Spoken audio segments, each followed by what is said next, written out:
Welcome, welcome, welcome. Yes, my editing skills are terrible. So now I have to do this video over because I sort of kind of thought I was editing something else and I edited the whole video. So now we're going to show this video again, but this time it will not be any interruptions from anything else. We're going to just hear what True has to say. And we want to know, is it sincere? Is it real? Do you believe what he has to say? Do you really think that he's waking up? Or, you know, from what we have all been through with this carbonation, you know. So, you guys be the judge. And you guys will tell me in the chat, and you guys will tell me in the comments. What do you think? But now we're going to wait for some of you guys to come in. You may have seen it already. You may have not. Wait for some of you guys to come in so we can start this show. And if you have, hey, Nene, baby. Yeah, I'm coming in early this morning because I messed up yesterday. I messed up yesterday and cut the whole video off. So I want to start off early so we can get this content because we really didn't even get a chance to really discuss it because of what happened. And I sat there and cut it. But I will get my editing skills together. Don't worry about it. Hey, Barbie, baby. We'll wait for some of you guys to come in. And if you're watching a replay, you could skip past this and go straight to the show. Good morning, good morning, and good morning, depending where you're at. Depending where you're at, you might be still sleeping. If you're over here, good morning. It could be good evening. It could be good night. All of the above. Okay?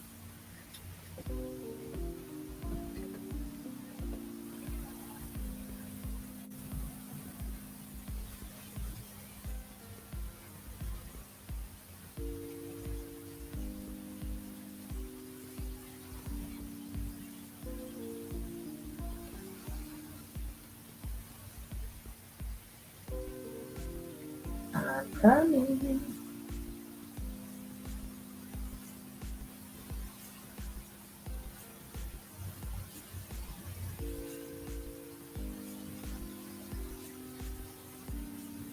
And don't forget, guys, thank you, my love. Don't forget, guys, to hit that like. As you come in, hit that like.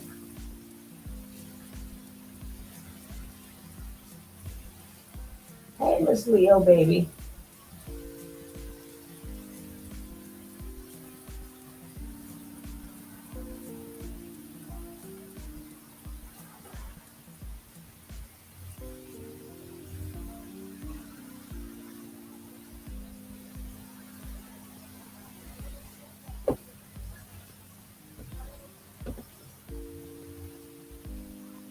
Hey, Tommy. Oh, yes, guys, please do not forget about the raffle. Being that, we didn't start yet. Don't forget about the raffle. If you would like doing any of these good customized prizes, when we get towards the middle or the end, I will show you the prizes that you guys can win. Remember, it's only $5. One, two, three, four, $5 to get into the raffle. Five little dollars. And your name will be put in there three times. Okay, we're gonna start the show. Let's go.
What's up, Tam? What up, Sky? What up, Linda?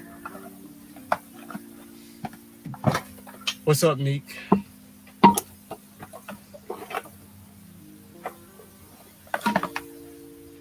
I just left the gym and I went for a light run too. That's why I'm breathing hard. Or a little greasy.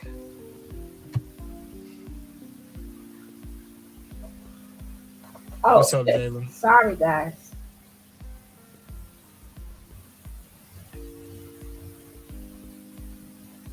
What's going on, C?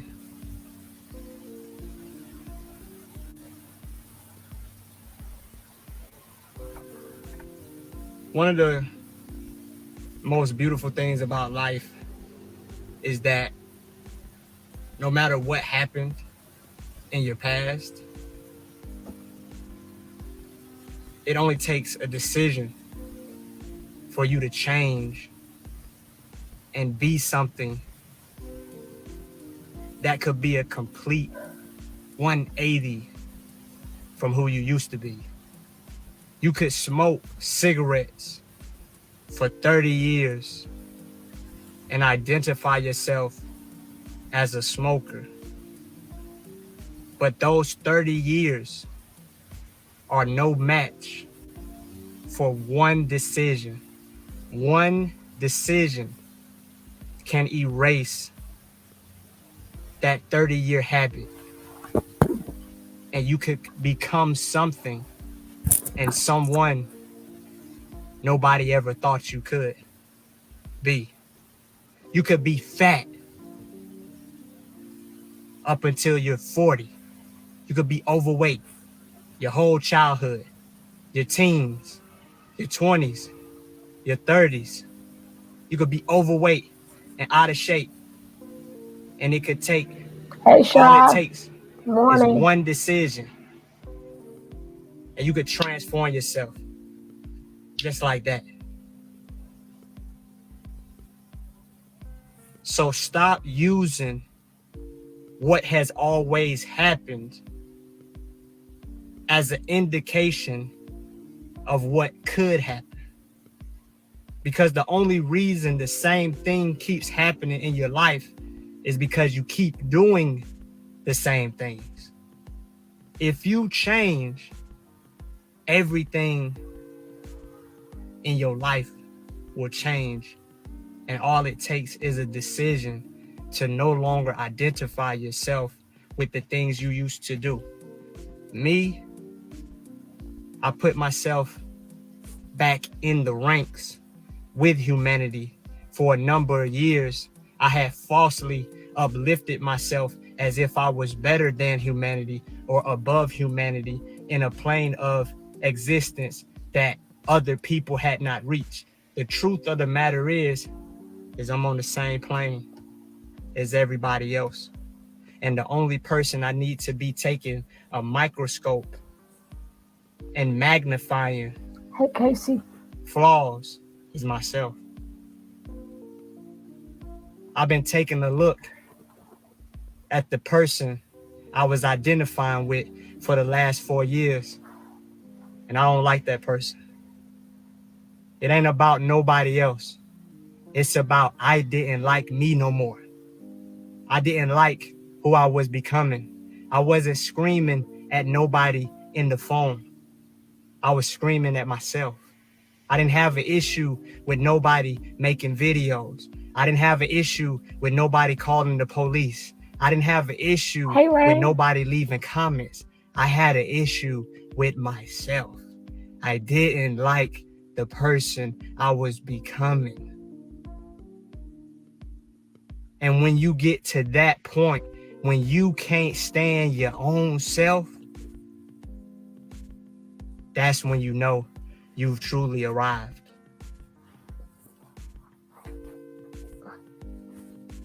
It don't matter what I was talking about. I didn't like me.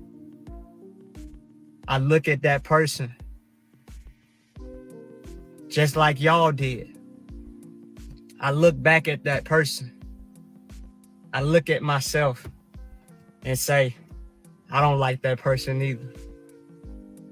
So it's not hard to comprehend why people didn't like the character or the identity I had previously assumed, because I don't like that character. I don't like that identity. Hey, The true. good thing about life is that you can change at any moment. All it takes is a decision. I don't like screaming in the phone. I don't like cursing people out. Ain't nothing wrong with black women. Black women ain't my enemy. Women do have their own mind. Women are not inferior to me. White people ain't my enemy. The government ain't my enemy. When I look back at every faculty of my life, I find myself as the primary enemy in my life. There was only one person stopping me. There was only one person getting on my nerves. There was only one person I hated. There was only one person standing in my way, and that was me. I don't have no enemy. I don't have nothing or no one against me.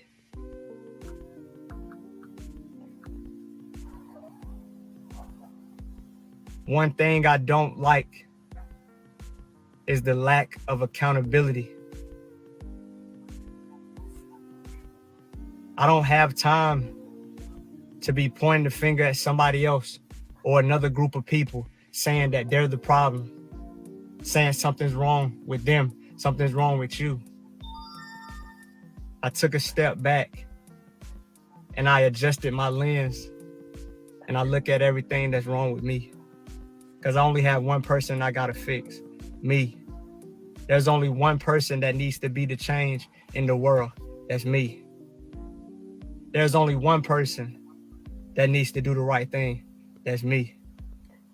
I'm not about to excuse myself and focus on you and what you're doing and focus on white people and what they're doing. The truth of the matter is there's only one people. The truth of the matter is ain't nobody stopping black people but black people and their own poverty mindset that they choose to invest in. I watched the interview with a dude who was a gang member in California. And he said himself that it wasn't the lack of opportunities that was the issue in his environment. It was his own inability to capitalize off of the opportunities that was in front of him, but instead chose to be stupid and do things that put himself in prison, on drugs.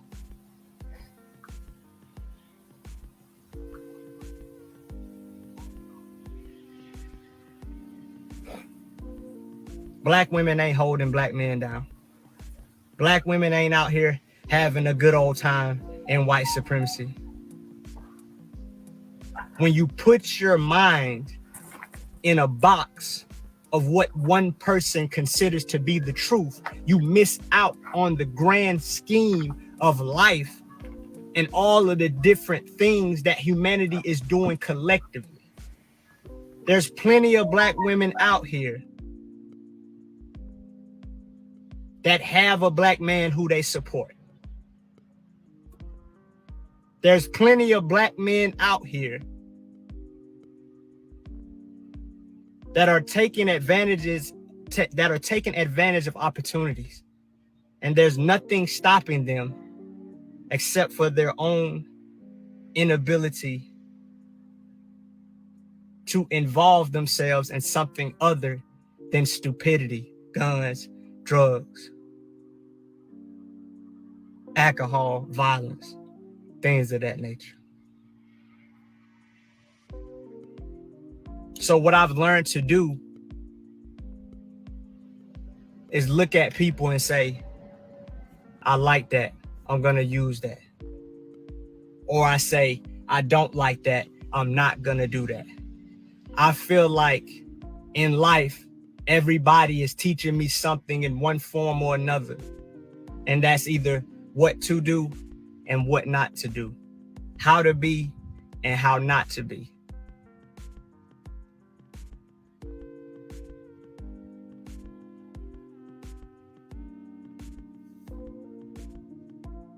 If I'm in an environment and I see something needs to be done and nobody's doing it, that means I gotta do it. I'm not gonna get on this camera and tell you what you need to be doing. Example.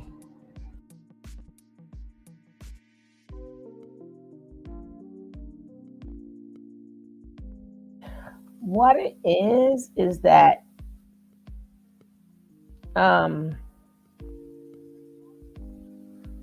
he wasn't himself, and it wasn't just for the, I don't know if y'all been listening to the videos, but True have always followed orders. You know, he's always followed orders from, you know, his mom's passing, which he will explain. Maybe he didn't get enough time to grieve that, you know, until him, what the heck, until him, you know, getting his little drink on. And then from there, he went to the army or whatever. So he have always taken orders. This is the first time in a long time he don't have to take orders. So this is the first time where he can really sit back and think. When he's in the army, when they say get up, you get up. Do this, do that. Even though he's going to explain that too. But you got to remember, this goes a long time for Aaron. Sorry, True. But if you're speaking true stuff, sometimes the nickname you may not like, sometimes it does fit you, and True does fit you because it is what you speak. So this is the time to really call yourself True. That wasn't the time to call yourself True, right? So now he doesn't have anybody to take orders from. He doesn't have a routine. He can do things, get up when he want to get up, eat when he want to eat. So all of this for, in his mind is like being a child again. Like, whoa, I don't have to do this, I don't have to do that. Like what? You know, and all the things that he always had to do for others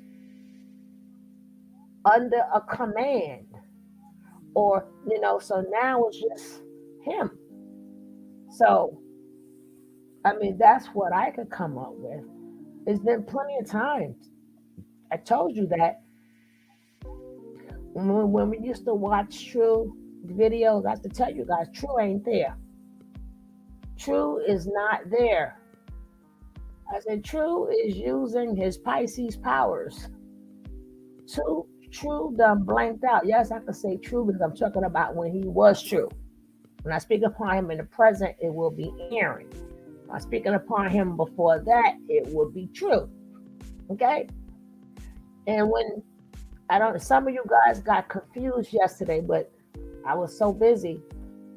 When he's speaking upon the names that you may not know who the names are, you have to remember he's speaking of them in their real names, not the names that Nature Boy gave them. So I forgot about the Ishmael one, but whoever said the Ishmael is the other one. So if any of you guys can put the names with the person, that's good. Hey, sweetness. So, and I kept telling you guys, he blanked out. He used to go to La La Land. Yeah. So I'm just saying, as the names come up, if y'all be like, who's this or who's that, then y'all will fill it in the chat. Or some of you got it yesterday until I erased it.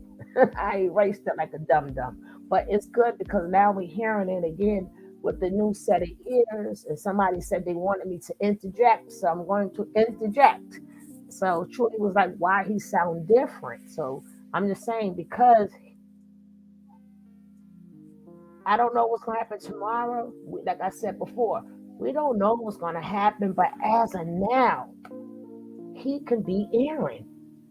as of now, he don't have to, from being in the army and then from being there, like he really don't have to look out for nobody. He ain't gotta lie for nobody.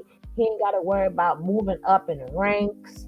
He ain't gotta worry about saying things and turning a blind eye, you know, which sort of kind of goes together. It goes together. Hey Caroline. Hey my Caroline. She's sweeter than cherry pie, you know. That's our song, boo. It's always good to see you, Caroline. She's sweeter than cherry pie. But this is why you see him different. And a lot of time, people like, a lot of time when we used to watch the, I kept saying true is not, and he's going to say, I had to blank out everything I've said. He's going to say the same thing. I'm like, up, true ain't there. True ain't there. True done blank shoes in La La Land. True in La La Land. True done created his own reality in his head. He done created his own reality in his head. He doing something else while Nature Boy's talking. You know, and I really hope that, hey Queen, Grand Rising. Good to see you, sis. It's really good to see all of you guys popping in. Maybe I should start doing some morning shows too. I get to see my Caroline. I get to see my Queen. Hey, but like I was saying, hopefully these type of videos, they will be looked at, or hopefully they will be, these confessions will be played. It might not be played for the bond hearing, but they will be played at that trial. They will be played at that trial. So if they're real, they're real. If they're not real, they're not real. If you're trying to prove that, he's going to explain all of this himself. Hey, photogenic. Guess what, photogenic? We got to watch this video again because I done messed up. And so we're watching it again from a new set of ears. And I will at certain times interject. I will at certain times interject for you guys. But he's going to do such a good job explaining himself and his feelings and what he can say. See, that's the bad part about this. He has to explain what he can say. It's bad. It's terrible when you know when the bones are buried. It's a terrible thing when you know where the bones are buried. So even though you are out and you waking up, it doesn't take away. Damn, I know where the bones are buried. Damn, I seen this happen. Damn, I seen that happen. Oh, thank you, photogenic. I appreciate that. So it doesn't take none of that away. Like, shit, I seen this happen. And don't forget, this is not just with Nature Nut. This is when he was in the army also. True have seen a lot of things. True has been through a lot of things. So we think it's just there. No, when you're in the army, you see some things too. So he's going to get back to the next video. He's going to get back to all the yelling and stuff. But, sometimes you got to get this out as much as you can. But at the same time, you still know where the bones are buried. you know where the bones are buried. And a lot of people thought, and I kept telling you guys, I told you guys time and time, y'all didn't believe me. I keep telling you, when the Pisces always win. Where my Pisces at? Where my Pisces at? Where my Pisces at? Where my Pisces at? Them the ones you gotta be careful. You gotta be very careful with them Pisces. When they get you, they get you. Ain't nobody explains stuff like True. And depending on how much True is hurt, we don't know what True gonna do. Y'all cannot go around hurting the Pisces feelings. Don't hurt their feelings, because in the long run, you're gonna be the ones with your feelings hurt. Okay, that's all I can say. Nature boy, you should not. Whatever happened when you got arrested, you should never hurt True/Aaron's feelings. You should not have, after all that man was doing for you, after all he was putting on the line for you, because once a Pisces is in, they in. When they in, they in. They go to the depth of stuff. When they in, they all in. Don't hurt, do not hurt their feelings. Don't do it. Now we're gonna carry on. We're gonna carry on. And thank you guys for coming back. I appreciate you. Hey, Boss Lady.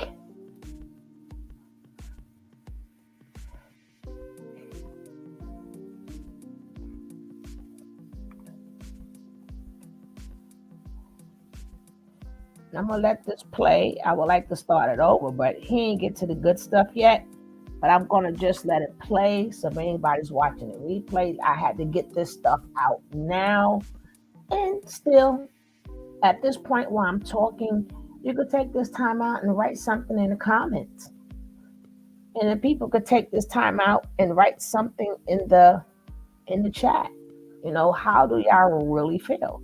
Because now I'm gonna let it ride out. I may stop it, I may not, because I don't want you guys to miss nothing, because he's really pouring his heart out. And then we're gonna get to him back to the yelling and screaming. Then we're gonna show the next video with him back to yelling and screaming and all the above. Nobody tells a story like True.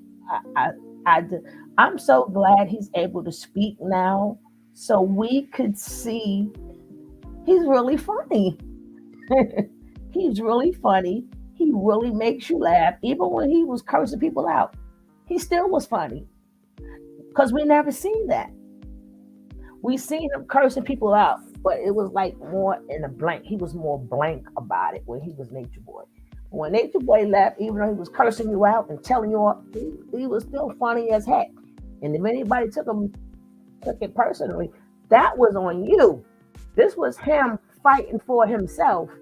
This was him, like, this is my character. I'm really a funny guy. You know? But we're gonna go. Let's go.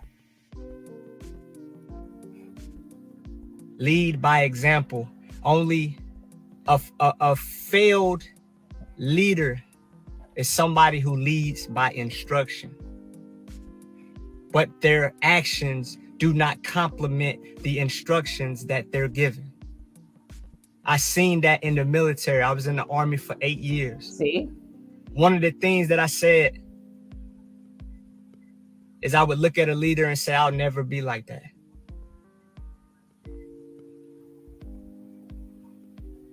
Lead by example, not instruction. The do as I say, not as I do leader is bound to fail. People are not inspired by what you say, they're inspired by what you do.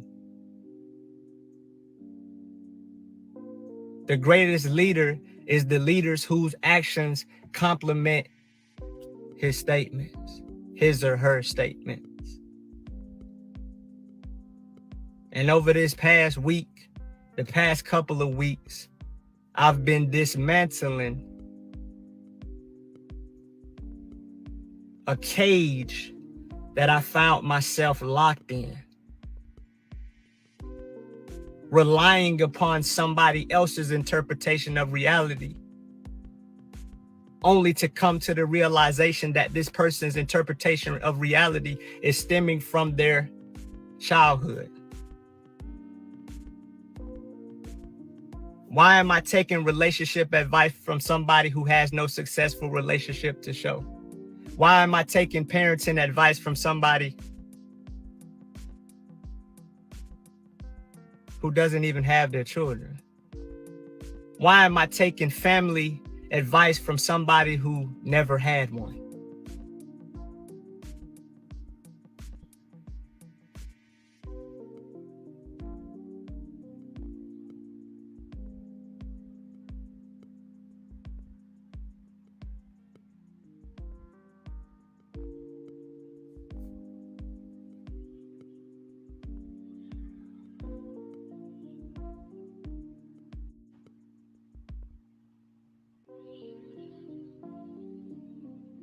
I feel, oh shit. Need to swallow spit. I feel like I got close to the worst person I ever met in my life, only to show me why you never want to be like that.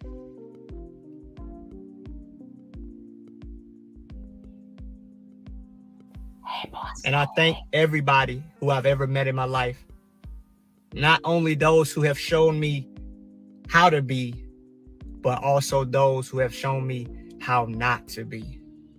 Thank you for showing me how not to treat people. Thank you for showing me the leader not to be.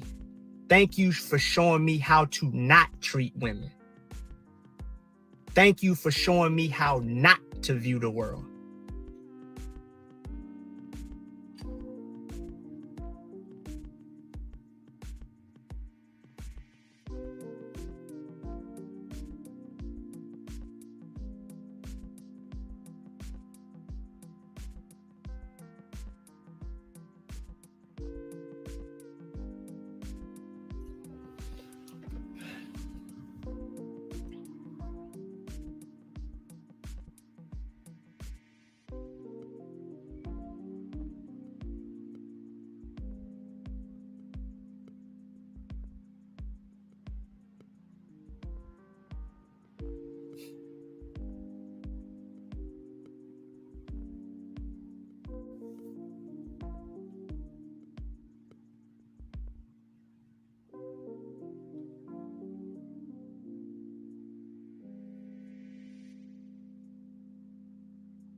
And I wasn't gonna say anything. I was gonna leave it alone. But it's necessary. Appreciate that, Mama Queen. How you doing? It's necessary. I have nothing to defend. I have nothing to hide.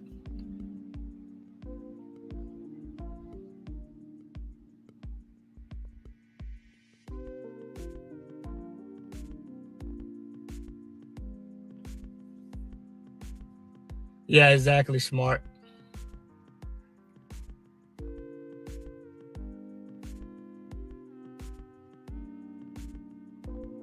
But I want to make this not just about me, but I want to make this about everybody who have experienced something similar. It may seem as if the situation I was in is different than something you may have been in, but there's core principles that apply to everybody's life in some manner. What's going on, Queen? I think that's Queen Isan.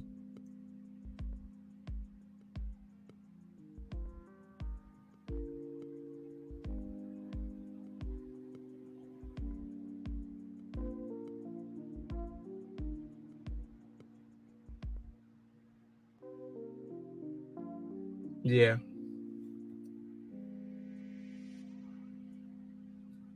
I allowed, what I thought people was going to say about me in and out of the cult, but I don't care no more. I'm going to say what I need to say as much as I need to say it for me.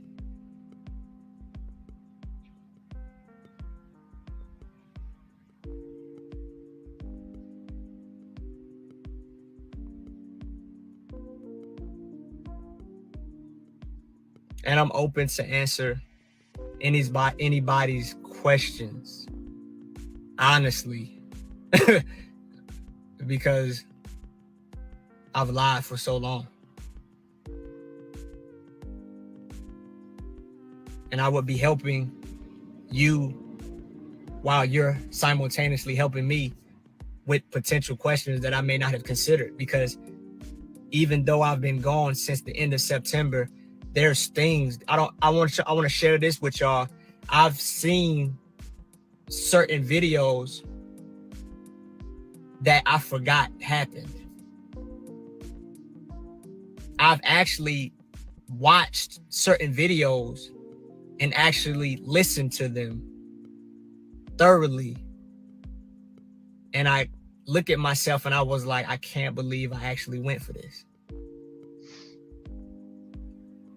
And what I realized is that when people want to believe in something so much, they will literally remove logic and reason from the picture, because logic and reason actually dismantle their beliefs.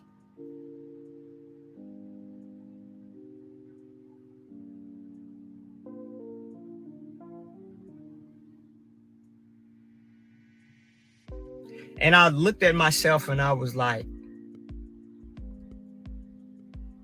how did you not see this? And for y'all who weren't so close and involved in the cult atmosphere, I'm finally seeing what y'all have seen this whole time. I've went back and listened to Kayla's and Jayon's videos, and I'm like, you're not saying anything. I've went back and watched some of my own videos, and I'm like, we're not saying anything. We're not even connected to what we're saying. We're just repeating the same generalized statements over and over again, as if we're trying to remember a script, rather than speaking something that is actually coming from an honest space.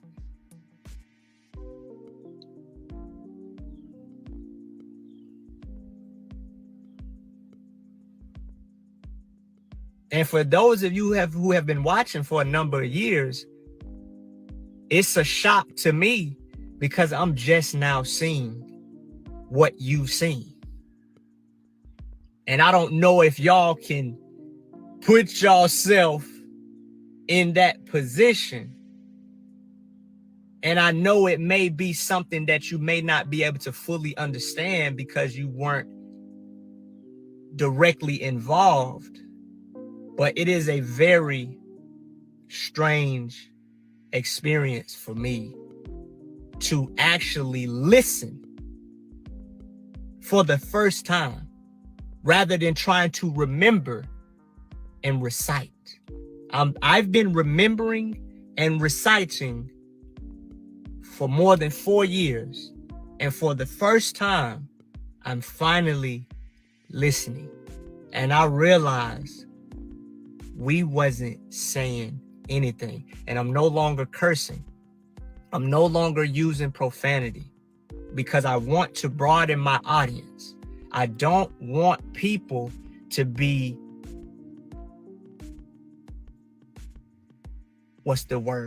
repulsed by what I'm saying, because profanity is actually a deterrent for some people. And I feel like the example I want to set, not only for my son, but for those who may be watching me, because contrary to popular belief, everybody's somebody. Yeah, you sitting right here on this other side of this phone, you are somebody. I don't care if your mama never told you. I don't care if your daddy never told you. You right now where you sit have a story that could change the world. You have the potential to change the world. So somebody's watching me right now. I could be affecting their life. And I believe that. And the example I want to set for my son and those who are watching me is, I want to use an extensive vocabulary. I want to show a level of intelligence beyond profanity, because you might have your children there. You might be in a church environment and I don't want to be using profanity, and that prevent me from reaching somebody's ear. And profanity is not necessary, so I don't have to use it. Using profanity does not prevent me from being able to be authentic. It doesn't. It doesn't make me look cool. It doesn't make me more real. It doesn't make me more raw because I use profanity. Malcolm X did not use profanity. And you can't say he wasn't authentic and real and raw. I actually admire Malcolm X because of his ability to use vocabulary words. And I think that the black man's image, I'm a part of that. And I want to add to the black man's image. It's not just about me.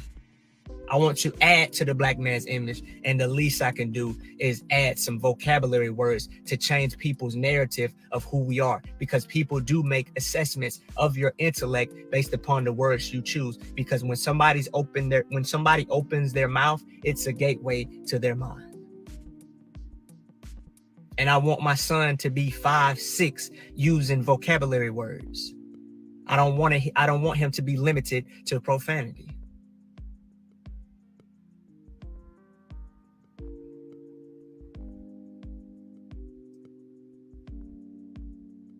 But for those of you who are listening, for those of you who understand that I want to let y'all know, first of all, it's my duty and my obligation to let y'all know what was going on in that environment. We was not acting. There is no actors. There's no actors. Nobody's acting. Y'all ain't crazy. Y'all are not crazy. What you saw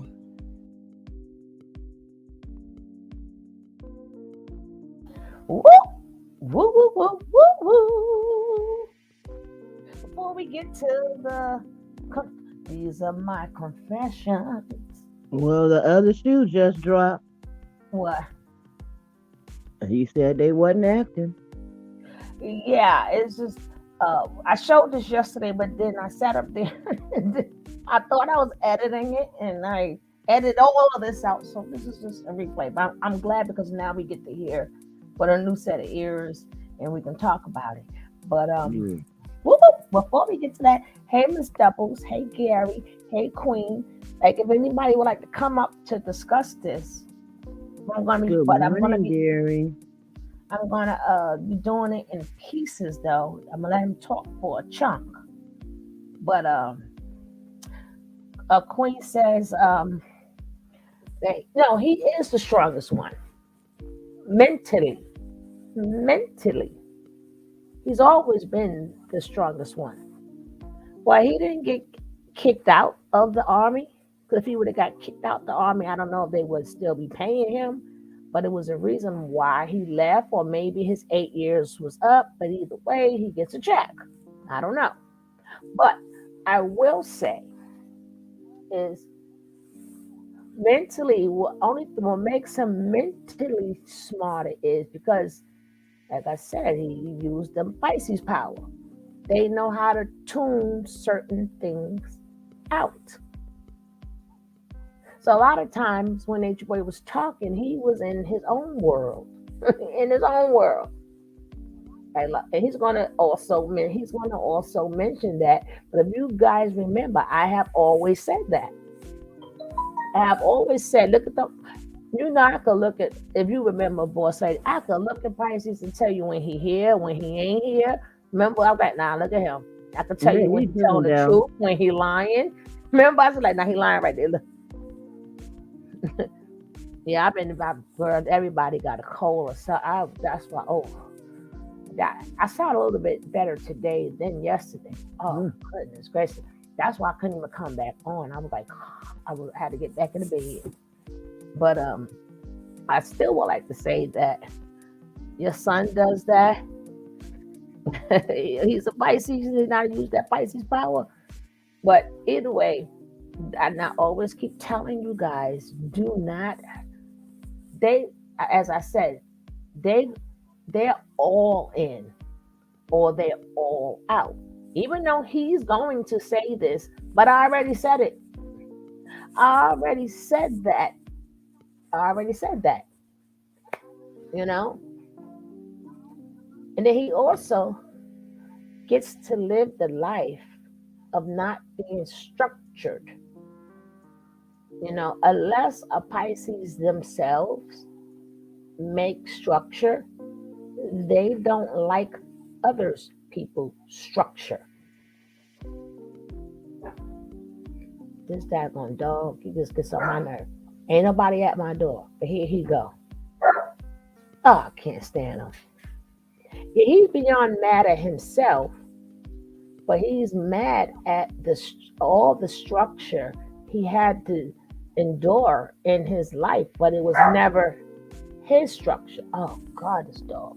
It was never his structure. And then remember, water likes to flow. It likes to flow. Carter, they're not here. So why you keep coming to get me to go to the door? There's nobody there. Now I want to talk to you.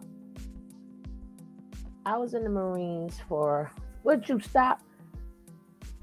Everything over 6 means you get kicked out, because he only had 12 years to go. The time and why. Oh, that Gary, I don't know. I don't know. Like I said, I don't know. I don't know. I don't know. I don't know. But what I do know is him as a person, he doesn't have to do structure no more. That's why you hear him, when you hear him speaking now, which he may not understand, he's speaking a Pisces mentality. Like,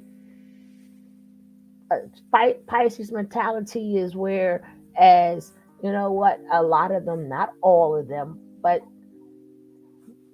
you're going to take them as they are.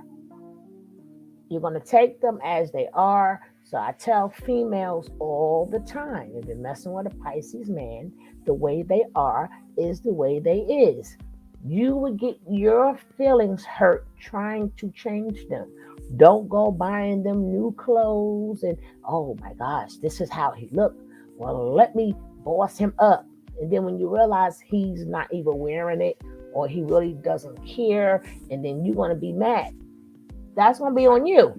It's so true, Shug. Got my best friend. He's a male. He's a Pisces. And his wife was always trying to change him. You are so hitting it on the head. Yeah, and people don't get that. So this is what you're hearing now, what not now, but the next video, I meant to say, the next video. They like the sweatsuit. They like this. Like, if you look at a lot of rich Pisces, like if you look at what's that boxer name? Shucks, we should know his name. The little Mayweather. He could always talk about being iced out. He could talk about all the money he got. But if you ever look at his face, he never looks happy. When he got on regular clothes, he looks happy. When he talk about his money, he never looks happy. He always looks like he's in a space where he doesn't want to be. It's just so happened that he's smart. Like, remember, these Pisces people, they are very smart people. And he knew how to make money off his talent. Like, a lot of them know how to make money off their talent. That's why a lot of musicians, a lot of artists, they are very gifted people. So they know how to profit. But if you look at a lot of them, they look regular. Like, you can look at all this stuff. People are like, oh, what Rihanna wears is beautiful. What Rihanna wears is regular. Look at her face. Look at her face when she got on just regular old stuff and these things that she got to put together for the people to see where, okay, she has to look, hey, Ms. Winters, she has to look like she is $1 billion. But that's not their personality. They is what you see is what you get. So if you hear him in the video talk about, well, I don't want to wear this and I don't want to wear that, that's Pisces talk. So he may think it's because it's in this cups in this house and this is in the first second. No, that's straight Pisces talk. Straight Pisces talk. And I brought that up so people can know that's what Pisces really. People always want to know about Pisces. Choose teaching you about Pisces right now. With this video and the next video. They're teaching you. He's literally teaching you the mind of a Pisces. So then now you ain't got to keep asking everybody, what about Pisces?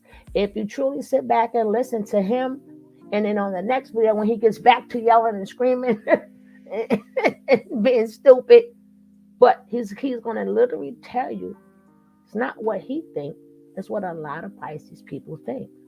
Good morning, Miss Winters. Thank you. Well, boss lady up this morning. Yeah, 6:30 this morning. I'm up and She up this morning. Boy, she sound all refreshed and everything. All right I now. had a lot of good rest and everything. I'm ready. Oh gosh, she's up this. That's my boo boy.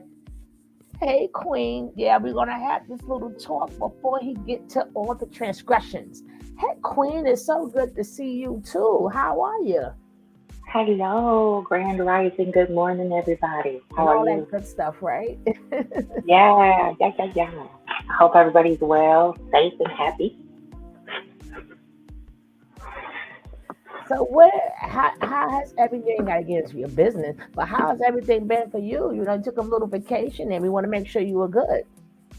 Yeah, things have been quite hectic, to put it mildly. Mhm. We relocated, same city, but relocated. We had some, how can I put it nicely? We had some Karen activity that we are fighting now. So we'll get into it a little bit later. It's I very mean, interesting. everybody, I'm telling you, everybody be gone. That's why I'm trying to tell people all the time, you know, you're going to go through stuff for the rest of your life because these young folks, they keep thinking, oh, I'm finding myself. Baby, you ain't seen nothing. Life don't stop. You're going Yeah, to still it's keep just seeing another some rinse. stuff. Whew. Yeah, it's just another rinse and repeat of what we went through growing up. But now Look at, instead of us going through it, it's our children going through it, and it's so sad to see mm-hmm, the mm-hmm. generational racism carry over into these young people. But I'm gonna leave it there because it's not about me. But No, but it's still similar kind of cult-like no, behavior. but it's about this what we've been talking about, and that is something that I have said. So I'm glad. I mean, like I said, you have to go into it, but I just got finished saying that, you know, with the new, like with the velvet and the solar, and I'm like, baby, y'all ain't seen nothing yet because then everything crosses over. So now, Hmm. now it's gonna be your kids. Like you never gonna have a pulse on life because it's forever. As soon as you think, oh God, okay, that now your kids are even gonna, the kids gonna make you gray. You understand what I'm saying? It's Yes, always ma'am. going to be something. So It's that always is something. that is the I say all that to say that is the hoax that they get people to do, or not, or the scam that they tell people, or what they project to make you Hmm. follow them and to send them money. Not just them, but a lot of these people, not knowing that, Yes, ma'am. baby, it might get worse. Shit, you don't, Yeah, you never yeah, know. You never know what yeah. life is. The most unpredictable thing. The only thing that you could say about life is change. Things that change. That's it. It's so Growth, growth. unpredictable. But these scam artists make you think all these type of things. I'm like, shit, you're gonna be crying some more days, a lot of more days. Yes, yes. And the key to it is love. You know, it is love. If you love yourself, stay true to yourself, stay true to your God, whoever that is for you will get through it. Because all we really need is love to get things done Hmm. and be willing and open to grow. Because ignorance, as we see all over the Hmm. media, everywhere, ignorance gets us nowhere, as we Hmm. clearly see. Hmm. And to have, because I have a special needs son, you know, all my kids are adults. But you know, when you have that one that kind of got challenges already, and they're still picking on them, that makes it extremely more difficult to really be grateful. But without, without God, I don't know where we would be, Sure. and that's the key to all of this, is I see the love in these people who are coming and waking up out of that, and they're learning. I love what Aaron is saying, because he's learning exactly where he messed up and where he held on too long. Probably should have never been there, So that it kind of does kind of go hand in hand a little bit, because it is cultish behavior when you're dealing with racism and all that stuff too. So gang stalking, same thing. See, now, as from what I've been through with these people, I can see the difference in Aaron's face. I can hear the difference in Aaron's voice. Like like I said, if you have seen any of my videos, if I couldn't call nobody else out, I can call Aaron out in a heartbeat. It's like I'm saying Aaron. Remember, when I speak of him in the present tense, it's going to be Aaron. If I speak of him in the past tense, it's going to be true. So I don't want, if he's watching this and one of his people, I'm not confused. I'm putting it where the text is at. But I have always, I'm like, oh God, did he go? I mean, that's like, he's not there. He's there because I be around a lot of Pisces, so I kind of know how Pisces go, right? But he does have a case that's coming up, January 13th, Nature Nut. I won't know if what anybody's saying is true until the 14th. Right.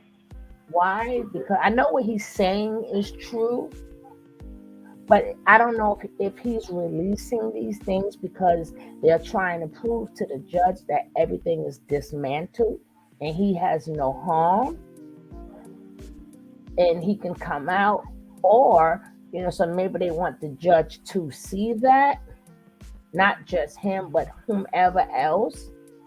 Right. Like I said, and we have the right to say that because of the 6 years of the back and forth they have put us through. Right. So we have the right to say that. We have the right to say, but what he's still saying is true. But a lot of things when people left, they said was true. And what happened? They still went back. Yeah. A lot of them came out what she would say. They were not lying. Everything they said once they left and they told their story, it was the absolute truth. Yeah. Video doesn't lie. But it doesn't take away when Nature Boy says key words. Oh, I forgive you. Come on back. Nobody's going to accept you. And they went out. They got disciplined. Don't forget trigger. They use trigger a lot. What you say, boss lady? The word trigger. Oh, the trigger. They want to trigger you. They trigger. Right. So that's why I said we're gonna have to wait this one out. But what he's saying right now, if you look at his eyes is not up. He's here. He's in the present moment. Yeah. He's beating himself up too.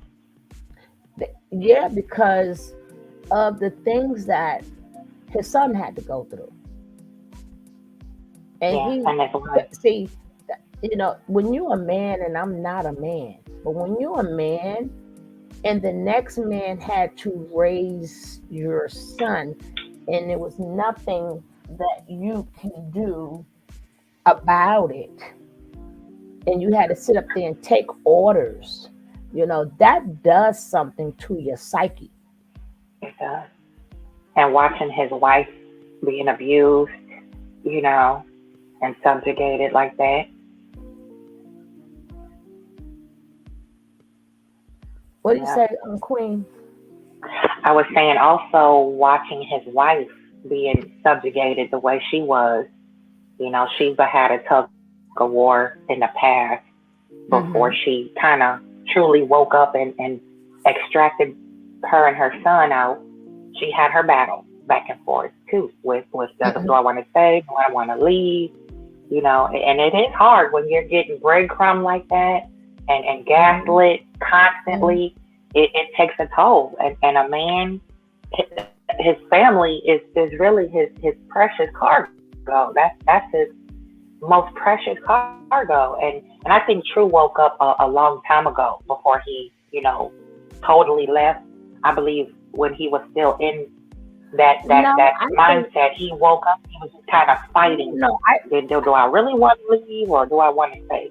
No, I don't think that he woke up. I think what happened was, I'm going to get to that, but to expand on what you're saying, oh my God, you aced it.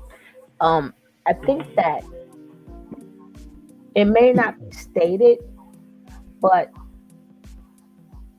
that he had that type of feeling was, how when back in slavery, when they took your wife and you had to accept it, but you was really mad because that was your wife.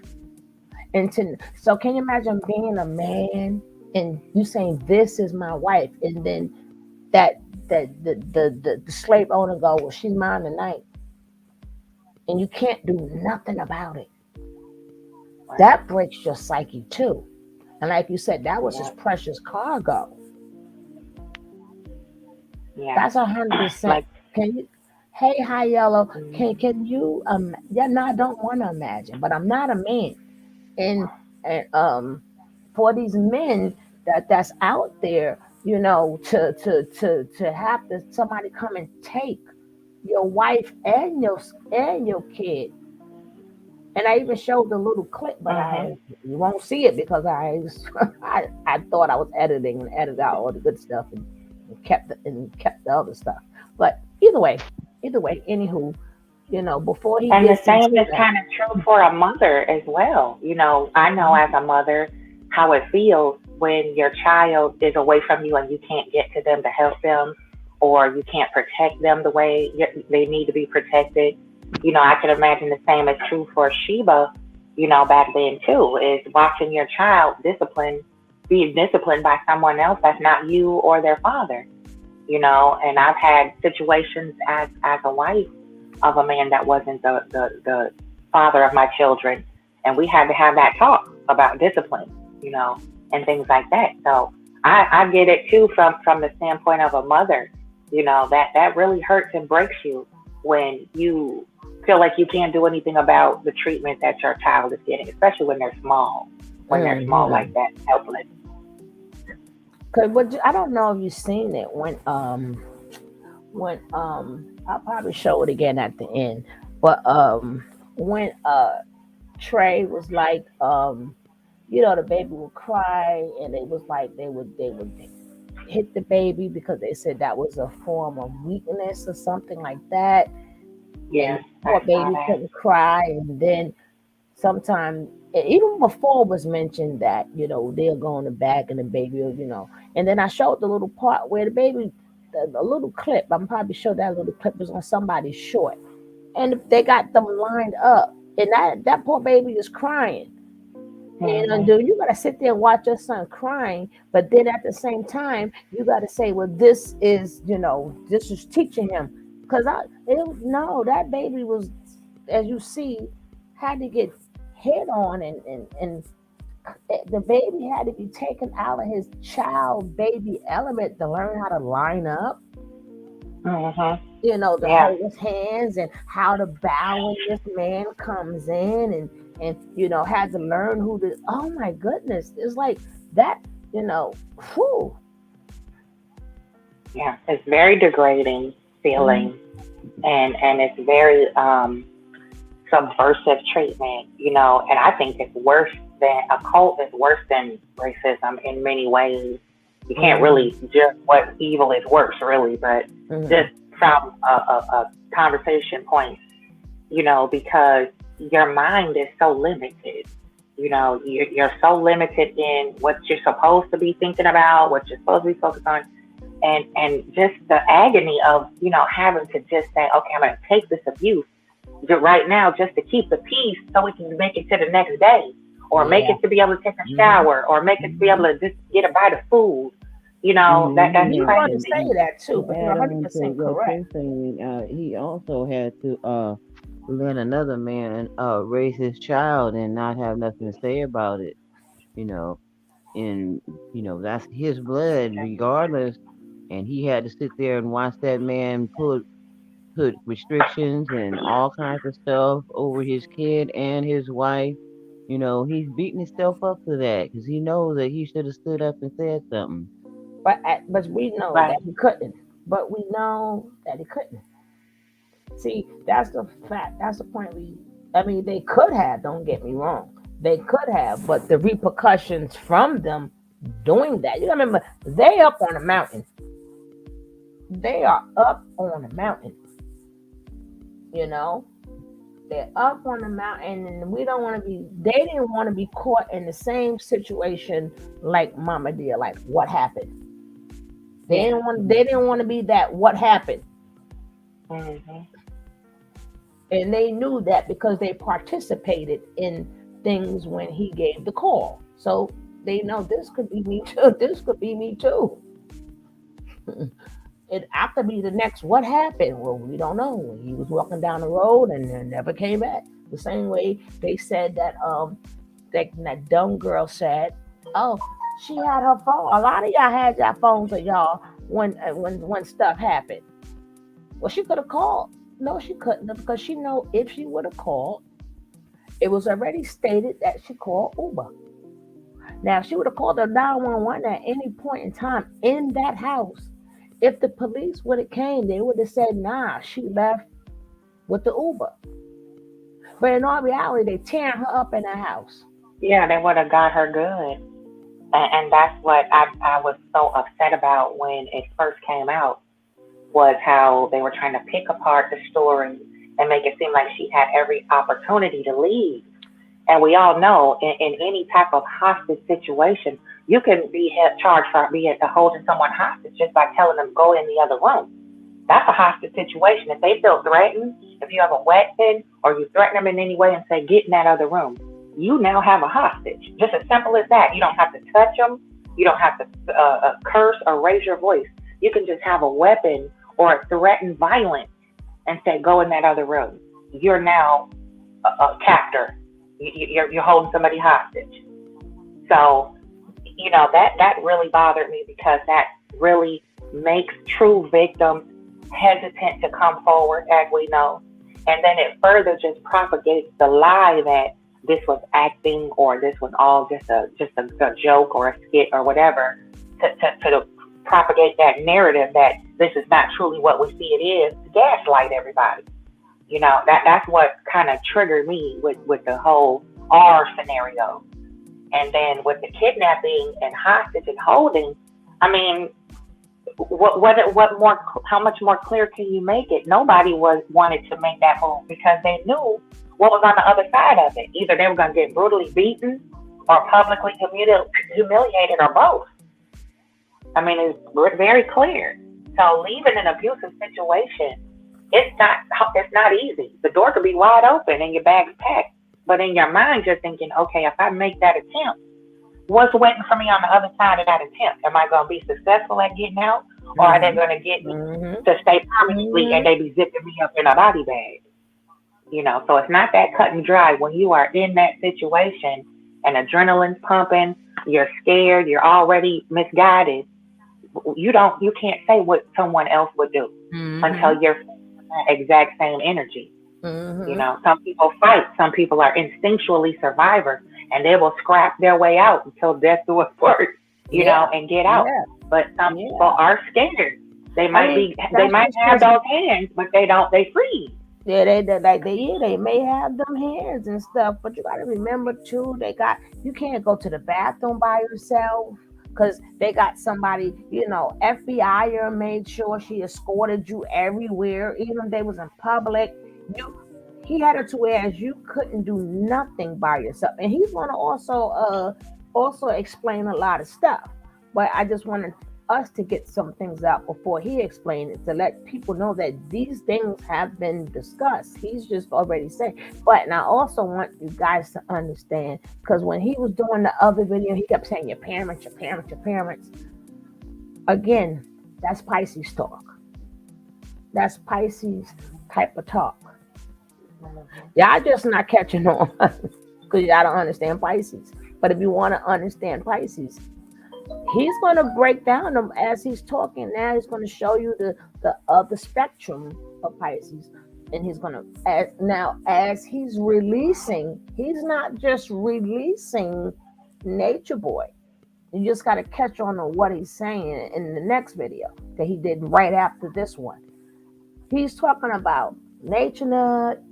He's talking about the army, and he's talking about his parents and how. Then he go, what parents do their kids just the way, because they could talk about Pisces. Pisces kids have to be raised different. I know, I got one, and I had to learn my lesson. I had to learn my lesson. Boy, did I learn. People got to realize all your kids are different. So even if you don't know their sign or anything, it's okay. But look, every kid is different. And when you have certain ones, I keep telling you, Pisces child cannot be restricted. They're not to do orders. They're not. Some can, a lot don't. And if they do, they have to see the meaning of it. They have to understand the meaning of it. They have to flow. They have to be able to flow with it. Remember, that's water. They got to be able to flow. So he's telling you a lot in the next video, even though he's laughing and joking, and he's making it seem like he's giving you advice and information, but he's really talking about himself, and he's really telling you, you shouldn't do this to a Pisces child. You gotta let them be free, let them F up. It's okay. They're gonna F up. They're gonna find their way in life, and yes, we do like simple things. Stop trying to make us more than what we is. That's why some for real. Yeah. So now, truly, the more you listen to Pisces, the more you listen to Aaron, you're gonna truly understand your son. You're gonna truly understand your son. Truly, truly, truly. Yeah, I like what you said about pay attention to your children. They're all different, because I was the one who broke that chain of my parents, who treated all the, back in the day, all the kids got treated the same. So if you're all mine, I treat you all the same. You can't do that. It's all about energy and frequency. And that's really important, especially when it comes to abuse and trauma of young boys. It processes out a little different, because it's like some of them become very violent towards other people in their adult life due to that type of restrictive, abusive, atmosphere that they grow up in. Back in the day, I come from that age where boys got the punch in the chest. When it was serious, you get clocked one good time in the chest by the uncle or whatever. And I saw that over time manifest into a lot of rage in my older brothers, from getting punched on and roughed up all the time as a way of disciplinary love from a man. And, that kind of carried over to their sons. And I'm like, you guys, you got to kind of find a better way to use your words to communicate, because these boys are growing up quicker mentally, and they're developing a lot more savvy. The sad part is that's all we knew, because if we keep going back and back and back, that's all we knew, because we didn't, and our parents, great parents, in their mind is, I don't want the slave master to kill you, ill you. So I'm gonna pop you or hit you, because I'm so used to being. Remember, they got whipped for everything, so they figure I'd rather whip you. I'd rather whip. That's where the word whip come from. I'd rather whip you than see you hung on a tree. So that is sad, but that was a lot of our first reaction, because we were so scared of the slave master. We had to be so well behaved. We had to be quiet. We had to be. But when the disconnect comes in, right? The disconnect come in is when you have access to do better, and you can learn a little bit better, and you don't choose to try to expand on what you know versus what you can learn and kind of improve upon. For some people, it's easier said than done because what you're True. learning Right. and what you put into action. I mean, it has to be done by repetition. You understand? Or you have to Exactly. have a like you had that break. A lot of people have to have that break to change. Like, you notice that that's not the right way to do this. See, you had the break and realize, like me, and my break was I'm like, boy, what is I got my butt torn up. I didn't learn nothing, but I learned everything that my mother said and told me. Like, I could pick up her messages now, and she can't even talk, but I can still pick up her messages. You Hmm. know, because Yeah, yeah. she has the dementia. So, and I'm like, well, shoot, it's going to stick. Now I learned it's going to stick with them. They may not get it now, but they're going to hear it later. So everything she said made my life better, not a butt whooping. My life is Right. better because of all the things she taught me and all the things she said. And I'm like, so I ain't never learned nothing from her behind. I ain't get nothing. I didn't get nothing out of it. But only thing I learned is to do it different. Do it different next Right. time. Just side step a little better. Right. So I agree with you there too, because my grandmother was so wise. She didn't believe in whoopings either. So she, did a lot of the sayings and the proverbs and things like that, and the little wives' tales that she learned from her people.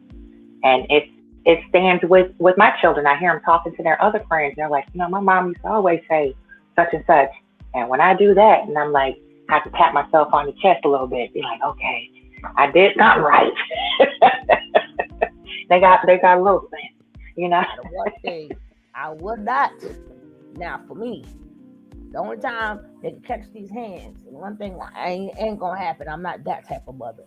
Jump that, but any kid of mine jump up in my face, all that go out the window, right? All that goes out Oh the yeah, window. then we gonna square off. Yeah, But we're not and gonna then have and then you. then you are no Yeah, longer a child of mine. You know, you're not gonna be bucking up at them. No, now that's not different. at Now the I'm point. not saying they mouth. Yeah. I'm not saying they can't say whatever they gonna say with their mouths are terrible. Yes, they mouths. That's different. That's kids. We always there. Their mouth is reckless. They slip up their mouth. They always got. So I'm not referring to that. I'm speaking upon when they literally jump up in your face, like we never did no sacrifices and think that they're gonna recommend you. Now we got some problems. Now, I gotta show you why they called me this name back in the day. Okay. Right. Right. So I tell people, Yeah. scare you. Don't beat them, but scare them enough when they're young. When they get older, they'll know not to mess with you. You ain't got to beat them. Just scare them Exactly. good enough. You know what I'm saying? You ain't got to Okay, beat them all crazy. right. 20 hours later. Come on, sis. I am, but we still educating the people. We educating the people. Okay, yeah, but you like you said, you was gonna place them and then talk Yes, some. ma'am. But we and her still have to finish our thought. We're gonna get right to it. We're gonna Okay, get right now. to it. My two are different as night and day. My daughter is God's gift. The other, a father is proud. Wait. My two are different than night and day. My daughter is God's gift, the kind that a father is proud of. Son, well, I would have come out better if I would have just went fit. You know what? That's not nice to say, Gary.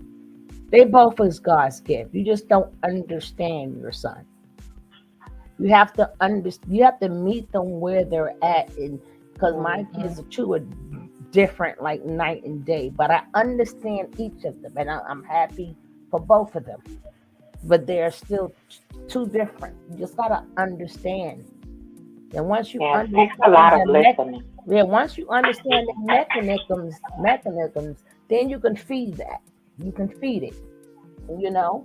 And sometimes people they don't come into their true self until they're in their 30s, their 40s, their 50s. And then some people you think like when we have seen it, they have straight A students and they are the best, and you thought they was gonna be somebody. Then later on in their 30s and 40s and 50s, like some doctors or lawyers, they become pill heads and sometimes you never know when your out of order is gonna come to you. But everybody Mm. goes through when they go out of order.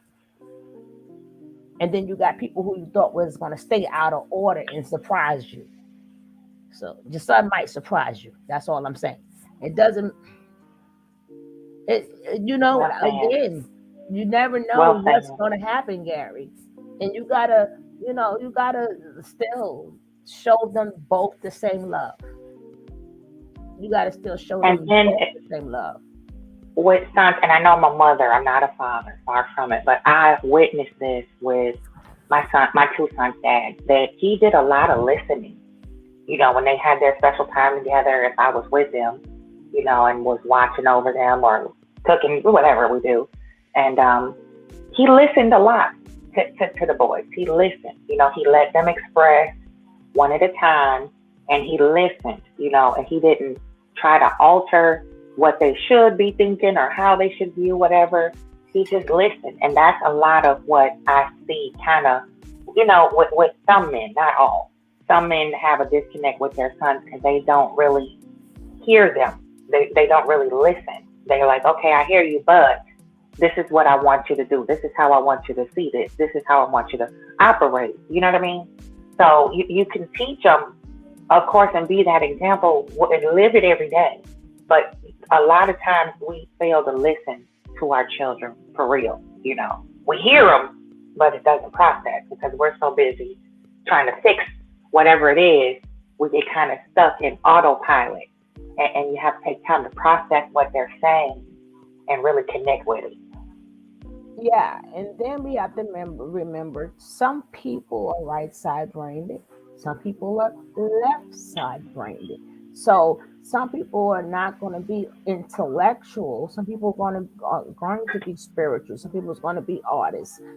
Some people that's the left side. You got to study right side brain people, left side brain people. Your son may be left side brain, and whereas they don't fit in that institution. And then probably when he was young, you didn't catch it and say, well, let me buy him some art books or let me buy him a pen and a pad. That's what I do with a lot of kids. I leave them blank because and when I deal with when I have my groups. Sometimes I leave them just to see what would they do. You give them a blank paper, or you just leave them with something blank, and then see what they do.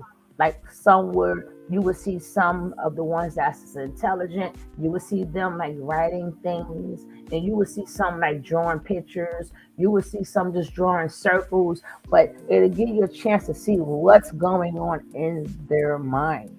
But we've had it Mm-hmm. so hard because we pay bills and we want them to be independent as possible because God forbid we're not going to always be here. That's how it was put in our head. The parent's supposed to go before the child. So we will try to instill everything in them. So God forbid if we go, they'll be okay. Mm-hmm.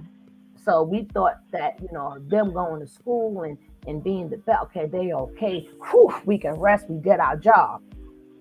But we didn't know we got the kids that don't do that. That's another whole job. You know what I'm saying? Yeah. But Yeah. you got to sit up there and take your son and Gary, and you have to hug him and say, "Hey, you know what? You all right, son." Now you got some Yeah. kids. Some kids do need, and a Pisces child. Hate to say it, they need extra love. They But some need that kids, more validation. Yeah, that's yeah, true. some That's kids need true. extra love. Some is like me. I was the one who didn't really need that. I was more of a, you know. But some kids, and even the kids you think that don't need it, they need it. But some need it, but some need it. Some need that hug. Mm-hmm. Some need that. No, everything's gonna be all right. Some need for you not to talk about what they're doing at the moment or how they like it. Some don't want to hear that conversation. Some just want you they just want to know you're there regardless. And you will see how their life will change when you stop Yeah. talking about, okay, you run the street or you do this or you do that. Now you could say that. You got to give them some, be real with them. But if that's how their life is, listen, I done spoken up. Let me just be there. No, I ain't got no money though, because you grown. I ain't got nothing. Here's all my love. You know what I'm saying? Sometimes that's all you can Yeah. give your kids. They just need some moral, emotional support, you know. And I know a lot of times mine will call me and text me something, and I'll be like, yeah, whatever. It's the trust, can I really talk to you without your emotional reaction? I know you're my mom or my dad or whatever, but sometimes our kids don't come to us because they know we'll pop off. They're like, if I tell my mom, oh my God, she's gonna kill me. And I'm like, even if I get angry, let me process it how I process it. But on the other end of that, we're gonna figure it out because that's all we have is each other. So that's kind of how I built it up with my boys too. And they rarely, I can tell when they're lying, but they're open, accordingly, within, reason. They're open and they don't really hide things from me. And if they try, they're like, yeah, I well, was let me gonna just say it, but Boss Lady wrote it in there. yeah, let me just go ahead and tell you, I was getting but ready to say what Boss Lady said, but Boss Lady typed it in there. You have to be, before he could be a better father, Gary, you got to be a better father. You got to be a better father. Because you just said one is like the God something, and then you just sat up there and separated kids of the value of what. I'm glad you said that. Right. You just separated. We ain't gonna make this about Gary. We're gonna talk about this later. Yeah. Right. But you can't say both of them are still your kids. Just because one went to college, that doesn't make her better. You don't know her story neither. You just see what's on her wall, but you don't know her story. She did what you wanted her to do to make you proud. Yeah, but you don't know what. That's what Dad wanted. Yeah, but a lot of times you still don't know them. You just see what's on their wall. Right? Yeah, I got Gary. I got him. I was getting ready to say this. You beat me to the punch. You wrote it right in there. I was like, oh God. I'm glad because I wanted to get back around to that. How my mother did that to us too. I'm the youngest of 4, and my mother did that. Your sister such and such to me, and then she would do the same in reverse with my older sister. And I'm the youngest girl. My sister, then it's 2 brothers above us. So she would do that with the boys too. And we had a lot of sibling fights because of that divisiveness from my mother triangulating us all the time. And she didn't realize what she was doing at that time. Say. A lot of times parents realize they're doing that. I don't know. Right, but now because both of us was crazy, right? But now, as we see it now, that's a tactic of narcissistic abuse. That's one of the elements, huge elements of narcissistic abuse. Golden child, the scapegoat, the flying monkey. No, that's that creates sometimes can create a lot of problems amongst. No, but sometimes parents do that, but it doesn't make them narcissistic. What makes them narcissistic if they doesn't have no empathy or sympathy along with that. They have feelings and emotions. You have to remember that we as people, from us coming from nothing, if you watch any old show, when it was that first kid that went to college, that's because we never had nothing. So that spills off to us now that when we see our kids, we still got that in our mind. Oh God, I wish my kids be something. One of them better be something. When one do something, we kind of do make that mistake and triangulate them and make that one a golden child. But it's not because we're narcissistic. It's because we want to be the one to say, oh, I have a lawyer in the family. Exactly. And that's what I was getting at. But that doesn't make them narcissistic. It's just. Right. And I was making more so of the parent as a narcissist, not the child. I'm talking about the parent. Yeah, it doesn't make them narcissistic across the board, no. But I was just saying what it could develop into, on the worst end of the spectrum, because it's a huge spectrum there. That's true. Yeah. But a lot of us, it's sad, but we may not be narcissistic, but we take on narcissistic traits. Right.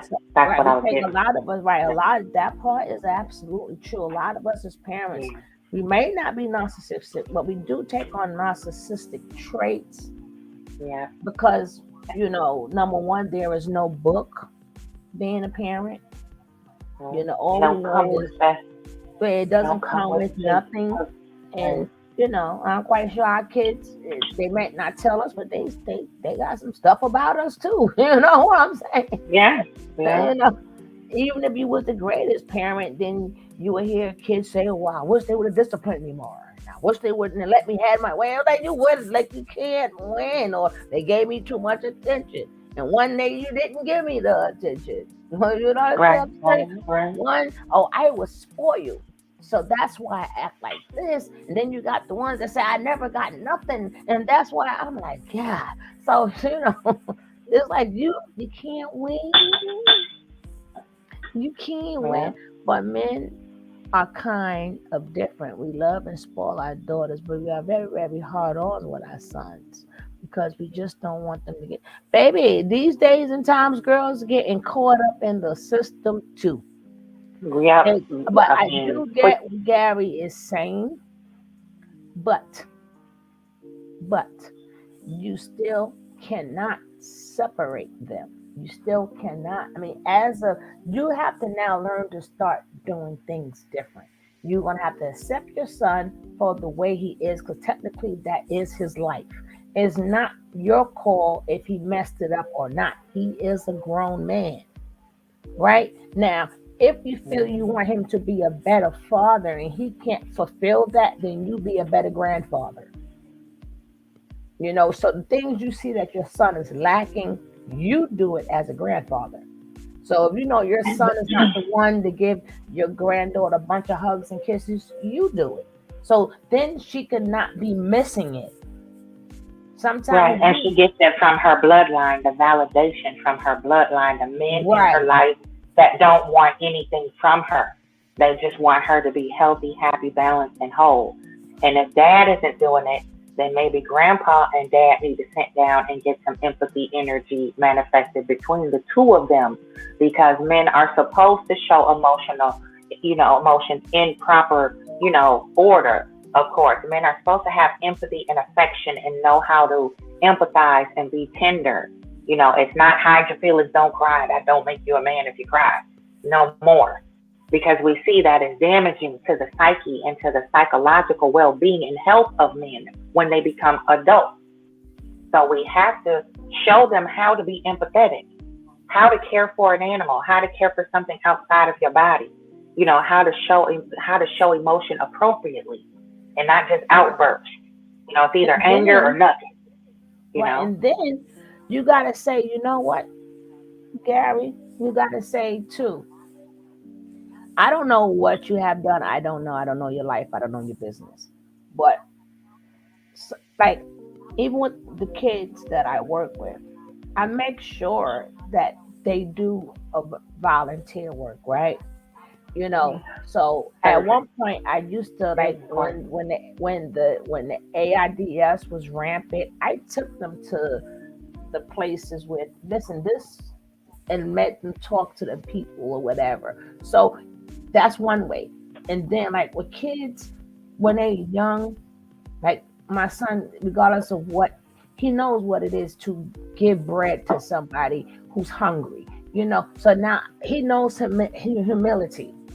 Right. Sometimes you have to, like, maybe you have, I don't know, but like you should have had them like at a pantry, or sometimes you got to put stuff together so they can learn humanity, humility, and to give, to look at Mhm. people that's worse than them, because that changes their psyche too. When they The have to homeless serve, shelter. Yep. right? When you have to serve, that changes your psyche. Who that? Nicole? Where my Nicole at? He says something about Nicole is up there with her foot in the air doing some splits. Where Nicole at? Where Nicole? I don't see Nick Nick, but she got a foot up in the air with them little white cups. Toss. Let's get back to this for Boss Lady Kill Me, right? Okay. I'm a mute All up. right. I'm gonna go cook. I'm a mute up low. All right. Then I'm gonna let him finish this out, and then I just wanted to just give y'all that. But I know how he is on here. We don't just take content. The purpose of us showing you is the content so we can do commentary on it and break stuff down, and maybe you can get something out of it.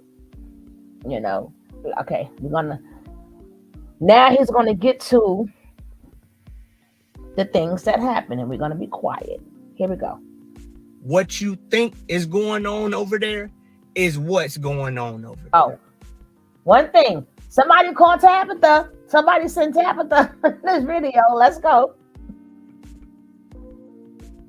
I don't have to lie. I don't have to defend.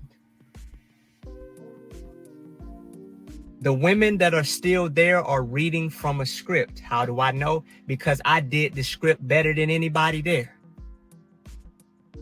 They're not connected to what they're saying. They're not using their own ability to think because they're under the impression that women don't have their own mind. When women do have their own mind, it is only men who are inferior in themselves that need to make women feel inferior to them, so that it is only a man who is insecure that needs to bring somebody else down to make themselves feel better. I know that script better than anybody. I'm realizing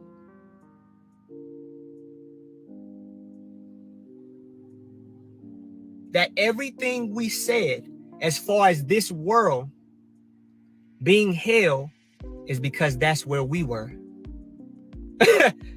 The reason I told y'all that y'all was in hell is because that's where I was.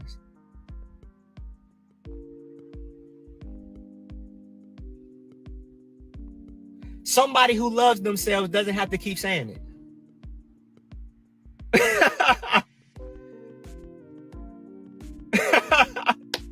That was my thing. We were trying to convince, who were we trying to convince? Y'all or ourselves that we loved ourselves. Somebody who's healthy doesn't have to tell you they're healthy because you can see it in everything they do. Somebody who's happy doesn't have to tell you they're happy. It's in everything that they do.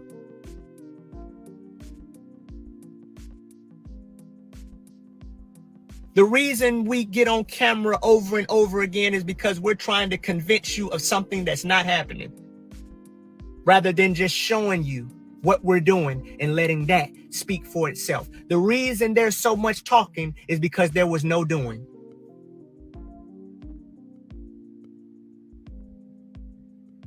Whoops, no doing.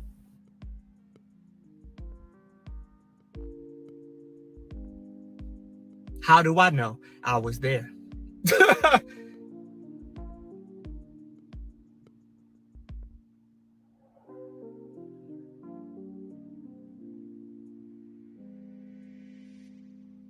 And I understand why Malcolm X left the Nation of Islam and told the truth about Elijah Muhammad.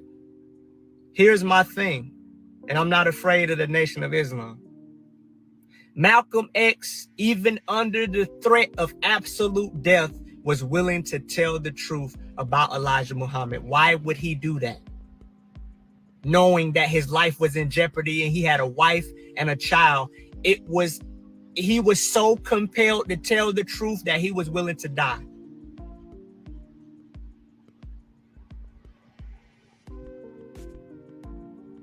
And when it comes to the Nation of Islam, for them to be so against the white man and to speak about the upliftment of black man, why did you kill Malcolm X? Seems to me you have taken the same behavior traits of the oppressor you spoke out against, and that was the same thing we was doing. We was talking about white supremacy, yet we were beating and abusing our own people. So I'm trying to understand, is white supremacy a problem, or do we just want to beat our own people? Do we want to kill our own people? As long as nobody else is killing us, it's okay. As long as nobody else is beating us, it's okay. How are we any better than the white man? Because by displaying his characteristics.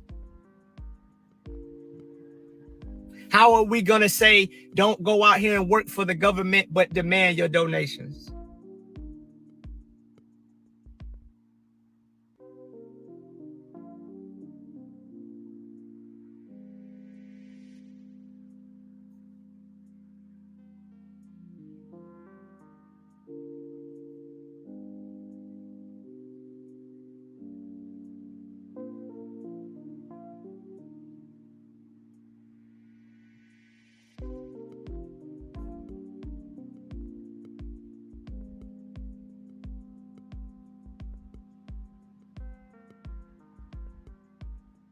How are we going to speak about all black women and all black men when we don't even know but a few people ourselves?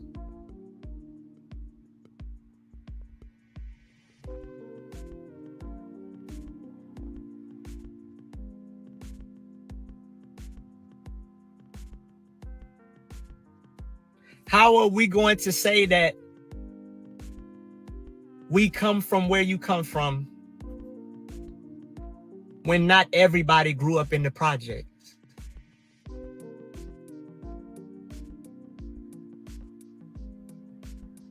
I'm taking questions. I need y'all to participate in this as much as I need to speak to y'all. I need y'all to speak to me.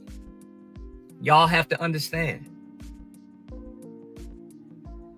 I defended a lie for 4 years with everything that I had because that's the type of person that I am. I don't have a 40% bar. That's one thing I learned about myself.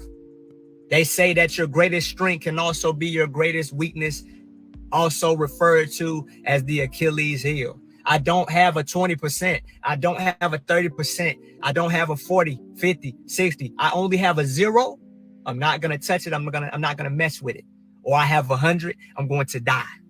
That's just how I am. I have a 0 to 100 mentality. If I'm going to do something, I'm going to put everything I got into it.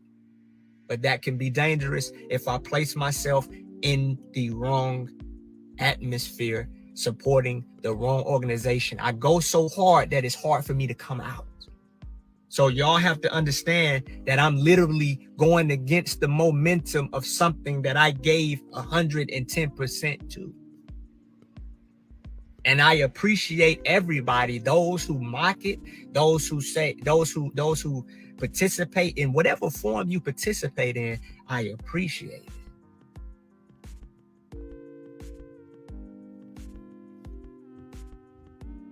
How long did you wake up from his BS before you move on and it chose to speak out? I will say that the turning point, because everybody in the group has doubts. Everybody in the group questions the things that we were told. But people would tuck them away.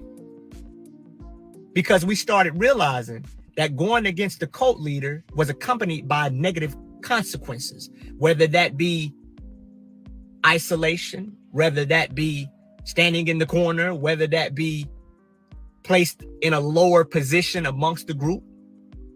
So you learn to tuck away those opposing thoughts and you begin to just become cooperative to maintain your stance amongst the group. But when he went to jail, when the cult leader went to jail, it created a gap in which you had to fill in that gap with your own mind because you were not engaged in meaningless activities for 12 hours a day. So because the cult leader's ability to control had been minimized, your ability to think for yourself began to grow gradually. And it was in those spaces where the cult leader wasn't allowed to talk that I began to reactivate my own logic and reason, not of anything new, but things that I had tucked away began to rise. And there was no distractions or any consequences present that would prevent me from going into those thoughts completely.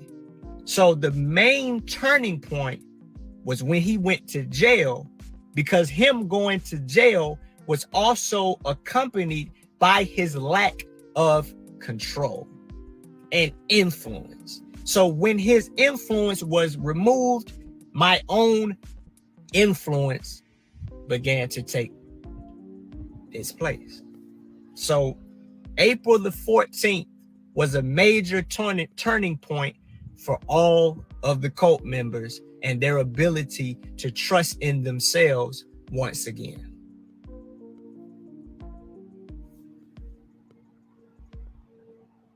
And if I don't get to y'all questions, you can come up and we can speak directly, because I don't have anything to hide. I don't have anything to defend anymore. And I know that this is not going to be a one-time event, but it's going to be an ongoing process. And I appreciate y'all for being a part of this, you know.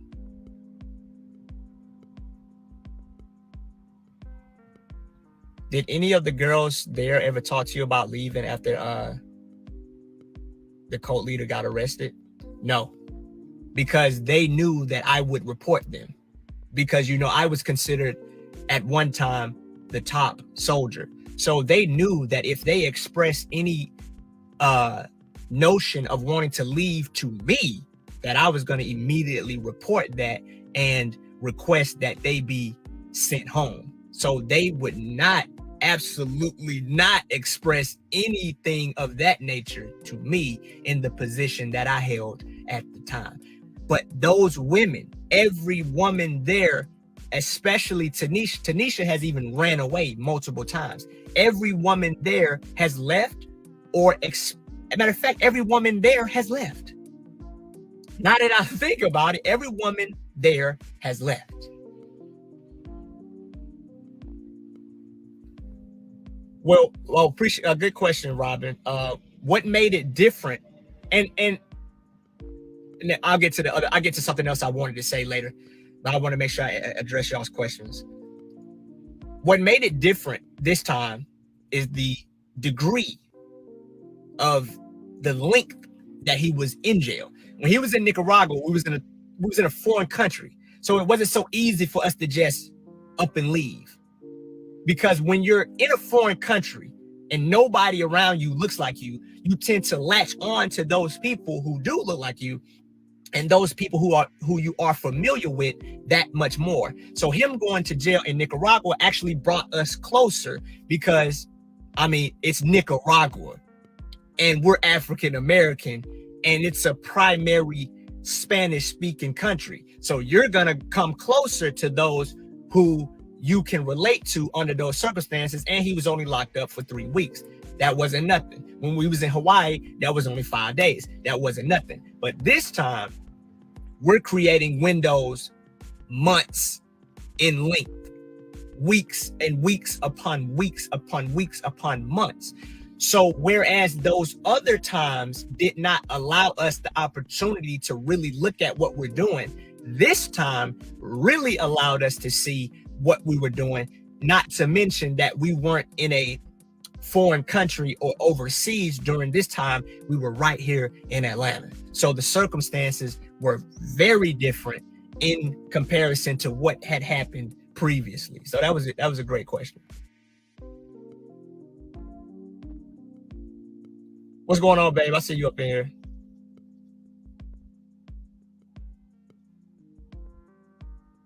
Okay. I see you. Smart. You asked some good questions. I want to make sure that everybody else gets. I want to acknowledge different people's questions. So if I skip you, it's not on purpose. I just want to give other people opportunities to be addressed. But I see your question as well. Why do you think Malia and them are still there?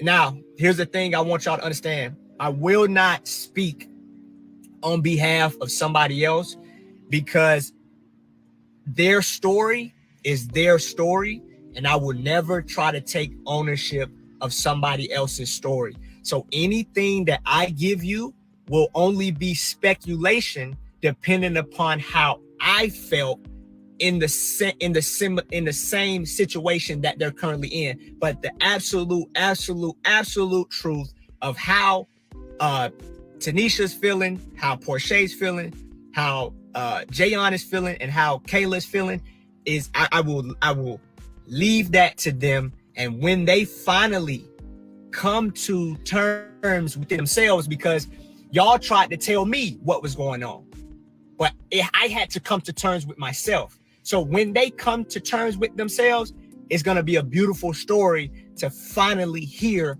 how they actually felt, even though we can speculate and come to some type of understanding of how they would felt just using human empathy. I want to respect their story and leave the absolute truth of how they feel and how they felt to them when they finally take the platform and release that negative experience that is unique to them. But I will say, from my understanding, that the reason that Tanisha and the other women are there is because they feel like they don't have any other options. They feel like they've invested themselves into something to the point where they're gonna look foolish. They think they're gonna look foolish. They're afraid of the backlash, not just online, but from their family. They think in their mind that they're going to look like absolute idiots going that hard for something only to say that I don't agree with this no more, or I don't want to be here no more. There's certain mantras in their head that have been recited over and over again that they have yet to move past. They think that this reality is real. They think that the world hell right now in the space that they're in. So people who are demonic and people who are in a state of hell will project that narrative onto everything and everyone else. They're saying things like most women, but they don't know most women. They're saying things like white supremacy and the government, but they don't even have any experience in the world. They're not even 25 yet, except for Portia. But the other women, they don't have any real experience in the world.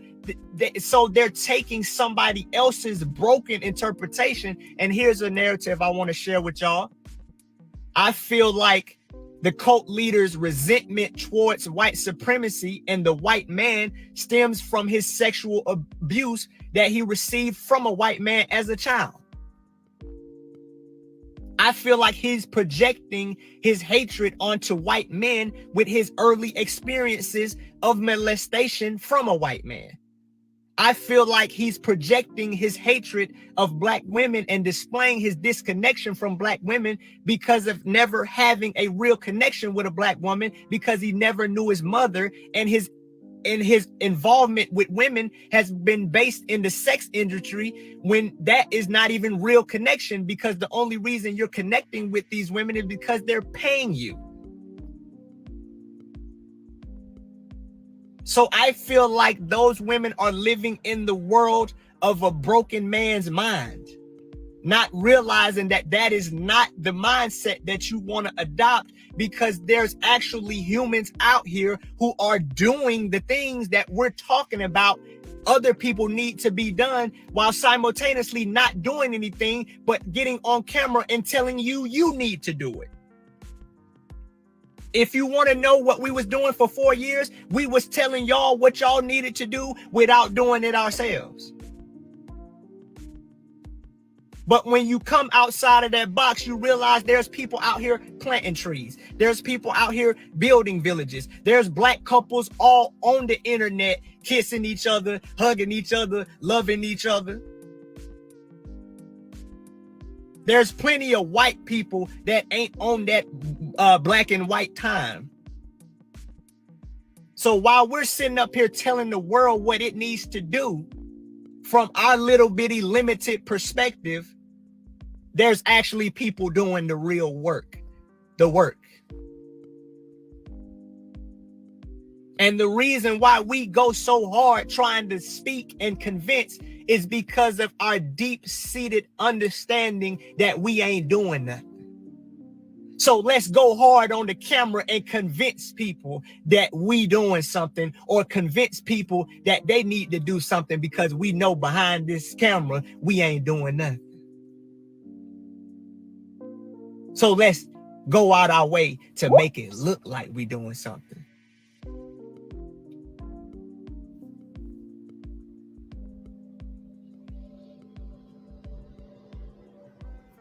And I'm sorry if I missed y'all comments, because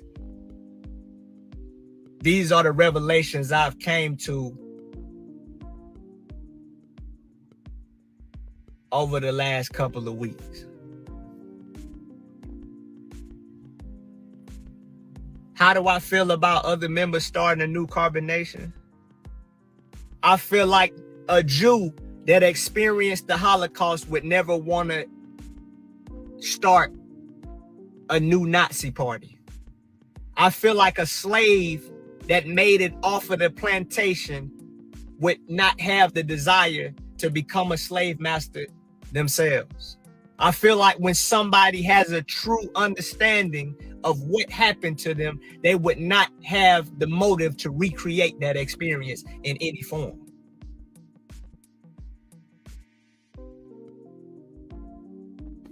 Tell it. That's just how I feel.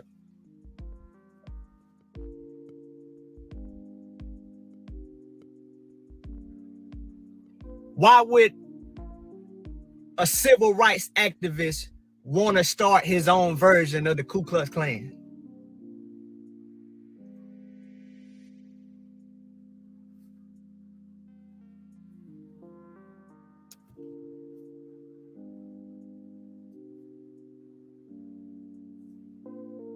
I can't speak on nobody's motive.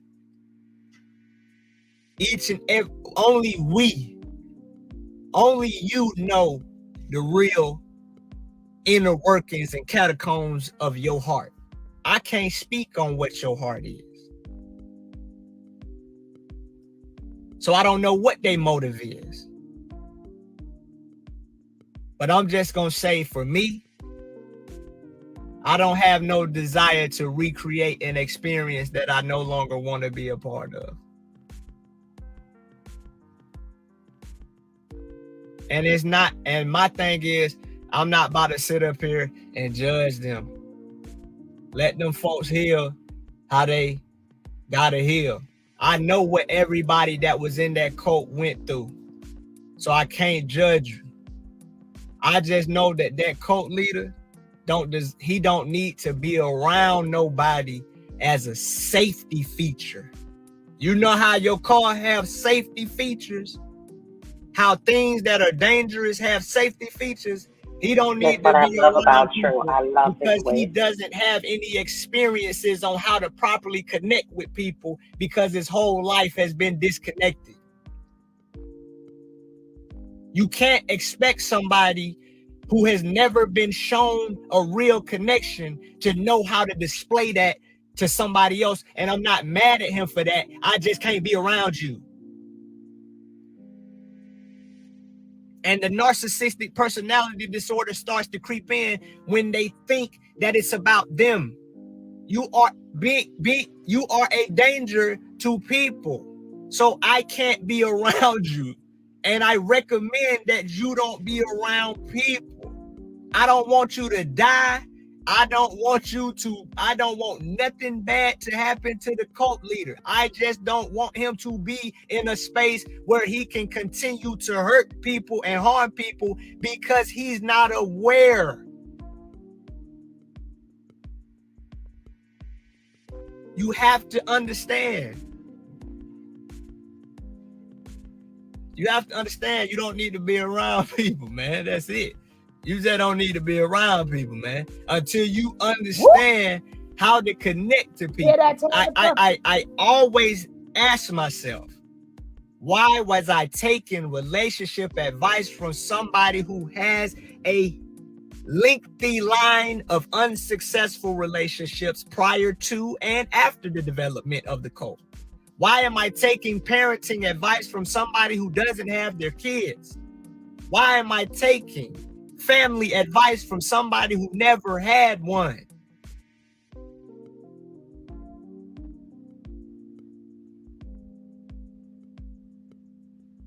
I should have been more thorough in my investigation, and I came to this conclusion. The reason I want to pinpoint me. I want to pinpoint me. Why did I go out there? Why did I go out there? That's the grand question. Why did I go out there? I ran from myself.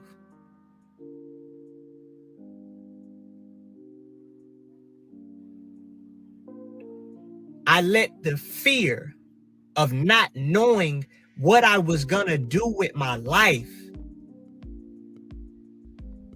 caused me to make an impulsive decision. I had just got out of the military, and I allowed the fear in my own mind plague me. What are you gonna do with your life now? What you gonna do? You gotta do something. You can't sit up in your grandma's house. You can't do this, can't do that. So I threw myself into something without really taking the time to understand what I was throwing myself into. Because I threw myself into the military. It worked out. I threw myself into the military because I knew I couldn't work a 9 to 5, and I had dropped out of college. So I threw myself into the military. I figured it out. So I threw myself into something that I thought was the right thing to do without investigating the person that I was getting involved with. So it was a bad relationship decision on my part. But it's also my duty and obligation to prevent other people from getting involved, not just with this person, but people who display these behaviors. Don't let nobody talk to you any kind of way. Don't let nobody do you any kind of way. Don't let nobody treat you any kind of way, because you got to understand, to allow that type of treatment showed me low self-esteem in myself. I'm glad I seen it, so now I can do something about it. Don't let nobody do you any kind of way, man. I don't care if you ain't graduated school. I don't care if you got 3-4 kids. I don't care if you drive a Honda Accord. I don't care. Don't let nobody do you any kind of way, man. Because when you see a baby,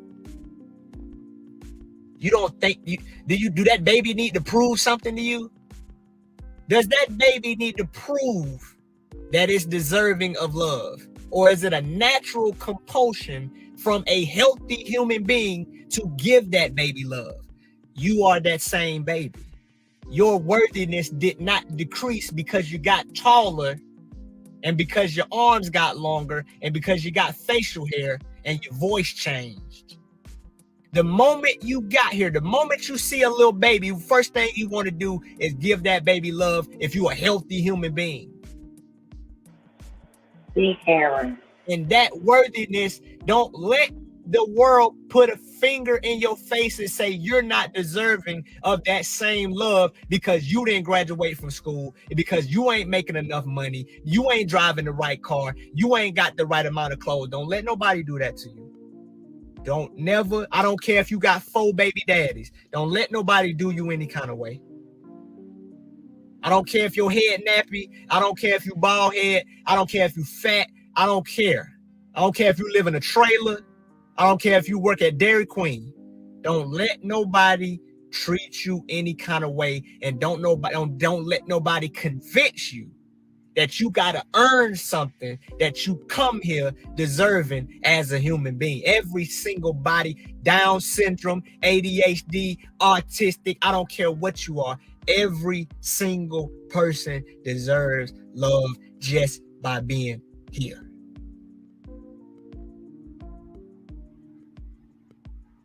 Don't let nobody tell you you got to earn something, because you don't. You don't look at a baby and say, you got to earn my love, baby.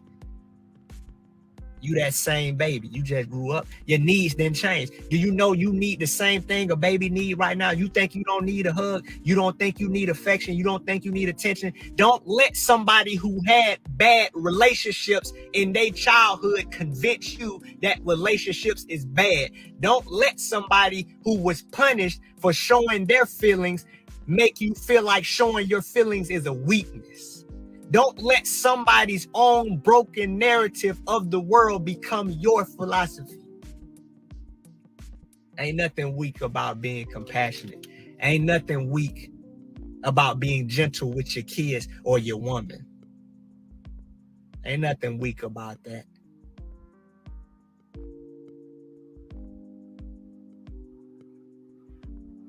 Ain't nothing alpha about being a bully. Ain't nothing alpha about that. The most alpha person is the most gentlest, kindest person. Because any old weak, insecure punk can come out here and act tough. Because acting tough is in fact an act. You ain't never seen no tough baby. Humans don't even come here tough. Humans come here soft and gentle. It is only those children who grow up in abusive environments that go on to associate that abuse and the way that they deal with it as the proper means of survival. I don't need nobody as a cover up for not having nobody. So you had to tell yourself you didn't need nobody because wasn't nobody there.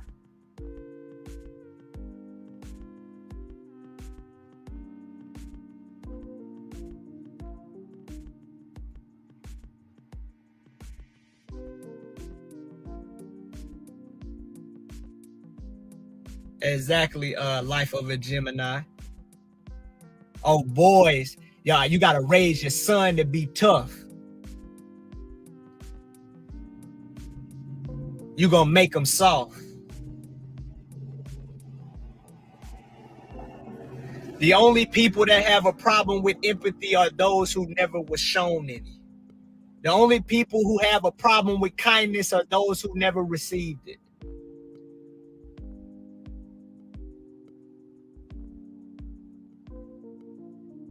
You ain't about to fool me. You ain't about to fool me.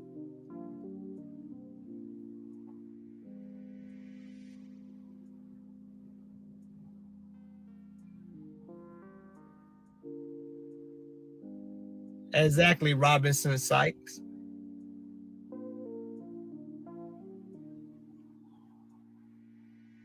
There's nothing tough about having an inability to relate to other people. That's weak. That's the weakest.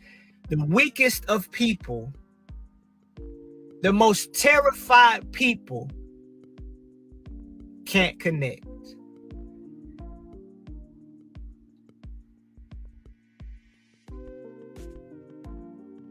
The need to act tough is only confirmation of how weak you actually are.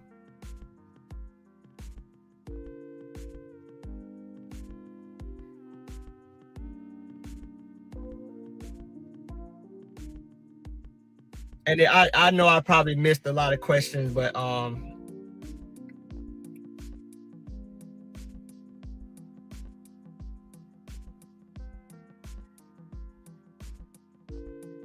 okay, I see y'all putting questions in the box. I can't.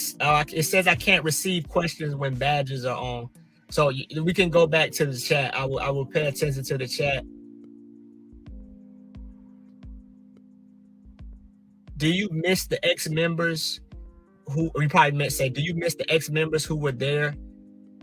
Do you miss the ex-members? Was there a family bond there? Or have you disconnected from them emotionally as well?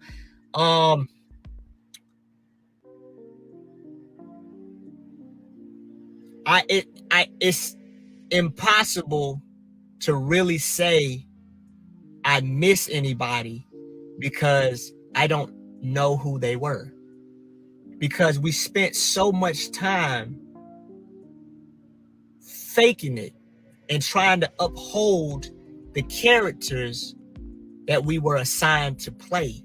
So it is hard to say, do I miss somebody? Because none of us were actually there. Aaron wasn't there. Ishmael wasn't there. We would see hints of who we actually were come out, but nobody was able to fully be themselves, because fully being yourselves was not cohesive with that environment. I wish the best for everybody. I know it might look crazy, but I still hold a space of understanding for everybody. Courtney, Velvet, Armand, Ishmael, Dalen, everybody. I wish them the best. I don't feel like a reunion is the best thing we should do, because each person's healing process is going to look different. I want you to go out there and heal, man. That's it. And I don't have to be a part of that. If you understand what I'm saying? I don't have to be a part of that directly. Like, we don't have to, but I want everybody to say their piece. Ishmael, if you're watching this, let people know how you felt about 2 abortions, man. I'm not holding nothing no more. I'm not holding back no more, man. I was afraid of what people might say online. I was afraid of the backlash I might get from the cult. But I want Ishmael, Armand, talk about how you talk about your piece. You don't have to, bro, because you can not say nothing, and you can do your own therapy in private. But I'm just saying, bro, this just from me. You understand? Ishmael, talk about them 2 abortions and how that made you feel, man. Because Kayla ain't gonna do it. It's still there. Kayla gonna have to face that. Jayon gonna have to really talk about how she felt about drinking while she was pregnant. She gonna have to really talk about how she felt about losing that baby. Because that script you had to read, it's not real. Armand, tell people how you felt about not being able to see your son. Everybody, it's so many stories that need to be told, and if they don't feel comfortable telling them, that's fine. But it's so many angles, it's so many pieces to the puzzle that'll be really refreshing on their behalf to just get it out.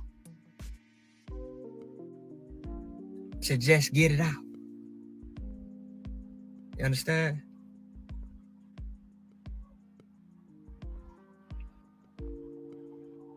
And I know we put a lot of energy into what we thought it was, and it turned out not to be that.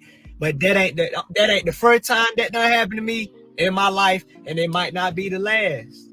Because how many of us have invested in a relationship with somebody only to find out that that person was not who they presented themselves to be? We done bought a car. We done bought a car that didn't turn out to be what we thought it was gonna be. That happens in life, y'all. I know we got online and we went hard. We yelled, we screamed, we made ourselves look stupid. We allowed ourselves to be embarrassed and humiliated. But the thing about it is, y'all, we ain't dead. We ain't dead, y'all. And the truth of the matter is, even though we was online with it, can't nobody point no finger at us, man. Because guess what? There's 28 years of my life that wasn't online. So the truth of the matter is that people is only getting a small peek of who they think I am. And who people think I am is typically a byproduct of who they are. So I don't have it. I'm free, man. And I can finally say that without lying. I'm free to be me. And I don't have to cuss nobody out to prove that. I don't have to tell nobody what they need to do or hype myself up to be something that I'm not to do that.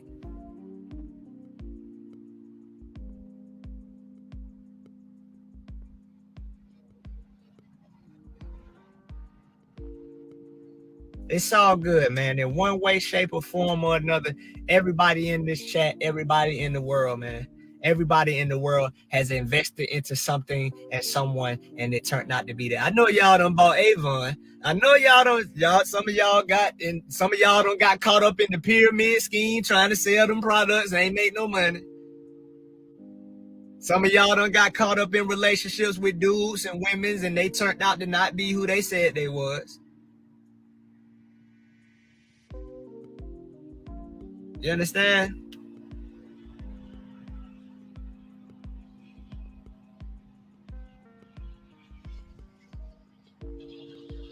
Man.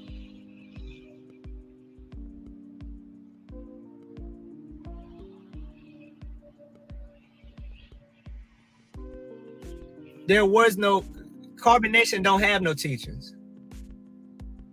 There's no teachings in Carbonation. if you look at what we was talking about, we was just talking.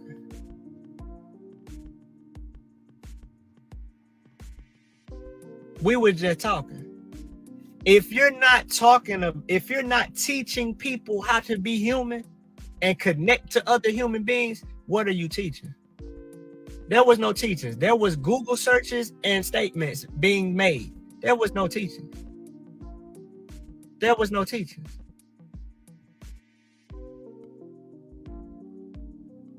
There was somebody who beat me to Google.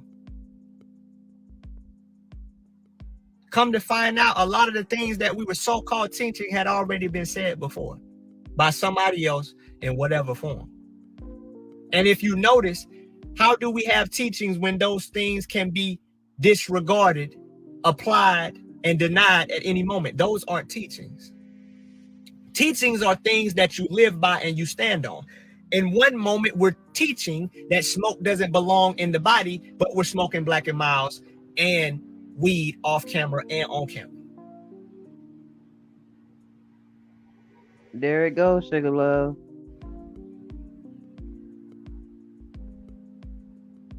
He is regurgitating everything you said. You made it perfectly clear that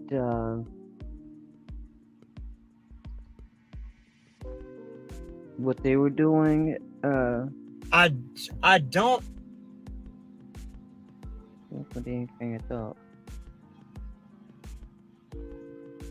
I don't recall any specific moments of him being mean or aggressive to Ja, but saying things like, because here's the thing, you notice that at one point we were saying that it takes a village to raise a child and that the child belongs to the village. Then the narrative flipped because of how the women began taking to Ja. All of the women loved Ja because he's a baby. That's what normal humans like, babies. I looked at Nubia as my daughter. It wasn't Dalen's daughter. Nubia was my daughter. Tori and Dalen could leave Nubia in the room with me and Kendra and know that Nubia was gonna be straight. They didn't have to ask us. They could just leave because that was my daughter. Nubia's well-being was my responsibility. That's what that makes sense. Then the narrative shifted to, oh, that's your son. And I don't like other men's children. So with that understanding, I know that this person does not care about my child.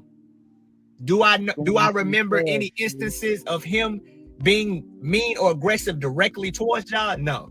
But those types of statements insinuate that this child is now not the tribe's responsibility, but my responsibility. And anybody that says that they don't care about another man's child, well, then I'm included in that.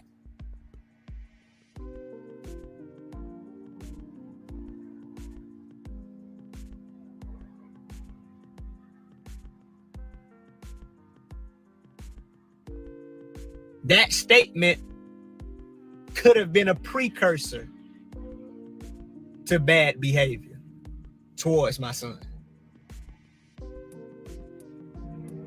And y'all got to understand, a lot of times when the cult leader was talking, we would tune out because we're just trying to get to solar noon, or we trying to go to the bathroom.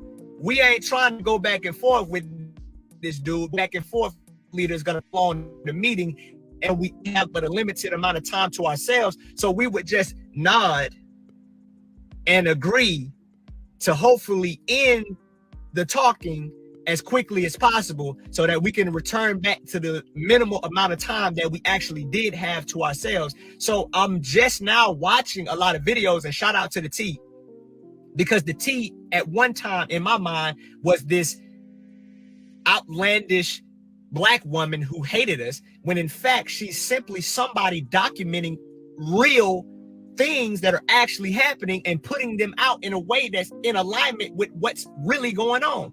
So I'm watching some of her content and I'm like, wow, I don't remember this. And I was there, and I'm like, I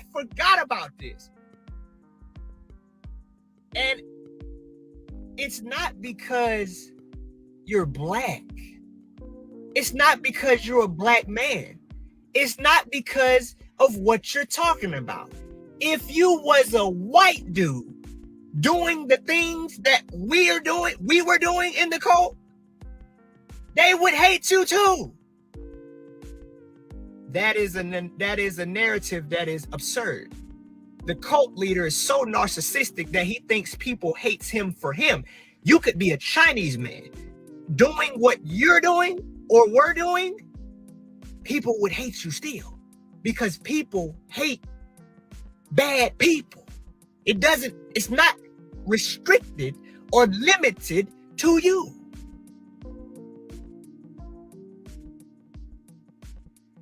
He got so much energy because it was on the internet. Most cults are reclusive. He was the only idiot bold enough to do such stupid things online in real time.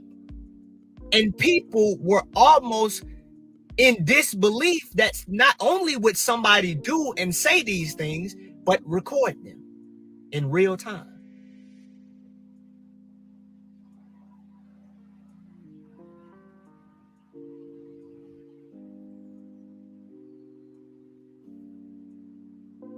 How was he staying up so long? I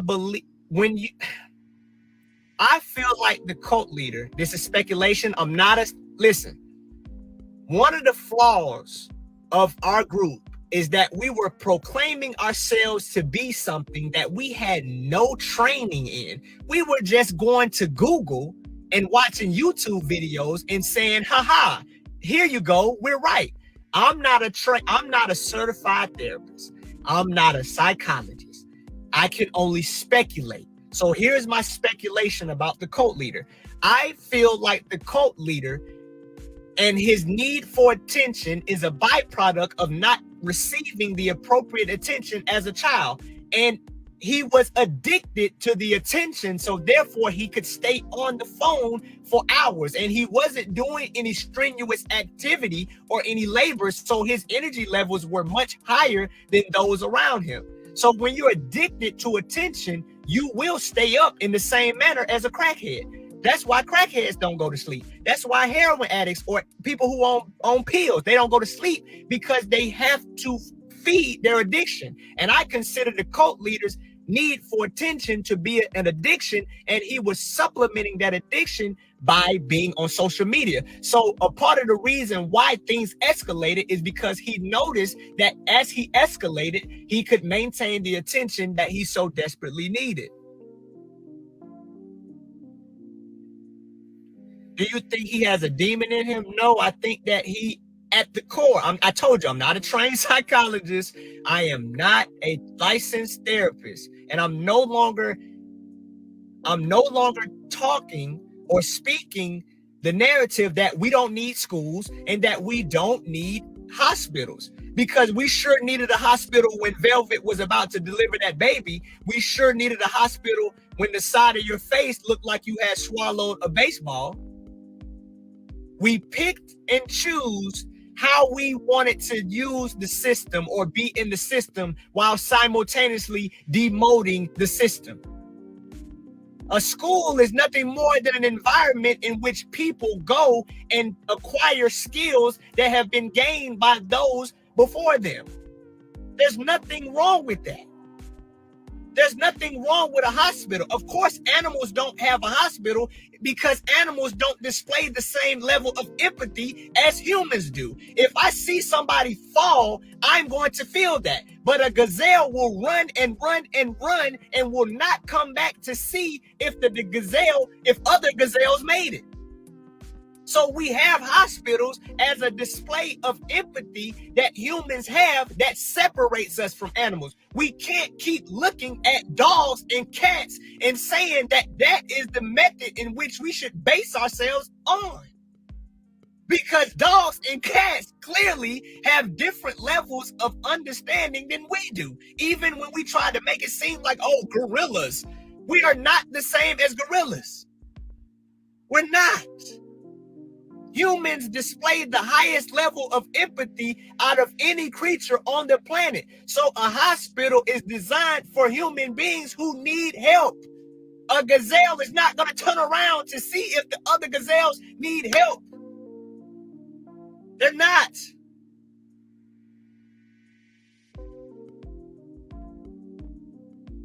But the cult leader could stay up so long to get his fix.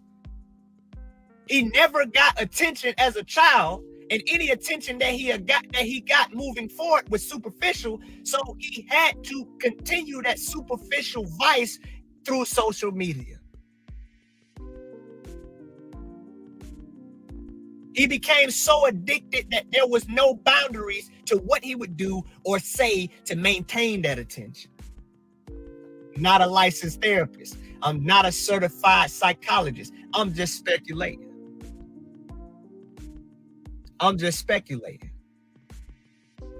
That's it. I'm just speculating.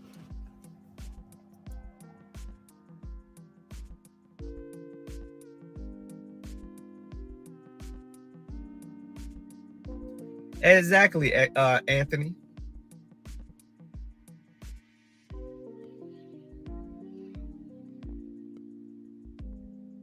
I was so removed from what was happening that I'm actually having to go back and watch videos and I look at myself and I realize I wasn't even there. I watched the recent video that the T showed on her channel, and I looked at myself in the background, and I looked at myself and I realized I wasn't there. I don't know if y'all have ever been in a situation where you had to zone out, where you had to remove yourself from what was going on in order to exist in the atmosphere. I don't know if y'all have ever.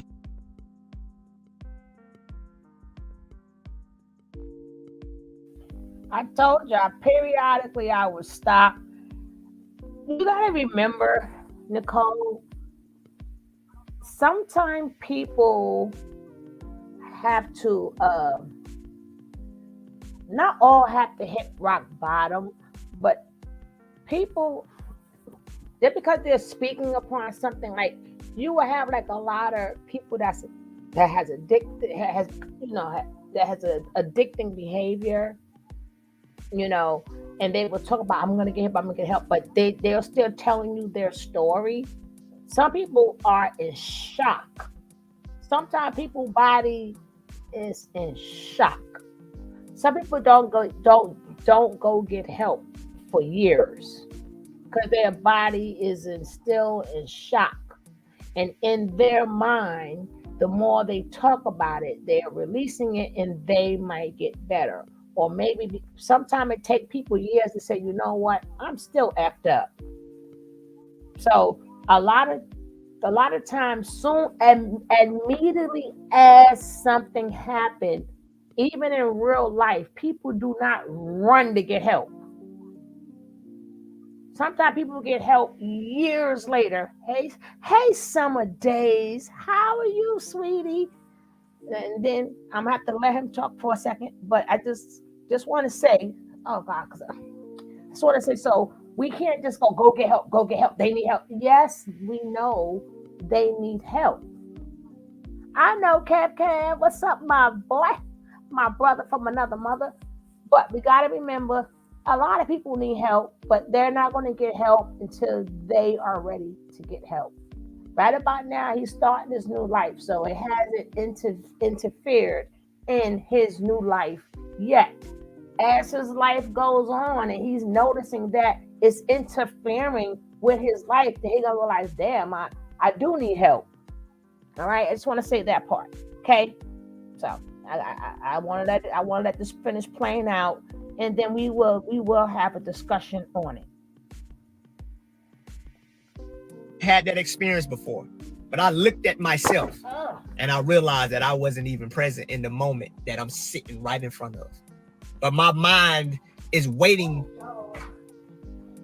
for this situation to be over. I'm probably thinking about food or something. I'm probably thinking about sleep. I'm probably thinking about, can I just get a moment to myself? Because 6 o'clock, first thing in the AM, the cult leader's on the line, talking in the phone about nothing.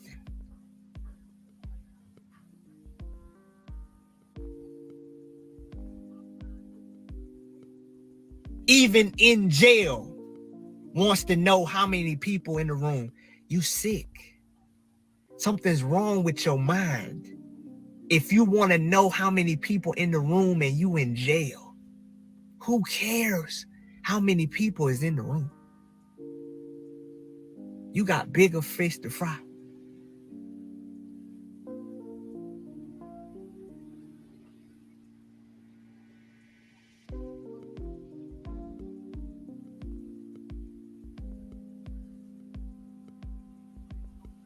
I'm not a licensed therapist. I'm not a psychologist. I'm just speculating.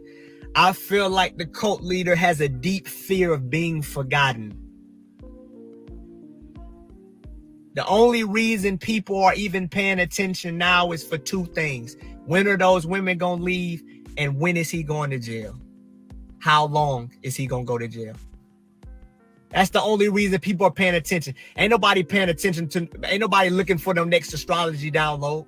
Ain't nobody looking for no melanin. Ain't nobody looking for no biology. Ain't nobody looking for none of that. The only reason people is paying attention at this moment is when are them women gonna leave and how long is you going to jail for? That's it. Once those two things have occurred, you will be forgotten and you will be remembered as a fake messiah. Just like Sybil said. Y'all, Sybil did a video 2 years ago and I just saw it this past week. I just now finally listened to what she said. I'm just now seeing some of the things that we did. And I was there. And I know some of y'all might be like, what? That don't make no sense. But it's for who it's for. I realized that one of the things that made me be afraid to say certain things is because I may not be able to make sense of some of the things that I was doing.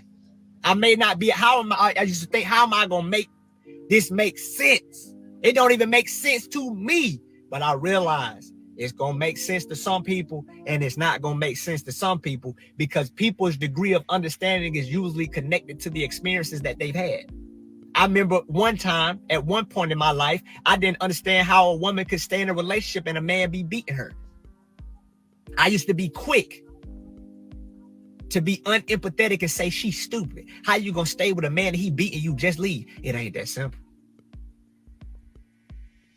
I feel like this experience has taken my empathy level to a healthy degree where I look at people and I say, I don't know you, in a good way. I feel like judging people you met is like opening a book and starting with chapter 6 and closing it and saying, you know what happened before and you know what's going to happen after. I feel I treat everybody like a book. And I can't judge you because you on chapter 7 because I don't know what gonna happen after that. And I don't know what happened to get you to chapter 7. So I don't never look at nobody no more and say, I know what you going through or I know what you got going on. You on, I don't know what chapter you on. I feel like what age somebody is a chapter they own in their life. And just because you on chapter 32 don't mean that I know what chapter 50 gonna look like for you. I don't know, because you can flip the script. You can flip it. So I gave myself permission to be misunderstood. I gave myself permission to not allow myself to be judged because of this particular chapter in my life. This ain't the end. This is just a chapter. The story continues. But I will talk about this chapter. I ain't about to close this chapter early because of the fear of people not understanding what in the world I was doing and what in the world I was saying. I'm still trying to figure it out. I'm looking at it like, what? I can't believe I still be certain stuff I forgot. Certain stuff I forgot. But it's good though. It's good though, man.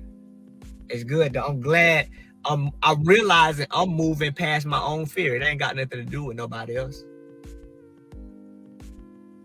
Babe, you know we already talked about this. We already talked about this. Talking to you and talking to my wife.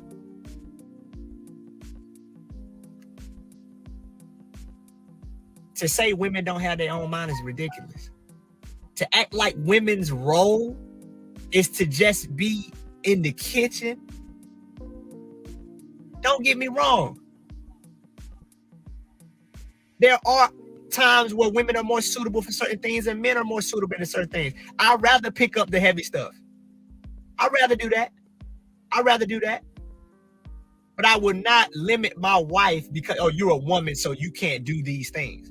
Man, when my wife talk, it'd be a back and forth. And I realized this is another reason why I understand that the cult leader is insecure. Because when I talk to my wife, her intelligence is parallel with mine. But I don't feel bothered by that. And I realized the only reason I would feel bothered by that is if I was insecure. A lot of the cult leaders' behaviors are deep-rooted insecure.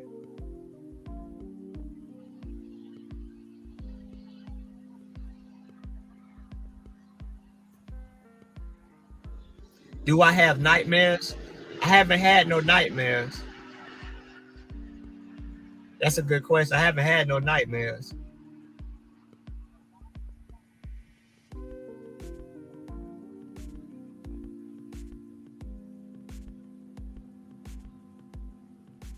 Yeah, I'm realizing, man, I'm up here dealing with a dude that's insecure, man.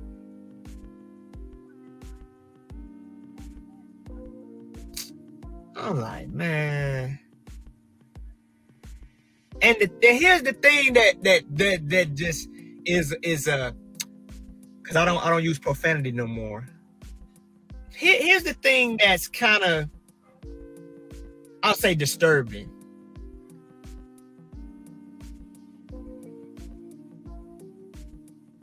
The cult leader appears to be a grown man, but displays the characteristics of a little boy. And looking back at it from this angle that I'm at, I'm like, wow, you never really know somebody's mental state and their development just by looking at them. Age and maturity are not congruent. Do you hear me? Age and maturity are not congruent.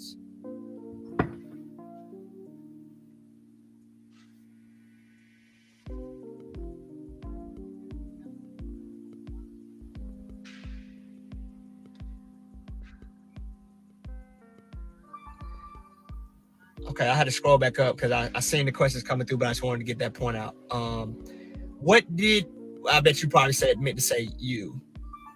What did you miss most while locked up in the cult? Let me say, very good question, Gwendolyn. I want to tell y'all my experiences.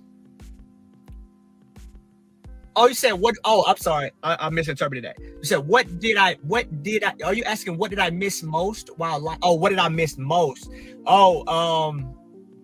The ability to maneuver when I wanted to maneuver. The simple things. The military, as disciplined as the military requires you to be, they gave us time off.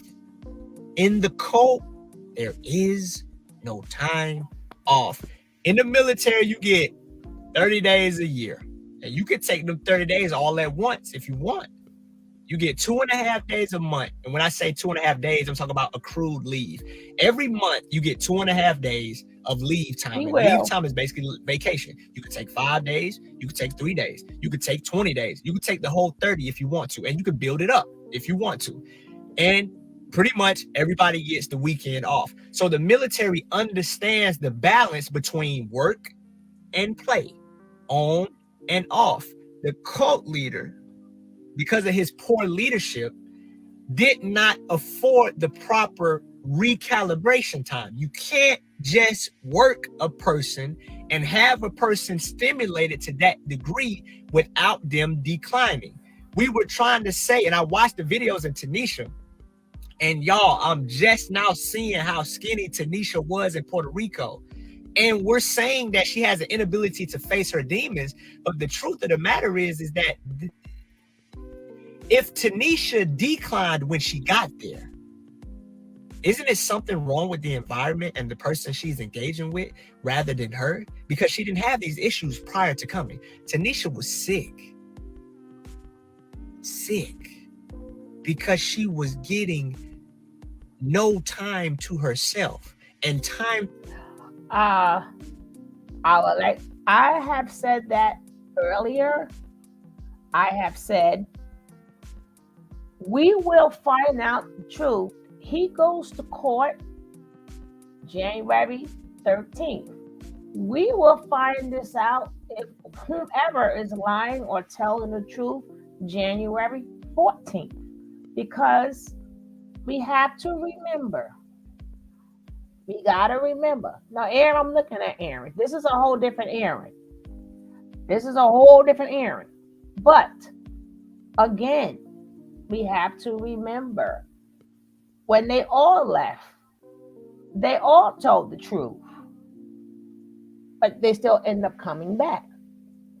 They all told their truth. So we're not saying he's lying, but we won't know if they fully broken the hole until if he gets out or not. Because as we saw in the video with the Father Divine, up until today, they're still praising that man. Up until today, they're still under his hold.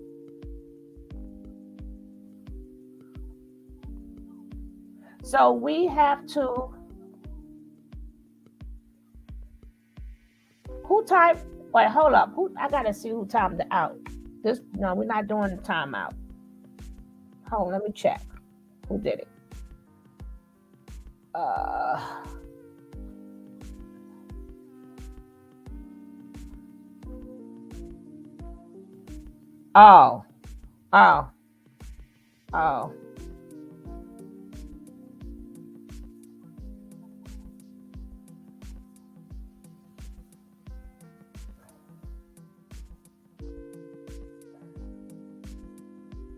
So, like I said, right about now, we're going to take it as we get it.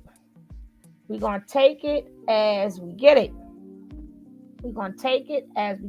you can't time out somebody that's on the panel. They can speak.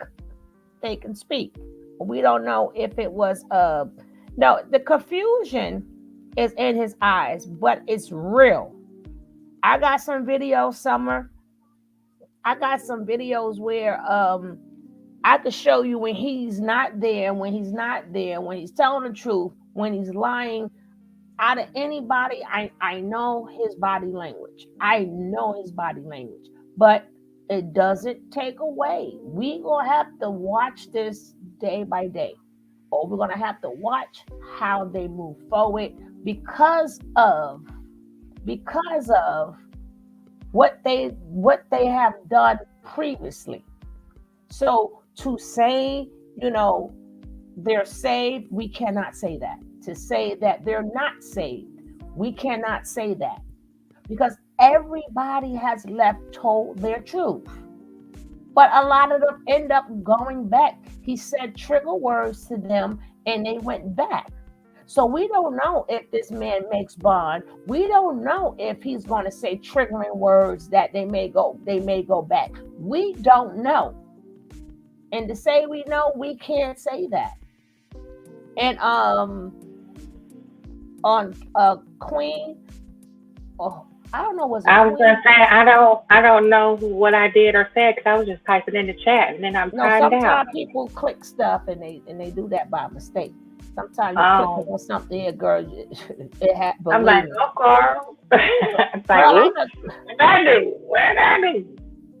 Yeah, it happens to everybody. But you will all, when people catch it, as you see, they'll say sorry. So then you know it was by mistake.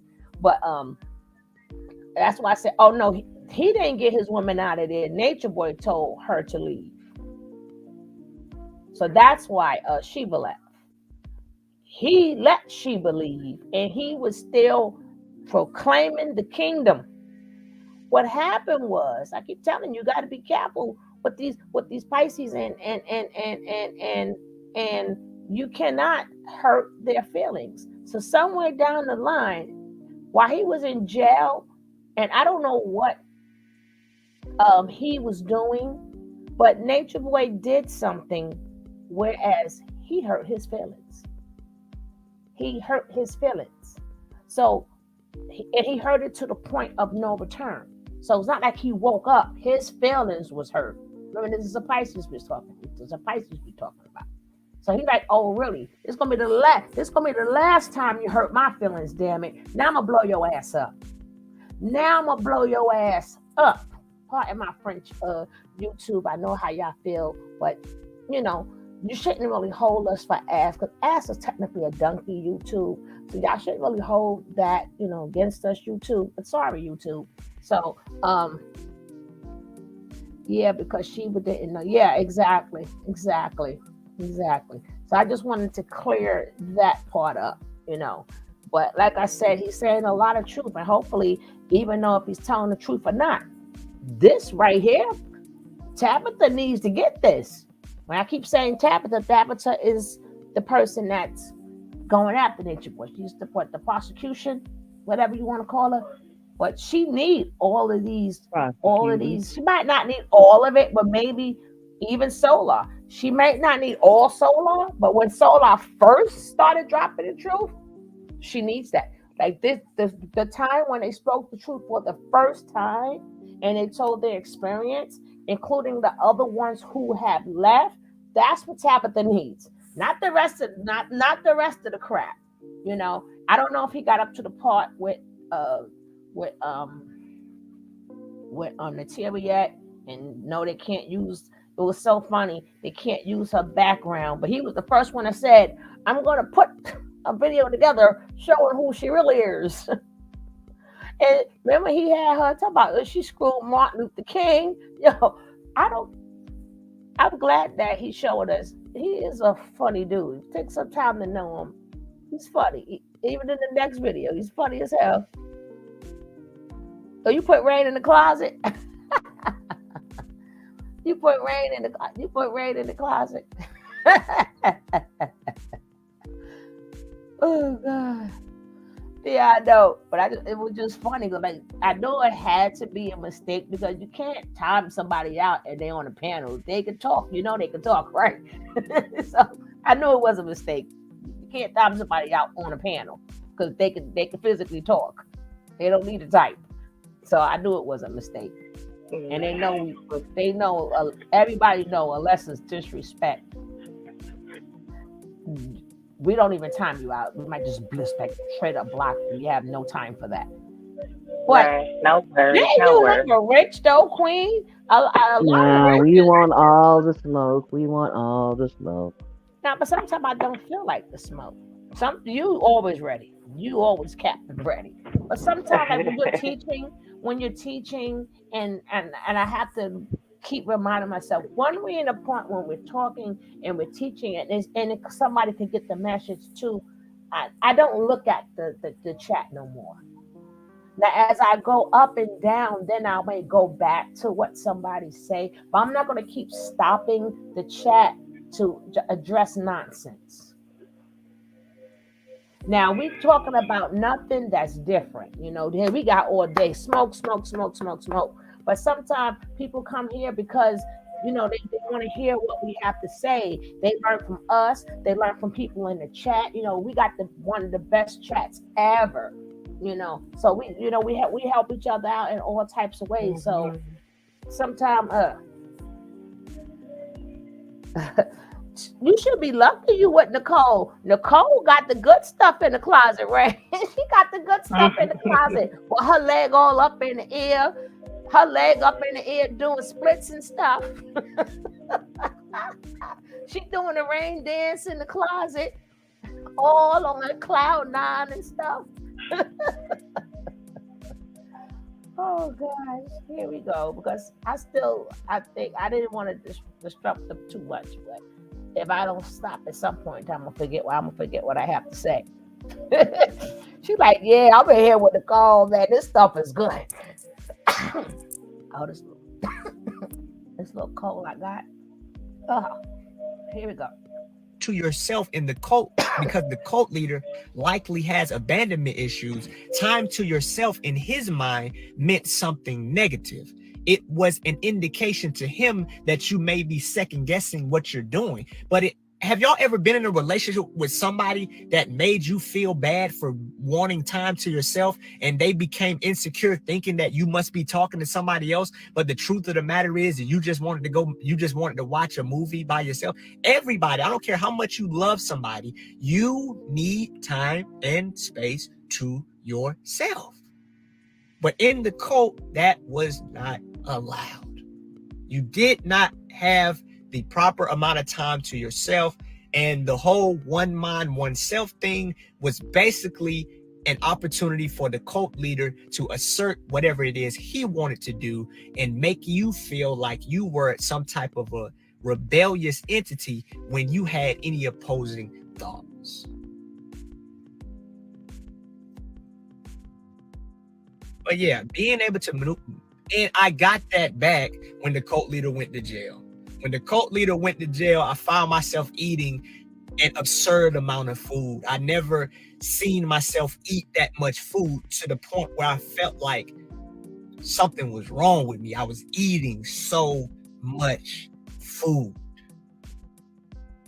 And I realized that my body was trying to pull in the amount of energy. We didn't realize we were sleep deprived, y'all. We didn't realize we was nutrient deficient. We didn't realize that, y'all. We didn't understand that. But that's one thing I noticed when the cult leader went to jail, is how much I was eating. I was eating a lot. And I look back at my videos and I'm like, why is my face so skinny? I had never been I ain't never been a big dude, but I ain't never been a frail dude. I've always been able to do push-ups, pull-ups, run in the military, sit-ups. I was in the military for 8 years. I ain't never been no frail dude. And now I'm looking at my body like, oh yeah, because I was so small, I look big to myself now. And I'm like, yeah, this is how I usually look. I'm like, why is my face sunk in?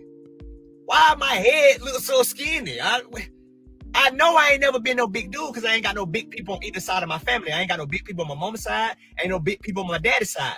But I ain't never been like this. I look like a thin crust pizza. What I look like? Why am I thin? Why am I so thin? It's one thing to be thin, but it's another thing to look like weakly. You understand? You could be thin and still be healthy. But when you look weakly, I was like, no, boy, I need a hamburger or something, boy. I need a hamburger, boy. Boy, I need a hamburger or something, boy. Boy, I need a double cheeseburger or something, boy. For real, my body was like calories now. My man's. No, man. No, man. I'm out here looking like a sideways Pringle, man. What? Come on, man. No, nah. I know I'm little. I know I ain't no big dude. I ain't never been no big dude ever. Nowhere in my childhood, nowhere as a teenager, nowhere as an adult. But I ain't never been sickly like this. Something's off. I need a hamburger, but I need a pork chop sandwich or something just to make up for lost time.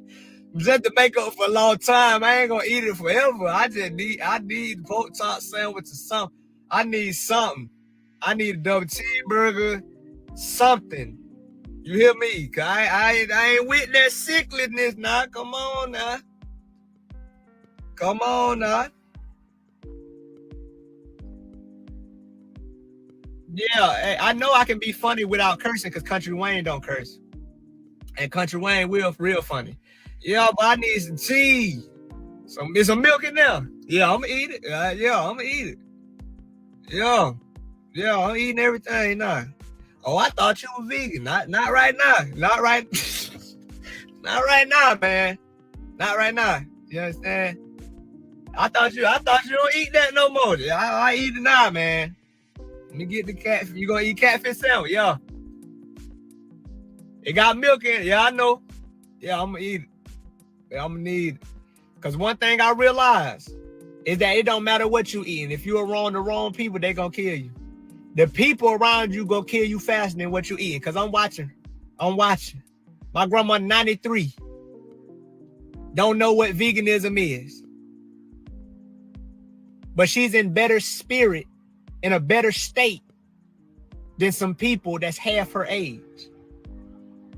What good is us eating vegan? And I'm telling y'all, let me share this with y'all. Appreciate y'all for being here. Appreciate y'all for listening. First and foremost, appreciate y'all.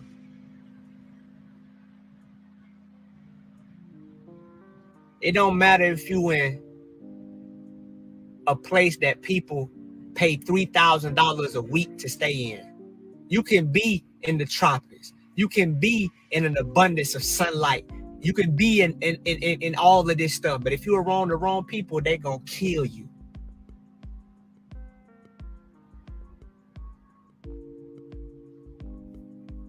You can't sit up here and disregard the fact that people get worse when they get there and they get better when they leave. Oh, come on, man. People get worse when they get there. Look at videos of Tanisha when she first got there and before she came, and watch her decline. And the only reason they look like something now because he ain't there. The only reason Tanisha's still there, the only reason she ain't screamed and ran up the street since is because he ain't there. They actually getting a break. It's actually easier for them to stay there now because he ain't there.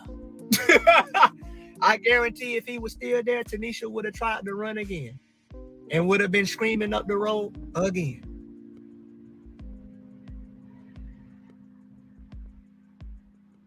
It's not if, y'all. I want to let y'all know. I'm not a licensed therapist. I'm not a psychologist. I'm just speculating. Charles Manson had such an influence on the women in his family that he convinced them to kill people, brutally murder people. And those women eventually came to their senses. So it's not even a matter of if. It's just a matter of when. It's a matter of when will they wake up. And one of the things that Charles Manson's family members said is that after 25 years, she's disappointed that Charles still refuses to take accountability for his role in the murder of those people. 25 years, Charles Manson is saying the same thing that the cult leader that I was involved in says the same thing. And when you look at cult leaders, they display the same characteristics. They have the same agendas. And P gang, why did y'all know? I know y'all probably like, yeah, I knew that, but I didn't remember because I was young when Martin came out. Martin came out in like 93 and they ended in 97, so I don't remember it. But I didn't know until like yesterday that Martin had an episode where he was in a cult.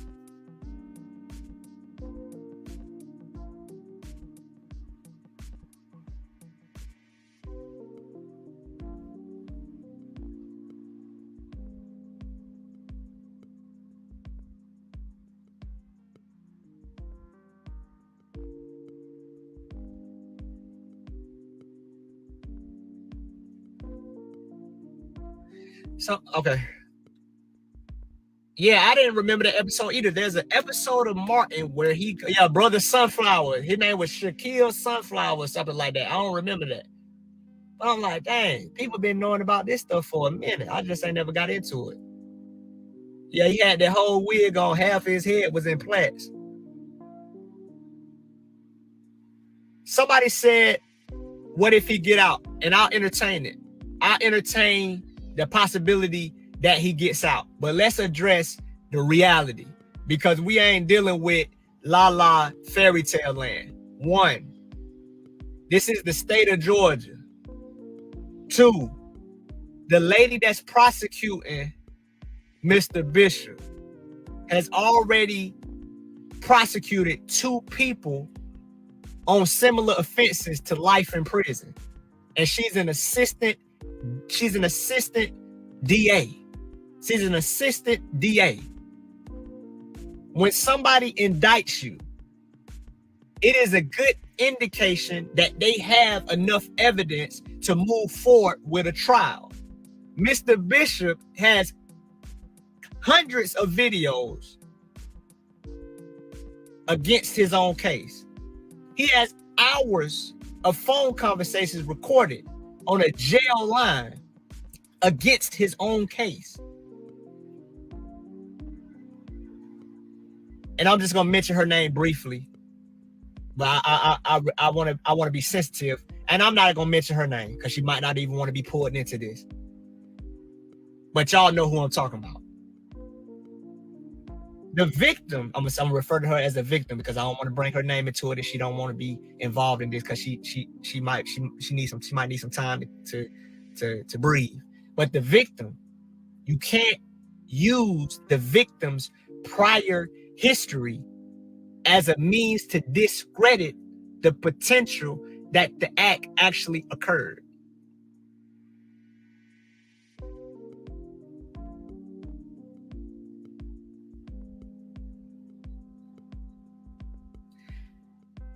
The cult leader is attempting to bond on the premise that he's not a flight risk, which in fact he is a flight risk because he's known to travel across foreign countries.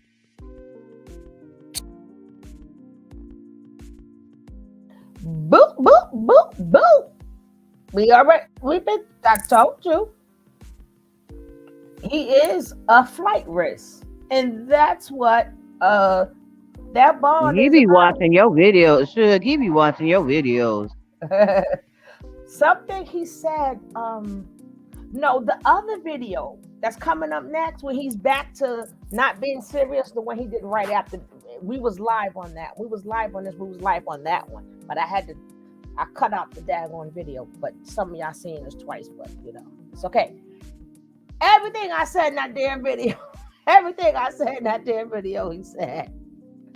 He's definitely a flight risk. Definitely. But like I said, you know, we are happy. We don't get too happy because we've been down that road before where we got happy and then it turned out. So we have to distinguish, you know, we got to let them let us know where they're at. But before we get too happy. Because you see, when we get happy, you know, we got to see, like, Kite is not no more like on the screen, like begging for money and dry begging or whatever. You know, he done became Muslim. You know, they still have to follow people, which means they have not been healed. You know, when they still have to, even when Omac left. Omac sat up there and left, but what did he do? He never got the healing that he needed, and he joined the Moors and became Muslim, and then look where that got him. Even though he's not dry begging, you know, he's making his art, and he makes some really nice chains and bracelets. I'm not even going to front. He makes some nice stuff.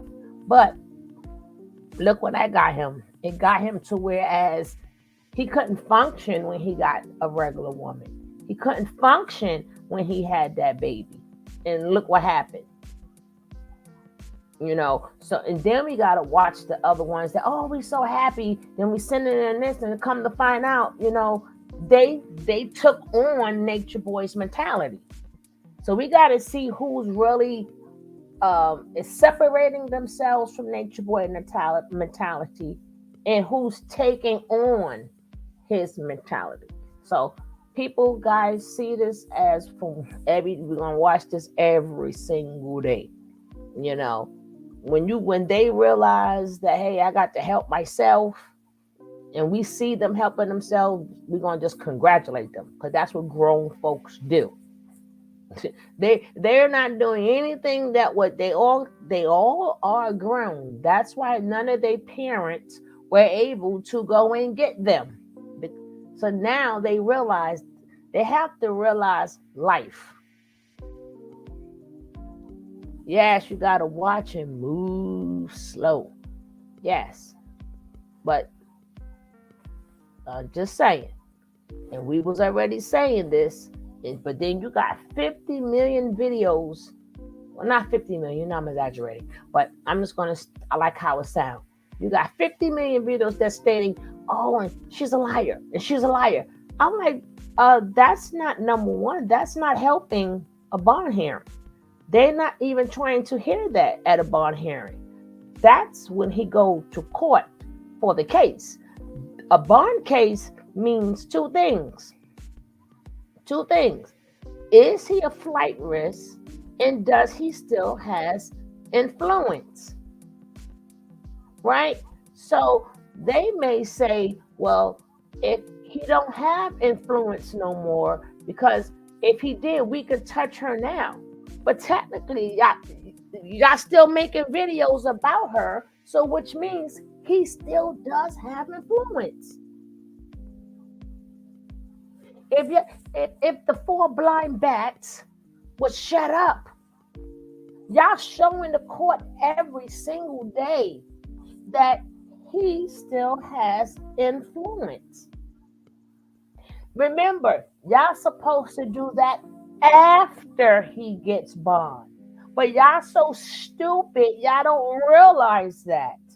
Y'all don't understand y'all up there reading us letters. I mean, taking words and reading the words. No, chick, y'all need to study the daggone words. Don't tell us the words.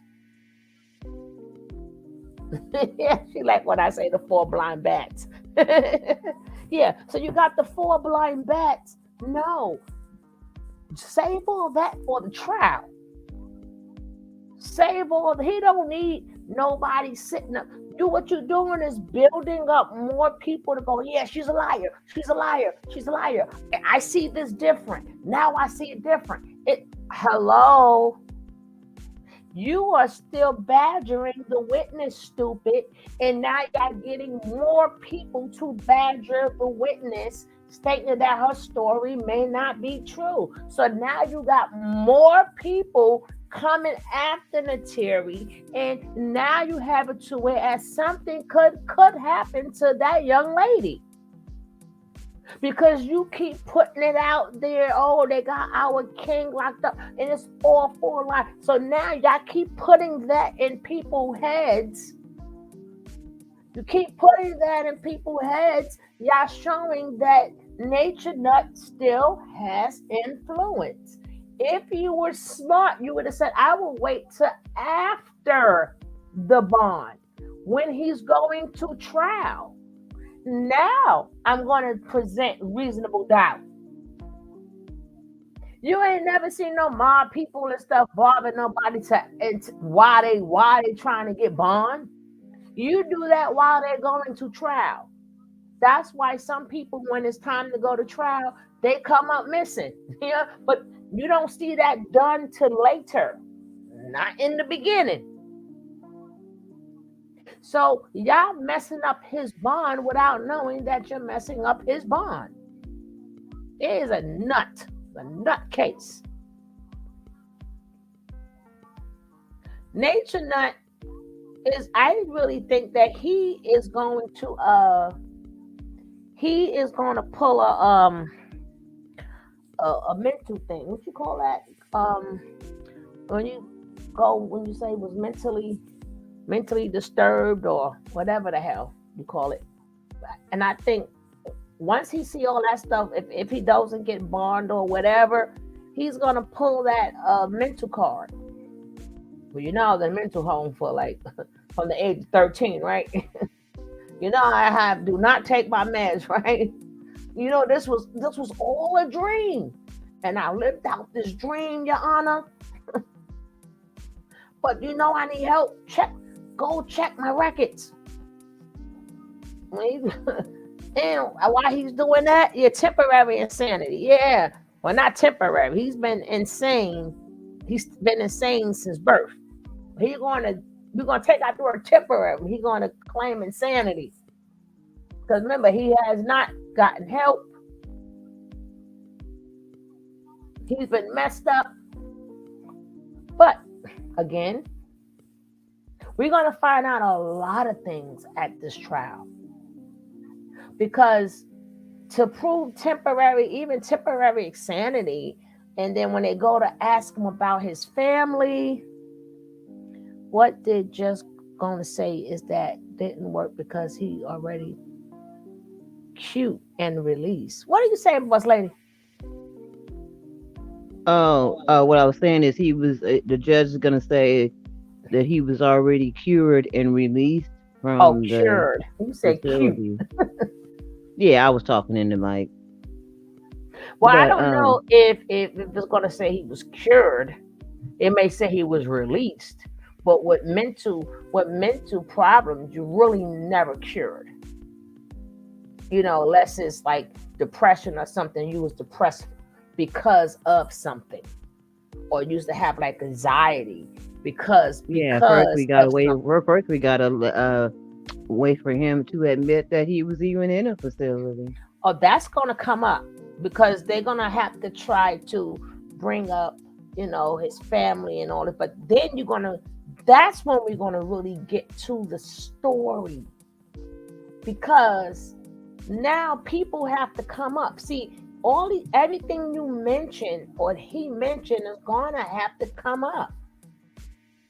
The what you call it's gonna have to come up. Whatever the people who he used to stay with, when they sit up in that court, and they realize how many lies that Nature Nut done told them, they're gonna probably go back for depression. When they sit up there and go, everything was a lie. Damn. Because to bring up his mother or father, they're going to have to back that up. You just can't tell me, oh, I was a crack baby, my mother and father passed away. They're going to be like, when? Where's the proof? So I know Tabitha going to want proof for everything. Because I know if I'm a district attorney and I know I want a case to win, and I know he's a natural born liar, everything that man say, I'm crossing and examining. You need proof. I need proof. Show me an obituary. You bet if you can't get no obituary, well, it better be in that computer. It better be that death certificate better be in the computer, damn it. And who holds the death certificate? Who got that? And what happened?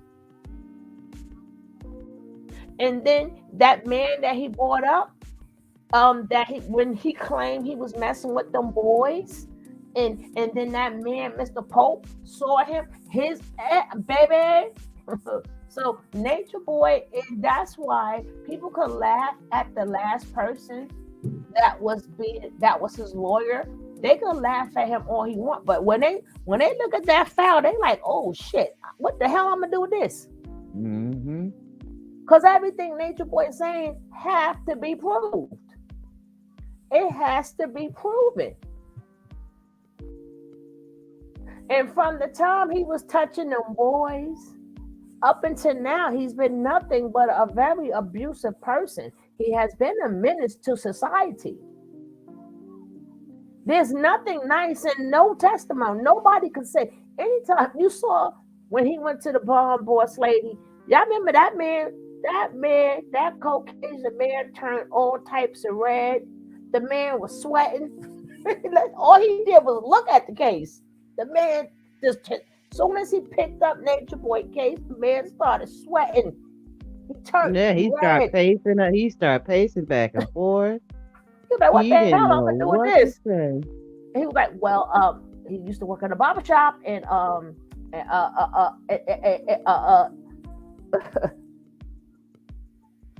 yeah, but he's been doing that for so long. They're gonna bring up that girl's face. You think Tabitha ain't gonna show a picture of that girl's face? You think Tabitha is not going to get the documentation of when he was with her? And how he ran from that case. See, they pulled their trump card too fast. See, the defense, the people that's going after them, they ain't pulling none of their cards. So you don't know what they got, what they don't got. All y'all got is she said they made love. Do you think Tabitha don't know that she said that? You honestly think Tabitha don't know that he said that? I mean that the Terry / baby, Janae. I thank you, darling. I may take a trip out to Georgia. I ain't lying. When that trial comes, I'm gonna find out how to become a reporter real quick and get them so I can get that card. I know some people in Georgia are gonna put me up. I'm gonna try to make it my business to be there when that trial comes. Mm-hmm. Even though I can't, they might not let you record or nothing. But baby, I'm gonna take a picture with me in there. So when I come on live, when I come on live, you're gonna know what I'm saying is true. This what happened. Cause remember, the juries can't talk about it. We could talk about it. She's gonna bring that heat. You gotta do it. You gotta do it the sneaky way, Suge. You gotta get you one of them watch phones, so you can record on your watch. No, baby, if they find out. I mean, you could probably do it, but if they find out the source where that came from, my ass is out. So we're going to have to discuss that later, boss lady. She didn't say that. She didn't say that.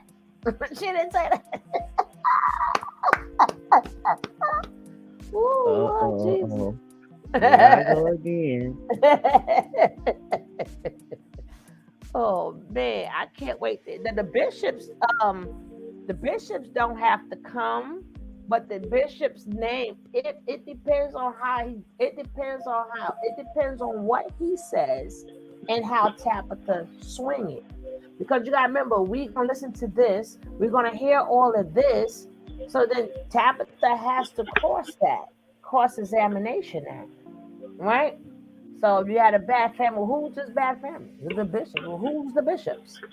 You can't sit up there and paint them to be the worst foster parents ever, because now their name is on the line. So we don't know. But I will make sure this man got proof of everything. And the courts already told him. The boss has already told, not the boss. The courts already told him they want evidence. They told him in that thing, they want for him to give up everything, his witnesses or anything that can help his case. And everything that could really help his case, he already tried it. He tried it with the 4 people that was there. He even had the white man there. That ain't work. Then he had people there. Then we had one girl there who couldn't answer questions. She thought she was going to overspeak Tabitha and talk about, well, I seen the video. And this is what she said. That's not helping the case. Yeah. I was going to say, he pretty much is painted into a corner with this one. It's like a rap times 10 because of all the things that already have been out there for so many years. This just kind of put the nail in the coffin for him. So then now that you got him saying his own people say he doesn't deserve to be out. Solar have said it. He said it. I don't know what poor Pisces said, Mr. Armand. I don't know what Armand have said. Because we got to get used to their real names now. But Musa's the only one that kept his name because he do look like a damn Musa. He does look like a Musa. You know what I'm saying? He looks like a mosa, you know. And then, and I also showed the other video where, Joy, she's a little bit like distraught now after she seen that damn video with them in that wannabe shower. She's like, hold up, damn it. Now, see, a lot of these women, like, oh, after I done went up there and came back and forth for your ass, now you got a queen, even though she has a husband and another child, but it still doesn't make you not hurt. We still human. You know what I'm saying? It doesn't make you not hurt.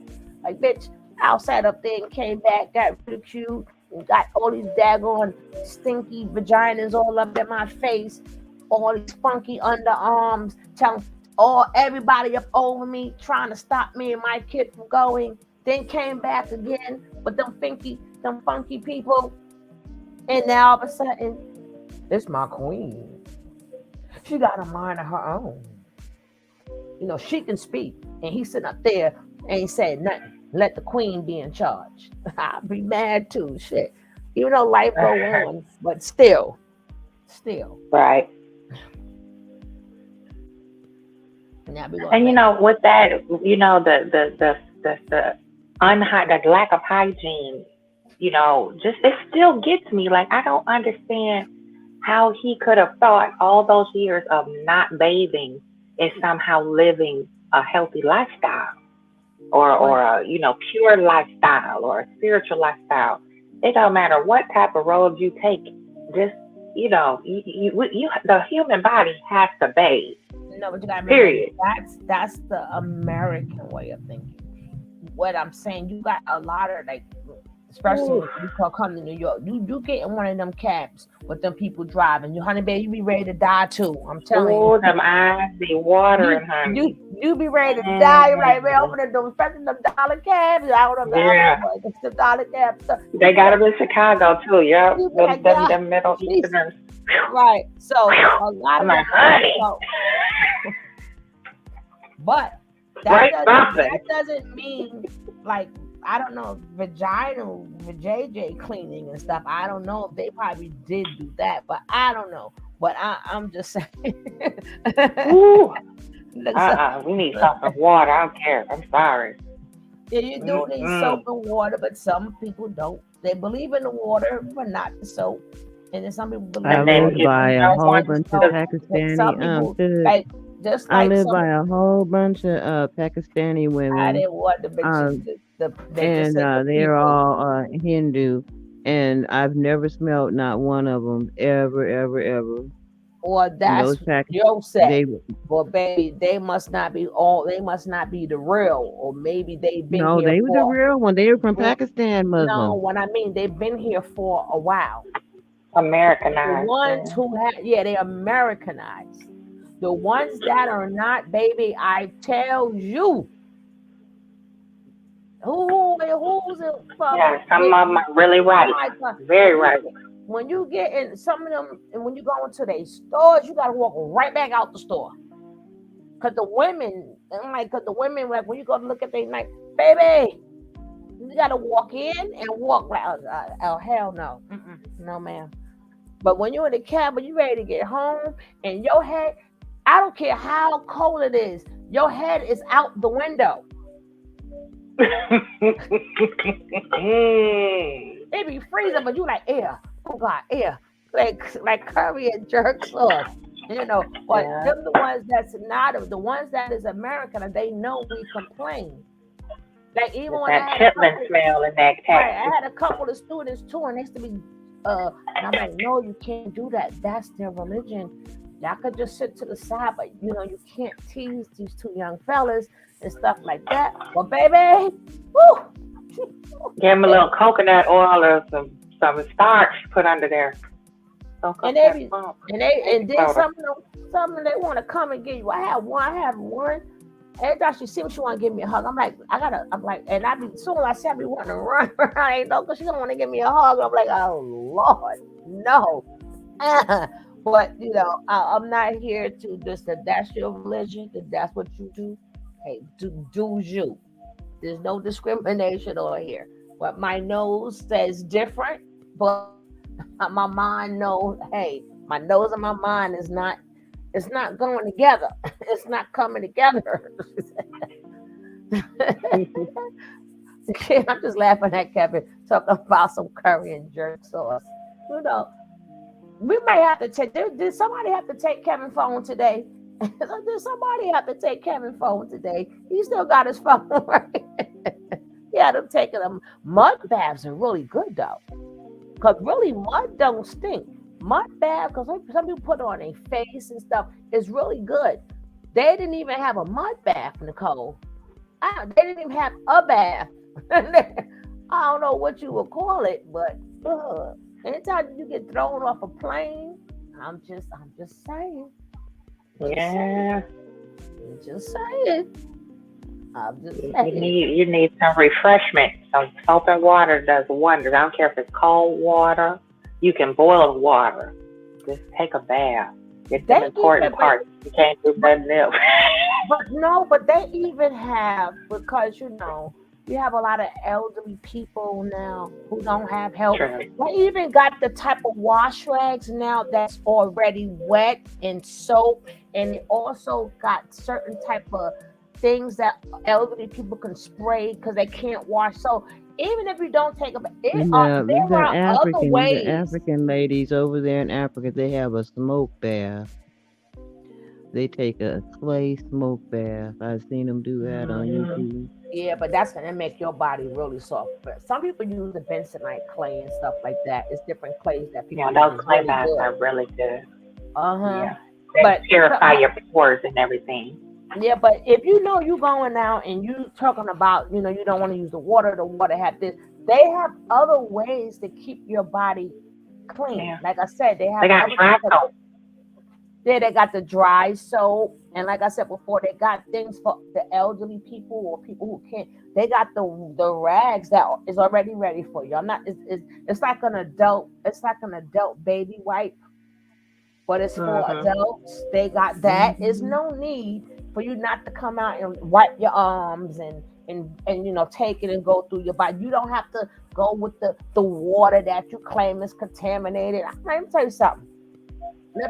They got more modern technology now than when they had when we was younger. And guess what? We're still living. We drank the daggone water from out the sink, the bathroom sink with our hands from playing. Out the water hose. Out the water. We're still living, They didn't have, the thing in the cars. How even in the playgrounds, we didn't have the thing if you fall and the rubber was there. We had things and we still made it. We still made it. Yeah, we had gravel. Water. Gravel and sand. And guess what? A lot of us is not sick. That's why y'all sick now. That we are not sick from that. A lot of us ain't sick, but we still made it. We made it. Damn it. So stop with that. Whether water is this, and let me tell you something. Please stop. And then the food is this, the food is that. The food gonna be whatever's gonna be unless you grow it yourself. Unless you grow it yourself. It's gonna be whatever that it's gonna be. Damn it. But let me get back to this. I just like the fact that he was speaking upon the case and stuff like that, and he's come to the realization. And he could be fantasizing in his head, guys. And let me just let it be known. Being that he has the time that's been away, he's came into himself. He could be fantasizing that he stay in jail too. Because like I said, he doesn't know what's going to happen if he come out of jail. He doesn't know. A lot of them don't know.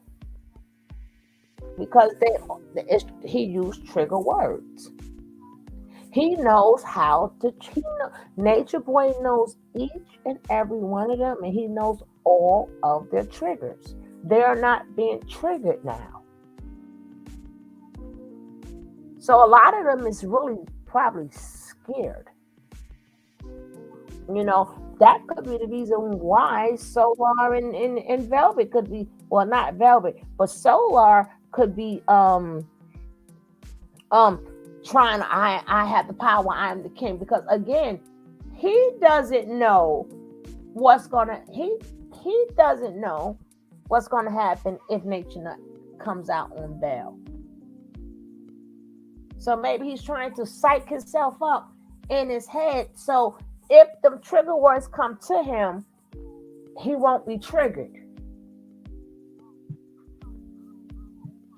So psychologically, we don't know what's going on in none of their heads.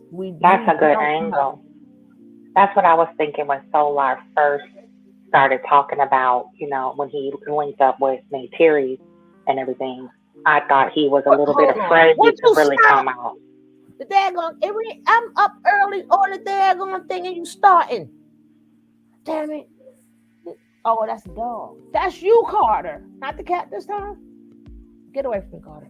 Sorry, God, but the cat tearing up my stuff. They hurt me the other night. They had to knock all my stuff down, girl. But that was the cat. And everybody heard it. It was jokes for days. Yeah, so psychologically speaking, we don't know where they're at psychological. That's why he's saying all of this, hoping that, maybe Tabitha hear this, and even though, he needs people to hear it. No, he needs to stay in jail. Because they need for him to stay in jail for their survival. So they can heal, for real. Yeah. Yeah. That's what I thought about Solar, too. Like I was saying, I thought he was a little bit scared to really just come out with it in the same energy like True is. And I know everybody healing looks different. Everybody's awakening comes when it comes. But I think fear definitely has a lot to do with Solar and what he's doing now. He's just kind of flopping around, floundering, looking for something to connect to so he can, glean that supply and psych himself up, to believe like, okay, if he does get out, I'm going to be okay still. Right. Kind of trick his mind a little bit. I think that's the same thing that's going on with Solar and Musa also. Yeah. But they all doing it in different ways. It's like Solar is doing like one of these numbers, right? This is Solar right about now, right? This is Solar. You know what I'm saying? This is Solar right about now. Who's the master? I'm the master. Trying. That's why I own this and I'm doing that. I'm smarter than you all. I'm smarter than you all. I'm smarter. Yeah. So when he come out, he could be like, rah, like, come take me on. You know what I'm saying? I'm showing you the other side of this Gemini personality. God damn it. I told you not to mess with me. Now I couldn't show it then, because my thing is and I have seen consistent videos of him talking, of a lot of things that he said. I did go back to my videos, and a lot of things he said was true, but it's never going to take away the face that man made when that girl sat up there and disrespected him and that baby when they was doing that video, and the look of that man's face was crushed. Yeah. Was crushed. Now, some of the other stuff, I'm not getting into. When we talk about here, we'll talk about it. But I'm not getting into the all the get money and I ain't talking about all of that. I understand you. No, I'm talking about. God, would you stop? Stop! Uh-oh.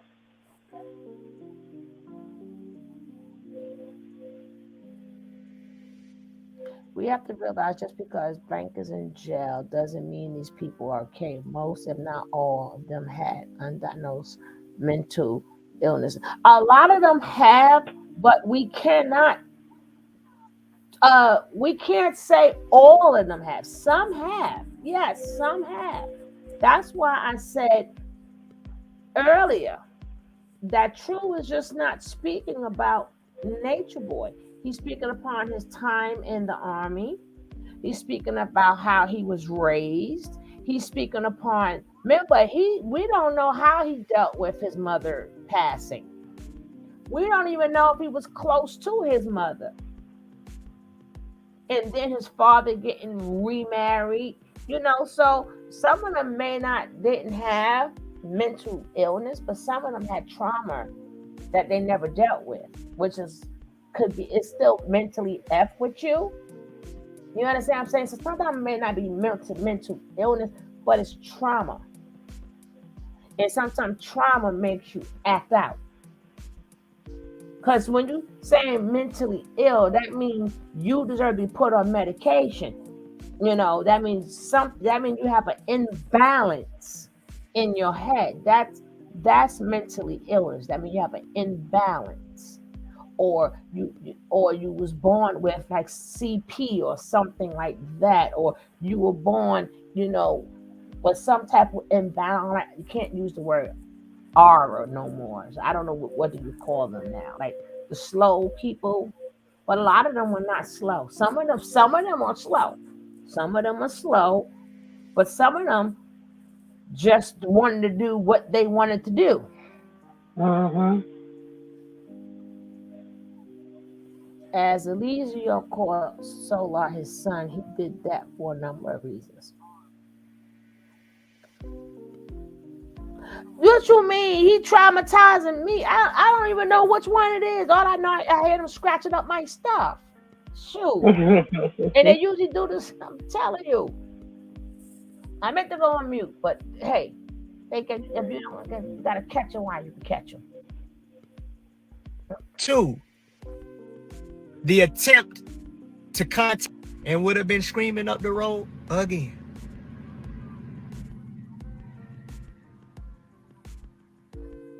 It's not if, y'all. I want to let y'all know. I'm not a licensed therapist. I'm not a psychologist. I'm just speculating. Charles Manson had such an influence on the women in his family that he convinced them to kill people, brutally murder people. And those women eventually came to their senses. So it's not even a matter of if. It's just a matter of when. It's a matter of when will they wake up. And one of the things that Charles Manson's family members said is that after 25 years, she's disappointed that Charles still refuses to take accountability for his role in the murder of those people. 25 years, Charles Manson is saying the same thing that the cult leader that I was involved in says the same thing. And when you look at cult leaders, they display the same characteristics. They have the same agendas. And P Game, why did y'all know? I know y'all probably like, yeah, I knew that, but I didn't remember because I was young when Martin came out. Martin came out in like 93 and they ended in 97, so I don't remember it. But I didn't know until like yesterday that Martin had an episode where he was in a cult.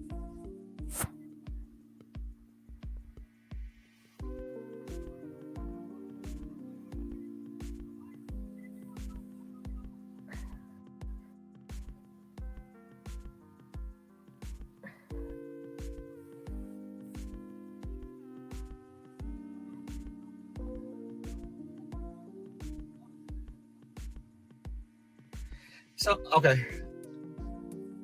Yeah, I didn't remember that episode either. There's an episode of Martin where Brother Sunflower. His name was Shaquille Sunflower or something like that. I don't remember that. They came and got him. I'm like, dang, people been knowing about this stuff for a minute. I just ain't never got into it. Yeah. Yeah, he had that whole wig on. Half his head was in plaits. You got into it. Somebody said, what if he get out? And I'll entertain it. I'll entertain the possibility that he gets out. But let's address the reality, because we ain't dealing with la fairy tale land. 1, this is the state of Georgia. 2, the lady that's prosecuting Mr. Bishop has already prosecuted 2 people on similar offenses to life in prison. And she's an assistant DA. She's an assistant DA. When somebody indicts you, it is a good indication that they have enough evidence to move forward with a trial. Mr. Bishop has hundreds of videos against his own case.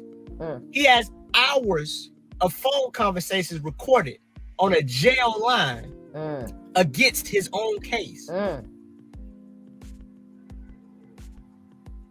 I'm just gonna mention her name briefly, but I want to be sensitive, and I'm not gonna mention her name because she might not even want to be pulled into this.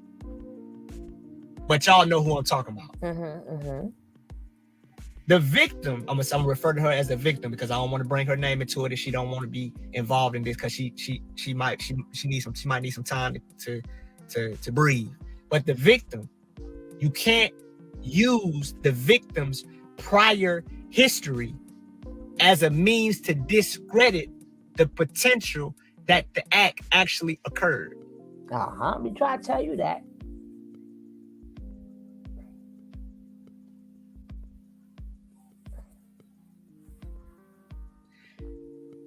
The cult leader is attempting to bond on the premise that he's not a flight risk, which in fact he is a flight risk because he's known to travel across foreign countries. 2, the attempt to contact the witness has already been shown and captured on a phone conversation. 3, is the cult leader a danger to the community? Yes. The cult leader is a danger to anybody he comes in contact with because he has an inability to take accountability for the things that he's done, which means that he's likely to do it again. Damn, truly be on it. And because the cult leader's bond has been denied multiple times before and nothing has changed, why would the judge then therefore grant a bond? You be on it. But the premises have nothing has changed. So what would it would make the state of Georgia look bad giving a bond to someone who has been denied bond multiple times before, and the situation to grant the bond is not even warranted? Nothing's changed.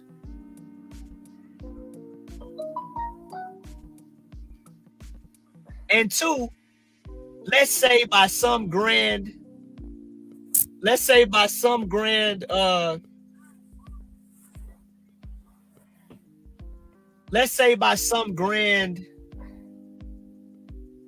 possibility he does get out. I don't care. That don't mess with me because I'm just gonna say this. I'm not the same dude you was dealing with before. You leave me alone, I leave you alone. But I'm not gonna, I no longer feel compelled to defend you because it's the truth. You leave me alone, I leave you alone. That's it.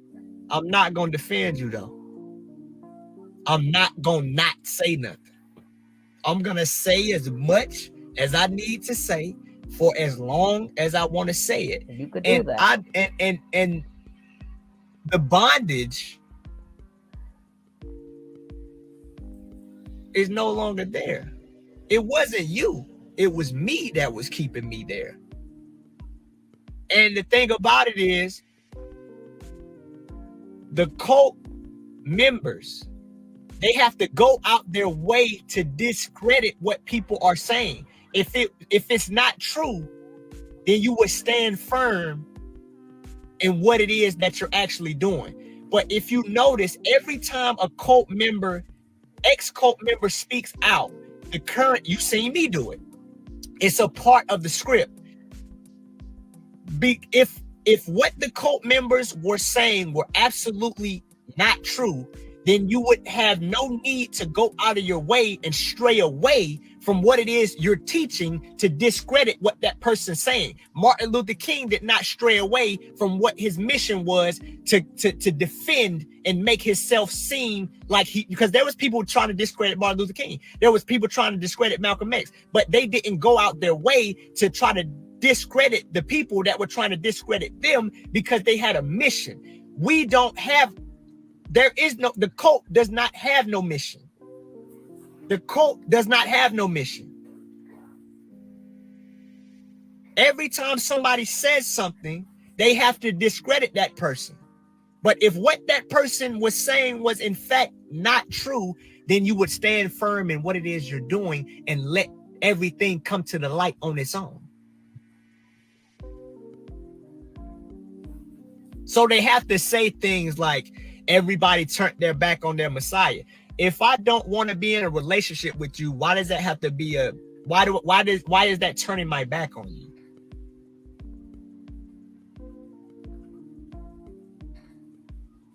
You lucky we stayed this long.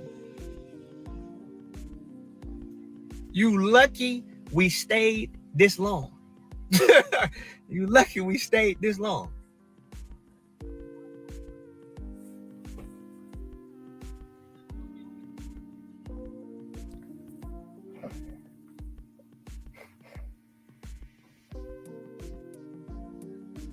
A relationship shouldn't be forced. If that environment was truly a loving environment, the response would be something like this.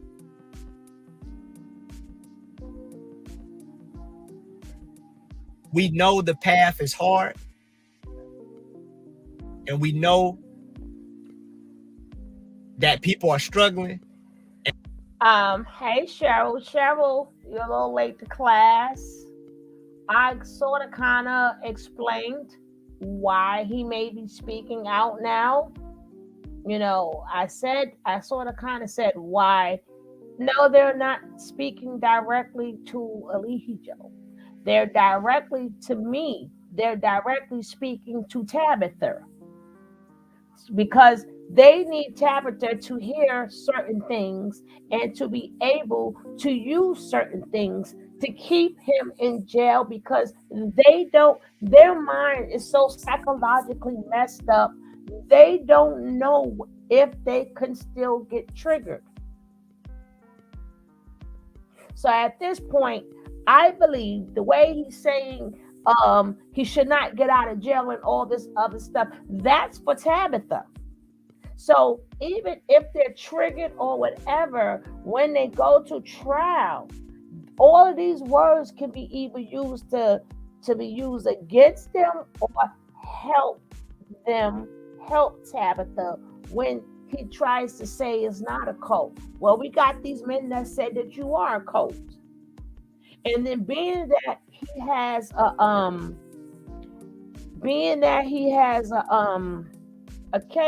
bond case coming up, they need for Tabitha to hear, no, he don't deserve to get out. Remember, that's what the bond case is about. So this is not about Eligio. And Sat, you wasn't listening. He did call him Mr. Bishop.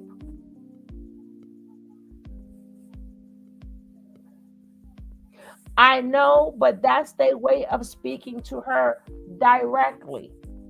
See, what we keep forgetting is our mind and their mind is two different minds. The trauma, what happened to them over 4 years, have not happened to us. We have literally watched somebody form a cult. Then we watched them in the cult. Now we're watching what happens after you leave a cult. It's a process to this. Rather we get it or we don't get it.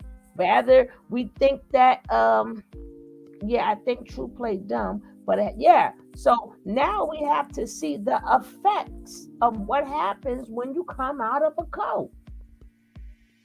Especially when you witness so much stuff especially when you know where the bones are at, especially when you know you buried some of them bones.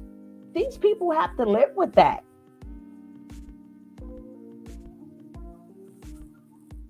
But that's not to say, that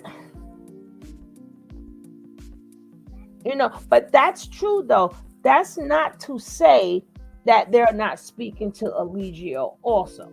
That, I'm not going to disagree. I'm not going to totally disagree with that. But I'm thinking that they need Eligio in jail more than what we do. They would get the professional help when they get it. I want to have empty, but everything he says, he know he's not innocent. And he said, yeah, I was there. I was one of the ones. He's not telling where the bones are at, but he's letting you know, yes, I did bury these bones. So to me, he's speaking to Tabitha, and he's letting Tabitha know these things. So when his name come up, see, he's trying to get ahead of the game. You understand what I'm saying? Because every last one of them were there. And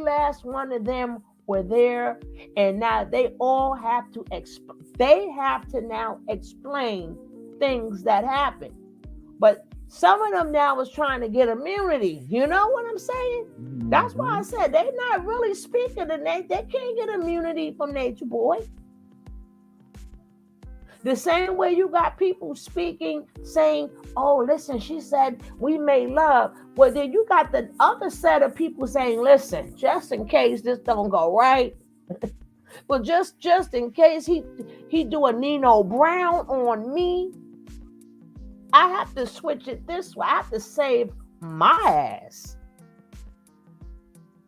I have to save my behind.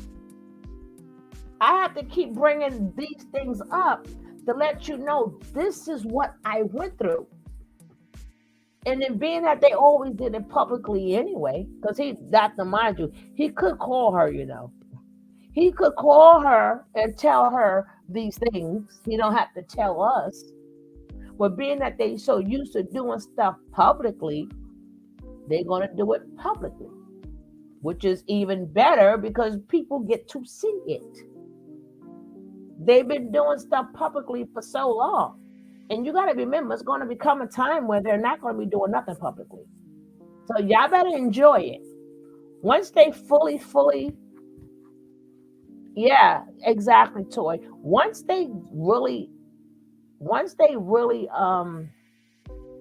get themselves together, some people are going to miss them because you're not going to see them no more. You're not. Like, everybody still asks for Yaya. Everybody still would like to know how Yaya's doing. Everybody still would like to know what Pocahontas is doing. So when they really get themselves together, you're not going to see them no more. So enjoy it. And you better enjoy these little stories because you're going to want to know later because they're a reality show that we have been watching. We have been watching this reality show. And everybody likes to show what happened to them now. Like, where they at now. So, that's that. Yeah. A regular therapist will not help them. Is not going to help them. And then the ones who is still feeding off Nature Boy, they already got in their minds they're smarter than them anyway. I'm smarter than you. So what can you tell me? I got some things I can tell you, So they need the special ones. See, this is why me and Queen did all this talking in the beginning, so we wouldn't have to stop, right? You got it together, though, sis. I like how you put it. I'm on board 100% with that, what you just said, because it is a process, and like I said before, we don't know how it would unfold if we were in their shoes, until you reach that same situation. So, I got to give it to Trudeau. I mean, Aaron, sorry. I think he is mentally one of the strongest ones because, like I said, he was kind of at a tug of war there when Batty Boy went to jail this last time. I could see it in his streams when he was trying to keep up the facade. He was just really angry. He was really, just distraught and very frustrated. So I'm like, yeah, he's getting ready to bounce, and I think he's gonna be the one to run the fastest, the farthest. No,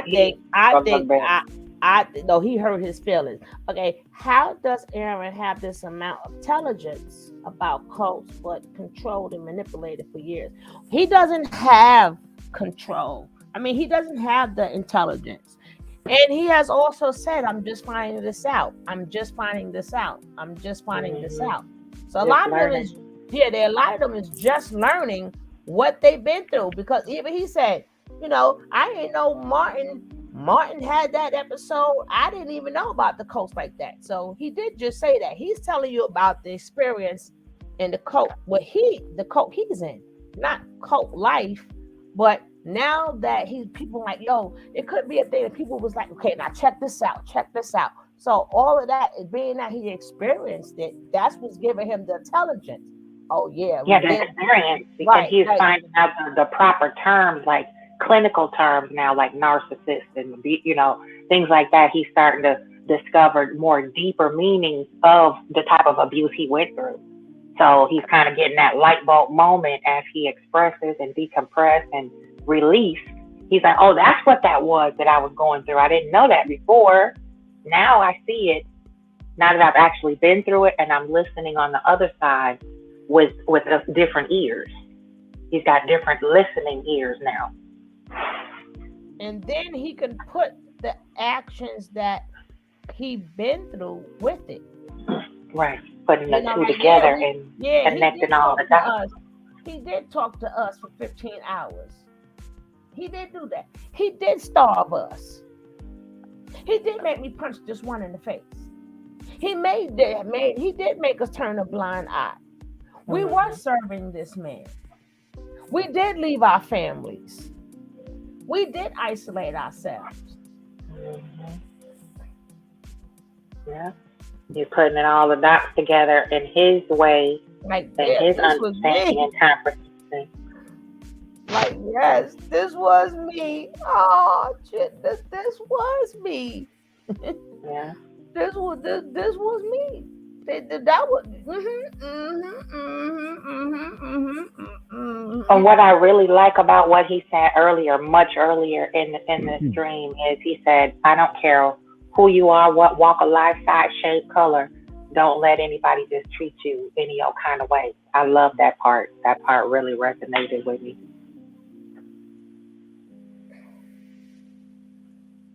The most important part. And I always thought that True would be a better teacher than the rest of them. Once he deprogrammed himself, Yeah. And then, but I think like even in the next video, I think a lot of these videos is like I said, it's not just about Eligio. It's really about, like I said, Pisces talk. Like how, like I told you, if you want to know about the Pisces mind, he's gonna give it to you in the next video. You just have to understand. You understand what I'm saying? A lot of stuff he's saying we're not going to relate to, because yes, you do need to work. Yes, you do need balance. A lot of stuff we're like, we don't agree with that. Bills got to get paid. But in some Pisces mind, they don't, like I said, they don't deal with structure too well because they flow. They flow. They're fluid. Yeah, they're water. They're fluid. It's not the fact that they're just a water sign. They're the only sign that's technically in the water. Yeah. So they have to. It has to be a flow. Fish. Right. So it has to be. So there, people. Hey, lovely. He knows because he's doing the research. that he didn't know. Yes, before he went. That's totally understood. People end up in what turns to be abusive relationships. Don't forget, Nature Boy had them on. Oh, I always say that word wrong. Ayahuasca, whatever. I always say that. I've been saying that word so wrong. I refuse to say it right now. But that whatever that stuff is, the type of mushroom, whatever you call that. that cuckoo, that right, the cuckoo Right, fungus. that stuff that they jump out their body and they see stuff. I'm like, yeah, now I'm fixed. I have all these spirit stuff to me, all these other things. Okay, sidewalk got hands and all that stuff. Yeah, yeah. But I think true is I don't know. I'm sorry, Aaron. I gotta think get the you same to thing say. happened. All of them three said the same exact thing. Musa, I gotta find the videos. Musa and Sola, and yeah, Musa, because he's still Musa, but Dalen, he does not look like Dalen, but Dalen and Courtney. You know, I like Courtney because that's my grandson's name. But and Courtney and Aaron, they all said that something took place after he got arrested, and they was trying to do something, and he still like shot venom at them. So they figuring after all this time, so all of them split right then and there. What the difference is, you know, the Pisces are sensitive. Don't hurt their feelings, and you hurt the wrong one feelings. See, that Aries know how to keep it moving. Like, okay, you hurt my feelings. What? I'm gonna keep it moving. Gemini too. You hurt my feelings. It's all right, but I'm sure I could go a little crazy. I'm a little Pisces is different, and you don't go around there hurting their feelings, because them be the ones get your ass. I'm trying to tell you. They'll be the ones to get you. Hurt it. I think that they're there. You once you hurt their feelings, your feelings are gonna be hurt much worse. Much worse. Oh, you said he became your friend when he admitted that he put the rat poison and fentanyl in his blunts. Oh my God, did you see that one, Queen? Oh man, yeah, I did. That was hilarious. Oh my God, and the roast spray. What was it? Yeah, the roast spray. The roast spray. Oh my God, they were slowly point. Yeah. Yeah, but that's because slowly contaminating that. That's because the Geminis is crazy. I tell you, the crazy ass Geminis alone too. Yeah, I mean, my granddaughter's a Gemini, and she don't get mad. She has power surges, and when she's ready to express her little self, you're gonna feel it. You're gonna feel it. But I'm like, okay, young lady, now. I try to tell y'all all the time, Pisces always win. Pisces always win. Because you know why? Because you don't expect it. And that's what makes them always win. And people don't know. Once even he said it, I'm all in and I'm all out. Right. It's either 0 or 100. So that's why a lot of Pisces, if they choose to live on the negative side of the road, they all in. They're what you call the worst drunks, or the worst addicts, you know, or they could be the best artists. You know, it depends on It depends on which way they want to go in life. But they would be like, if they do coke, they'll be the worst cokeheads, or the worst, because they're all in.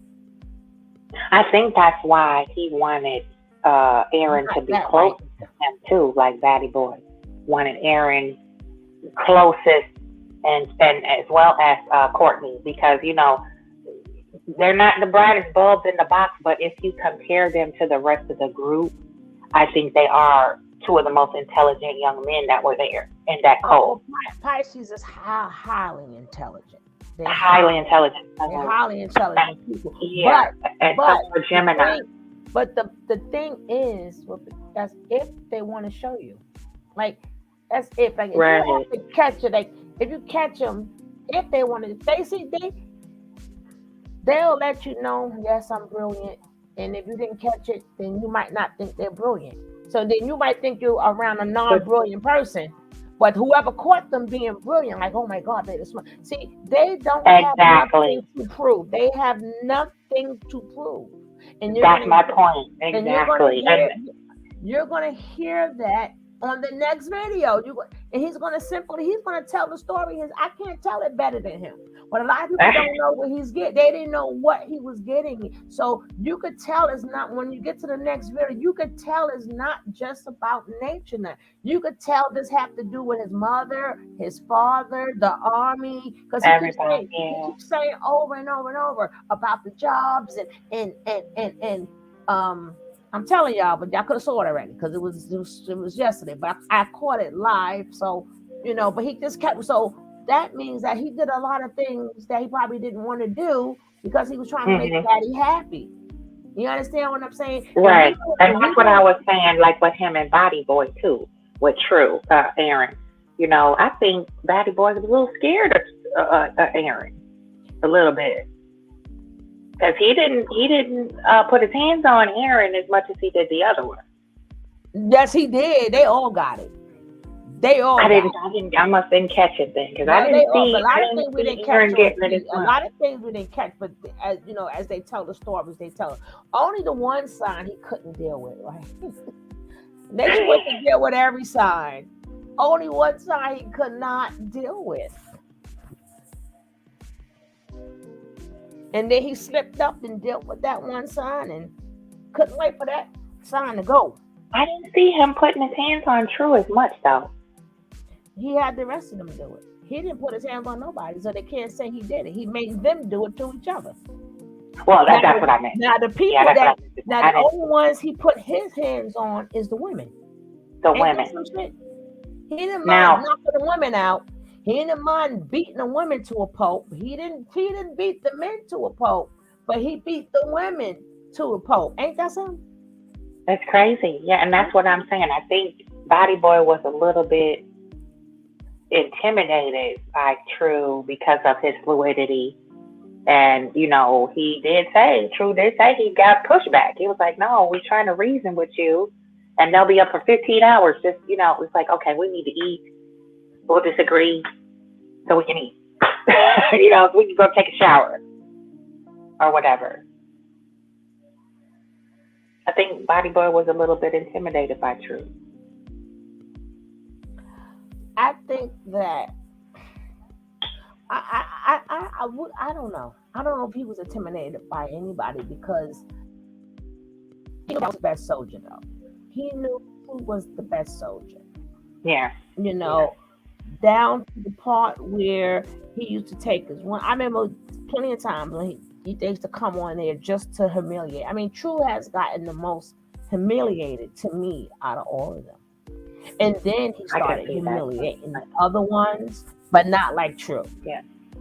I mean, I think Nature Boy made him say his thing was small, and then he's better, and and even though they have all said that, but it was the way he did it back then was different than the way he did it now. Because before it used to be a meeting, but back then when Sheba first got there and all the humiliation of pushing her to the other men, and then once she got with True and all the disrespect, he got done humiliated the worst out of all of them.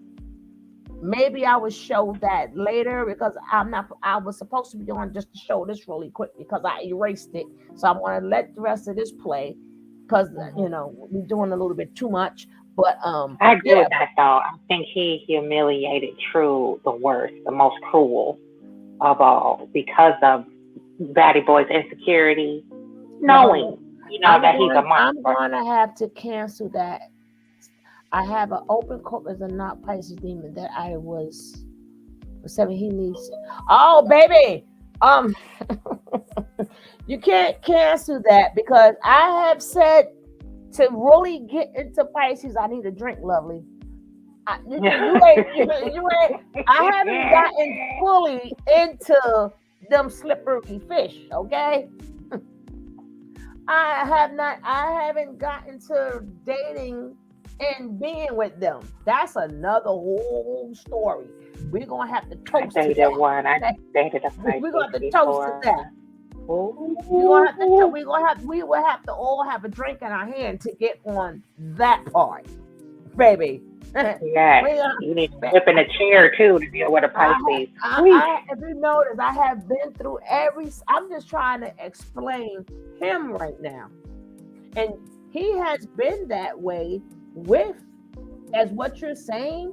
He has been that way with his own son and with Sheba. He's a tear up. But I'm just saying, no, it ain't no easy. Them some mofos, honey. I would never, I would never date none, ever, never. But I'm just saying. But I'm with you, lovely. But baby, you can't. We ain't canceling that thought. That's just another whole. That's another whole episode. That's another whole entire episode, baby. I know the shadow side. Boy, do I know the shadow side. That's why I tell you guys, they always win because you don't think they could, because you don't think they're mentally strong.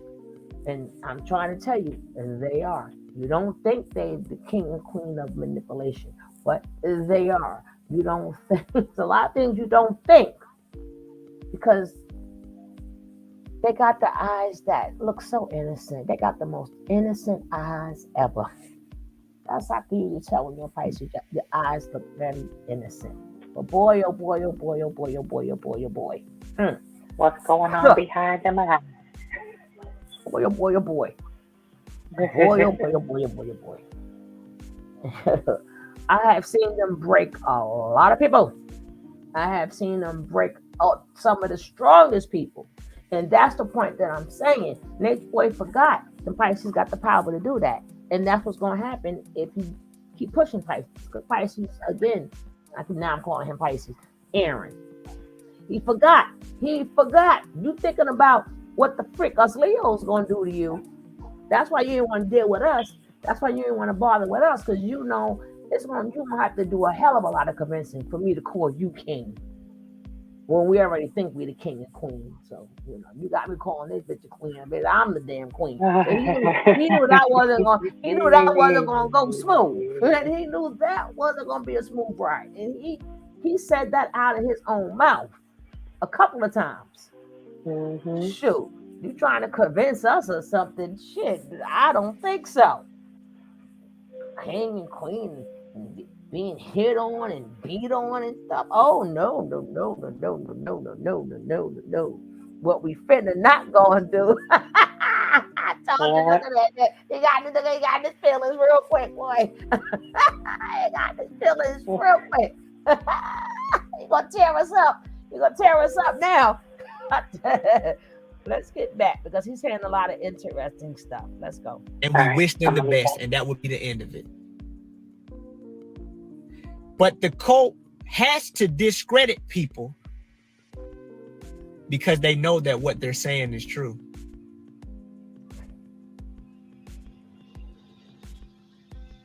And the cult doesn't have any specifics. They put everybody that leaves underneath the same umbrella. Disloyal, turn their back, cowards. You say the same thing.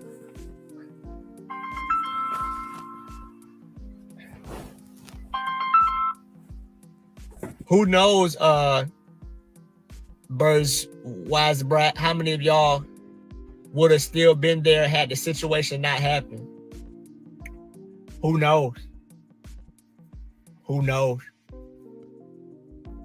Who knows how long we would have tolerated that environment? Who knows? I can only speculate.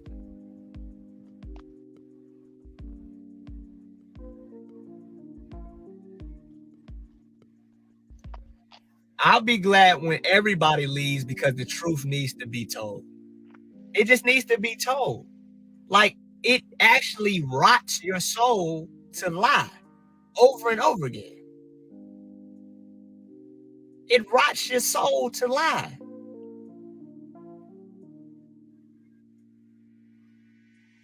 Why am I bad? Why everybody that leave is a bad person? Because they finally decided to tell the truth. It's not, they think, because they're so narcissistic, they think that it's about them. I'm doing this for my own soul because I don't want to lie no more. God dang.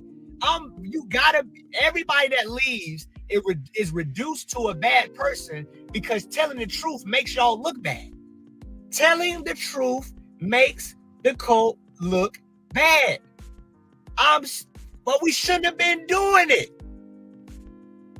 We shouldn't have been doing it. We shouldn't have been doing it.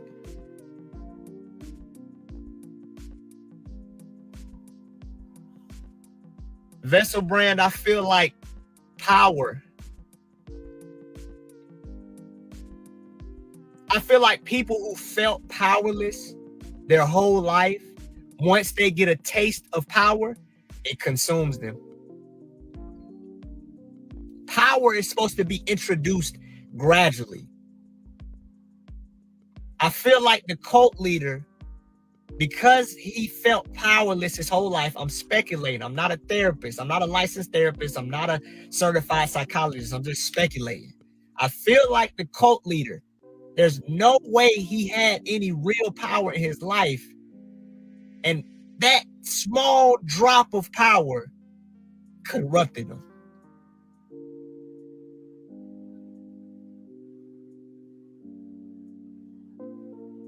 That's what I feel. That's what I feel. I feel like power in the wrong hands will corrupt somebody. It will drunk with power. I feel, yeah, I like that.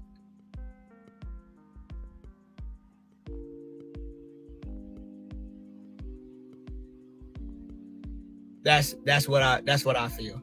It could be deeper layers than that an actual psychologist would be able to pinpoint and break down. But yeah, I feel like power was the drug, Vessel brand.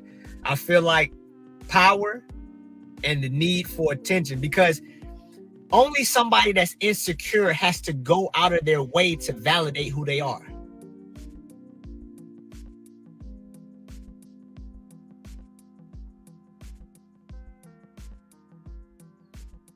But the only reason I'm saying that, Lamp, is because I recall how confident we were in what we were saying, but we didn't have any substantial evidence or any personal experience. We were just searching on Google. Anybody can do that. With so much information on the internet, anybody can go online and find something that tells them they're right, and that's what we were doing. But when it comes to teeth, the person who's most qualified to talk about teeth is a dentist. The person that's most qualified to talk about the human mind is a psychologist. Everybody's hopping online and watching a YouTube video and reading a book and becoming the self-proclaimed psychologist. There's so many inner workings that you don't know, and there's certain things that can't be taught by the reading of a book. I was in the military. I don't care how much Call of Duty you play. You don't know what you're talking about. I don't care how many movies you watch. I don't care if you watch John Wick. You don't know how to shoot until you put a gun in your hand. I don't care how much 2K you play. Get on the court, you're going to be a different dude. The internet, and I hate absolute ideologies. We used to group everybody underneath the same umbrella. Oh, all white people and all black women and all black women. That is intellectually lazy. Because all white people ain't the same. All black people ain't the same. It's some black people out here that will do you dirtier than any white man. What is we talking about? Like our whole life is this whole beautiful picture of experiences with black people and all of these bad experiences with white people. I'm not about to sit up here and act like I absolutely, without 100% shadow of a doubt, know what I'm talking about unless it's something that I experience.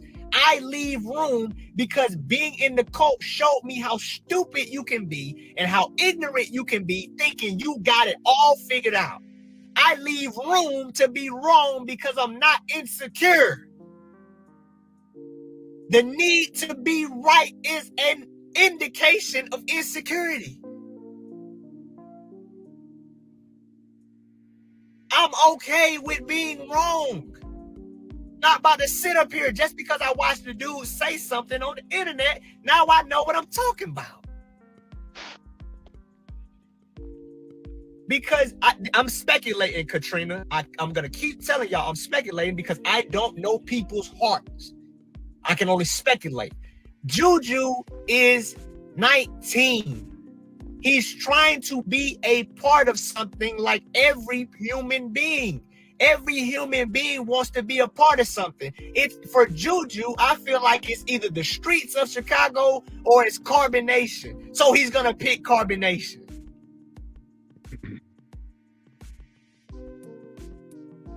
I already explained to Giuliano that he wasn't even a factor in us moving forward. You are expendable, Giuliano. Giuliano. I didn't know you that were name. Not a part of our direction and where we were going after he got out of jail. You were not going to be a part of that. But you have to come to terms with that on your own time. You know, I know what was going on because I was there. I was the only dude there. You was not a part of our plans. You don't know where the bones are at, to believe Juju. in because it keeps you out of the streets of Chicago. Didn't do that, man. Didn't do that. Be a part of something that you feel like is positive. But you know it's not positive because you've seen what goes on there.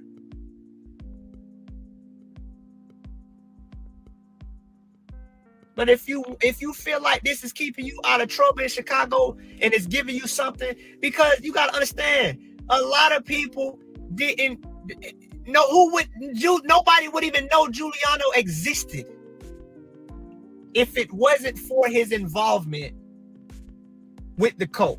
And that was another thing that was used to prevent people from speaking out, is that, oh, nobody would have known who you are. I refuse to accept that. I know me because I've been me longer than anybody.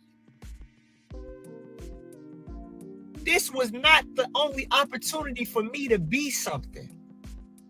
It just so happened, and let's not act like the members weren't a major part. This is my life too. This is my life too. Just as much as it's a part of the cult leader, the cult members, it's just as much of their life as it is the cult leader's life. So let's not act like this is all your life and that people were just watching for you, because people were concerned about the cult members as well. We made the music as well. We were a part of the cult as well. So this is not just the cult leader's life, this is our life as well.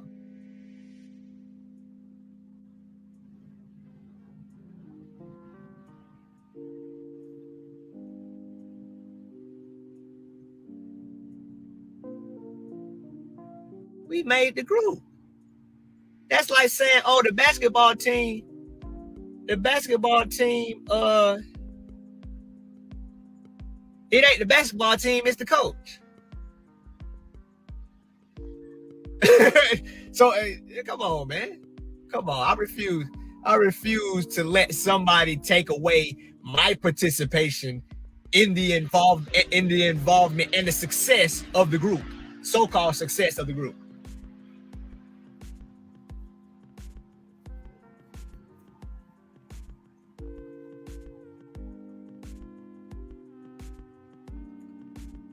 DJ Plug, I'm actually going to let you up. I have to give you a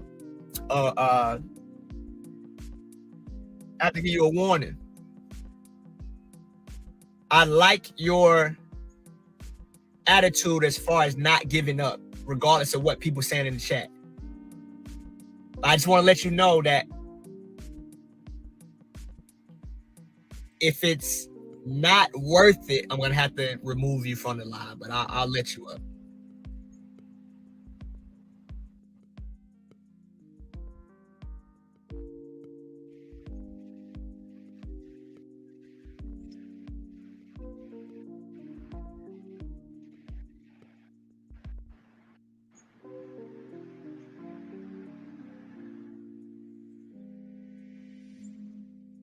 Well, I tried to let you up. What's going on? Peace to the God. Hey, yo, true. I know you want something different. I know you want some different stuff, bro. I already know.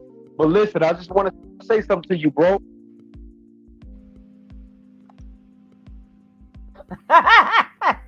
He didn't see that finger moving. That was quick.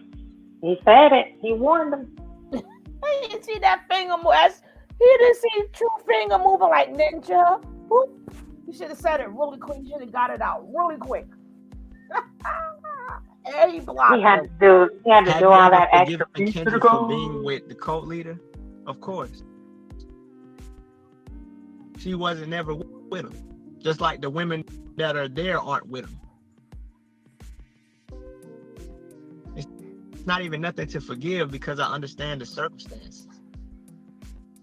Them women scared.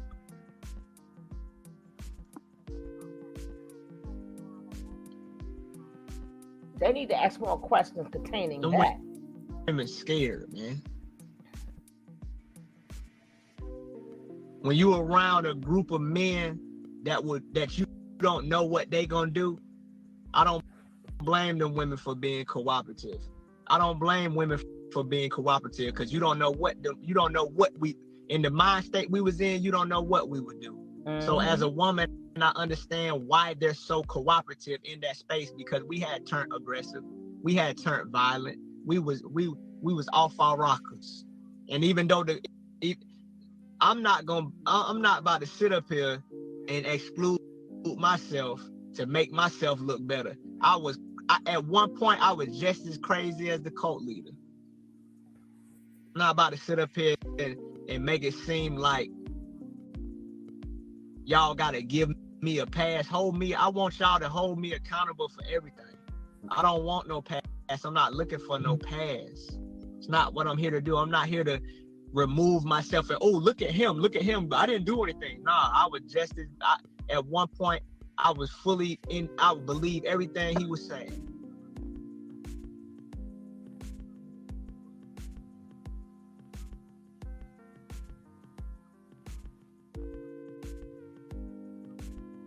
None of them women wanted to be with him. Nobody came there to be with him. Bro, I didn't come to the cult to worship you. I came there to be a team player. I came there to add to the team. And you switch the narrative as if it was about you. You want to say people came into my personal life, but you let them. You act like we showed up and just popped up and we was in your house. Now you talking to nature. Allowed people to come. And nobody came there like, yeah, I'm coming there for you. Nobody come there for you. You know that. You know nobody came there for you. None of them women come for you. They came to be with a group of people who were portraying themselves online to be a peaceful group.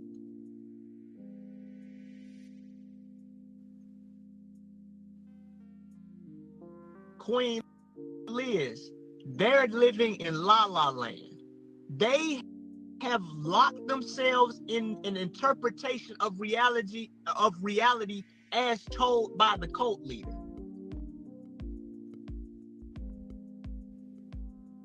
I was in the courtroom. Here's the thing. Here's the funny thing. And I came to this conclusion watching the videos. At one point, I didn't want to watch the videos, but it's so easy to dismantle the videos, not only from an outside perspective, but I was there. So I'm watching y'all break down the videos and y'all wasn't even there. So it's much easier for me to break down the videos because I know y'all lying. I was there. Poor Shay couldn't even handle the rent not being paid. What makes y'all think y'all can handle a rape, false imprisonment, and prohibition on sexually explicit transmission charges? You couldn't even beat a civil case. You owe 12. Yeah, he been listening to me. I come to the fact. I just said this the other day. He just putting it in his own spin. Cav, did you hear that? Cav. Yes, I did. Did you hear it? I don't know if you was there when I said that, but you know I have said things similar. But that particular thing I just said that. I remember that. I was in the bushes listening off and on when I was going through my little thing here. But I remember that several times you said it. When they first went to that civil, they got served with the eviction papers. You were like, this girl, her head is in the clouds and beyond, all past the universe. So we knew she wouldn't be able to handle that civil case with that eviction. That was the She Cracked the Case video. Talking about they had a video stating, oh, she cracked the case. Hey, boo, Watson, I'm so mad at you. I am mad at you. Okay, boo? But we can make up on Sunday. I left you a message because I want to talk about your book. And if Lord's willing, we're going to talk about your book Sunday. Because we do promotions and entrepreneurship and all of that. So I want to make sure you come on in and people can hear about your book.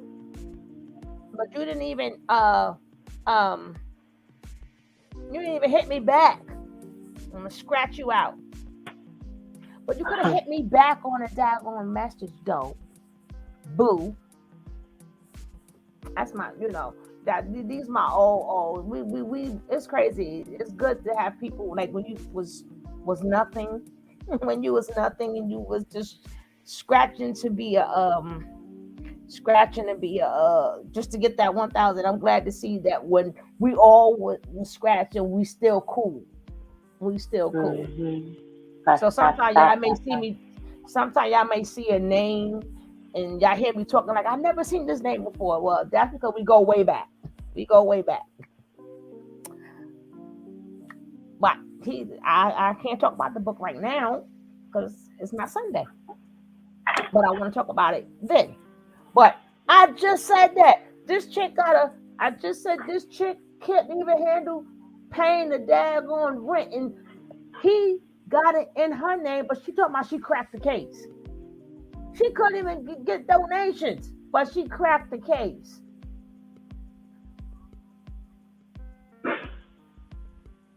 Yes, I'm gonna hit you back up, boo.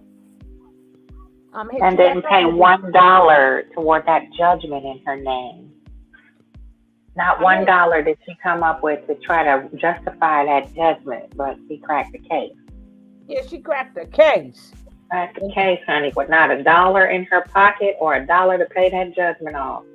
You cracked the case, but he got a regular old defendant lawyer, whatever lawyer you call it. He got a regular old. And then the thing is, it was no need to crack the case. He's still saying the same exact thing I said. You were there. There's no need to find information to crack a freaking case when you're there. You were there. Mm-hmm. And this is what's going to get you. That's why Tabitha's laughing right now. And then y'all still messing with y'all still are messing with the victim when y'all not supposed to. Harassing. Yeah, harassing. Y'all badgering. Yeah, badgering, harassment, all them good words. Because you were there. Nobody want to hear, well, she said this. No, baby. You were there. The same And way isn't that a felony in most states? Victim tampering is a felony, isn't it? I don't know what they're going to do. I think it is badgering the witness, They especially need if to you're leave there. Tabitha's witnesses alone and leave Tabitha alone because she ain't playing. She's not And playing with then Batty Boy. and then it's showing that he still has influence. Now he's not going to say Yeah. exactly what happened, but he's saying the same thing I said. There's no need for me to keep saying what she said because in all reality, I was there. I could crack it, and the same thing he said. It goes for all of them. All of these daggone. Then you got this other channel holder talking about she's trying to crack the case, and you can't. They were there. Well, listen to the video that you said with the they were there. So you just made it doesn't matter what I keep calling her Natira. I'm sorry, Natira. It doesn't matter what Janae said. Doesn't matter because you guys were there. You can't go off her video and go see I got you. No, it doesn't matter coming from you. It doesn't matter coming from you because you were there. Tell us. You were supposed to tell us what happened, not tell us what she said. You were supposed to tell us what happened. All of this was she. Now I don't care about what she said. Tell me what happened. What happened? Exactly. If you can't, well, she said this and this, and I didn't. Girl, shut up, Porche, Pute, Stinky. She's still our FBI though. She's still our FBI. That's what we want at just a dash. And you placed it upon yourself, thinking that you. Oh God, I don't know.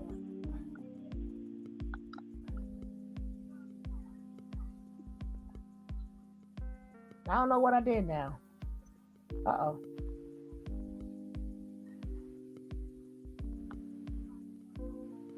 Oh, he reading something. I ain't mess up this time. You know, I be always effing up. Have you ever for being with the cult leader? Of course. I'll confess on that a little bit. She wasn't never with him. Just like the women. Them women scared.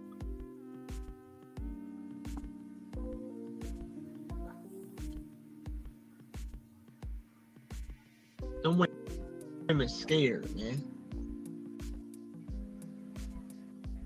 When you around a group of men that you don't know what they gonna do, I don't blame them women for being cooperative. I don't blame women for being cooperative because you don't know what we in the mind state we was in. You don't know what we would do. So as a woman, I understand why they're so cooperative in that space because we had turned aggressive. We had turned violent. Yeah. We was off our rockers. Yeah, I know y'all. And even though I'm not about to sit up here and exclude myself to make myself look better. At one point I was just as crazy as the cult leader. I'm not about to sit up here and make it seem like y'all gotta give me a pass. I want y'all to hold me accountable for everything. I don't want no pass. I'm not looking for no pass. It's not what I'm here to do. I'm not here to remove myself and look at him. I didn't do anything. Nah, I was just at one point I was fully in. I would believe everything he was saying.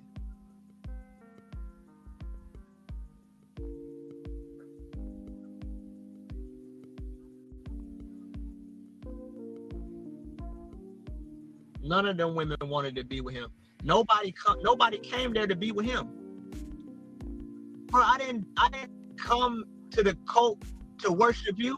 I came there to be a team player. I came there to add to the team. And you switch the narrative as if it was about you. You want to say people came into my personal life, but you left. You act like we showed up and just popped up and we was in your house.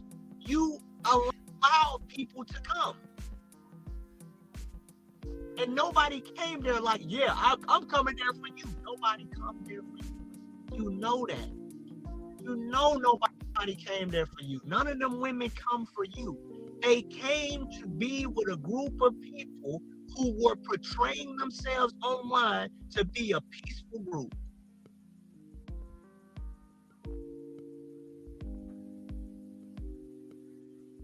Queen Liz, they're living in La La Land. They have locked themselves in an interpretation of reality as told by the cult leader.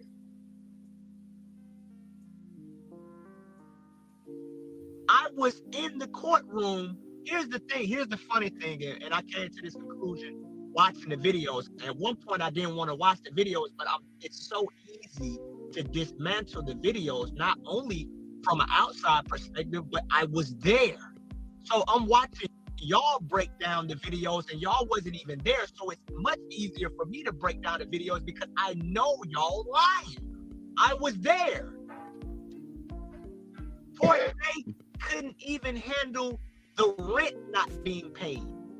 What makes y'all think y'all can handle a rape, false imprisonment, and prohibition on sexually explicit transmission charges? You couldn't even beat a civil case.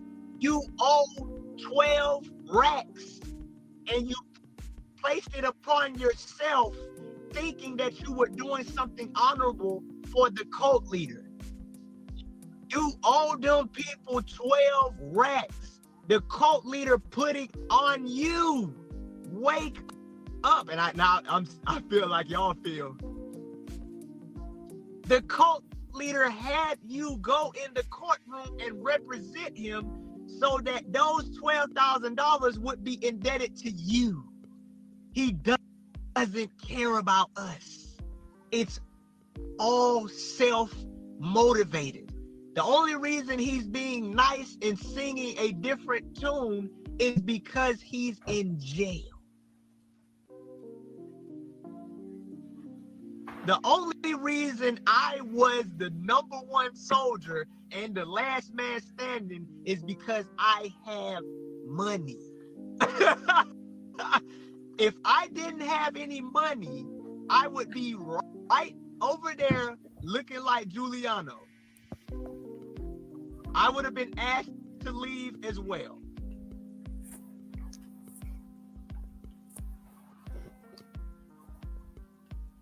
Y'all are trying to break down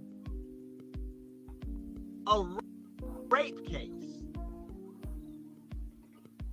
and you couldn't even defend a civil case when it came to landlord-tenant. You lost a landlord-tenant case, but you're sitting up here breaking down a rape case, which is a serious felony that lawyers charge $80,000 to even consider. To even get started, they're charging 30 to 100 racks, and you're trying to break it down as an unqualified lady off of the street.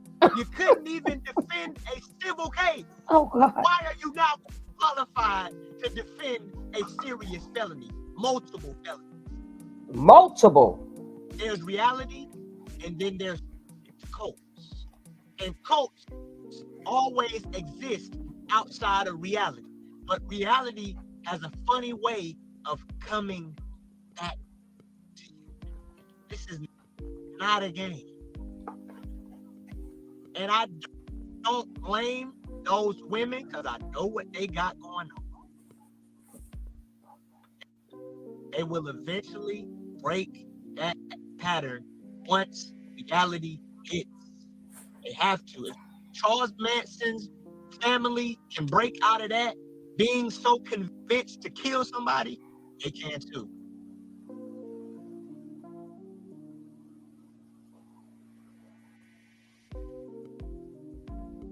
It's not stupidity, Amarella. It's not stupidity. It's not, and I know why you would say that because I considered myself to be stupid at one point as well. But it's so much more because you got to think. So much the more. People that came to the cult, they joined for an intelligent reason. They joined for an intelligent reason. Later, slowly but surely, you gotta understand, it's different when you're in a foreign country. It's different when your survival mechanism is activated, and then you're primarily operating from that state. You will overlook certain things. You will say certain things. You will do certain things. I'm not trying to make myself a victim. Don't excuse me for nothing I did. Don't excuse me for nothing I said. I just want y'all to understand that it's a little bit more complicated than just being stupid and naive. That's it. That's all I'm saying. Don't excuse me. Don't pardon me. Don't do none of that. Whatever you feel about me, I want you to be honest about how you feel, because I know what it's like to be fake, and I hate it. If you feel like I'm lying, if you feel like I'm fake, if you feel like I'm just as bad, then feel those feelings and be honest about those feelings. I can't tell you you can't feel how you feel. Exactly, Queen B. They're hanging on to each other. If those women ever are separated and have to sit with themselves for real, I promise they will reach a different conclusion. Tanisha will be reactivated because she's still there. She's just underneath. She's hiding behind Malia. Portia is hiding behind Aya. I want y'all to look at the body language. I want y'all to look at the energy. They're trying to say what they're saying. There's no, we know, like you know when somebody's saying something that they really believe in. Look at Malcolm X. You knew Malcolm X was fully in it. He was fully in it. But these women are reciting a script that is in pieces. Notice the pieces.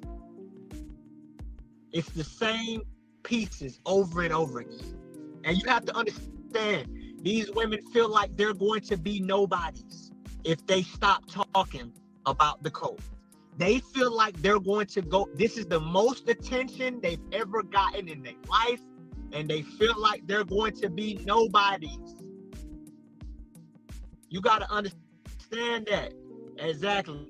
Photo lock, even deeper than that, photo lock. I'm talking about like, you know, it's the same rhetoric about white supremacy. False allegations. They keep saying false allegations. Innocent man. They keep saying things like that. But what? Y'all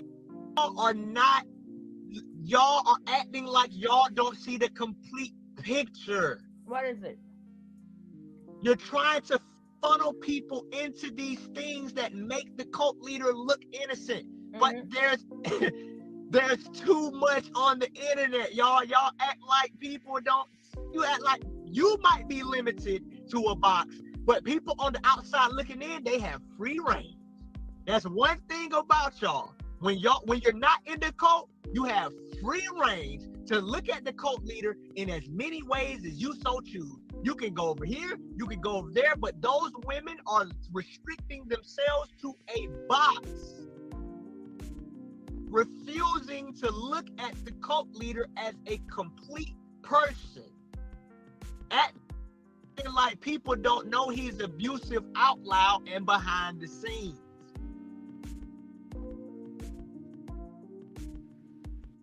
And I'm not even going to I'm not going to speak for Portia. I'm not going to speak. I'm not going to speak for Jayon. I'm not going to speak for Kayla. I'm not going to speak for Tanisha, because I'm looking forward to them speaking their story and letting that situation go. I can't wait for Tanisha to tell what really happened. I can't wait for Aya to tell how she really feels. I can't wait for Kayla to tell what really happened.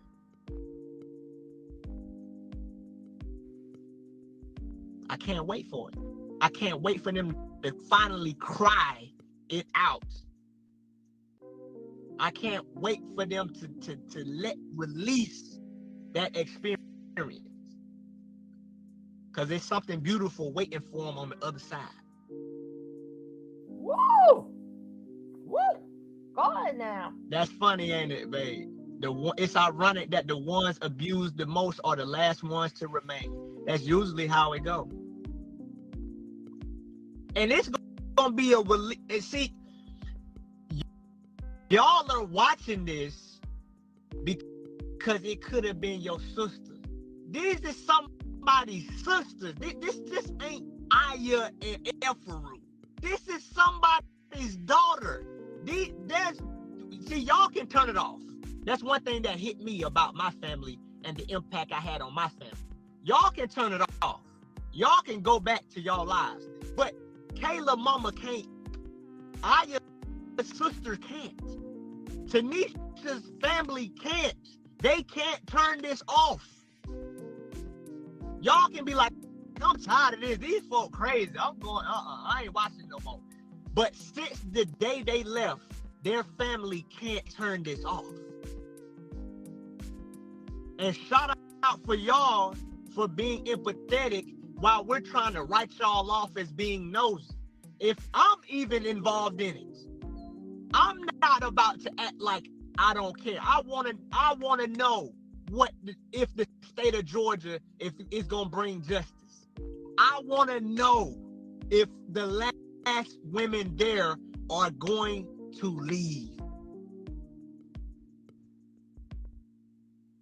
It's gonna be quick. It's gonna be quick. No, you don't want to know if the state of Georgia is going to be justice. You have to participate for the state of Georgia to bring justice. The state of Georgia can't do it alone. The state of Georgia can't do it with just videos.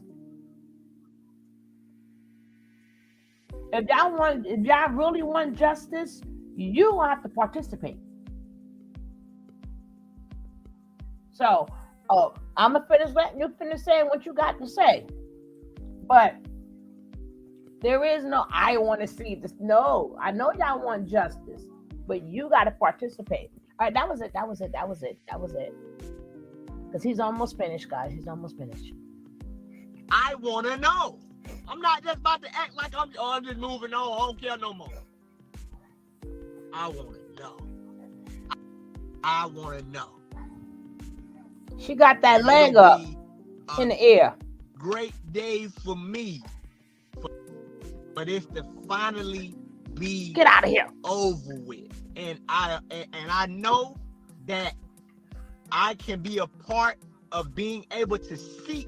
One thing I do like about the cult leader. I'm listening. Is that if anybody else try this bull again, we gonna know. We gonna be able to recognize it. Now y'all might have been like, I've been recognized, but you get what I'm saying.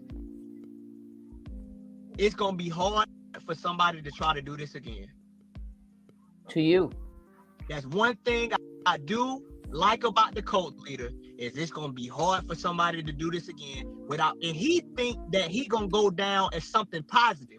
You're going to go down as a fake abusive messiah, and that if anybody else tries to do this, we gonna say we already seen this before.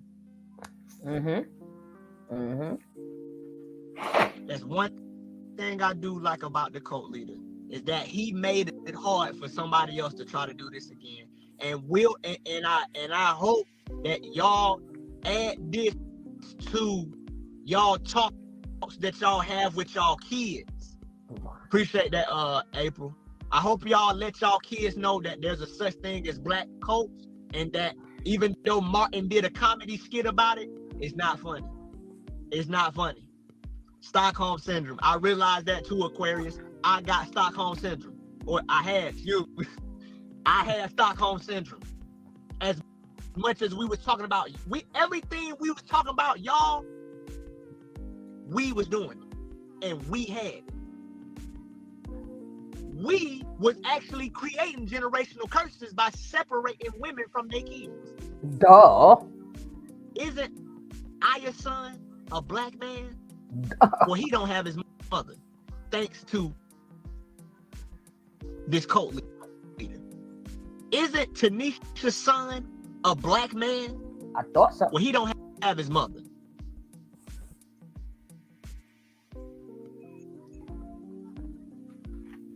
Deadbeat bat.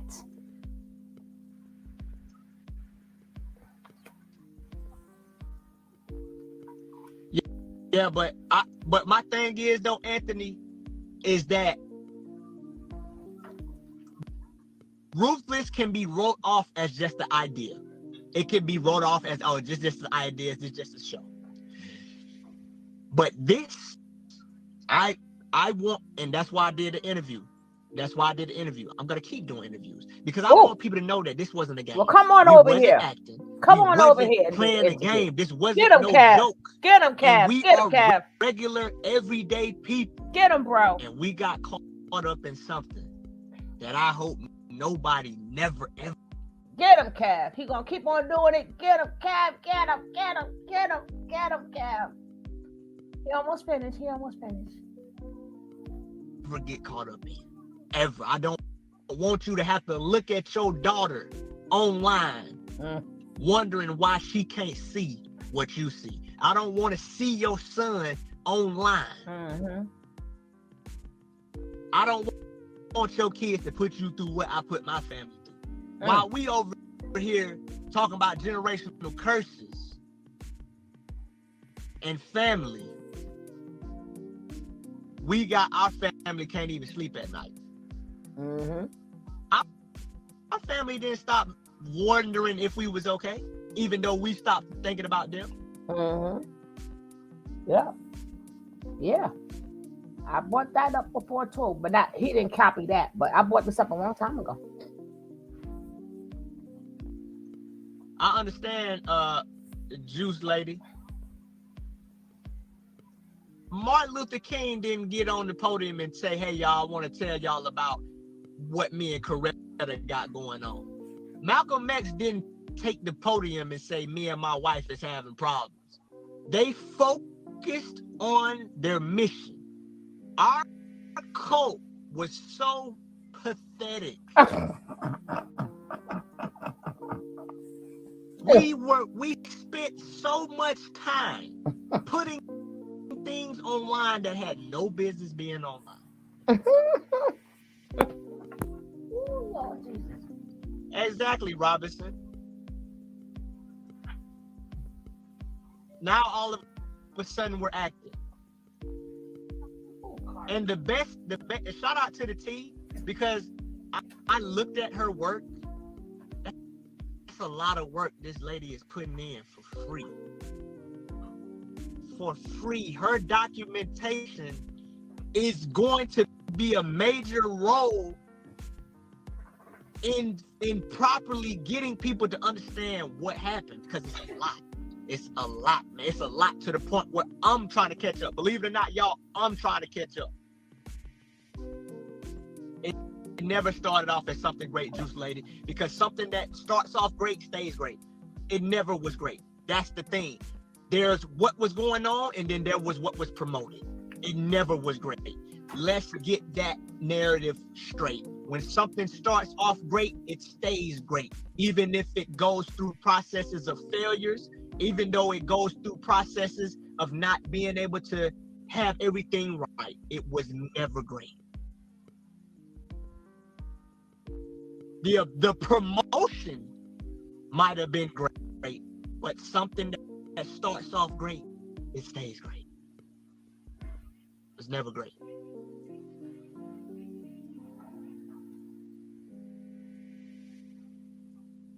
Oh, if you're trying to catch up, it's a lot. It's a lot, but the T does a beautiful job editing and showing the contradictions and the delusions of the cult leader. Because why are you crying in jail when you made a statement that everybody that's in jail is supposed to be in jail?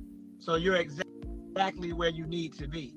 Why are you asking anyone to get you out? It doesn't make any sense.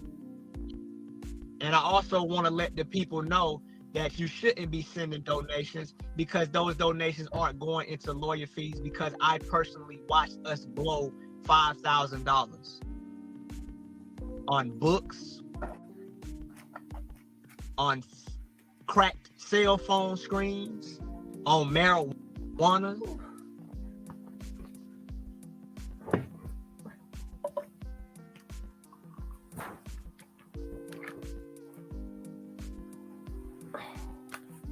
Why are we asking for donations for lawyers' fees. When we get the donations, they're not going to the lawyer.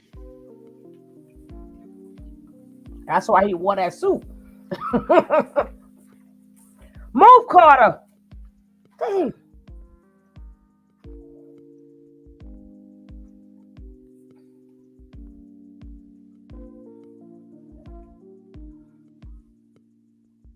Books, flowers, and phone calls.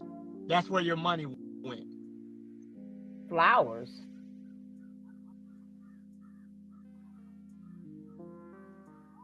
Flowers. What's that?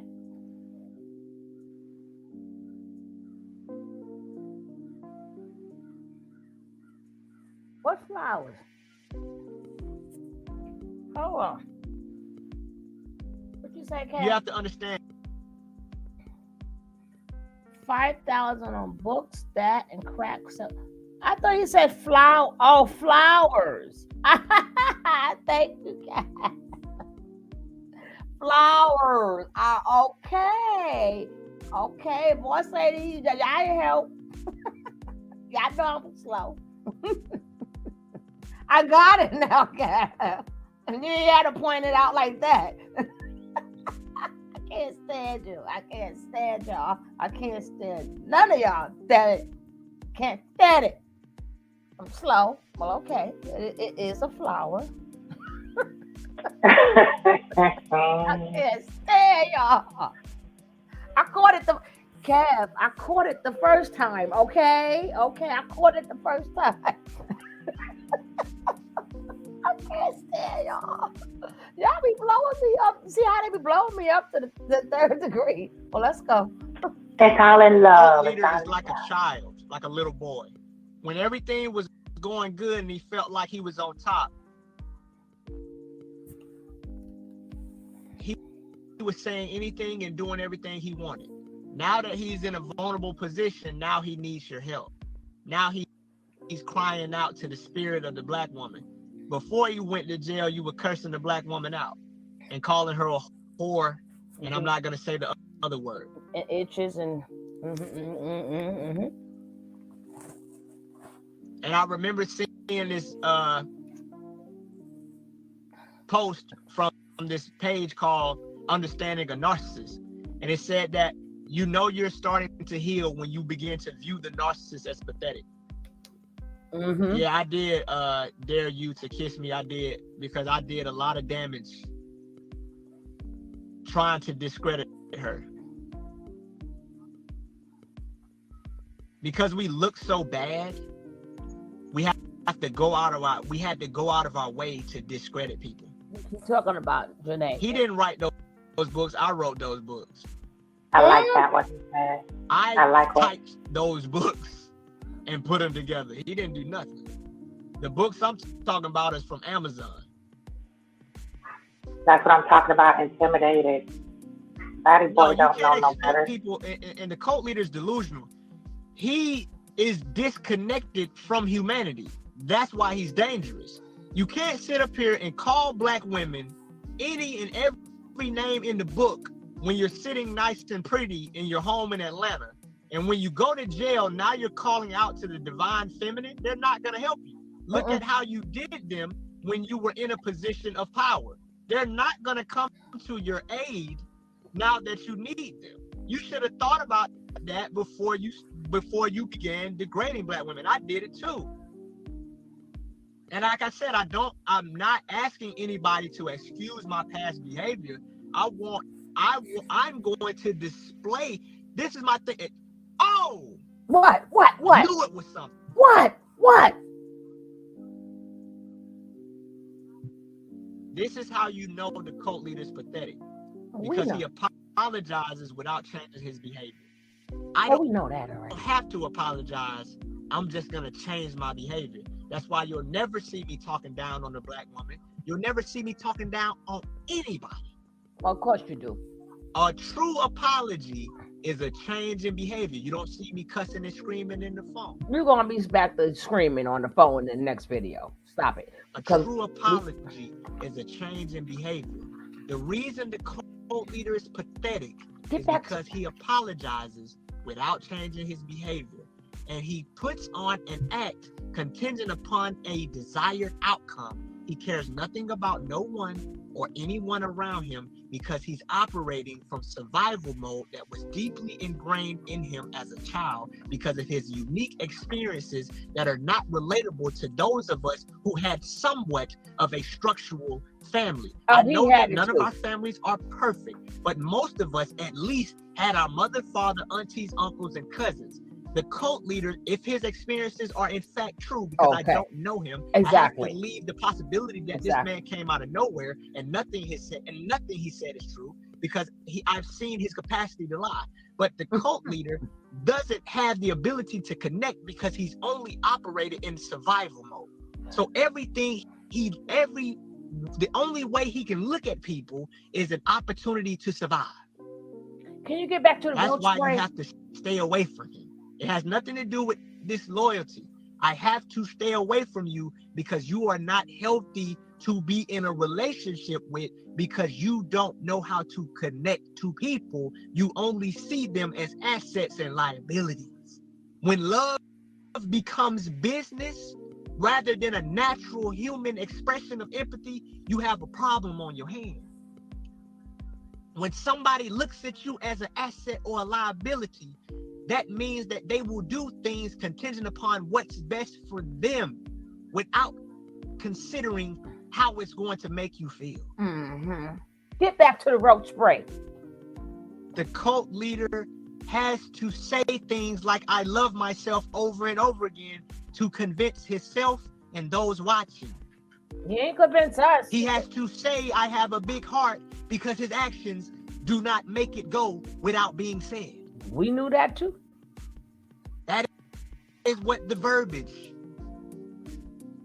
the verbal diarrhea, is an attempt to convince you verbally of something that is not being shown in their actions. Martin Luther King never said, "I'm a good person." He said, "I have a dream." Malcolm X never said, "I'm a good speaker."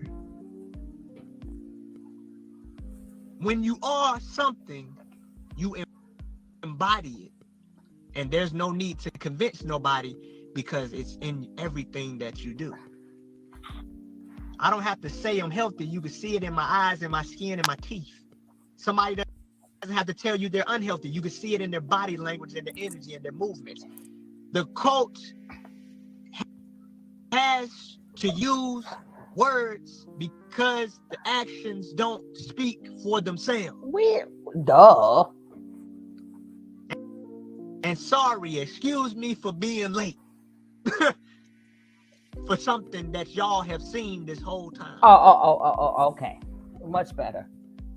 And I realized that I projected onto the cult leader. I projected who I was onto him.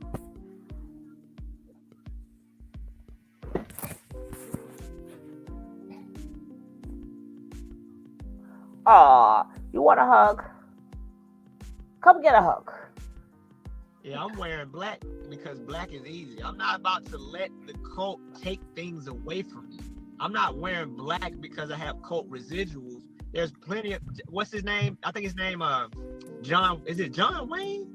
There's plenty of celebrities and iconic figures who wore all black. I'm wearing all black because I'm a minimalist. I don't know if y'all know who the minimalist is, but if you look at the minimalists, they wear all black too. They wear black shirts and jeans, but they just wear black. It's a minimalist thing.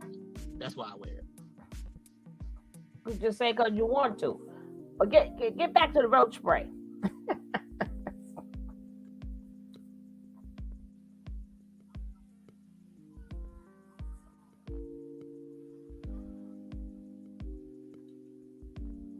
Exactly, Amarella. I wanted what I was doing to work so bad because I couldn't face the fact that I might have to come back to my family and tell them that I failed. Or that I didn't want to face the fact that I might have to hear somebody say, "I told you so," or "You knew that. How did you not know that? How did you not see that?" So I just kept digging and digging and digging, hoping that one day somehow this was gonna make sense. That's a good question, Hillies. When you're dealing with somebody who will lie without boundary, I don't know if that was his sister or not. I don't know who that lady was. Thank you. I don't know who that lady was. Appreciate that, April. I don't know who that lady was. I don't know if the cult leader actually went to jail. I don't know if he was in a foster home. I don't know this man. That's what I had to come to terms. Thank you. I don't know this man. It's the only person who said it right. And I believe he heard me say that too. My phone. And of course, exactly, Auntie Nana. No, the response that I was afraid of never happened. My family welcomed me back in like nothing happened. He was traumatized enough. It's a big deal, Pretty Tasha. Can you come get your kids?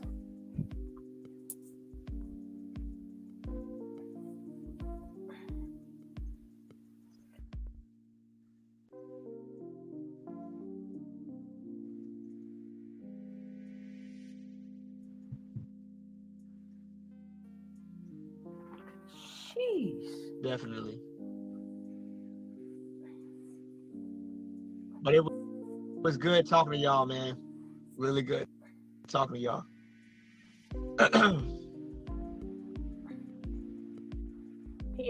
He's really almost finished now.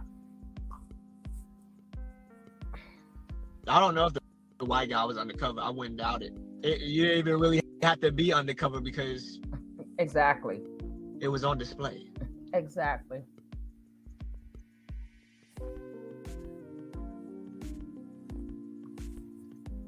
But I'm gonna save this. I'm gonna save it for. He saved it. Because I know. The T might get it, but I don't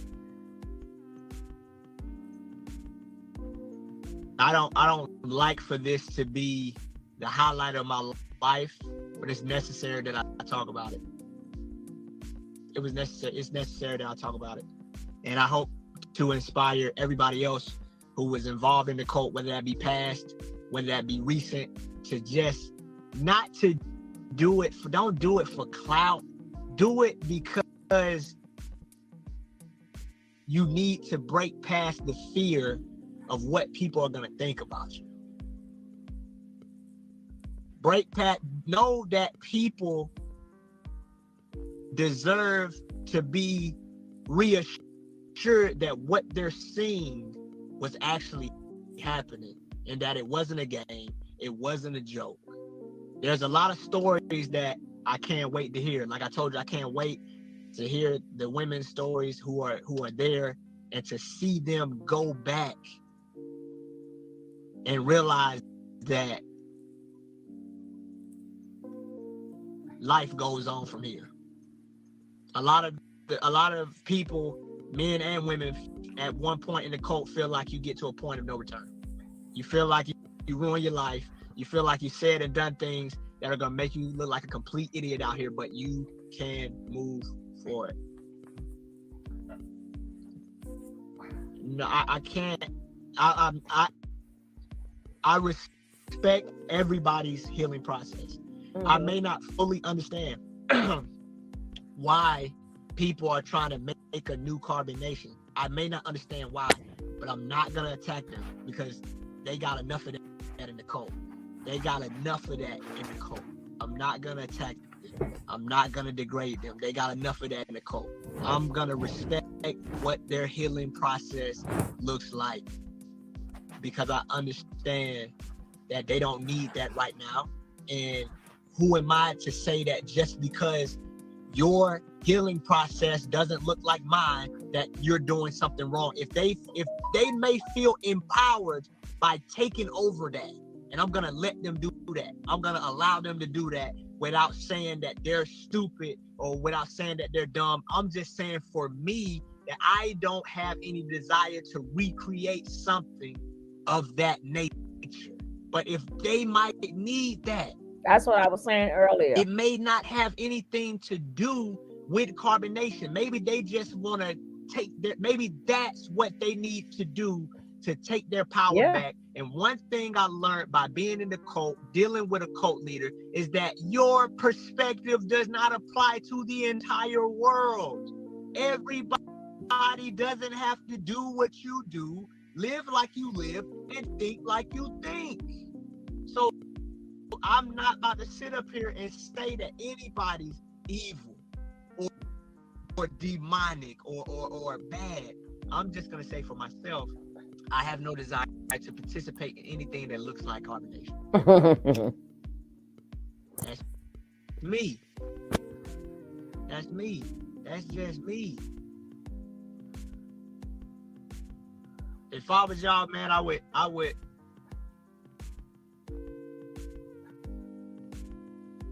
Velvet going through a lot, man. Courtney going through a lot. Everybody going through a lot, man. And I'm not asking for no special privileges. I'm just asking before we condemn, because I condemned y'all on the other side of the phone for 4 years, not even getting to know y'all, not even to understand what y'all going through. So I just ask that everybody, let's choose empathy first before we go with judgment, because judgment is easy, opinion is easy, but empathy requires you to put yourself in that position without reaching a conclusion so quickly. That's it, man. I know it look crazy, but I would say that let's go with empathy. And I'm gonna lead by example. I'm gonna say that if they gotta start a new carbonation to heal and to feel empowered, do it. I can't tell you. Somebody been telling you what to do for the last 4 years. You don't need no more of that. You need to do what you need to do and what feels right. And this might just be a chapter that they need to go through to heal this situation. And I'm not gonna take that away from them, man. I'm not gonna take that away from them. If y'all need to start a new carbonation, start it, man. I'm not gonna join. I don't have to. And I also don't have to shoot y'all down to exist. But the cult leader, I don't have no sympathy for him. Everybody else, I got empathy for y'all. Because I know what y'all went through, because I was there and I seen certain things that y'all acting like didn't happen. And I got empathy for y'all. But the cult leader, he don't need to be around nobody, because he's beyond repair. He 40. He beyond repair. If he gonna repair himself, he don't need to be repairing himself with other people. He need to be by himself. He needs serious psychological help. And you don't get to say that you healed.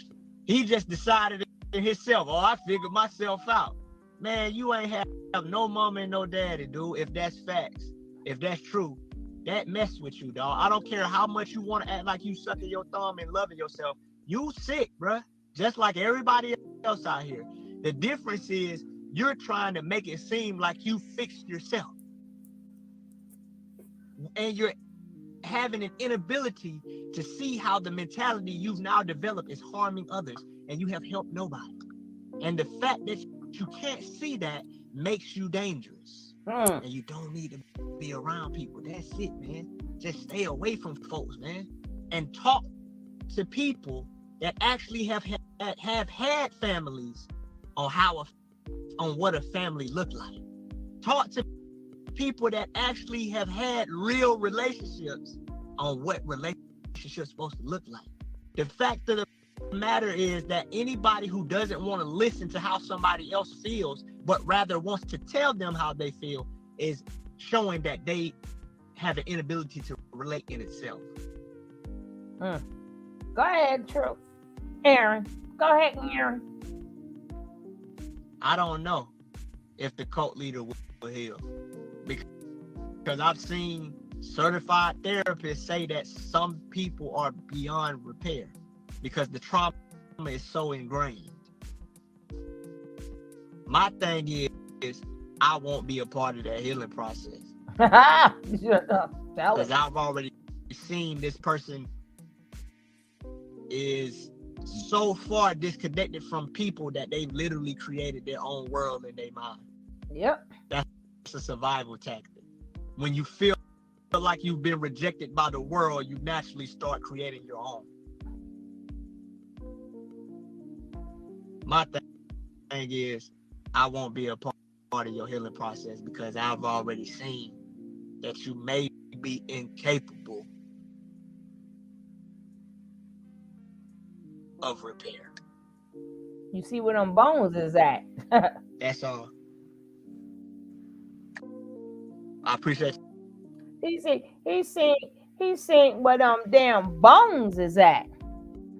He's seen how ruthless he can be. He's seen a lot of stuff. Okay, now I was with Aaron all the way up to if you need it. No, wait. No. Cap. I did say that earlier, not far as Velvet, but far as Courtney. Because some people, like I said, it's not about it is about healing. Number one, his way of healing, even though it's the incorrect way, but a lot of them are so weak. They are so weak that he feels like if I become this powerful person, number one, people won't bother me no more. I won't get duped no more. It's like when you see somebody and they like buffed out and stuff, and they look like they lift weights, or not knowing that they probably it's just genetics, but they know they are punk inside, so they're gonna flex it. So you may think that I ain't gonna bother this person. He may beat me up, not knowing that you'll tear his ass up. You know, so, defense mode, right. Survival mechanism. That's why he was like, I taught him. I'm the wizard. I'm the this. I'm the three. Because if he could keep saying that to himself, if Nature Boy comes out on bond, but we gotta remember, if he does get locked up, it may not be forever.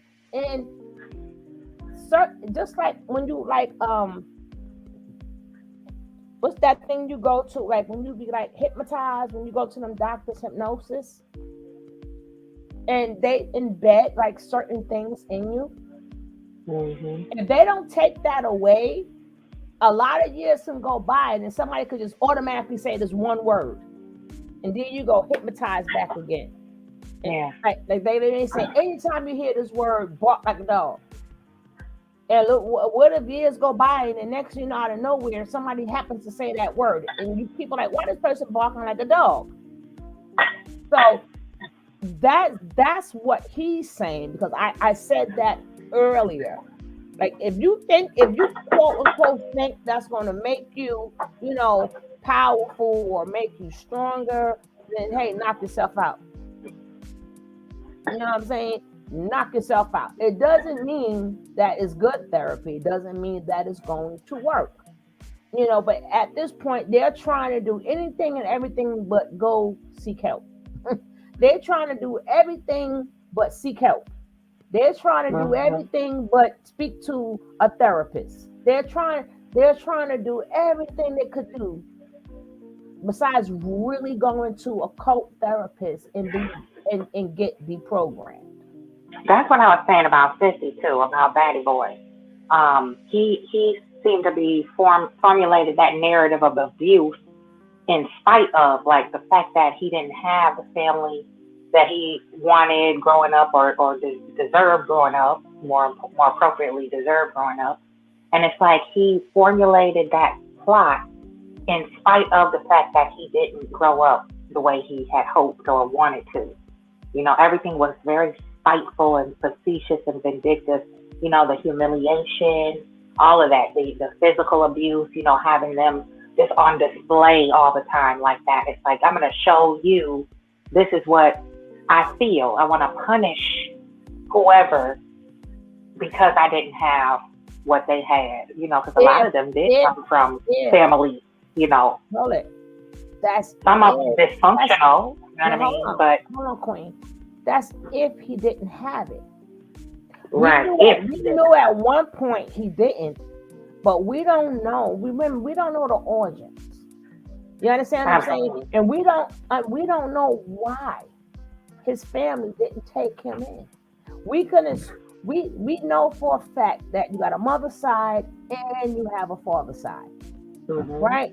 So if people pass away, you don't automatically go to foster care.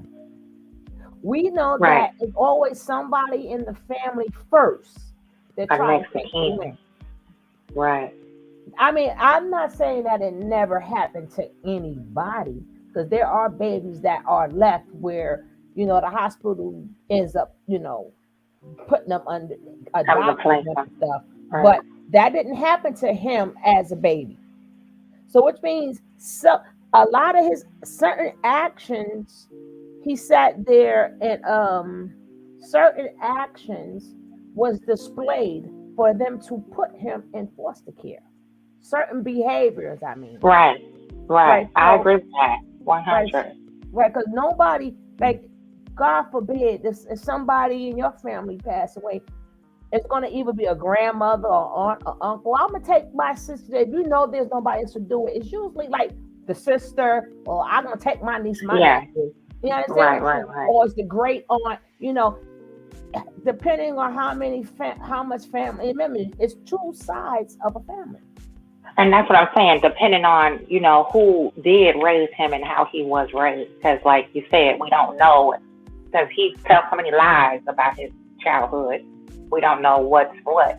But depending on how he was brought up, I think, like Aaron said earlier, it stems from that, because he didn't have a large family or whatever he dreamed up in his We mind don't know, as but remember, we reality. don't know. We're gonna say like you said, Yeah, we will assume if he didn't. right, right. Whatever he put in his mind as a reason Uh-huh. for Mhm. creating this cult to kind of fill whatever hole, however sick it is. Don't get me wrong, I'm not taking away from how sick it is. But in his mind, that was his way of showing the world or whoever offended him or hurt him, like, in spite of what you did to me, I'm gonna show you that I can do it better, but in a sick, That could be a twisted way. possibility. That could be a You know? possibility. Or Yeah, you abuse me, so I'm gonna take it out on these people and show you how it's done. You know? that could be. Well, Nature Boy is a lot of possibilities. I mean, you could just throw Cuckoo. a lot in that hat. Yes. But I think too, as a narcissistic person, that's just a lot of how they are. Right? They want Yeah. like a lot of people we see at the top come from good families, but a lot of them are narcissistic people. They They are. want They're jacked up. they want That's to true. rule. They want the control. Like a lot of these kings and queens and stuff, they are narcs. A lot of these Yep. powerful people that run these businesses, they are narcs. Hmm. Yes. Yes. Yes. So a lot of them come from good families, but like I said, it's not always abuse that make you a narc. Sometimes when you spoil a child and give them too much It will. everything, that Yeah. can make you a narcissistic person also. And Yeah. sometimes just not getting your way all the time, like there's different things that could make you a knock. And we have to also throw in the hat that some people are born that way. Like a With lot that of times yeah. you see kids together, how many times you'll see a little kid and go, that's an evil little child.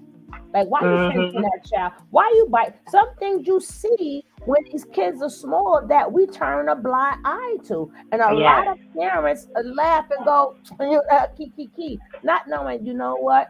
Just like how Over. they Yeah. treat, right, like how some of these kids treat their pets. At a young age, they treat the pets really bad. They got the cat and they hanging the cat from the tail and throwing it out the window and stuff. Yeah. A lot. Yeah. Hmm. So a Yeah. lot. I believe Nature Boy was born like that because of things that he said. Like he said, I was always a sexual deviant. He said I always used to touch boys, and and this is as a kid. So Yeah, I remember that too. right, he was violating since then. And That's why I feel like he was kind of. wasn't with. And the thing is, he wasn't with y'all move. He wasn't with them people yet. Whatever their names. What's their names again? But that's what makes me kind of lean toward he has been compensated and compromised early by whomever. No, he was violated because very early. He wasn't violated. He said this. Now, I'm not going by what this point. I'm going by what he said. He said I was always a sexual deviant. I was always. He didn't say something happened. Then he said how when he was in the foster care and places like that, he was touching on these boys and grabbing on their things and so he's been violating people since he was a kid. Can you imagine if the other little boys in there minding their business and here he go touching on them or something? So maybe you don't think he got that from somebody else who an adult who?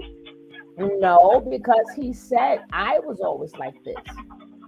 He said I don't know why, but I was all. Remember, he's in a foster care. Remember, we don't know. And then when he was in that, he never mentioned, oh, I seen this in my family, or my uncle did this, or I saw my aunt doing that. Remember, he don't say nothing about that. So he was probably doing something to his little cousins and them, and they were like, no, you got to go. Gotta put him away. Yeah. Right, you kind of just going with that. Right. With that gene or that missing element chemically that caused that behavior. And now he's in the foster care. Now he's in the foster care doing the same exact thing. That's you with that noise in the back. You cooking something? Yeah, I was pre-prepping the dinner. Sorry. Make sure you send us some. And then he gets to the foster care. Now he's doing the same thing, right? And it got to the point to where, as he said, the man, Mr. Pope, was watching him do. And no, forget that. We didn't get to that point yet.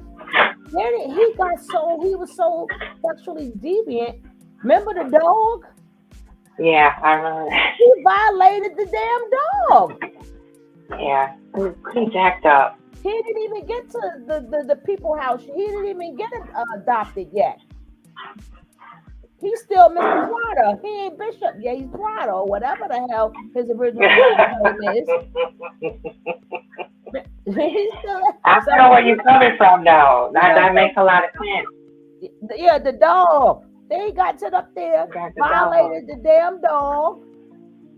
Yeah. And then he done made the dog his boyfriend's boyfriend, and he done had a dog. Come on, dog. Ooh, ooh, it's that time, damn it. She said, I fell out the bushes. Yeah, that was a fur baby for real. That was his fur baby. For real. And then the poor dog don't know nothing. The dog mind his business. He go grab the dog head and like, you know what to do, right? And the poor dog was like, okay. You know what I'm saying? He didn't even get to the bishops yet. So he done violated the kids. He done violated the animals. And then the foster care, of course he's going to say, oh, I had to fight in foster care. Of course you would, because you're touching on a thing. Yeah, we got to fight. Yeah, people defending themselves from his. Some of the boys may have liked it, but some of the boys like, nah, hold up. Right. We ain't doing that funny sauce. We ain't doing it over here. He still didn't get to the bishops yet. So far, all I hear is abuse that he put out there. I ain't heard no abuse he got yet. Now, when Mr. Pope, the deviant that he is, he said out of his own mouth, he saw me touching on these boys. He saw me having a relationship with these boys. And then that's when he was like, hey. And then he said when Mr. Pope was violating him, he liked it. Because he was already a sexual deviant. Mm-hmm. He didn't say that man messed Yeah. me up. He didn't say, oh, he was like, damn, now I get to get some grown. Like, they PPs don't get big. They got little PPs. You got a big PP, Mr. Pope, just the way I like it. Teach me some tricks. He used Mr. Thank you. Pope to get some tricks. He wanted to learn some tricks as a young boy.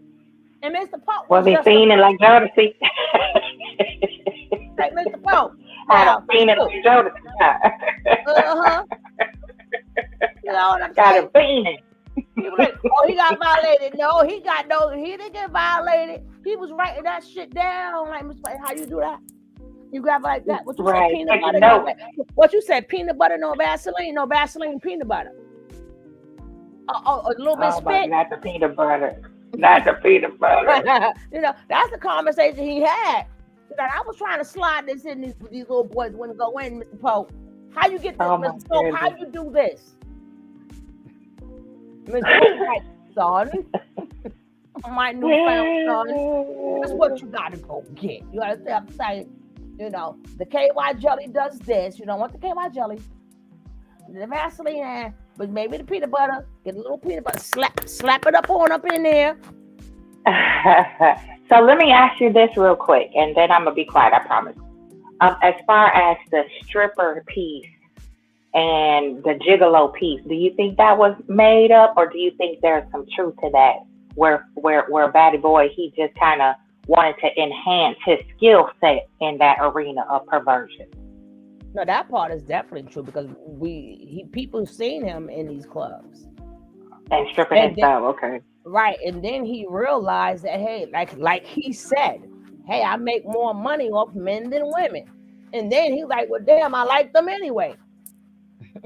Then he had the hips don't lie, baby. The hips don't lie. He had the hips to go with it. Yeah, he got them belly dancing hips now. He do. I can't deny that. The baby bear. He got more curves around that hip than I do, and I had 3 natural births, honey. I know that's right. Can't deny them hips now. He can jiggle them hips what he wants too. Yeah, the But hips. I think that's true though. He went into that field not just for, oh, it's money, I need the money, because he enjoyed it. There was an enjoyment factor in there to feed the sickness. And then you got to remember, when you a stripper or if you a dancer, that's power too. Yeah. Because now you got Kundalini. Right. You got people now, and looking at you.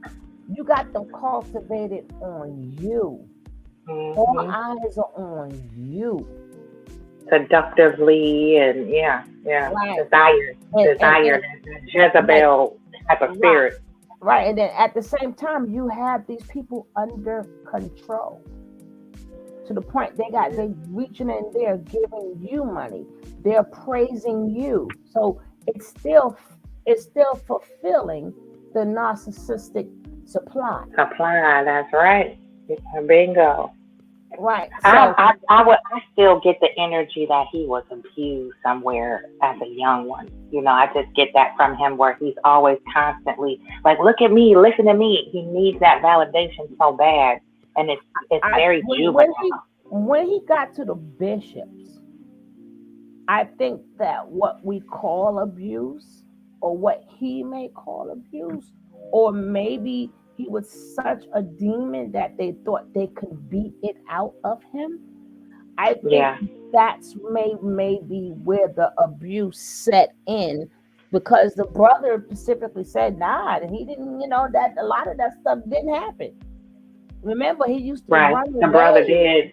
Yeah. Right. Remember, he used to run away. So sometime when you're a narcissistic person, and being that they don't take accountability for anything, of course that will be abuse to him.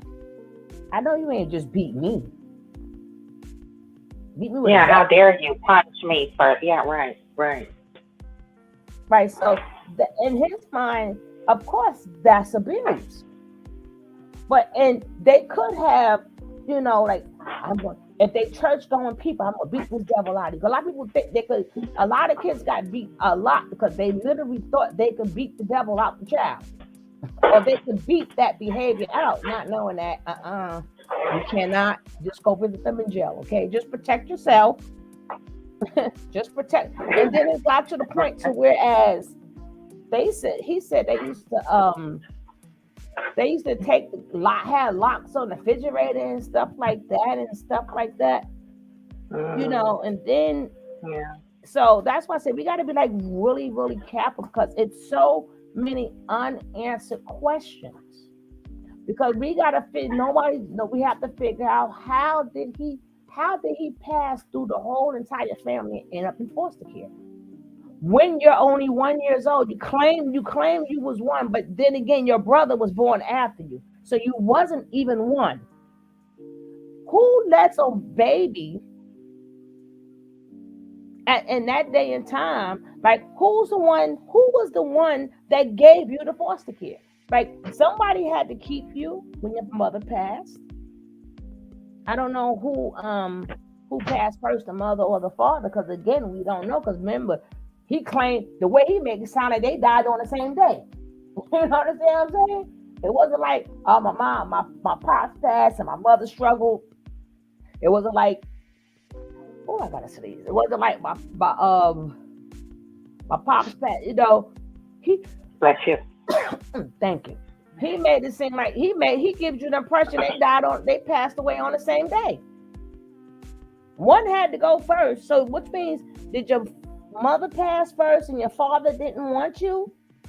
Or did your father pass first and then, he makes like they both smoked crack and they both passed. He never said how they passed away because we don't know. I don't know no That's crack. what he said. They died in a house fire or a car accident. He had a couple lies out there, I thought. One lie was a house fire.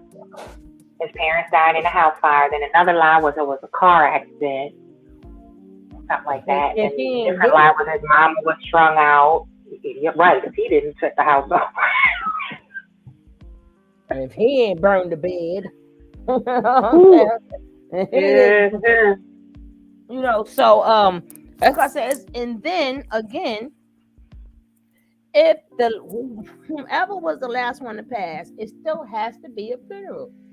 Who held him at that funeral? Remember, he's too young to know all this information. How do you know they was? First of all, crack wasn't out yet. Okay, we gonna get that lie out of there. We kicked that one out a couple last summer. Right. No, I knew that since he opened his mouth. It's just that I've been saying crack wasn't out yet. So if he would have said dope, heroin, or something, I'd be like, yeah. People simply said crackhead. So when you say crack, you just put a date stamp on there. You just put a stamp on there. Exactly. Once you mention certain things, you put a date on it. So you done messed up your date line when you said crack. Because we know that there's a date that comes with certain things that you say. And for your age and the date of crack don't match. Okay? There you go. So, but let's just say, whichever way they passed away, who held him at that funeral? How long did they keep him to say, you know what? We can't keep him. He got to go to the foster care. You understand what I'm saying? And how old was he when he found out, regardless of how they passed away? Is that in his records? Did somebody tell you? That man, right? You know what I'm saying?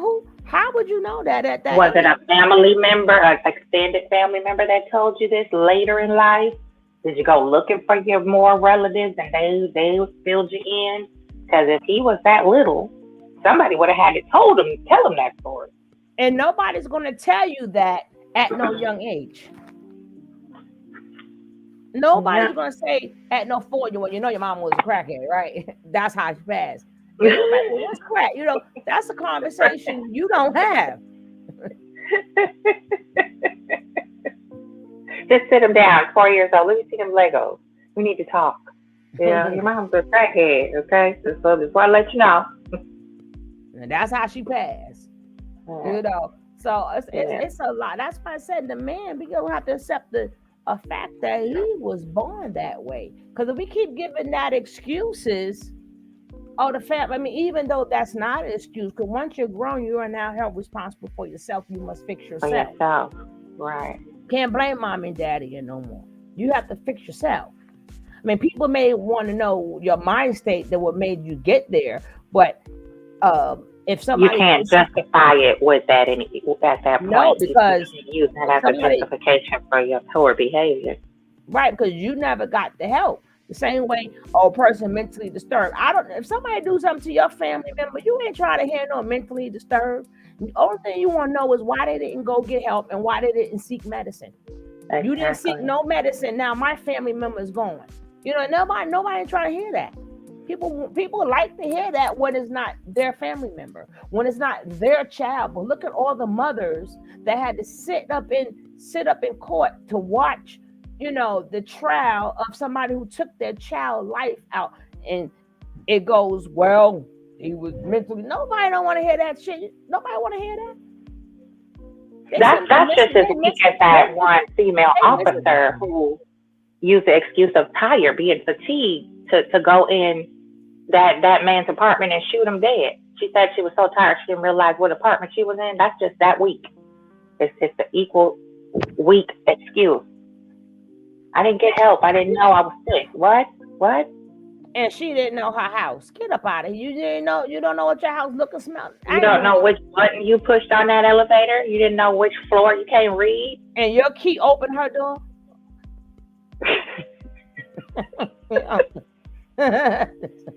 Oh, the door was open, right? So now right, but you was on the phone texting your side piece, though. So you mean to tell me who you was talking to and married man. But the thing is, you didn't know what house you was in. When you left your house, you don't remember if you locked your door or not? All day? No, she all didn't day. say, oh, I left the house and I didn't lock my door. So when I came back, her door was open, so I thought it was mine. You know, that's why sometimes you got to stop them. You got to stop them at half of the story where they bye. So you got to tell people bye. I don't hear no more this. Sometimes you don't want to hear no more. Curtain closed. Done. Yeah, but like I said, Aaron, I applaud you. But like I said, you're technically the only one also that's still in Georgia. And we also know that you trying to let it be known he ain't coming here, or is he coming there? Or did you got a spot for him? You know what I'm saying? It's a lot of things. It's being of what we've been through with you guys. We cannot sit up there and write nothing off. We can't. I'm sorry. We can't. And it's like a gumbo. You gotta throw everything in the pot. Possibility of it. Keep it real with you, and I'm gonna keep it real with you. I'm not that. Yeah, I hear you, but you said keep it real with you, and I know you're still in Georgia, as I think. I don't know. You might not be in Georgia. You might be out there with Kendra. Who knows? But that doesn't. You have an address, right? Because when you get out, you need an address and places to go. What's up, Martin? Places to go and stuff like that. So I don't know. We don't know if y'all disarmed the thing, so y'all can say Carbonation is over and he's no longer a threat. We don't know. We won't know nothing until I'm not going to that barn. But when he go to trial, I'm definitely taking a trip to Georgia. When that man go to trial, I am taking a trip to Georgia. Now, isn't this his third bond hearing? Because you get 3, don't you? This is 4th one. It's a 4th one? Oh, okay. Okay. I guess you get more than 3. Remember the first one? Remember the first one he went to? They told him no. Well, no, this could be his 3rd one, but it's his 4th time. Because remember, he went, and then the 2nd time he went, he had the white guy. The white guy turned red. And then he turned his tail. Again, but then he went again because I don't know if this count as 3 or 4, because he contests what the last judge said and said he wanted a new judge. So you're probably right. I think this is technically 4. Right. So I don't remember know how that goes. He didn't. How that go, Kev? How does that I'm not go, Kev? How does that go? I'm supposed to have been off because I started this morning. I'm supposed to be on a whole new show. And then y'all gonna have me go take my nap, and y'all will probably gonna see me tomorrow, right? But I swore I was coming back on last night with my regular show. I was alive watching some Christmas movie, put me to sleep, and I was in La La Land. So I got this little cold going on. Kev, how does that go? Look, oh shucks, boss lady hit the wrong button. Hold on, boss lady, I'm coming. I coming. But like I said, if people really, including them, if they listen to a lot of stuff that was said, they would say the same. They would, smart as they are, if they listen to a lot of things that Nature Boy said, they realizing it doesn't make any sense. Doesn't add up, yeah.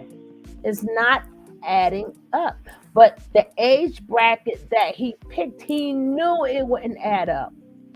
He knew it would not add up. He knew it wouldn't add up. He definitely is a master already, boss lady. I put it in. Okay, Cab is coming up. The link is in there, boss lady. Y'all be bothering me. Y'all had to start looking up.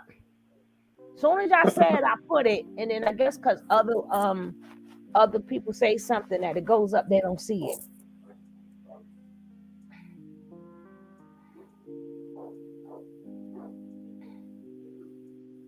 I'll send it again.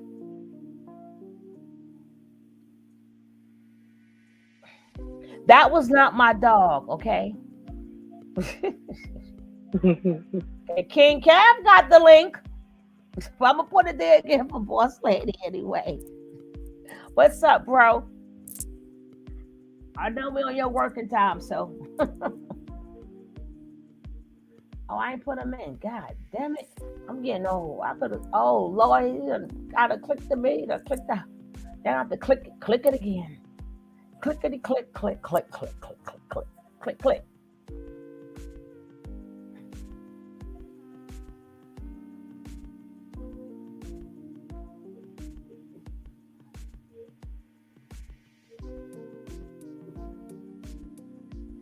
Now here he go. Oof. Oof. Oof.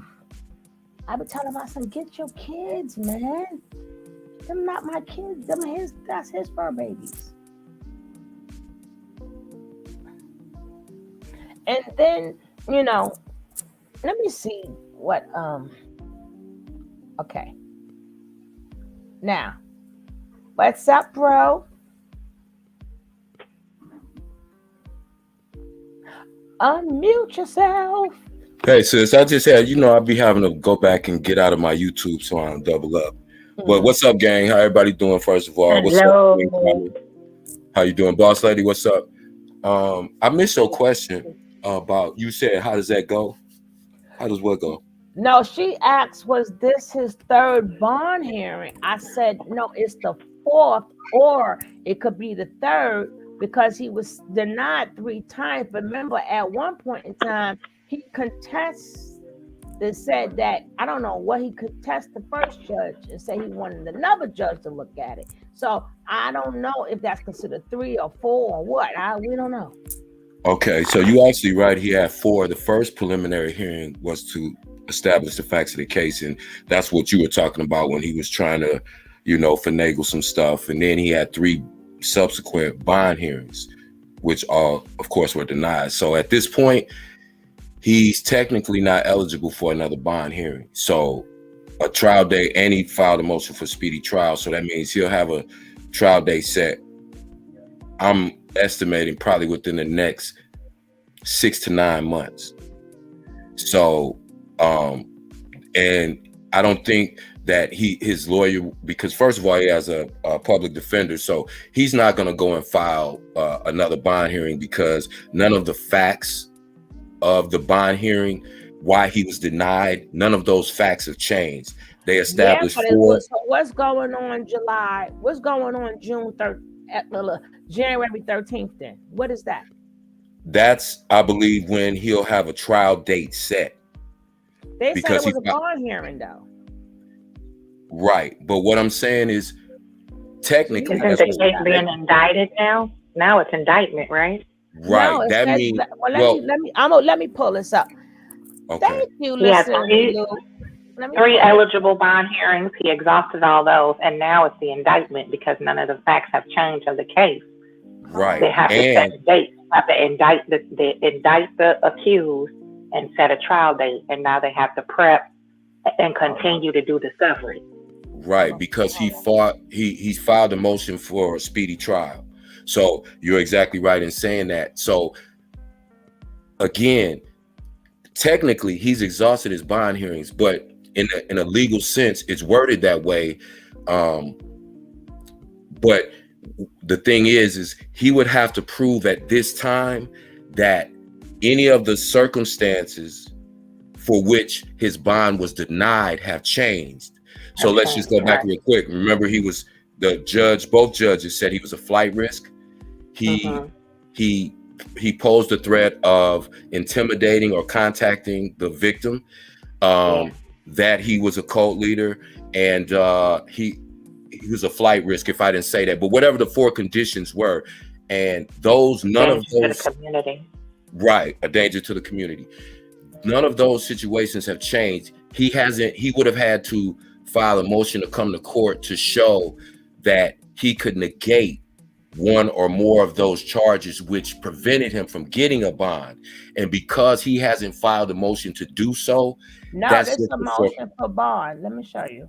I understand I'm saying that it's worded that way because it's a legal formality, because technically he does have a right to it, but because he's already had 3 bond motions and they were all denied, and now even if he had another one, none of the circumstances for which he was denied have changed, so they're not going to grant him a bond. So it's just it's a legal formality. The lawyers have to agree to move to indict, right? Because there's nothing else to argue with. The facts of the case have been established, so if they do another bond, that's just going to pick off the judge. They have to move it on down the line and schedule it.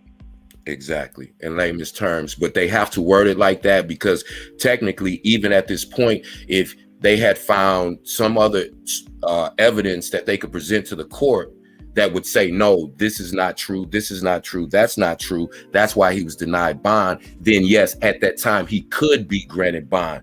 But because his attorney has not filed that motion, that tells me that no, they're not going to even argue that point. They're basically going to this hearing in January because they're going to establish a trial date and some other legal formalities to say that we're pushing forward with this indictment and these are the formal charges and all that kind of stuff. So that's basically what this is going to be.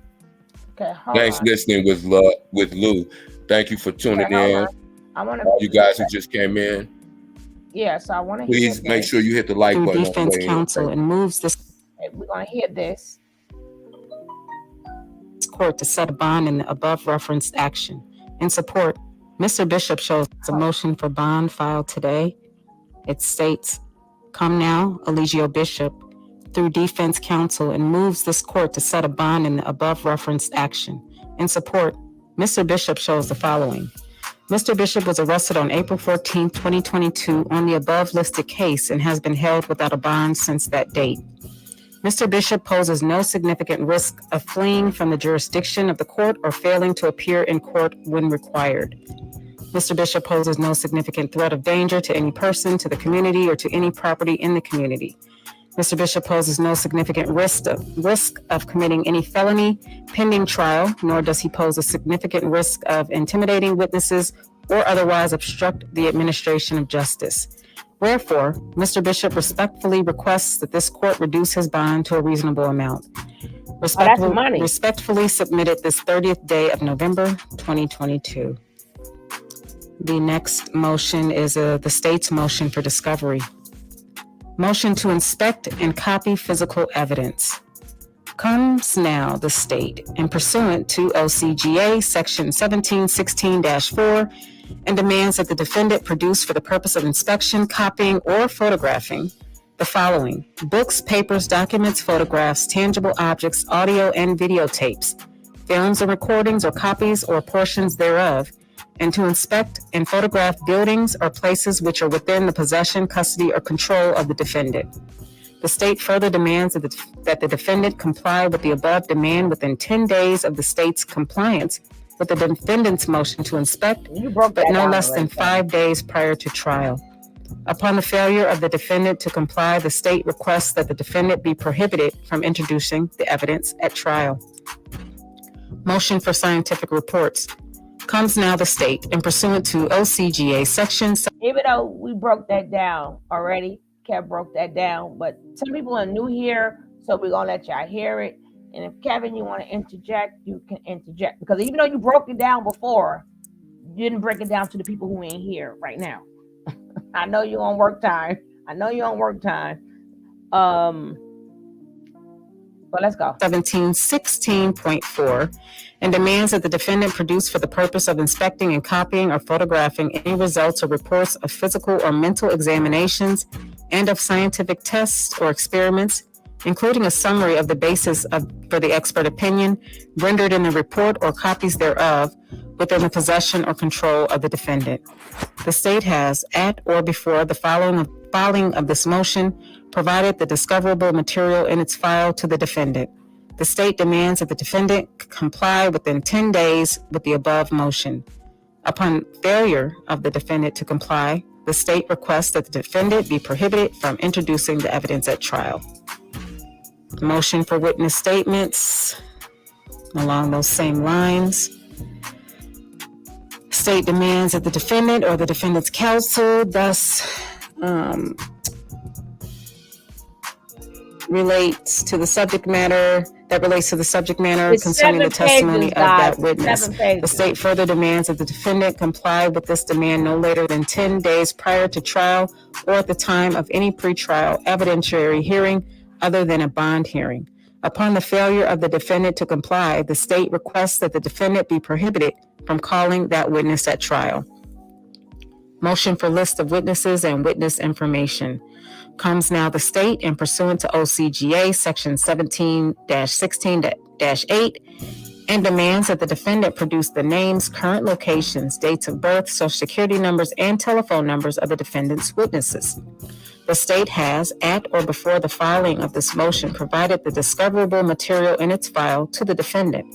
The state demands that the defendant comply within 10 days with the above motion. Upon the failure of the defendant to comply, the state requests that the defendant be prohibited from calling that witness at trial. Furthermore, the state demands disclosure of any evidence the defendant Oh, Lord have mercy. Kevin, you're going to have to give this to us short. Okay.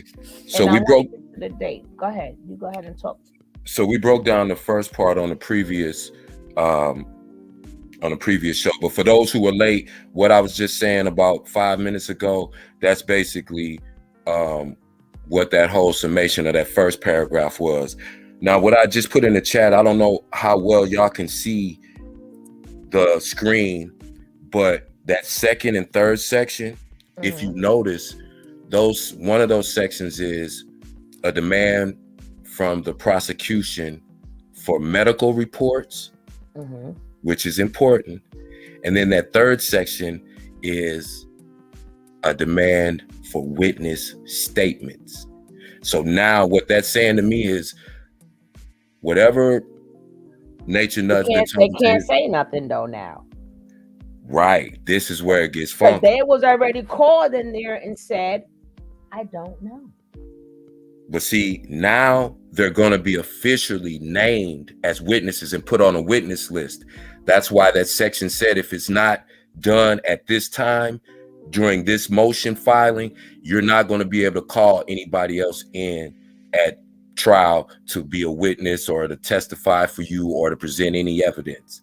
So this is where it gets good, because everybody who is involved in this case, who the prosecution deems pertinent to the case, is going to be called as a witness, and they're going to be on that witness list, and that's going to be public information. So we're going to know exactly who's going to be called at trial to testify. And also the demand they could probably be used better for for Janae, but they can't be used to help. They can't be used to help Nature Nut, because being that they were in the house, they said, I don't know. So he can't say, he now can't say, well, what was I doing and what was you doing? See, now they supposed to have said that then. No, we saying the same thing. You got to remember. I'm agreeing with you. We're not saying nothing different. We're saying the same exact thing. But because this is the prosecutor. Right. This is the prosecutor's office filing this motion. So what they're saying is they're going to call some people to testify. Trust me and believe, it ain't nobody in that cult that's going to be a witness for the defense. Now, the defense is going to get to cross-examine them, but trust and believe me, every person that was in that cult is going to be a witness, whether willing or otherwise, that the prosecution deems credible and pertinent to this case. Now, to help Nature Boy, they cannot. Now Tabitha could be like, now what was you doing? Blah, blah, blah, blah, blah, blah, blah. Right. But his side can't really. Cannot. They can still ask the same question, but now Tabitha can hear the way. Well, you ain't saying that night. But you know why? Well, you didn't say that night. I mean, if it's to help Nature Boy, they already effed them by not saying things that night. Right, but you know what? Now Tabitha could prove them. Tabitha could prove them to be a liar. Like, no, you said. Remember, Tabitha is the one who be like, okay, now what was you doing? Remember, they all was there. So, his daughters gonna be like, well, wait, why you didn't say that night? Now all of a sudden you got it. Everything they say as and now, Tabitha could eat their ass up. That's the point that I'm saying. Yes, exactly, and that's exactly why. That night. That's all I'm saying.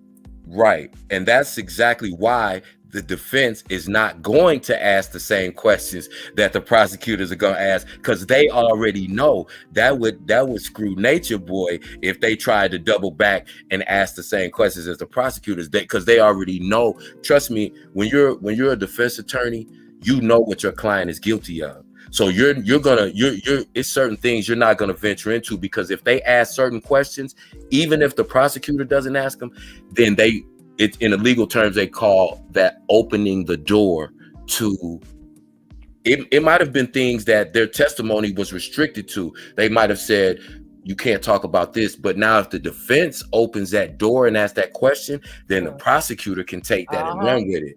So they're going to be treading very, very lightly. That's why I said it ain't one of those cult members that's going to be a witness for the defense. They're all going to be prosecution witnesses, because they're all going to be looking for a deal. And that's who's going to call them, is the prosecutor, because they're proving their case. Nature Boy calling them as witnesses, that would totally screw his case. Thank you. That's what I'm saying. Because why would you call them now to help you when I don't know. And it's already on. Even Aaron said on the case, you heard him on the phone saying, well, they was trying to catch. I thought they was trying to catch me out there. So I said, I don't know nothing. I'm about the dumbest. Even True said, as he's sitting there thinking, like, that's the dumbest shit. Why did we record that? You know what I'm saying? Yeah, they see, they can't even say that, because anybody that the defense would call, the first thing the prosecutor would say, and the only thing the prosecutor would have to say is, ladies and gentlemen of the jury, are we to believe the testimony of a cult member against their leader? You could give one if the defense tried to, because you have no credibility. If you're a cult member and you're testifying for the cult leader, then automatically they're going to say you're still in the cult. So we're not going to believe what you're saying. Of course, you're going to protect the cult leader. So that's why it works against the defense, and they're gonna have a hell of a time trying to find anybody. First of all, because you got to remember how weak actual witness testimony is. Because sometimes a person could be telling the truth, but if you have a good lawyer, they can make that person trip themselves up on the stand.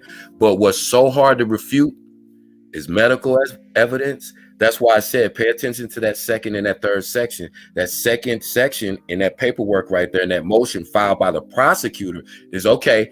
Now, all of the medical evidence that you had tested, experts, the DNA, the STD, all of that paperwork, we want it turned over as discovery, because they are entitled to that evidence, right? Just like whatever evidence the prosecutor has, they have, not that they have, but anything that is exculpatory, which just means which would benefit the defense, they would have to turn that over. In other words, if they had evidence, that absolute evidence that Nature Boy was not guilty, they couldn't withhold that from the defense. They would have to turn that over as discovery.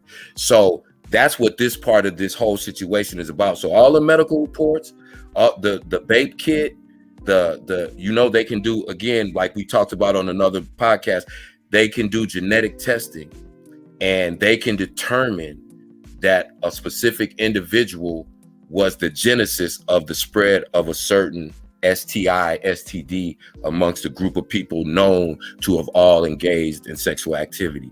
So all of those reports, whatever Nature Nut has, all of that is going to be in the prosecutor's hands.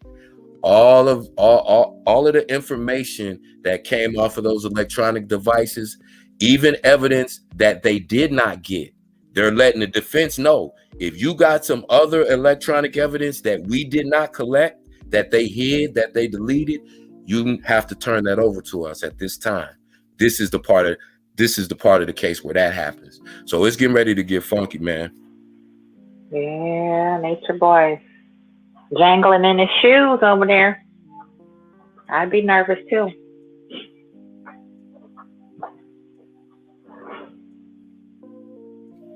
And we're also going to find out right here in the near future who was the inside mole, who were the confidential informants. We're going to find a lot of that information out as well from this point forward. So it's going to get interesting. So don't be surprised when because they've already said the feds had somebody on the inside. So a lot of people they're saying it was Janae. A lot of people were saying it was Sassy. A lot of people were saying it was Aaron. We'll see. A lot of people were saying it was the white member that was only there for a couple days, that he may lay on his face and apologize to the black man and say the black man is God. It could be a lot of people. It could be a lot. It could be somebody that was never on camera, that their name wasn't put out there intentionally. Because, they had a lot of those people that were working behind the scenes, that were, booking their flights, booking their Airbnbs, doing different things, helping them secure SBA and the PPP loans. Transporting them, back and forth, home to get money, to get medical treatment, stuff like that behind the scenes when we didn't see those people on camera for a minute. All of those people are going to come to light. A lot of their financial backers are going to come to light. Because in every case, I don't care what it deals with, the first thing they say is follow the money. So when they start getting into, so you all have had in excess of like $1 million run through your organization, where'd that money go? Where are the receipts for those items or those things or we want to see that information. We want to know why food stamps were being received for this person that has children, but now we know that their children weren't in their custody. Things like that. It's going to be, like I said, it's going to be other state and federal organizations involved. CPA, Child Protective, they're going to be involved, the IRS, because of the money situation. There's sex trafficking. There's a lot of things going on. So and Mama Dia, that's still a big question mark. What happened to Mama Dia? Mama Dia, we haven't. See, that's homicide. And again, even though it has nothing to do with the BAPE case per se, you gotta understand they're not going to just not say nothing about it because it was not directly involved with that. Every bad act that was committed in that cult under the direction or at the... Go ahead. I'm sorry. I didn't mean to cut you off. Go ahead. My bad. No, go ahead. Go ahead and speak, Quinn. I didn't mean to cut you off. No, you're good. I was kind of talking in the background. My apologies. Oh, okay. But no, but it's gonna be a lot of things that are gonna come about, and that's why I said, and Sugar says it all the time, and I love when she points that out.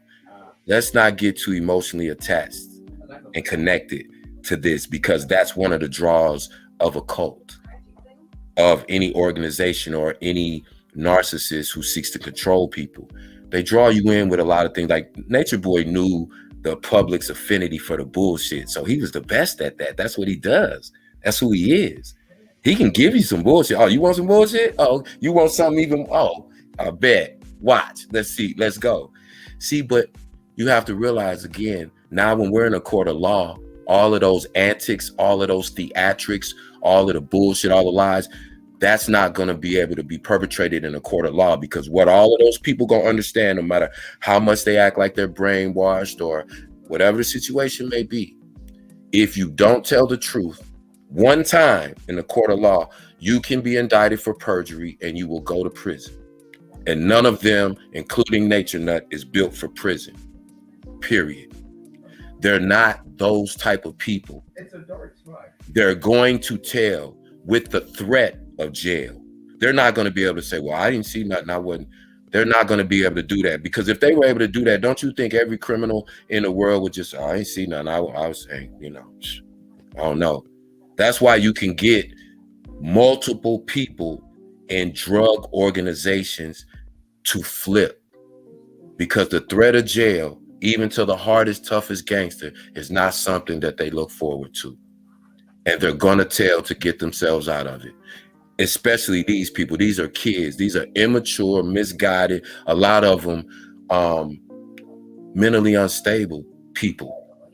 And when the reality, when they can't say, oh, well, I live in the 33rd parallel in the third dimension with the three God, when they're not able to spit that bullshit, when they're going to say, listen, don't tell me that you didn't see anything. We have a video of all of you sitting in this room while this person was being beat or sexually abused. If you say you didn't see anything, stand on that. We're going to take you to trial. We're going to prosecute you. We're going to convict you, and you're going to go to jail as an accessory to that. Starting at 20 years. Or you can tell us what happened. We'll give you immunity, and then you can go on with your life. Now, presented with those two choices, what you think those people, ain't nobody gonna be lining up, including them three numbnuts that sit up there looking like the Color Purple cast, Miss Seeley and Miss Sophia and them, sitting up there talking all of that crazy stuff. When they put them on the stand, Malia is gonna tell everything. Zoka is going to tell everything. Fufu is going to tell everything. It's a wrap. Don't get caught up in, well, Natiri's been on here and she be lying and then she was There's a whole thing in the law that prevents victims from being bullied, but the legal term is a Victim Shield Act. Her prior bad acts, her promiscuity, her relationships with other men, none of that is going to be allowed to be spoke about from Nature Nut or his side. Trust and believe me. I don't believe what I say. Research everything. This is what kept a lot of victims of sexual assaults from testifying, is because they would bring up their past. This Victim Shield Act was passed specifically for that. And so, and again, they're not, listen, these people do this for a living every day. They're not just going off Nene's word. They have corroborating evidence. That means they have other evidence aside, even if they didn't have her witness testimony, they have other evidence that they could find him guilty in a court of law. That's why they chose to arrest him and proceed. Hey, Kev. What about him going to find them people that interviewed him on Bigo? Exactly. All of those. That's why I said it's going to be so many people who are going to be involved in this case. People have pertinent evidence. People who went there, actually went there. They're gonna, you know, they're gonna talk to a lot of people. It's gonna be a lot of ex-members that a lot of us forgot about or never really knew about. Like everybody still asks about Yaya. People forget about Pocahontas. You know, and then these other people coming out of nowhere, Serenity and all these people that are just popping up, and Mente and Gaga Gugu and TKO and Brandon Keys, 300 Keys. Don't you, all of this money, like I said, follow the money. They're going to say, wait a minute. You had $300,000 to give to this man? Where'd you get $300,000? Did you file taxes on that $300,000? Now, if you didn't, if you don't want to go to jail for tax evasion, sir, you're going to tell us everything involved with that $300,000, including you stealing your disabled sister's portion of that money. Yeah, and a lot of people like, oh, they doing good in Mexico. No, I mean, I don't know if he has. How do you make amends for taking your sister money? I don't know how you can never. That, but, you can never.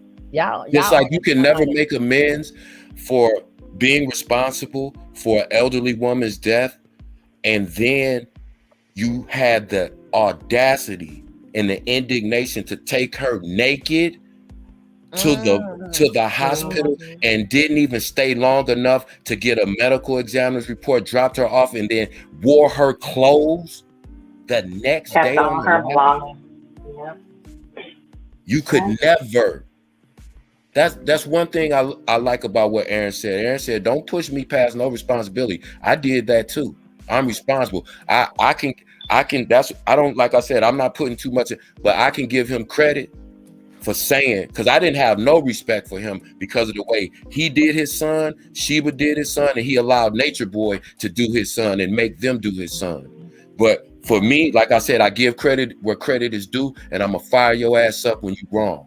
I can give him credit and say that he stood on the fact that say, I'm not exempt from none of this, because I was guilty too. I was abused. He hit. Oh God. Right. That's why I said I give credit where credit is due, because a lot of people won't stand up and say that.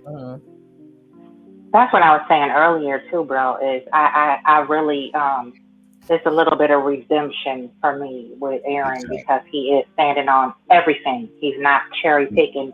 Well, I kind of was there for that. He's like, I was there. I don't give me a pass. I don't want a pass. I just want to put it out here so that you understand where I'm at with this. I'm coming out the fog, and I really don't want nothing else to do with this sugar honey iced tea no more. I really don't. And that's what kind of for me redeems him as a father, husband, and a man, because he's like, hey, look, I jacked up. I really tripped over my lips on this one. Right. And I'm not a cold-hearted person. Every human being that deserves redemption should get it. But when you have people that are still running that same bullshit, that's when I don't let up off of them. I don't have no compassion for them, because they're still trying to propagate that same bullshit. He's like not trying to preach in your face. He's not preaching about no quote unquote knowledge. He's not selling shit. He's not trying to get you to, he's not on that. He's saying, listen, y'all was telling me you're right. And I'm sitting here now and I'm admitting y'all saw this shit way before. But as I'm looking at this shit now from the up, I see myself being skinny looking crazy. But I was so. What does she mean by definitely felt emotionally attached to the black man being locked up and really throwing the shit out? What you mean when they were saying it, or what emotional attachment did you have of the propaganda that women are setting men up, and now you see it's not the truth?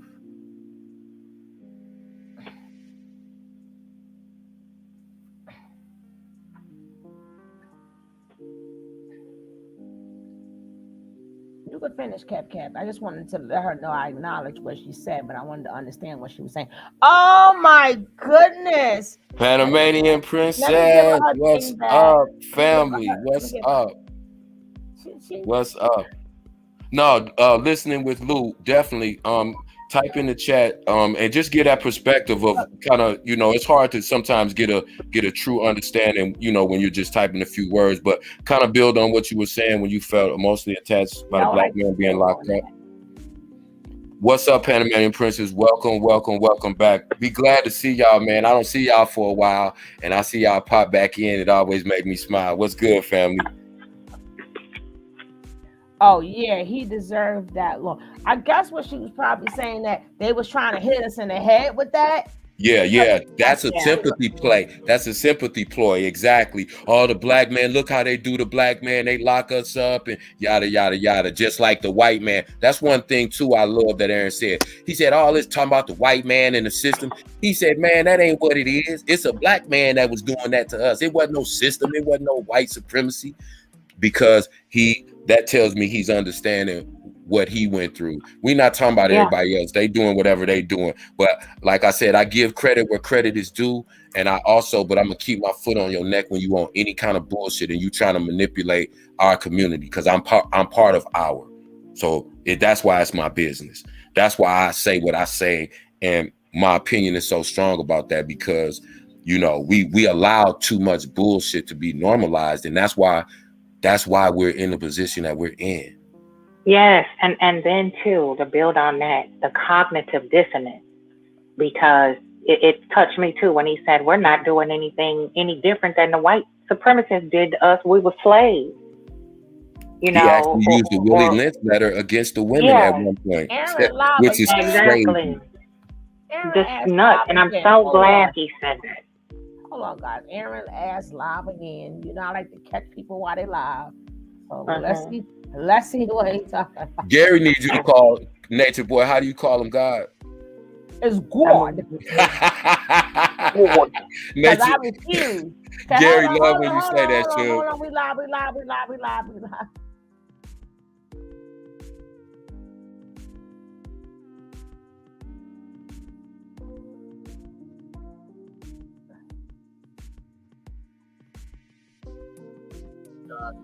Maybe deserves it. Okay. Him and Kendra. Damn, we missed a lot. How do you feel releasing all this? Do you think, appreciate that, Bells, do you think him going to jail open your red? You probably made a typo. Or open my eyes. Yeah, definitely. Like I tell people all the time, him going to jail. Now we can't talk because this is live. Him from having a constant state of influence on our days. And that restriction, it forced you to insert your own pattern of thinking into those gaps where his process of thinking were formerly present. So that time where he was unable to call and speak, I actually finally had a real chance to sit with myself, and I began to examine things that I necessarily didn't have time to examine and come to conclusions on my own accord. And I realized, wow, I have the ability to use logic and reason. And over time, I slowly began to develop that logic and reasoning back, ultimately being able to make the decision to leave altogether.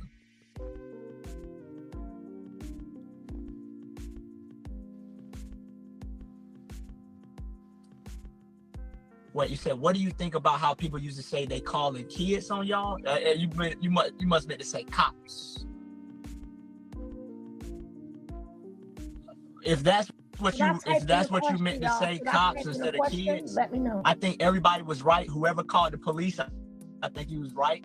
I know you was right because I was there. Everybody that called CPS, you was right to do that. Everybody that made videos, everybody that so-called trolled, everything you did, if you were trying to make the cult look bad, you did the right thing because we were bad. If you were calling the local authorities or CPS, you did the right thing because those people needed to be called.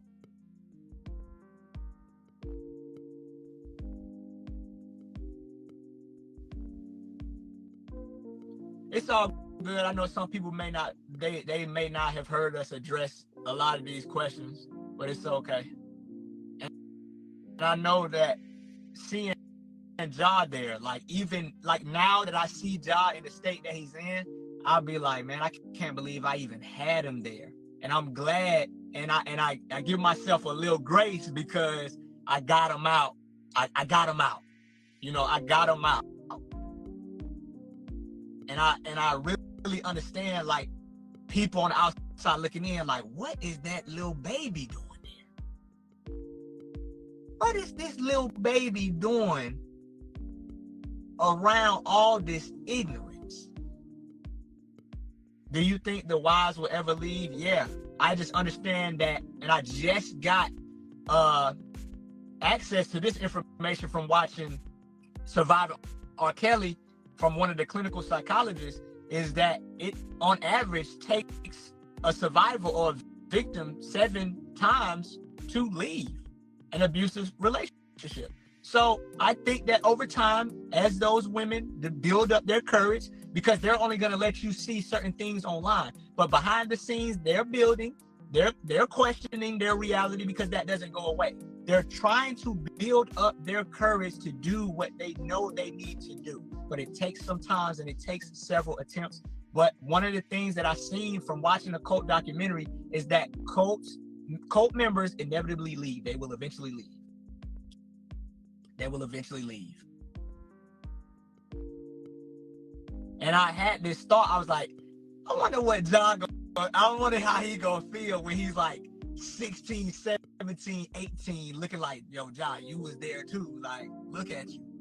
You know, he might not, he probably ain't gonna remember none of it, but it's gonna be like, yo, you was there, man. You was, look at his eyes. He getting emotional. Like, I look at our story, and it's a very interesting story to share. Like, he has some of the most unique parents in the world. Like, your mom and like our story, you usually hear your mom and daddy's story. Yeah, we met at church or we went to school together, but you rarely find people that can say, yo, me and your mama met in a cult. Oh, the cult documentary you need to watch is called Explained on Netflix. Explained is a series, but the episode is called Cults. Keep Sweet, Pray, and Obey. It's also on Netflix. And watch Survivor R. Kelly. No, you need to watch that. Ra is actually in here, so I allow people to speak for themselves, and if I do make a statement on somebody, I always make it clear that I'm making an assumption or I'm speculating. But if you have a question for Ra, she's in here.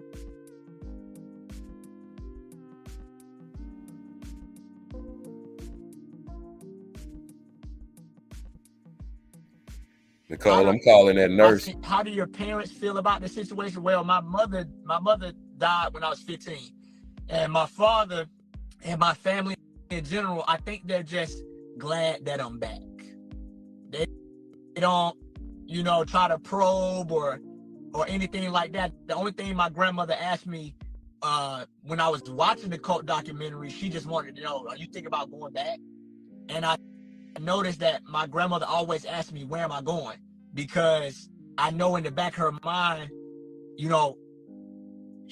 there's still this lingering possibility that I could go back, but I always let her know where I'm going, and I always, communicate where I'm going and all that stuff like that, because I know and I have to accept and face that I caused damage to my family. And I only recently came back at the end of September. So the process is still going, the process is still going. But yeah, I just think my family's glad that I'm back. And it's really hard to understand what I was doing because I'm still in the process of understanding what I'm doing. So I think that my family kind of leaves it alone, and they just are just in the moment that I'm actually back, and they can see that I'm back. Like, I'm not back to pick up no mail. I'm not back to, wait for him to get out of jail. They can tell I'm really, really back. And so I think that's where we're at, Will they express things later on when they feel appropriate? Maybe. this y'all first time leaving the cult? Yeah, me and Kendra were known as, you know, the people that never left, and y'all they've been here the longest. You know what I'm saying? That when we left, we left. Like we knew because we were so into it. When we left, we knew we was gone. I'm not the type of person that gonna play back and forth. If I'm doing something, I'm doing it. If I'm not doing it, I'm not doing it. So once I left, I knew I was gone for good. I'm not playing. I'm not doing this. Ain't no test run. None of that. When I was done, I was done. And I had a real solid reason on why I was done. And it wasn't based in anything the cult leader had said, but it was based in my own internal compass that I had denied for a number of years and potentially the course of my life. What would you say broke the spell? I would say that him going to jail allowed me to examine things that I never had time to examine because we were constantly being stimulated with teachings, standing on a wall, setting up scenes, doing just different things. One of the primary factors of a cult leader and their success is keeping the cult members busy. So we was always busy. When I was driving here, driving there, booking flights, booking hotels, going grocery shopping, teaching, doing something. I was constantly busy. But when he went to jail, he couldn't keep me busy no more. So I had to fill in that space with me. And filling that space in with me allowed me to regain my trust in me. That's the reason why cult members stay, is because they've lost their trust in themselves and have placed it upon the cult leader to make their decision. I started trusting myself again, and I was like, boom, this is what's really going on. I don't care what the cult leader trying to say. I don't care what kind of picture he's trying to paint. This is what's really going on.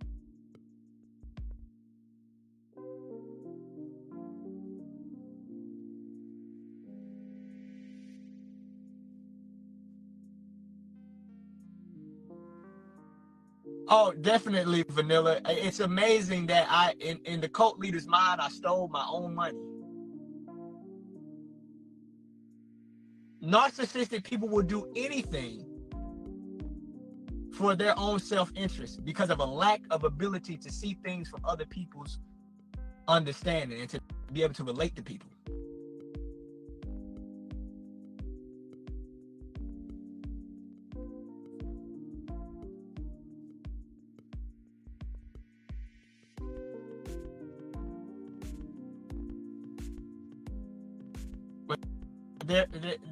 The cult leader is pathetic. Did I subscribe to astrology prior to Carbonation? No. I haven't seen a lawyer since the day he left.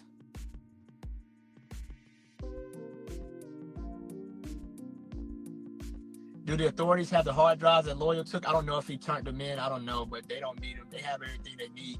Like, I posted something on my story. A lot of people have opinions, but very few people have a law degree. Tabitha Pasmino, who is the not the defense attorney, excuse me, she's the prosecutor for this case. Y'all should check out her resume. You should check out her resume.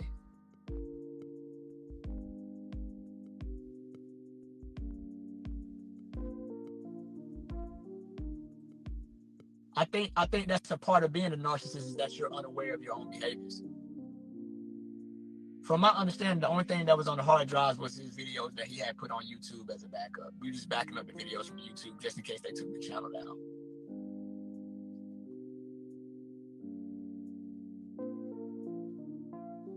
Was he nicer to y'all when his son would visit? He would always change his behavior contingent upon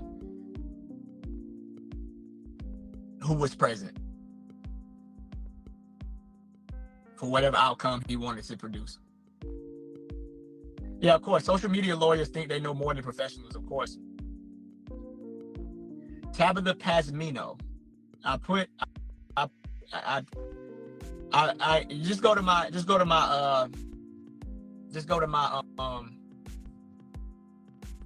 my story. Did the men ever get hit? I think Courtney got slapped. I know Pisces got slapped. I got slapped. Juju got slapped. Loyal got slapped.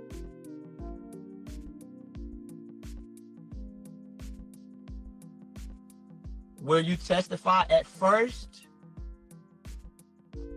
there was still cult residuals present because I was so disgusted at myself for being a part of the cult. I wasn't even sure if I was even going to get online again, let alone testify. But looking back, that's my question. Just looking at Survivor R. Kelly and other people having to have courage to speak out against their abuser, I will testify if necessary. They might not need me to, because when it comes to an indictment, from my understanding, I could be wrong. I'm not a criminal justice major. I'm not a lawyer. I don't have no problem making it known that I may not know what I'm talking about. From what I understand about an indictment, when people are indicted, it is often accompanied by the prosecution having the evidence that they feel like is enough to lead to a conviction. What did I just say? When you look at Tabitha Pasmino's resume, she's already convicted 2 other sexual offenders to life in prison. I think she's a senior assistant to the DA. So she's not a public defender. She's a real deal lawyer that has already been in these cases before. She's not just testing the waters. She's already convicted 2 people of similar offenses to life.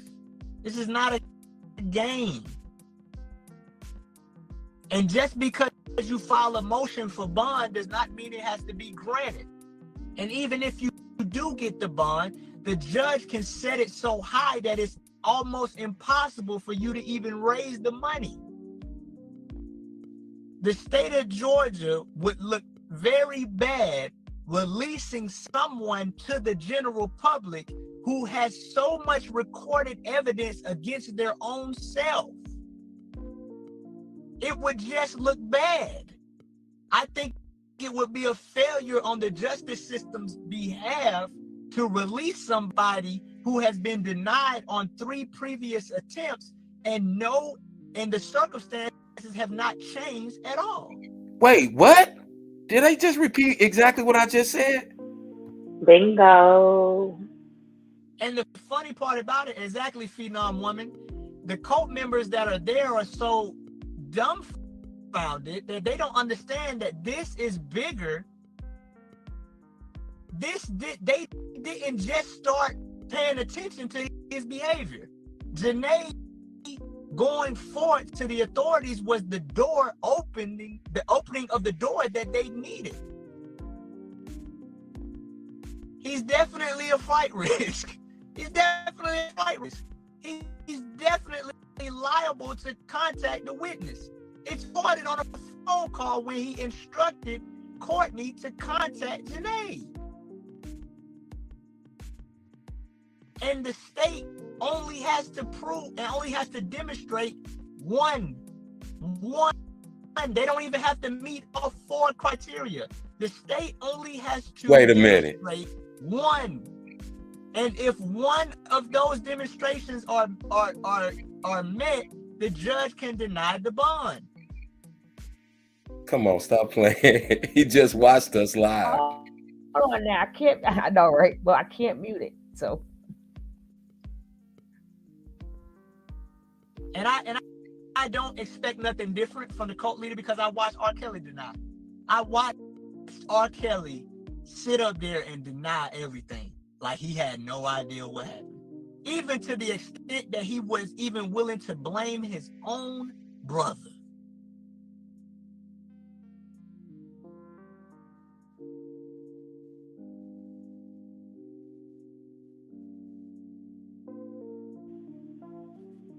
That documentary was good, wasn't it? Man, I said I fell asleep. I fell asleep on episode 6. Fell asleep and I had to go back to like, cause you know how it'll keep going. I had to go back to halfway between episode 5, and I finished it all the way through episode 6. I woke up just so me and you could be caught up on the same page. I'm Right. like, just the same way I felt about the FLD, and I Yeah. was like, how did I overlook this? How did I miss that this was going on? How did I miss that R. Kelly was doing all this stuff? Well, that's crazy, right? Because even the co-leader was saying like, he was planting a seed of a narrative of our thing, and women were coming out and saying what they were saying, and just like the other people believed, oh, it was for money, oh, they was trying to get clout. Nah, bro, when I heard them intricate stories, I said, nah, they ain't lying. No, I'm like, because I experienced some of the same things. They ain't lying. And I seen the spirit. I seen the spirit in R. Kelly for sure. That's crazy. And I'm looking at pictures of R. Kelly. I'm like, bro, y'all look just alike. Yeah. And I'm not talking about physical features. Right.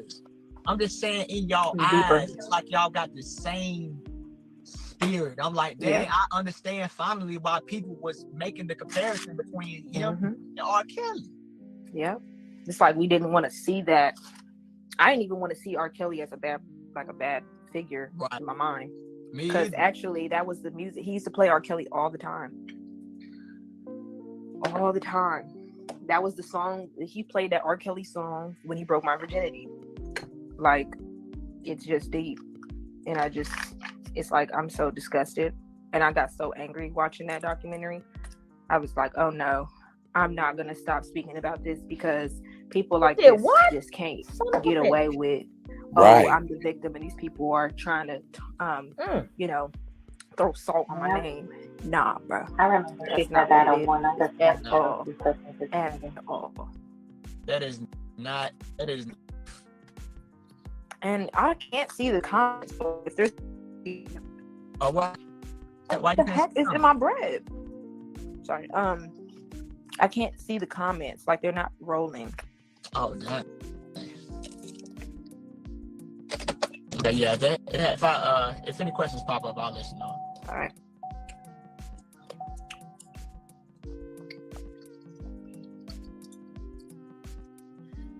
Somebody said, can you talk about when he got everyone to shame you for missing job when you moved to ATL? Oh. Yeah.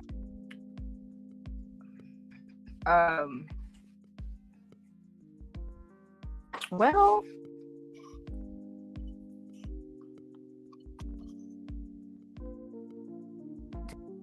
did everybody shame me?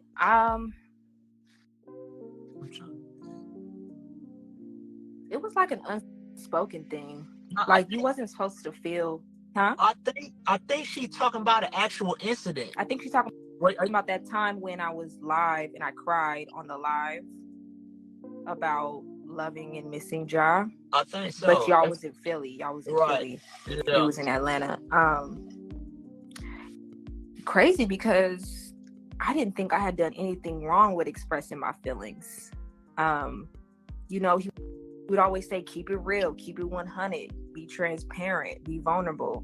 So I thought, I'm being recorded on this camera. I want to be honest with the way I feel as much as I can be based off what I, can feel. And so I was pretty honest that time. But then I also would quickly be like, but I need to be here to serve him and I need to make sure that he's the forefront of my mind, But what I did notice, and I always knew this, was that he was right there in the room with Tanisha and Portia when they were instructed to ask me those questions that they were asking me. 100%. Tanisha would never ask me those questions. Hold on.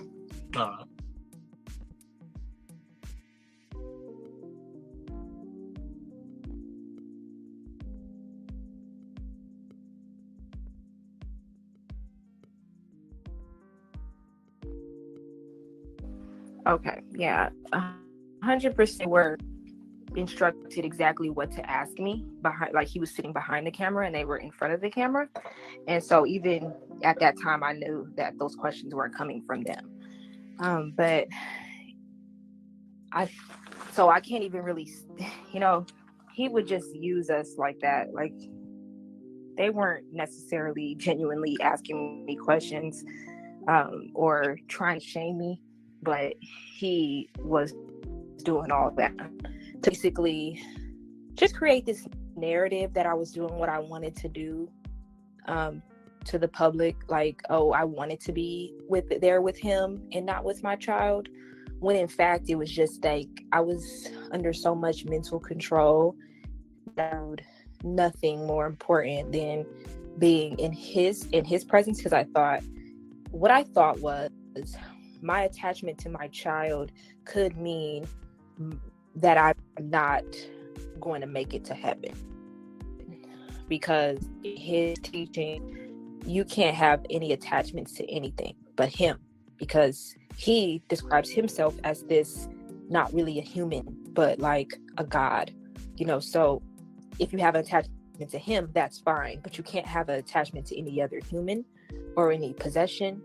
And you have to view your children as these like attachments that you don't have possession over, and you have to be able to let them go at any time. So a lot of times I already kind of played with the idea in my head that I wasn't going to be able to be a mother to my child. I just, even though it was hard, I was literally crying. I was trying so hard to be strong, but it took everything in me. And I think that a lot of time that when Ja was with his father, I was distracted so much by what was going on with him and the other women around me, that it was like Ja was out of sight and he was out of mind, because what was going on right in front of me was like, it was constant chaos. For example, we would just be having a regular night, about to go to sleep, and next thing you know, Tanisha said something or did something that he feels is disrespectful. So now we're in a meeting for hours about whether or not she's a disrespectful,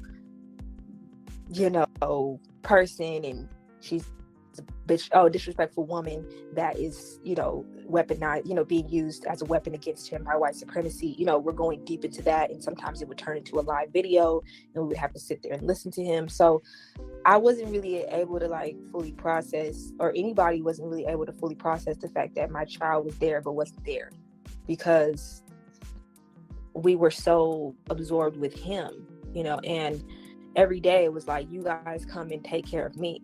And he basically what he did was he painted this image that Ja was actually Aaron. And that's why we weren't allowed to call Ja. Oh my goodness. We had to call Ja True. And so everybody was kind of struggling with that, because everybody knew Ja's Ja. Told you. We were told we had to call Ja True. He wasn't because called Ja. Ja. It means God, Wow. and we can't call anybody else God but him. And Wow. Ja is actually Real his respect. father's spirit. So we need to start looking at him like his father and not look at him like a child or a baby. So This makes And me please want to cry. had a talk hard about- time with that. Please, Want to cry. please talk about how that shifted the women's behavior towards Ja. Talk about how it was, and then talk about how it shifted. So initially, I actually still have the pictures of, all the women, holding Ja at some point. Ra, she was really close with Josh. Kayla, really close with Ja. She used to feed him like, fruit and stuff when he was a baby. Like, I have pictures of her holding him. There's Tanisha even told me that she felt like Ja reminded her so much of her son. So she had an attachment to him. Actually, the reason why we all started calling him Ja was because of Tanisha. Tanisha started calling him Ja. So we all picked up that nickname and called him Jaja. So every single woman had a relationship with Ja, and it was real. You could tell it was real because, he's a child, he's pure, and he didn't mind, being held by any of them. He even, when he got to the point where he could walk and stuff, he would gravitate towards them and want to show them his toys and just talk to them, interact with him like children do. And they were, at that point, they would respond back to him with love. And then there was multiple points, because at one point Velvet was even, there's a picture of Velvet I just seen, it was on the news, of her holding Ja, but they have the baby's face blurred out and people think it's Princess, or not Princess, sorry, but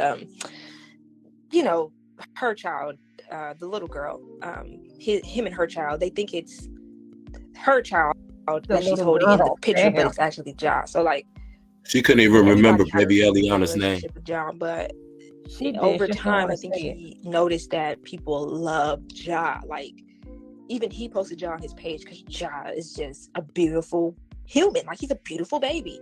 He's gorgeous and he's so pure, and he just he has these beautiful eyes, and it was just hard for people not to love him. Like, everybody loved Ja. And then when he started preaching, I think it was about like when we was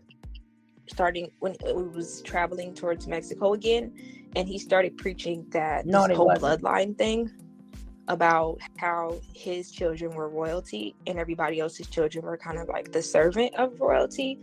And he was saying that he wanted to keep reproducing himself with his multiple wives, and then his wives would then look at True, that shit hitting him now as a father. The other wives' children, like basically their sister wives. And he would say like basically half brother and half sister would mate with each other, and so that he can keep going with his bloodline.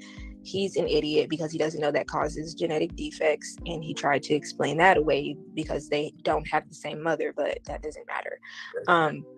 Eventually the people will have defects, but we didn't consider that at that time, and he definitely wasn't talking about that. He was only talking about how he wanted to basically just create more of himself.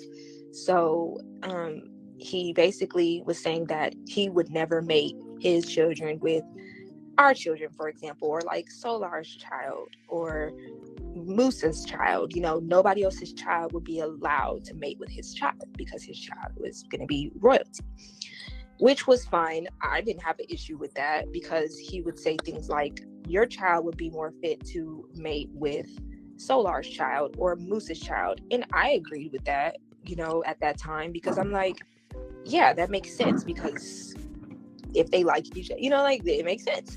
But especially because we had already came into our mind that we were like going to be a community of people or a nation of people, so it was like there wasn't going to be any outsiders. They was in the so house, I just agreed to that, and then and the men didn't really dig deep in the whole line breeding thing. But over time, he started preaching this whole the children belong to the father, and I think that there was some women that wanted to come and join that also had children, and he wanted to encourage them to leave their children. He did this on live with Seven and stuff like that. He wanted the women that were wanting to be with him but had children to basically be convinced that their children belonged with their father and not with the mother, so that he can then take them and mate with them and have more children. So he would say things like, you don't want to have a child you don't want to keep having children by those men. You want to have my baby. You should come here, be with me, leave those children and come have my baby. He told me to say on live that I gave Aaron one child, and now that I will give him one child. A lot of people were confused, thinking I was pregnant at the time. When I said that, I wasn't. He was making me speak that into existence. Like, I'm not gonna keep with her, and I'm gonna have children. He wanted me to say that from my mouth so that people thought I wanted to do what I was doing. And so yeah, the women started treating Ja differently from that point because they were ordered to, directly and indirectly. he would say things like, that's true, y'all know that's true, right? That's not a baby, that's true. And so they would start to question how they felt about Yeah, right, Miss and then Cleo. it started to get a little disrespectful. You I look like felt Wednesday Father on we that were show. in Philadelphia, and Kayla Ja was coming into the kitchen to ask he looked me like something. he in pain though. And Look at his Kayla face. told him to get out the kitchen. It's And finally she did hitting him. this little like finger thing on his forehead, like if you were to Mhm. push somebody's forehead with your finger, like back up. And I told her, I said, don't ever do that to my child. I said, I was so serious with her. She sat down. I remember her sit down. She felt my energy. I was like, don't ever do that to my child. I was like, I don't know what you got going on in yourself, but that's a child right there. I said, now how would you feel if I came up to you and plucked your forehead and told you to back up? Who plucked his That would be a forehead? fight, right? But because he's powerless, because he's a child, you think that that's right. And I told her that's Kayla not did right. that And so Zoka was right there. Jayon was right there. She could tell you I told her that. And Jayon said, yeah, I agree with Sheba on this one. She agreed with me on that. And I was like, yeah, because you're not going to sit here and talk to him like that. I said, now, and I know you're twisted. I know you got it twisted because just 2 days ago you was with Caliber and you didn't treat Ja like that. But since now you switched up and you with the other dude, the cult leader now you treating Ja like that. I peeped it.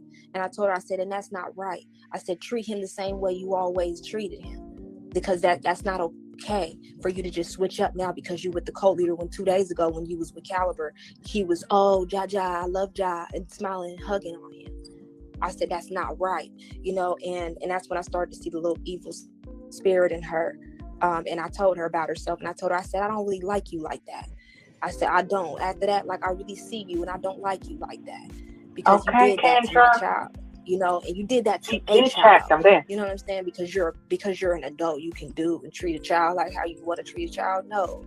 Like, I started realizing that these people have real issues in themselves, just like I did, and we weren't healing generational curses, we were creating them, or repeating them. And then I started to notice when we got back to Atlanta and Ja was with me, the women, they would be getting dressed in the room with the co-leader, in the co-leader's room. And Ja's wandering around the house, he's walking around and he doesn't feel like he's not welcome in any room. So he walks into the room and I guess they're getting dressed. And I mean, the door is open, that's why Ja walked in, and they start covering up and say, oh my gosh, this Ja, and I was like, why are y'all responding like that? And come to find out, it was because he was telling them that that's actually true. And when Ja came around, they should treat him like that's true, so, walking in the room. And they shouldn't, so they didn't want to let the baby see them naked, because, oh my gosh. And that's fine. Of course, you shouldn't be naked around the baby or whatever, but they were treating it like it wasn't a baby. And I felt like, you're absolutely ridiculous. Like, and so we had a meeting about it where, it was the weirdest meeting because the cult leader was in the bath with Tanisha while we were in this meeting. And I was sitting outside of the bath with the other women. And he's like, you felt some type of way about that, huh? And I said, yes, because we preach that children are pure and that we shouldn't be tainting their minds, but here we are, treating this little baby. Here you guys are treating this little baby as if he's a grown person when we're supposed to be keeping the innocence of children. This is not right.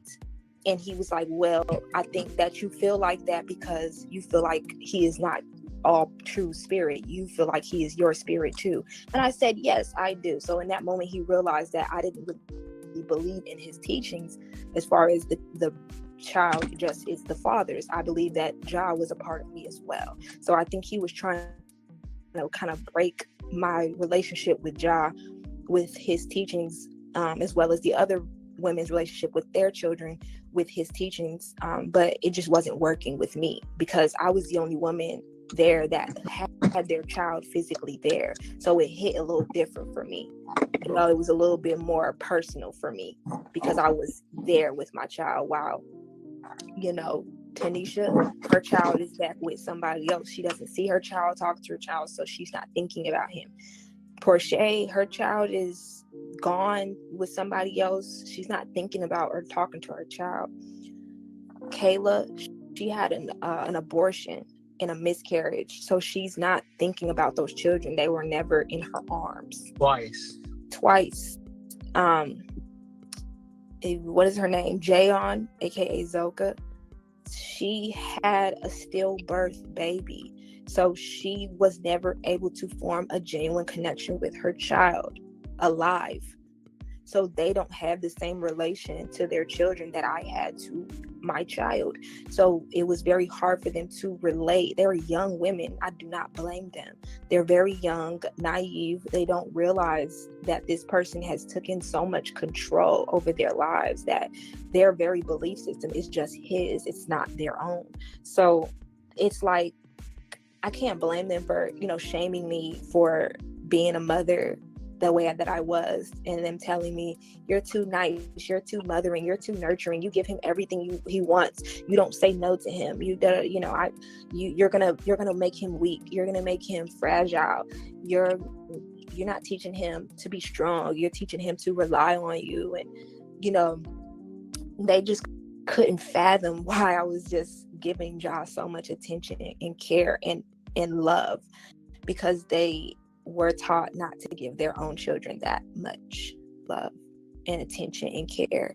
And they were taught to disregard their feelings about all of their children, every last one of them, the dead and the ones alive. They were told that they were not supposed to have feelings about that, or that any feelings that they had about that were supposed to be, carefully debunked with the knowledge, so that they didn't have to feel those feelings for real.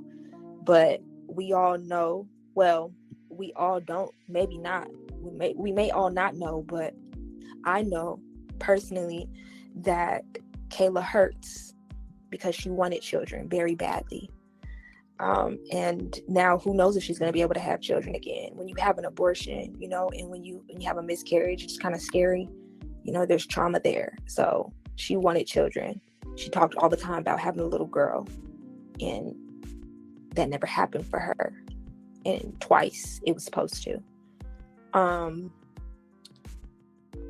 The first time in Panama, when she was with Caliber and she got pregnant, and he told her, you're not supposed to be with him, you're supposed to be with me. And so she decided in her mind she was going to be with the cult leader if she had a miscarriage. It's crazy, because shortly after she was outside, and I guess she felt pain. She got on the toilet. I saw it. She had a miscarriage. And she said, I guess this is a sign that I should be with the co-leader. And me being as silly as I was at the time, told her she was right. And she's lucky that happened. It's just being so brainwashed. I told her that. And, and funny, she ended up going back to Caliber shortly after, getting pregnant again. And then he took them all to California, and she came back and told me a very deep, dark secret. She said, I took a pill and I aborted the baby. I didn't know. I wasn't there. Didn't see her take it. But that's what she told me. And Kayla always trusted me. Jayon wanted to be she was so reluctant to be excited about her own pregnancy. None of us were excited for her except Janae. Nobody wanted her to be pregnant, because we knew that how that would affect everything. The co-leader didn't even want her and Solar to be together from the beginning. So we knew that was going to be negative, because we had already demonized their relationship in our mind. So when she got pregnant, nobody celebrated, nobody clapped. She was alone. That whole pregnancy, just like in my whole pregnancy, she was alone. And she was shamed. And she didn't want the baby. I believe she didn't want it. The baby grew and grew and grew. By the time she was about 5 or 6 months, and he was convincing her to drink tequila shots. She was very reluctant to take those shots, and he told her, you're not supposed to have no fear, and made her take the shots. And shortly after that, he took all the women back. Like I was talking about earlier, there was 7 of us in one house in Mexico, and he made sure to have sex with her. 6 months pregnant, and I guess she had found a way. I think she was 6 months pregnant. She was definitely showing a lot.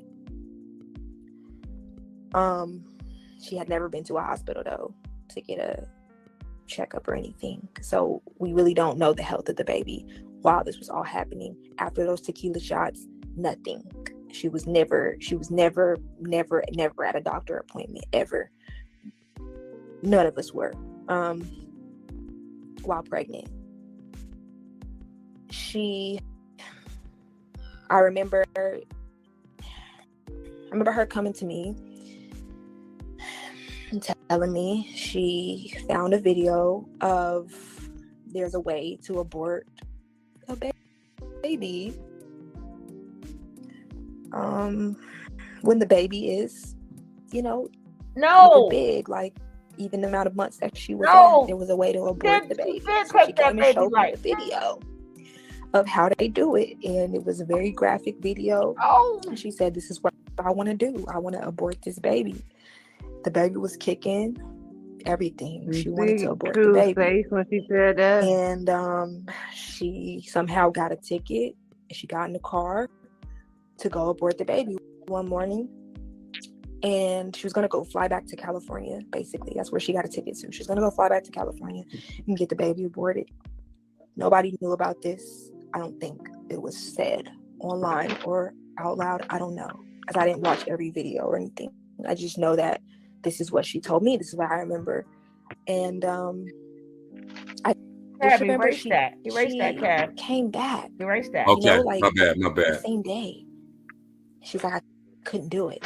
She's like, I just got this feeling that it was like I was doing something wrong. She did it. I couldn't do it. And so she never got on the flight. She never went to California. She never got I'm sorry. That shit made me so mad, Suge. My bad. I'm sorry, Suge. I took it off. She got back with Solar, and she seemed to be doing better, but her skin was still really bad. Bad eczema. Just her body wasn't looking good. Her face wasn't looking good. Bags in her eyes. She wasn't the same girl. And I didn't realize this, but I watched a video yesterday where she even said that she got pregnant 3 months into her being there. I believe that Jayon would have left if she didn't get pregnant. She got pregnant 3 months into being there. What was she supposed to do? Get on a flight and go back to her family pregnant? She was embarrassed, This was a girl that only had one other sexual encounter in her life. We were a lot alike. We didn't give ourselves away like that. So getting pregnant 3 months into being there, she was shocked into staying, she was trapped and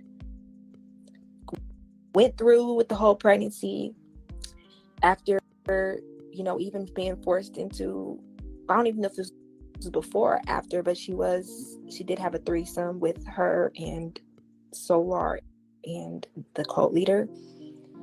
And she was forced to do that because the cult leader basically said to her in some type of way or form that, oh, you want to be with 2 men, right? Well, here's your chance. And she told me she didn't like it at all. Later on, and the reason why her tooth was not present towards, that stay, the end of that stay in Puerto Rico. Hold on, my baby. Man, some of this stuff I'm just not hearing. Didn't I just say you're hearing a lot of this? I don't know if I'm doing a good job on my face because I You learned could how tell. to do it in the military. I don't know if I'm doing a good job holding myself together as far as my facial expressions is concerned. But on the inside, I'm Can't hide it from you. Didn't I tell you I'm a Pisces? Our birthday 3 days apart. I know this dude. Something else. He trying not to cry. And I understand what people believe say you. I was gonna say I see it in his eyes when they also. say, I when see they it. talk, when they refer to an emotional situation and they say, this is a lot. This is a lot.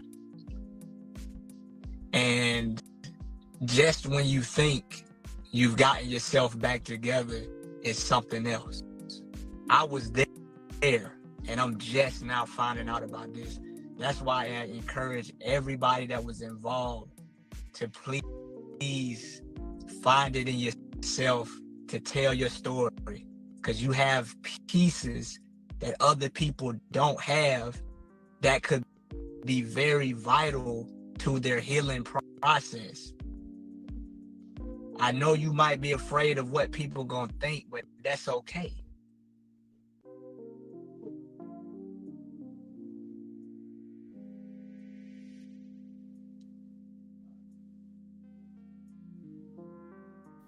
Indeed, Gary. That boy he tore up inside. Look at his Star face. There's certain stuff Bento. women seen that the guys didn't see. There's certain things that the guys seen that the women didn't see. There's certain things that each person seen that other people didn't see. So to get a real complete picture of what we was doing and who we was dealing with, we need all of them pieces. I'm not rushing you. I'm not I got my forcing you to do Zaza nothing. here. But when you Puffing feel my ready, Zaza. anybody who was there, please continue to speak out so that not only we can heal, but other people who have connected themselves to our story can heal as well. And so that we can also inspire other people in similar Oh, we situations healing to heal them, in the should. same way. Because I'm listening to this fight.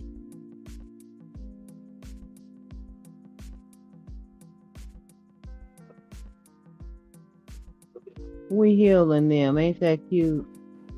It's crazy, right? We got to keep speaking on it because they're getting Yeah, healed. I really, the reason why I'm saying this stuff too is because I know that she probably doesn't remember this stuff because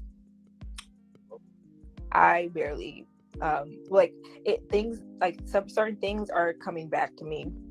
Like thinking about her story, I'm going back into every encounter that I had with her, and I'm just like, I was so absorbed in things I had going on that I didn't take the time to think this young girl that came here at 19 is dealing with stuff that she should never have to deal with, you know. And he broke her down, you know, and I think we all did. By the end, I was slapping Zoka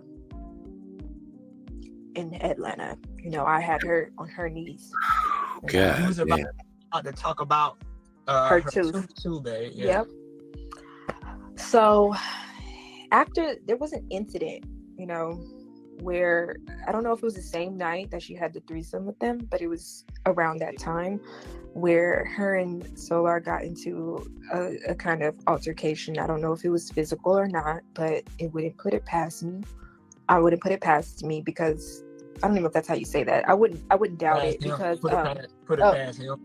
Okay, I wouldn't put it past him. I'm like, how do you say that? No, it's all good. I wouldn't doubt it because that was a normal thing in their relationship. For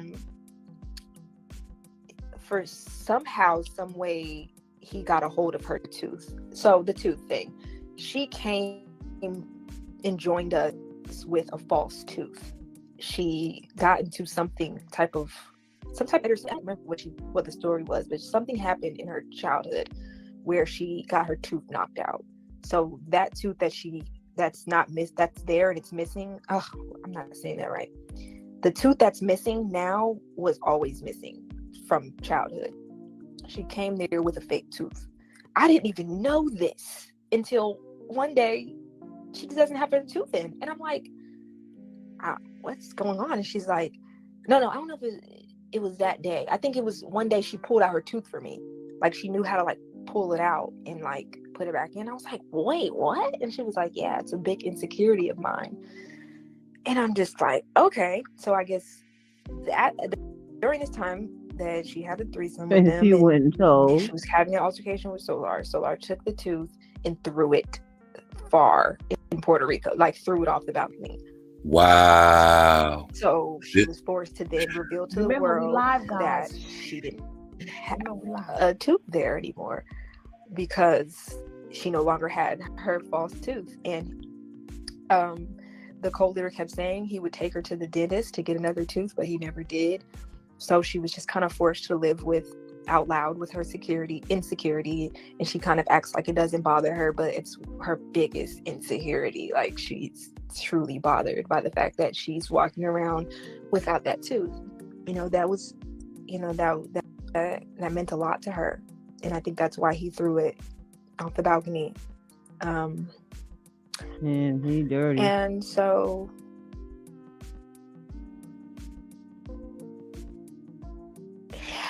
like I said, she's beat up so bad mentally and physically that I don't think she knows where to turn at this point. I don't think she views herself as beautiful anymore, or as, the star that she is anymore. She feels like she failed herself, because when she got there, and she feels like he's a prophet, because when she got there, he told her, don't be with Solar, and she went against him and was with Solar anyways. And she feel like if she would have listened to him in the beginning, she would be a goddess by now. But because she didn't listen to the cult leader and she went with Solar, she feel like she's the one that messed up and not the cult leader. So she blames herself for everything that happened, and it's not her fault. Even losing that child wasn't her fault.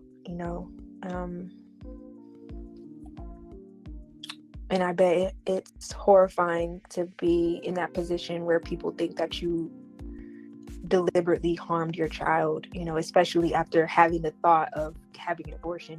It's like she probably does blame herself, because she's like, I didn't want the baby to be here, but I didn't want the baby to die like that. She thought she was going to meet her baby that day. She thought she was going to have some type of normal relationship with her child that day.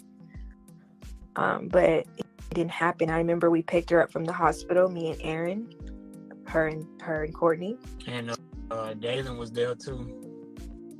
Oh, he was. Dalen because me and Dalen. Oh yeah, you couldn't. You was battle buddies. Yeah, so he had to go with me because I guess they dropped. Didn't the cult leader drop Jayon and Courtney off at the hospital? Yeah, at the hospital. We had to go get them. Yeah, we had to go get them. Mm-hmm. We had to go get them. They were dropped off, and then I think we came and got them the next day. Mm-hmm.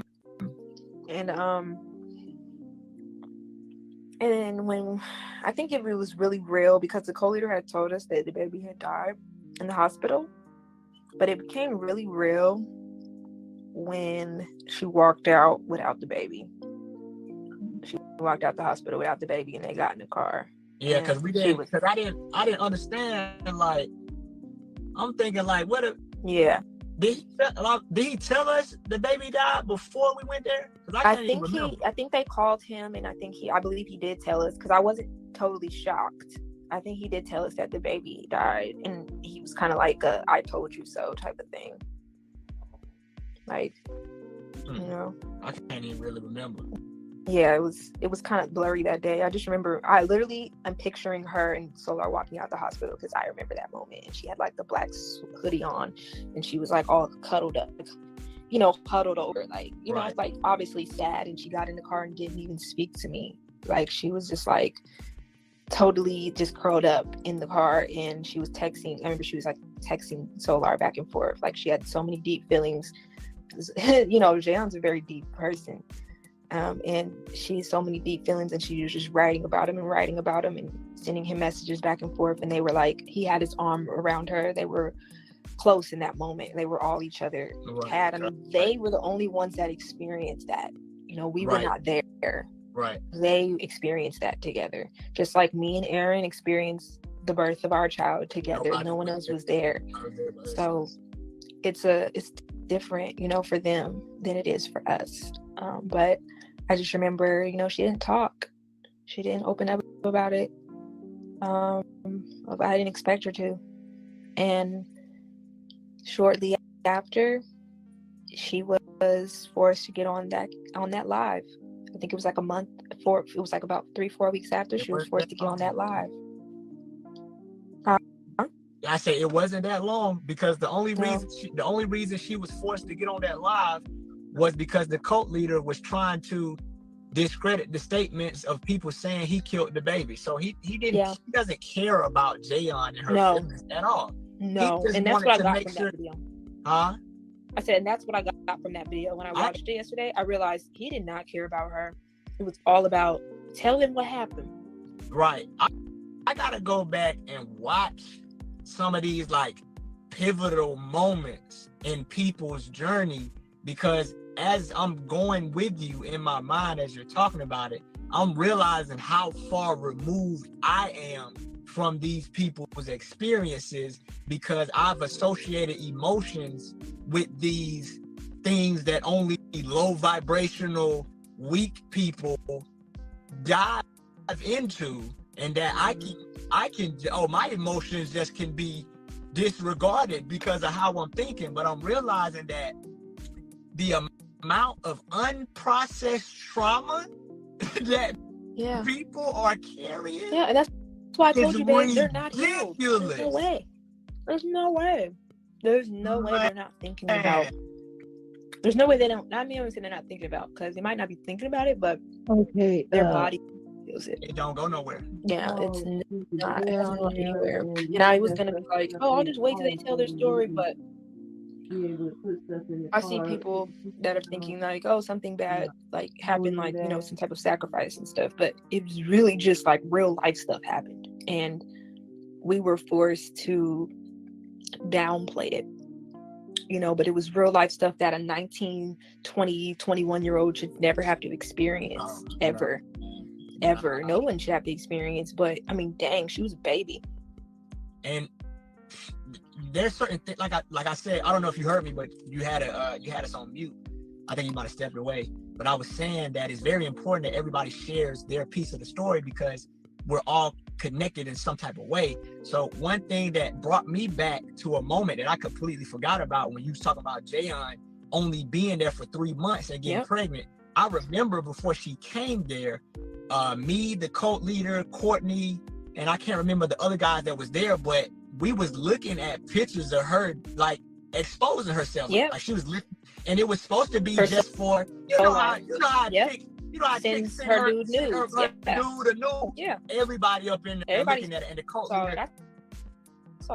And the cult leader is like trying to tell Solar, like, oh my God, she's so attractive. So he was like, I don't know. So I'm gonna have to get her. Basically, I'm gonna have to get her. And I'm like, he told her, he said, so she gonna be, he was like, you better, I don't know what you gonna do. Basically telling him that you might think that's gonna be yours, but that's gonna be mine. You know what? I feel like I'm revisiting these moments for the first time, because I'm realizing how absent these feelings were. Well, you wasn't really there. Like, that's the thing. We disassociated so many times. We just went numb. And I realized that people who haven't been in a situation where they had to go numb won't understand why we did the things that we did. If you've ever been in a position where you had to go numb to deal with a situation, then you can connect to what we're talking about. But if you haven't, then you'll just think that we're bad people, or that, you know, we're crazy, or how could y'all not see this or do this? But for those of you that have been numb before, you understand how somebody can bypass such tragic and traumatic things. And I think going numb, like, I'm not a psychologist, but I think that going numb is actually a survival response. Yeah, for sure. I mean, that's what children do it when they're abused in their home. You know, it's normal for a person, a victim of abuse, to like check out, just check out and go somewhere else that is better, you know, in their mind for a second. And so there's a lot of things, like, for instance, when we recently watched the whole like Tanisha saga thing, and we didn't realize how skinny she was. We didn't even remember her being that skinny. I remember Kite. I don't know if he's still going by Kite, but I think his name is Denedric. Denedric. Yeah, Denedric did a video talking about how one day he had told Tanisha to get on her face and he kicked her in the stomach. Literally, that I did not know what he was talking about. I thought he was like in a room with them alone. I didn't know what he was talking about until last week. I was like, wait a minute. I remember that moment. Like I remember I was there, and I didn't. It was like last week I remembered that I was actually there when I heard him say it, because I always heard people say, well, Nedrick said she got kicked in the stomach, and I'm like, well, if that's true, I don't know, because I didn't see it, you know. But I actually did, because I remember it. Last week I remember exactly what she was wearing. She has like this long beige cardigan. She had that on, and he told her to get on her face. Were we in the living room? Yeah, we were in the living room. Yeah, and we were all, I think we were, I don't know if we were standing or kneeling. We might have been kneeling. She was told to kneel. She was told to get on her face, but then she like did it in a way that was kind of like a yoga pose, and he told her, no, you know what I mean, stop being stupid. You know, you being stupid. You trying to show your butt to these men. You better get flat on your face, you know. And that's what she did, and he got upset because he felt like she was trying to show off, and he kicked her in the stomach. And I do remember that. And it was like I must have checked out, because it's like it just came back to me last week. I just didn't remember, like, when I heard him say it again, and I heard Denedric actually say what happened, I was like, I was there too. Like, because for all this time I thought he just saw this moment and I wasn't in the room or something. But a lot of us were there. A lot of us were there, for sure. And I think we all looked at it like how he looked at it in that moment. Like, she better get it together, because this man ain't playing with her. You know, she better obey this man, her husband. But no, she was being abused. She was humiliated the worst, I think, out of anybody I had ever seen there. Like, she was humiliated, degraded, and treated the absolute worst. Yeah, I would say that too. I was trying to reconnect to some things that I may have seen with Velvet. But it was Velvet. I don't know, Velvet, man. The thing with Velvet is Velvet fought back. Velvet fought back. That's what makes it. That's what. Yeah. Velvet. So it almost was like, oh, do they just have this tumultuous relationship where they like fighting each other? But that day on 4th of July, that night of 4th of July, he stripped her. I remember he stripped her of her clothes, got her on the ground, like in some type of like headlock or something. I just can't remember what he was actually doing. But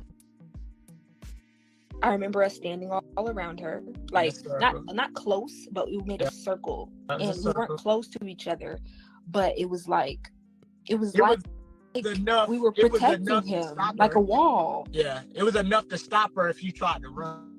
Yeah, that didn't go anywhere. Men and women were around in an open field. It was an open field. We were all there. Like, we had our blankets. We were eating Chinese food. Like, it was a regular night. Not a regular night, but like a night we wanted to like celebrate and just drink. He was drinking. And it just like happened so fast. I don't know what he thought, if she was being disrespectful. He thought, I don't know. It was just like it happened so fast. He got her in a headlock on the ground. And then she was wearing like this really pretty like dress or like skirt thing. And I remember he just like stripped her, and she was left in her bra and her underwear. And she had to stand up in front of all of us in her bra and underwear in shame. And he told the guys, y'all, we looking at her? What are you looking at her for? Turn around. I remember that moment. he told all the guys to turn around and face the other way when she was in her bra and underwear. And I don't remember what else was said. I remember Sybil was there because she was kind of like, you know, Sybil was always like in panic mode, like, what's going on? While I feel like some of us had seen and heard so much that we were kind of like removed. So yeah, but I said in the interview, I had already convinced myself in my mind, like, Velvet was always giving him a hard time. Right. That's what we used to justify her abuse. Is that you need to stop giving the cult leader such a hard time, and that's why we excuse every abusive incident that pertained to Velvet. Yeah, but she was just like not having it. Like she was more rebellious than a lot of others, and she just wasn't having it. She was like, no, you're not about to just keep doing this stuff to me. I'm gonna bite you. I'm gonna bite you back. I'm gonna hit you. She hit him she threw a plate at his head, you know, and he got online and said, I hit myself working. You know, it was so funny. Like, he didn't even want to admit that she really got him. You know, she was getting him back. Sometimes I feel like she would come back just to get him back. You know, but right. You know, I don't know. It's, you know, Velvet's really hard. You know, she's one way one day, another way. I don't know, but he, you know, he's like that too. At one point I just thought they like it. they like, because he would say things like they get physical with each other, you know, aggressively, and then they get physical sexually. They like it, and I just thought, oh, okay, that's what they like. I accepted it. I accepted it. Yeah, and nah, bruh. She didn't want to, and one thing I really do know, she did not want to have sexual relations, intimacies with other women, because Velvet would always want pure moments with people. And so she knew that, you know, it would always be forced if she were to have a relationship with anybody there, because she didn't really like anybody there like that. So when he forced me and her, he had forced me to go down on her. You know, he had forced us to have, you know, intimate moments, kissing each other and stuff like that. We didn't really want that, you know, and we both, I think we kind of bonded on not wanting it. But we were so close to each other in a different way, like in a way, like we were friends. So we kind of just accepted it, and we followed the instructions. And I didn't know that that the videos would get online and stuff like he always recorded, sometimes rarely recorded with me, which I'm glad, but he always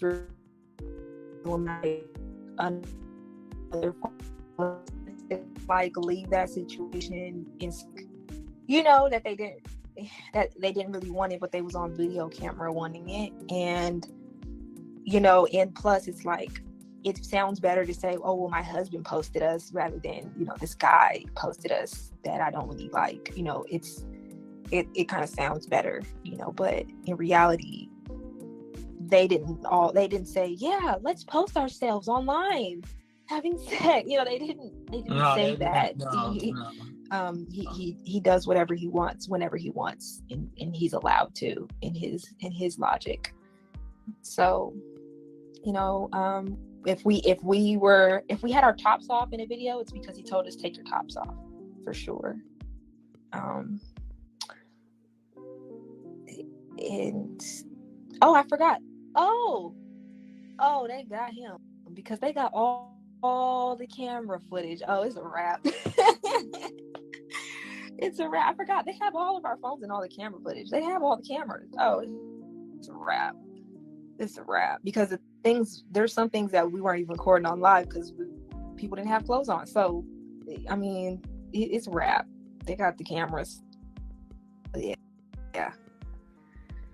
And it's so funny to me how we sat there, how I know I sat there and acted like we had so many kumbaya moments and moments where, and you know, we would get online and say, we have so much fun. We go to all these beautiful places. People are just mad because they didn't get their way. We do all these fun things. We're a family. He takes care of us. Da, da, da, da. Care how money you spend on it is not conducive. That's what that's for. That's what the extravagant trips and the what is often referred to as love bombing is used in a way to kind of psychologically balance the abuse. I'm gonna abuse you really bad, but then I'm gonna treat you really good, which kind of puts you in this balanced state of not really knowing, am I a bad person or am I a good person? And do I it makes you feel like, oh, I have to go through this abuse because look at how beautiful the abuse, look at the beautiful results that the abuse leads to. And then it causes people to associate good treatment with a requirement of abuse. But the real nature of good treatment is something that every human being deserves, and it doesn't have to be accompanied with the corresponding equivalent abuse. You know what I'm saying? It's crazy. Yeah. We really thought that we had to struggle, we had to suffer, we had to neglect ourselves, deplete ourselves, and then that's how you get a reward. That's how you get to heaven. That's how you get to heaven. You gotta go through hell. You have to. Yo, you didn't come here. I'm having a good time. Don't look at me. Right. I'm doing and eating whatever I want to do, but you don't get to do this. You didn't come here for that. You came here to suffer. Right. You didn't come here to be happy. You always say. You didn't come here to be happy. And in the end, which is not an identifiable destination, in the end, you're gonna get everything. But don't pay attention to me desperately trying to get everything right now. Kind of sounds like the same white supremacy we was so-called preaching against. Yeah. The so-called slave master that we was preaching against. And they say that the devil typically finds his ability to be powerful by hiding in plain sight. I think it was so unbelievable to us that this person could be that bad. Like it was so bad. It was unbelievable. Like he gotta be playing. Like he playing. Yeah, like, no. This gotta be a part of the show. I thought it was. No, some things I thought were a joke, like the whole pimp and hoe thing. I thought that was part of the show. Oh, he playing. I thought he was playing. I thought he was playing, and sometimes he was actually like a funny person. So I thought, like, oh, he's being funny. Okay, yeah, no, bro, this man is twisted, and yeah, man, he's still making them same jokes and things, and they laughing, you know, but it's just not a game. It's not a game. I know. Yeah. But I mean, you know, I know a lot of people talk about, like, you know, well, we talk about everything. I see that a lot. We talk about everything, and it's like,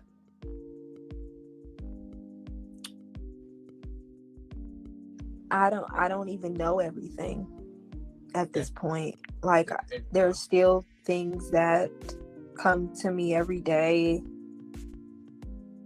that I'm addressing, because, you know, there was so many things that got tucked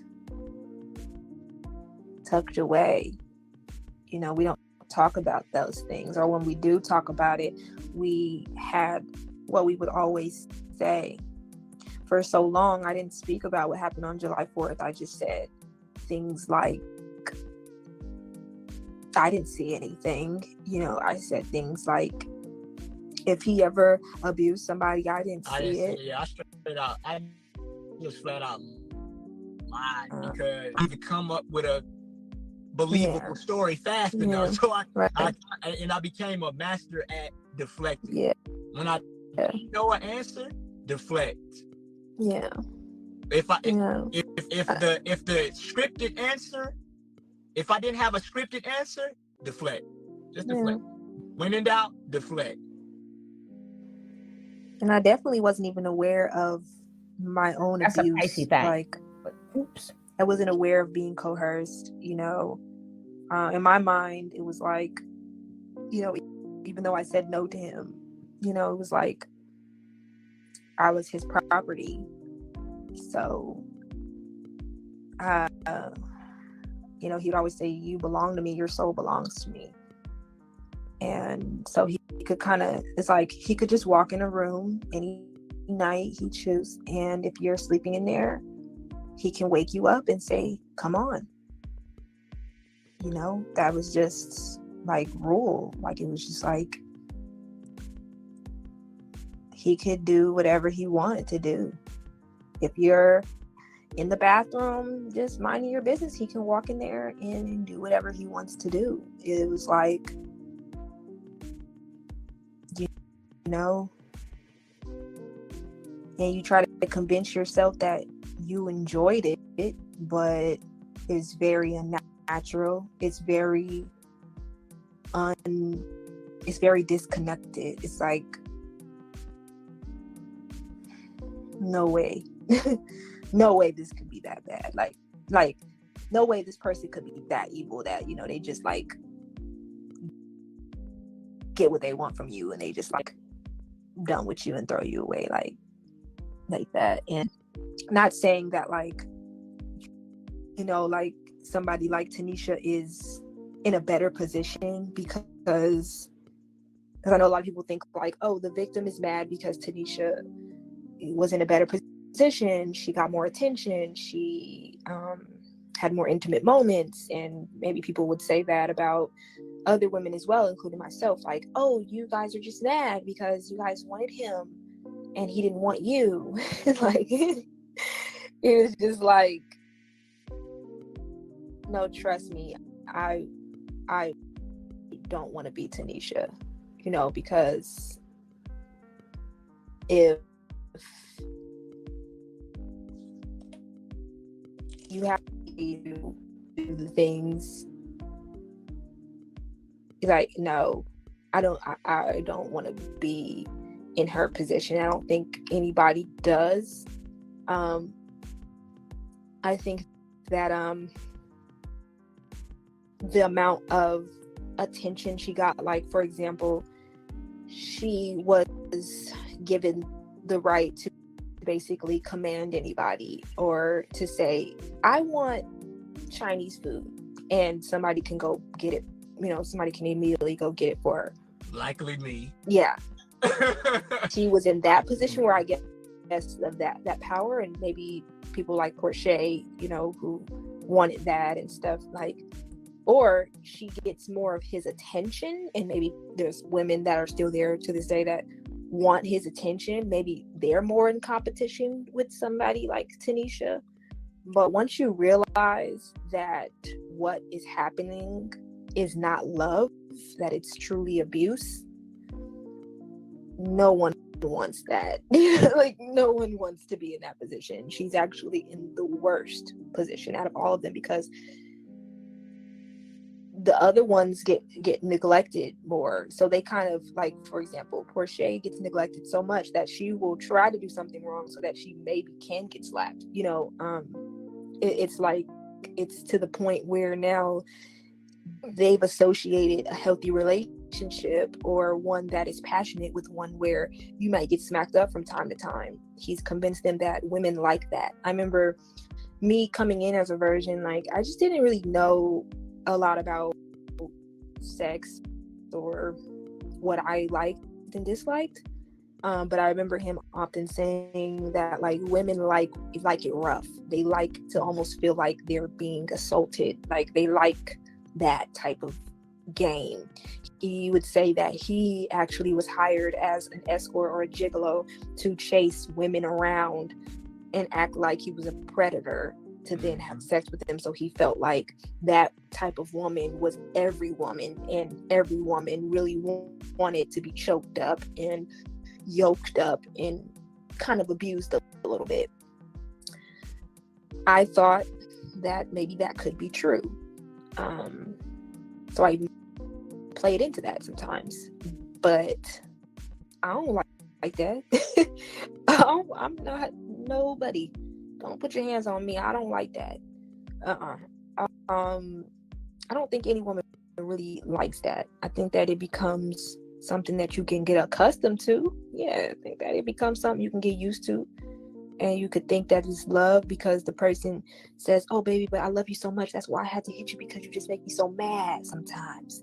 And I can't let you make me mad, because if you make me mad, then I'm not going to be a good man for you. And you know I got to be a good man for you because I love you so much. You know, so you think and you start associating love with that physical abuse. But don't nobody want to be Tanisha for real, And of course, an abuser would have to convince himself that the women like the abuse in order to do it. Yeah.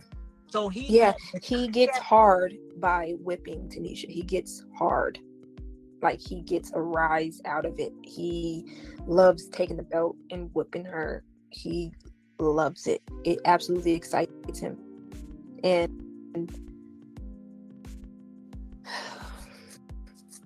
I don't even know, bro. Like, that still to this day, just it's like, what? No. I just remember hugging her with all those webs on her back and just crying with her. I cried with her. I told her she was strong.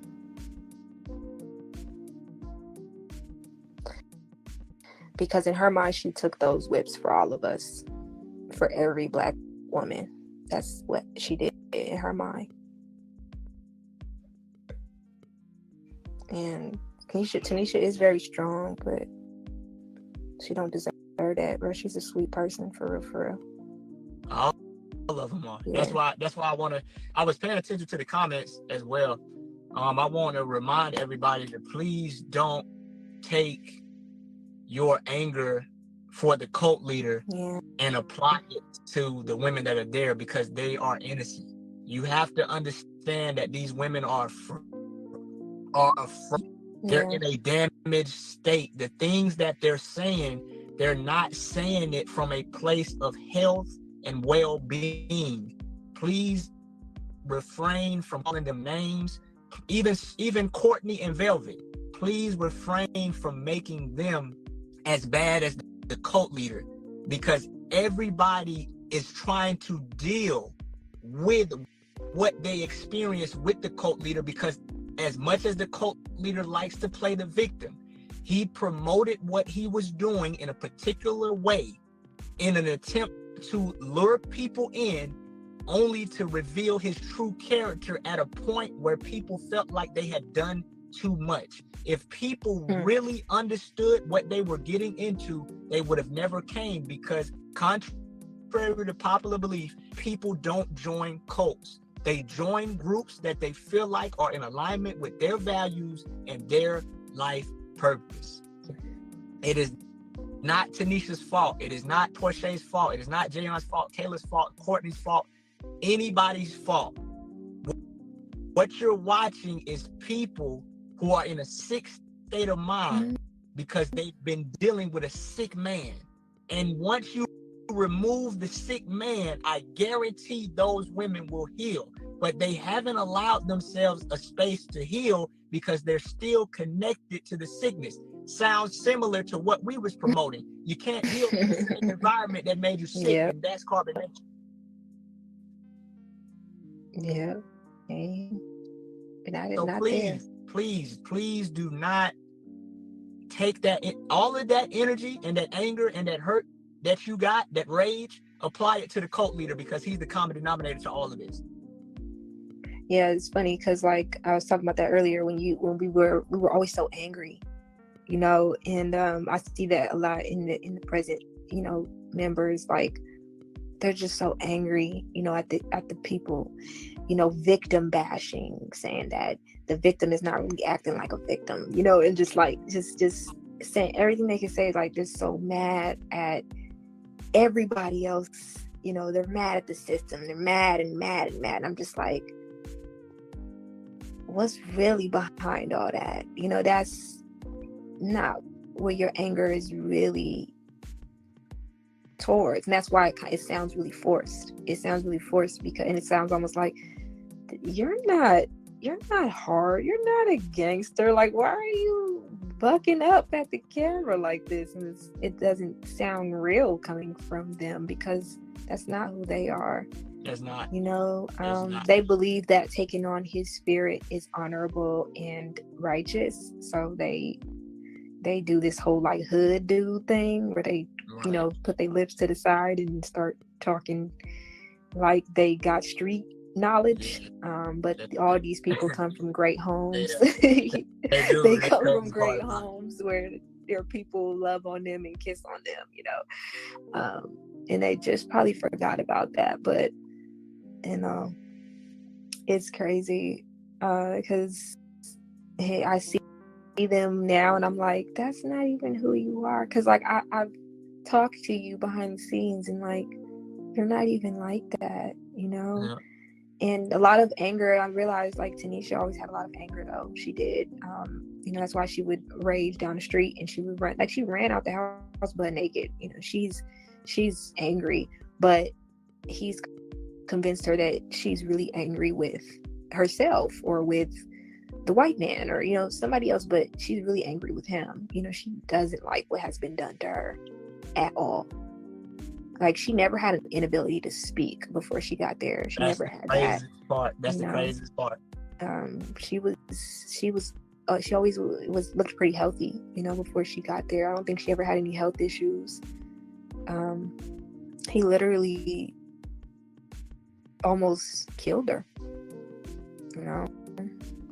And people don't know that we're reviewing videos from years ago and just now looking at them and perceiving them from the correct angle, because we were under the impression, because we trusted the cult leaders' narrative so much, we were under the impression that Tanisha didn't have nobody. She grew up, we were thinking that, oh, she came from the slums of New Orleans and her family's just these bums that don't care about her. Yep. Later, we watched an interview of her, was it her sisters or her aunt? It was her sisters talking, I believe, about her in the hospital and stuff. Yeah, her sisters were talking on Bigo.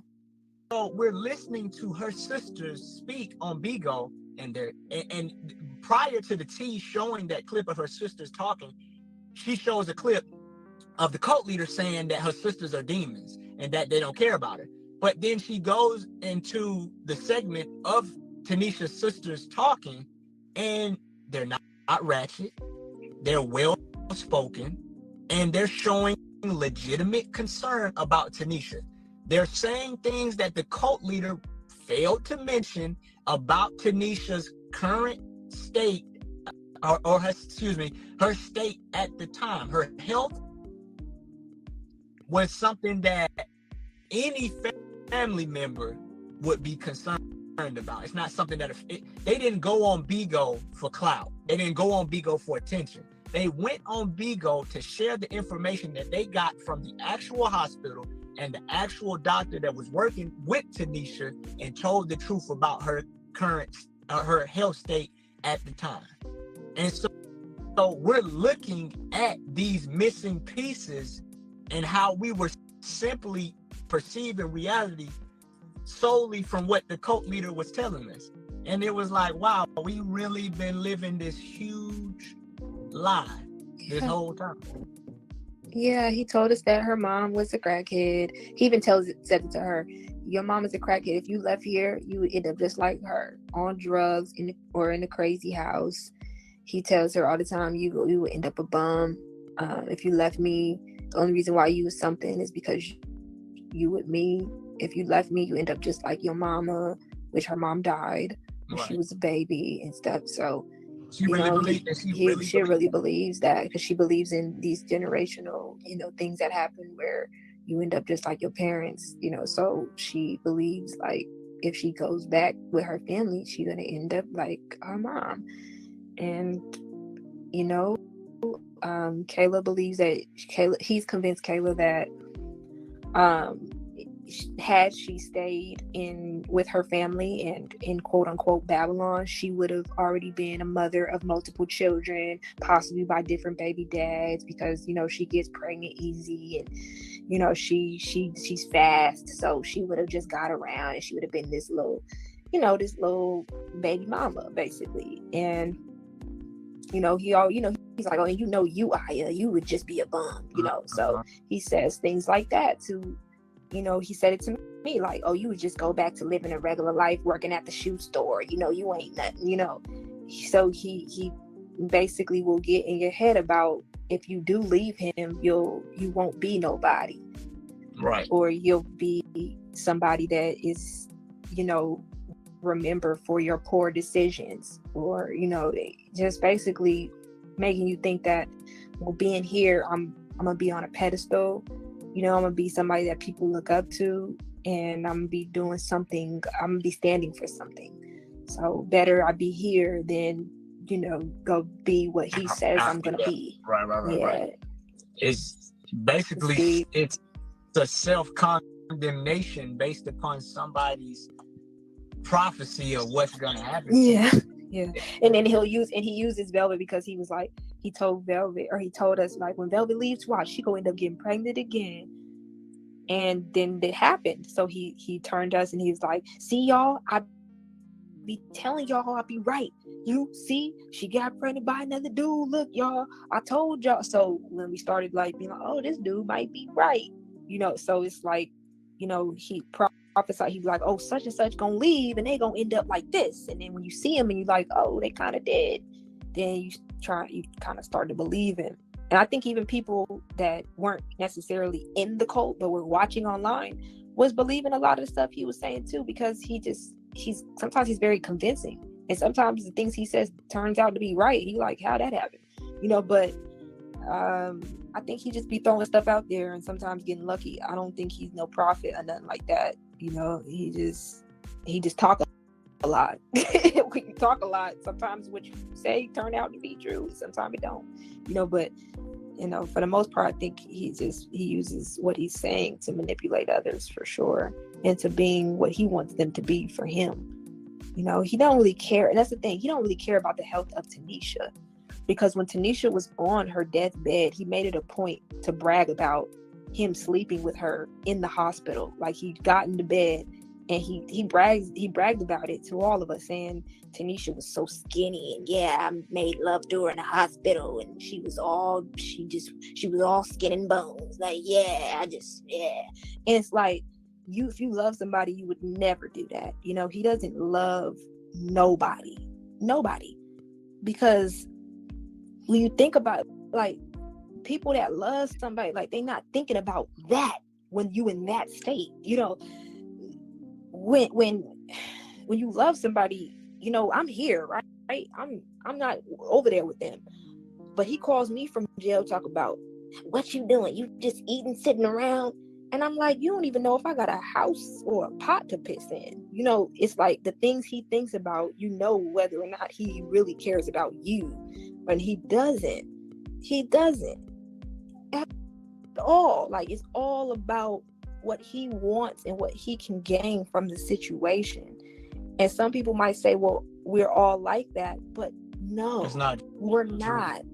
That's you not. know what I'm saying? Because I wasn't gaining a goddamn thing from that situation. A goddamn thing. I wasn't. You know, I was like, I wasn't. And that's how I know I'm not that type of person, because you could say like, oh, I felt powerful, but I didn't. I really didn't. I felt powerless. I had no control over anything, not even what time I ate or how much I ate or what I could eat. I couldn't just get in the car and go down the street to the grocery store, you know. And those women, the only reason why they have permission now to do what they need to do is because I'm not there. Yeah. They don't have nobody to go run for them, and they tell him exactly what moves that they're making, every single step. Because if they don't, they will be reported. So one of them will report the other one and say, oh, she left and she went for a walk. we ain't supposed to do that. Mhm. Don't let you go for a walk. Don't let you go leave the house without telling nobody, or without, you know, having a legit reason why you need to go somewhere. You know, it's don't let you get on the phone and call one of your family members. Oh, such and such was on the phone with her son. You can't. You're gonna report it. It's like being in a prison or being in some type of, you know, concentration camp. yeah, where every single last one of your moves. Don't let you pour too much juice in the cup. Oh yeah, you must better pour you must be a that back in parasite. there. Parasite. Don't let Eating you too go much. into his cabinet and grab a cookie. Yeah, don't you know what I'm saying? It's like every last thing is monitored, you know, like I said, down to how much toilet paper. When I first got there, how much toilet paper you use, you know, it's monitored. So you just basically begin to give away your freedom little by little by little by little. It's not something that happens all at once. It's not like you just show up and all of a sudden everybody's like, oh, I'm taking everything from you and you're left with this. It's not that, but it's subtle, and it's little by little, and it's all masked with smiles and charm and beauty, and you know, it's just masked. If you come in and you're a new woman and you came in today, oh, we're gonna lay rose petals out on the floor. We just picked out and ironed a beautiful outfit for you. We're gonna do your hair. We're gonna bathe you. We're gonna make you smell like roses and pine cones and ish, and then we're gonna shower you with so much food you can't eat no more. You know, it's like we'll take you shopping, make sure you get whatever you want, and you be thinking, dang, nobody has ever cared for me this much. Nobody's ever showed me this amount of attention, only to be neglected shortly after. Later to feel like you have to do something to earn that type of treatment again, rather than later to find out you can't go in there and crack your eggs and throw them in the pan because them is somebody else's eggs. Or why you eating? I ain't ate yet. Later to find out you better not open that hummus dip that don't got your name on it. Yep. You know, dang, now that I think about it, dang, it was that petty. It was that petty. And people, you know, it was like serious. So we were serious, like, about our food. Like, yeah, we were serious because we were in survival mode. I mean, it got to a point where people were putting snacks in a bag. I remember people was getting snacks on the low. Yeah. You know, people was racking up. We was only, at one point our only snacks was peanuts. So people was racking up peanuts over time, so they had a bulk amount just in case they needed it one day. You know, it's like it's crazy. And then he would justify the neglect with him being the only form of substance we need. Y'all should be feeding off the knowledge. Yeah, y'all should be feeding off me. I don't this eat knowledge. all day. This knowledge is fat free with no calories, my boy. Right. What's going on, man? This knowledge ain't got no protein, no magnesium, ain't nothing in here. And don't let you faint. Don't let you faint or fall asleep. It's your fault. If you fainted, your fault. He like, oh, he was like, oh, didn't give a damn. You know, I didn't pass out. You know, if he think you falling asleep during a meeting, you better go sleep. He gonna make you go stand up in that corner. You know, and somebody asked earlier, how long would a meeting be? I remember a meeting lasting 8 hours. Before. What was the longest? I think that was the longest meeting, 8 hours. It was overnight. It was when that girl came in Mexico. And then we just carried on. Carried it on the next day. Yeah, it was like a day long meeting. It never ended. It seemed like it was never gonna end. Ever. Yeah, it was, meetings could last anywhere from a minimum. I feel like a meeting lasts 2-3 hours minimum, and then sometimes it was 4 and then 6. There was probably plenty of 6-hour meetings for sure. 8 hours. It's like the time would just roll by, and then when he would be like, all right, y'all, he would come up with something else, and he would start talking again, and he'd just be like, Or either he just wow. sit there. He just Or sit there on his phone. just not sit there on touch his phone with his thumb and in his you couldn't mouth. move. Yeah. With his thumb in his couldn't mouth, and move. you're afraid. Somebody would have to be like, so can we We do you good? think we can go get solar noon? You know, like Like, somebody we would have to say good? something. We good? Yeah, we good. Somebody would like, so we good, you know. Usually it'll be one of the guys be like, so we good, you know, like, because we got some videos we need to go, you know, export. We gotta do something. Import, you know, something. It was just like make up something. It was just like it got to the point like this is pathetic. We gotta, you know, can't even just. He want us here, sitting here with him. You know, we didn't have time to process Just nothing. sitting there, like. Yeah. And then be mad because we didn't cook nothing, and be like, dude, we've been sitting here all day with you. And then be mad because ain't nothing, like, y'all ain't producing nothing. Like, my dude, we've been sitting here with you. What were we supposed to produce? Then you should be working on your craft when Right. in the dream realm. You know what I mean? Work on my craft in the bathroom, cause we've been listening to you be on live since last Wednesday. You still ain't got off live. When am I gonna work on my craft?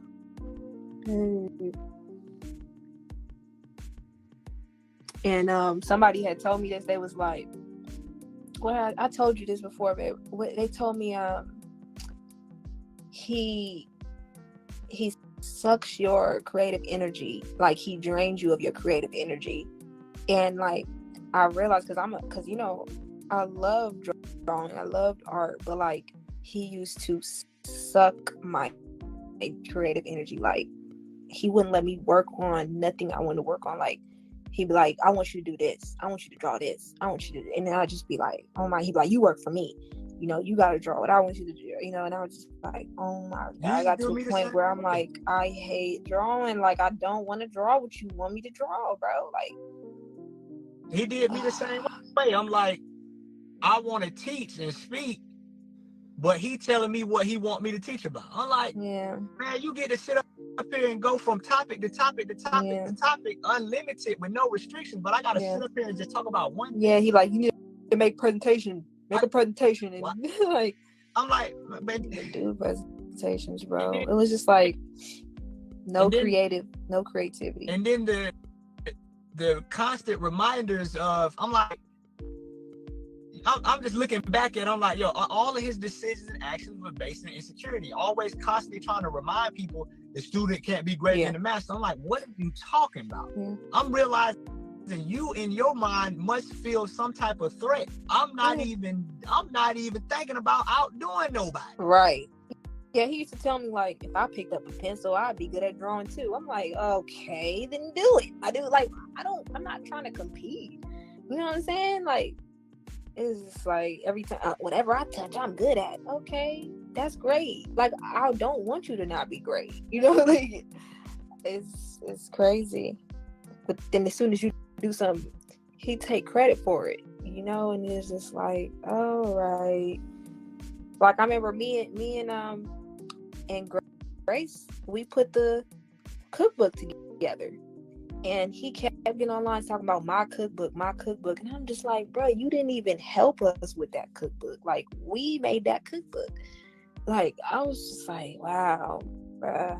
Like, but it was like, I just justified it with, well, it was his information. Like, it was like, well, it's his information. But it's like, no, bro.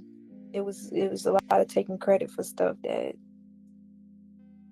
didn't even belong to him. You know, there is so many talented people that walked into his life, you know, thinking that they was gonna be able to use their talents.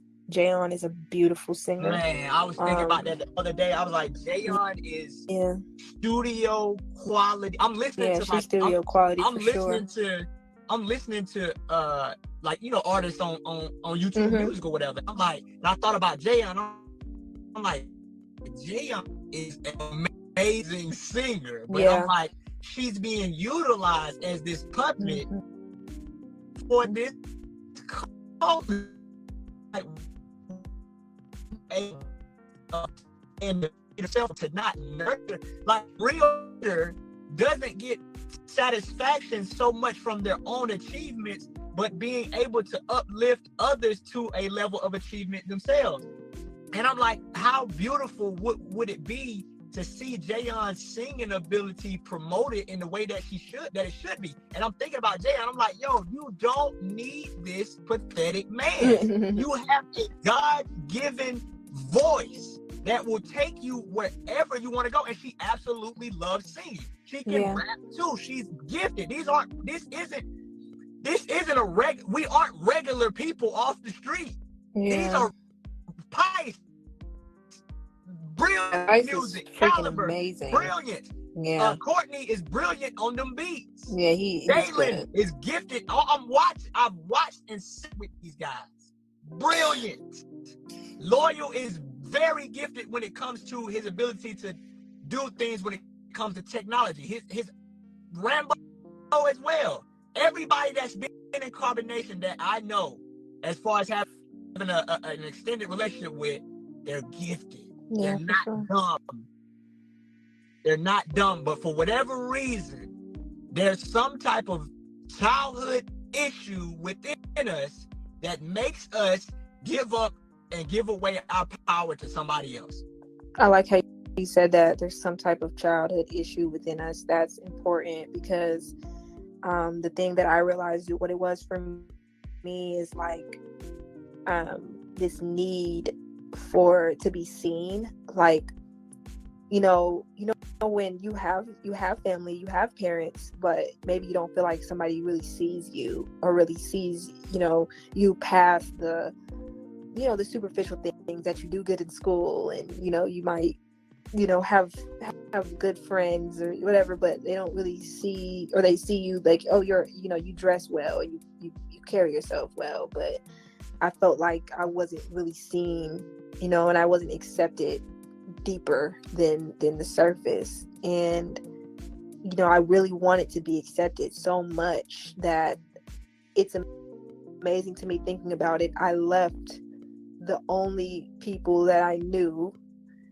everything that I knew, to go live with strangers. That's because some I wild wanted stuff, to be right? accepted so bad. I left everything I knew to go live with people I didn't have a clue about. Like, I didn't do no background checks on these people. I didn't know these people from anything. I just knew that oh, they're preaching peace and love and harmony in nature. Sure, I want to do that too. And I was in a total identity crisis, and I just wanted to be accepted. And when they accepted me, and not even knowing where I came from, who I was, I felt accepted. But it wasn't just that. I had to do whatever I needed to do each and every day to continuously be accepted. Right. And so everything that I did and I participated in was, from my own childhood trauma that I was never put in harm's way as a child. But I don't think that I was taught to have a healthy sense of self, or like, to just rely on my own judgment for full satisfaction. Like, I kind of was indirectly trained to need outside validation. So I think I depended on that so much that when eventually the co-leader's validation was my only source of validation. So that acceptance and that needing validation constantly and never being good enough. I always felt like, I wasn't good enough. I wasn't good. I had to prove myself. So, I'm so glad that I'm overcoming that. I think the first step was just saying no more. I'm not gonna accept your validation anymore of what makes me a good person. I'm a good person, right? Because I don't deal with you, first of all. But I'm a good person because I know I am. I don't have to prove that to anybody. And so that was the first step. But yeah, I'm glad you said that, because I dig in myself, like, why did I I do that? I left my family that I have in my life that's taking care of me and shown me love genuinely to go live with strangers. Yeah, that's something. And one of my main things after leaving the cult was I need to figure out why I did this in the first place. I'm not gonna get immersed in a person look bad because I think he's already made himself look anyway. But main takeaway, figuring else. I need to figure out the root cause of and conclusion that, like you said, it's the need to prove myself, which the common denominator of that is insecurity, low self-esteem, because you don't need to prove yourself when you're secure in yourself. And so what I learned out of all of this is that somewhere in my childhood, I never developed an appropriate, healthy sense of self-esteem, because if I look back at my life, I was always trying to prove something. Like my mother, I noticed that my reward system was based upon my ability to get straight A's. If I got straight A's, I got my mother's approval. I got my family's approval. When I went to college, I got my family's approval. But when I left college, I didn't get my family's approval. When I went to the military, I got my family's approval. When I got out of the military, I didn't know what I was going to do, and I could feel that disapproval. Then my family wanted to know, what are you going to do? What are you going to do? And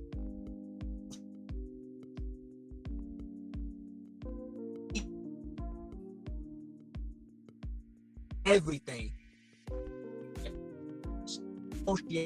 Said that earlier. Ability to achieve, and I don't have to do that no more. I don't have to achieve. I came here good enough.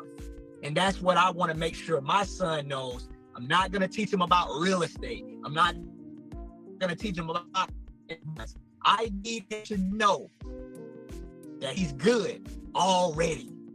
And there's nothing additional he has to do to prove that and earn that. And that, to me, is how we actually break generational curses, rather than through these other symbolic representations of a curse being broken. You having a car, your son graduating from college, getting the house, and having a Mercedes is not an indication that you broke a cycle. It just means that cycle is being expressed in another way, because the need to get all of these things is also confirming that there's a lack of certainty and worth within their self. It's just in a different form.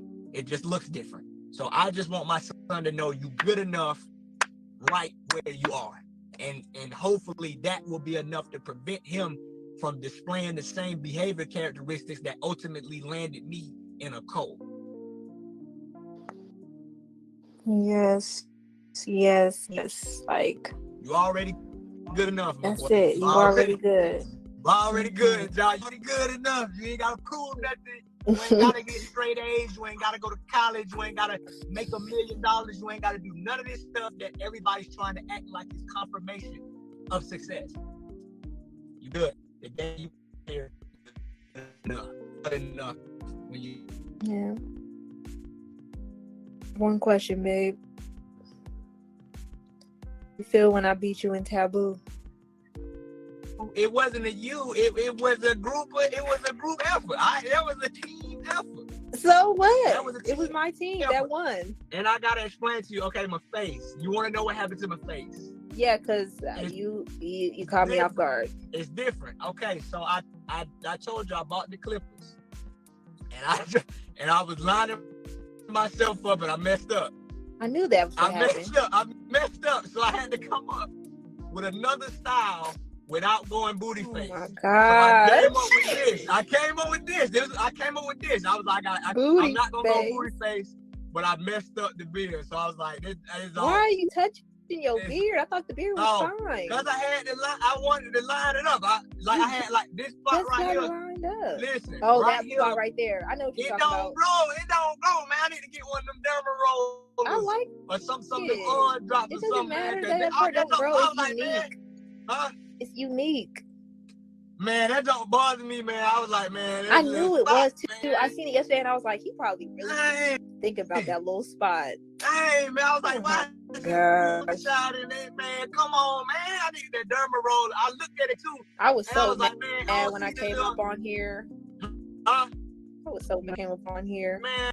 And I seen your face. I was like, oh, get off the live right now and explain this. I seen it. If I had to keep going because it was a serious moment. I was like, I ain't gonna go booty face, but let me see what I can work with. But I messed up. I tried to fix it. I messed up. I was like, man, it's growing on me, but it's all clean. You know, I like the beard. It's all clean. It's all right. And then I ain't have to pay nobody for it. I did it myself. I was like, I just look like I did it myself type of thing. But I'm just playing. Nah, come on, man. Nah, I think I did pretty good. I think I did all right. It ain't messed up, nah. All right. Hey, man, I seen the text message. I was like, man, she do not approve. I was like, man, I thought I did all right. Oh, I was just shocked. I'm like, why didn't you say anything? Like, cause man, I was like, I'm just gonna go for it, man. I'm just gonna go for it. Oh my gosh, hold on, I'll be back. John's calling me. Right. You about to still be on here? It's actually about to start back raining. I think this would be a good point to end it. I'm gonna save the video and then we'll go from there because it's about to start raining pretty hard. Yeah, absolutely. All right. It's getting dark. All right. Okay. All right.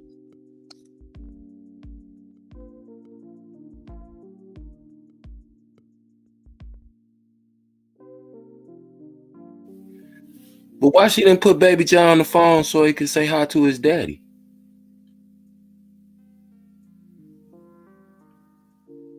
Oh, they finished.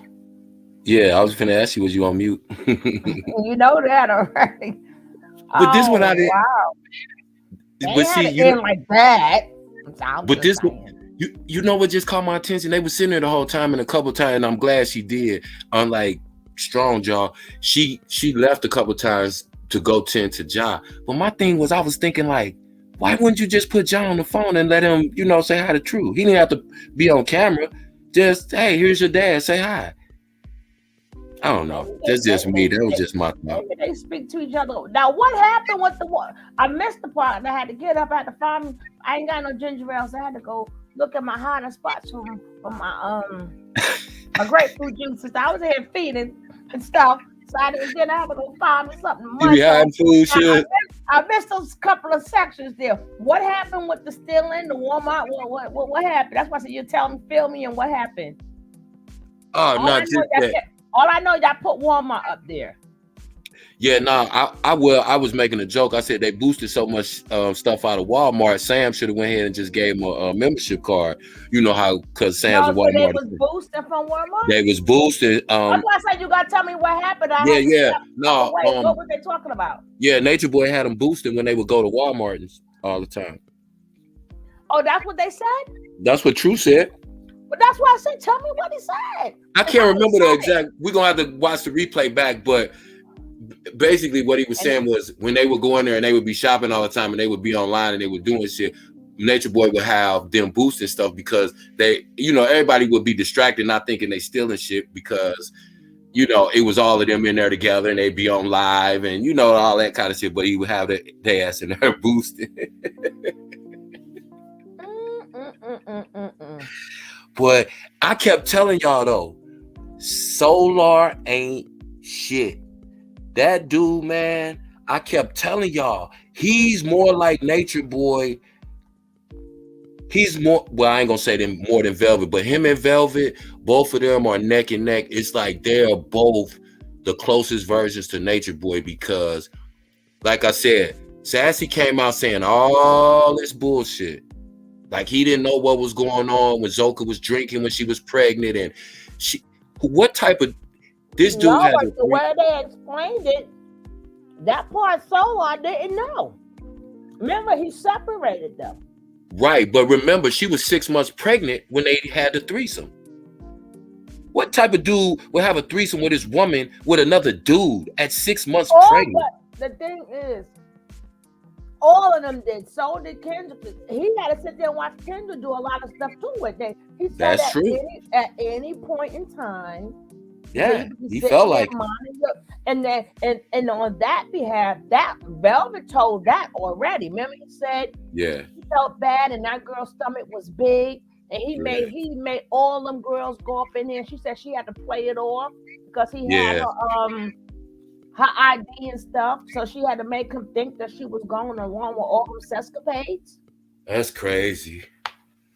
Boy, this little live made me go through all my last little Zaza, man. We done had 2 lives at one time. I'm glad sorry, we had a little comic relief because this shit started to get deep. I mean, like when he got to talking about Ja, and I even seen him tear up a couple times, and he had to catch when he started talking about Ja, because I think it's just really hitting him how much of a man and as a father he failed Kendra and baby Ja. And you know, and I keep saying this, and not to even make a big point out of it, but remember I told you privately, Suge, a long time ago that True told me he listens to us, and he likes how you speak. And I noticed when he first came on, he repeated verbatim certain things that you and I both said, but mainly what some things that you said, and I was like, yo.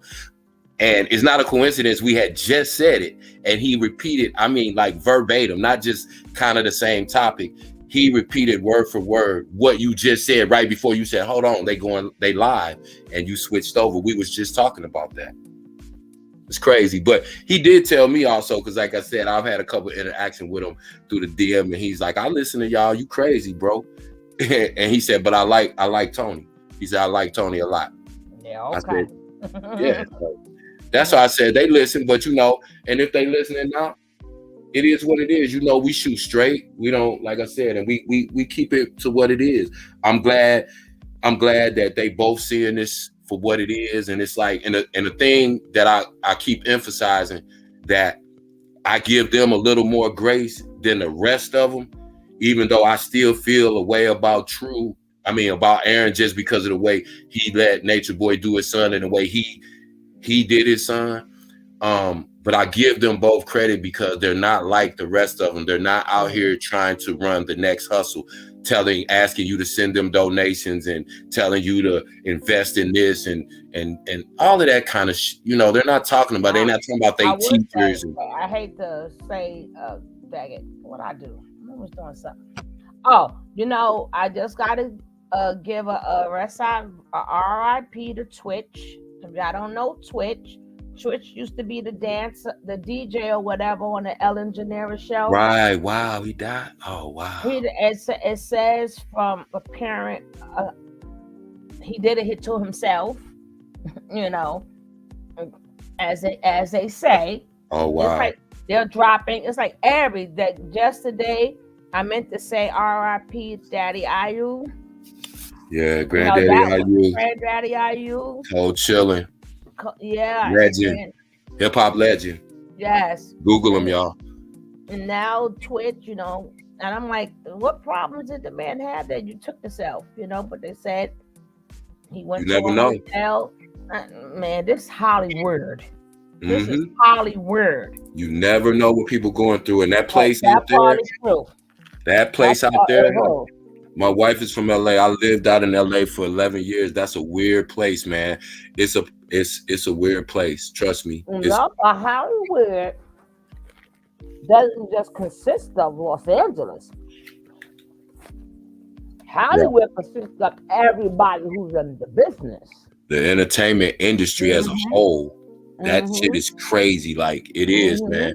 So people think they want to be famous, think they want to be, but it's a lot that comes with that. Like Sugar was just saying, Twitch was, you know, Ellen DeGeneres is a nationally syndicated show, and you would think, oh, this guy at the top of the, on top of the world. But like I said, you don't know what people are going through in real life, real life. We've seen him dancing videos with his wife and kids. They would do like little videos and stuff. Yeah.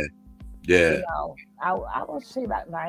put the picture up there with him now. But I know y'all know who Twitch is. Seemed to be a real cool guy, yeah, brother. And he would always dance with Ellen when she would do her little dance segments when she would first come on.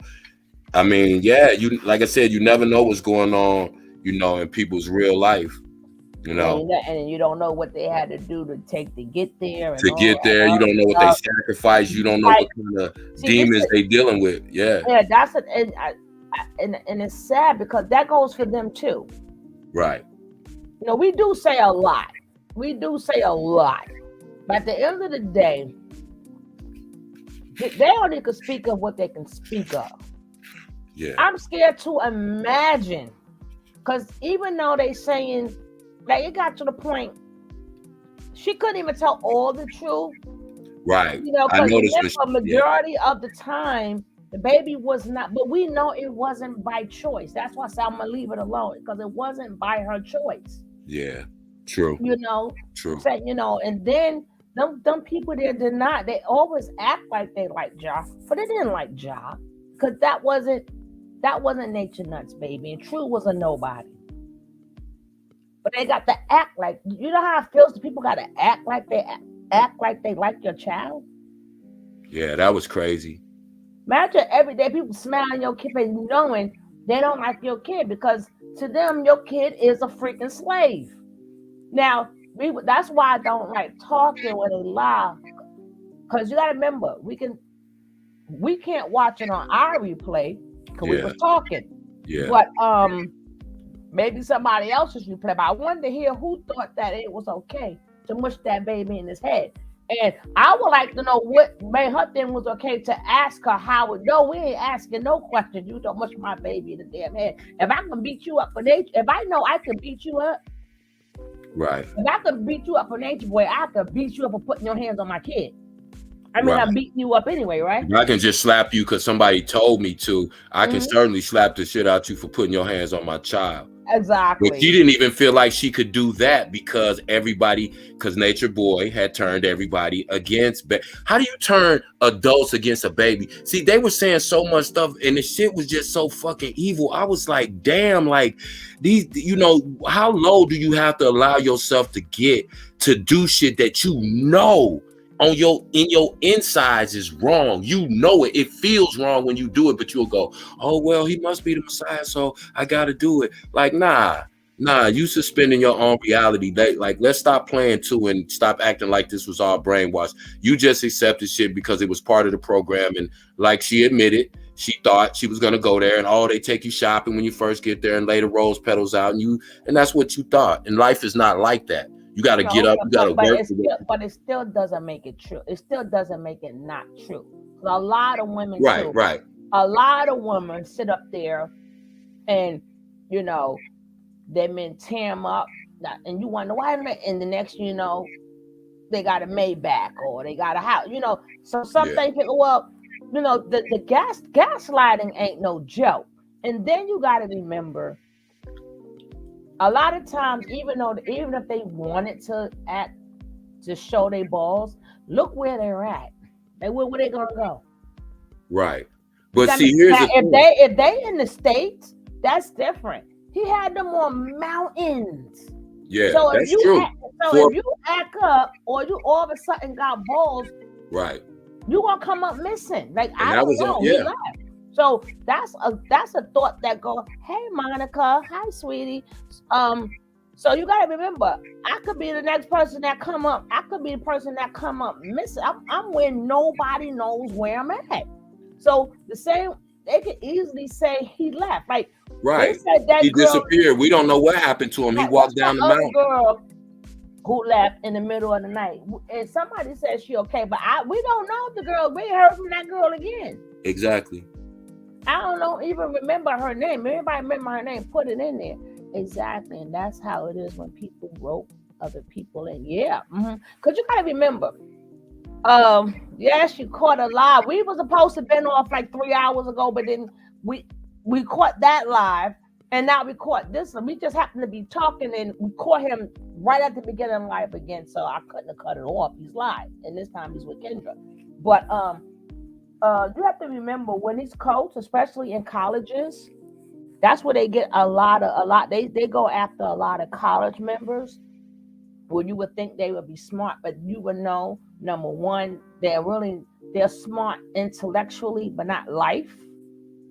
So they go there, especially if you're a freshman, you don't know nobody, you want to fit in.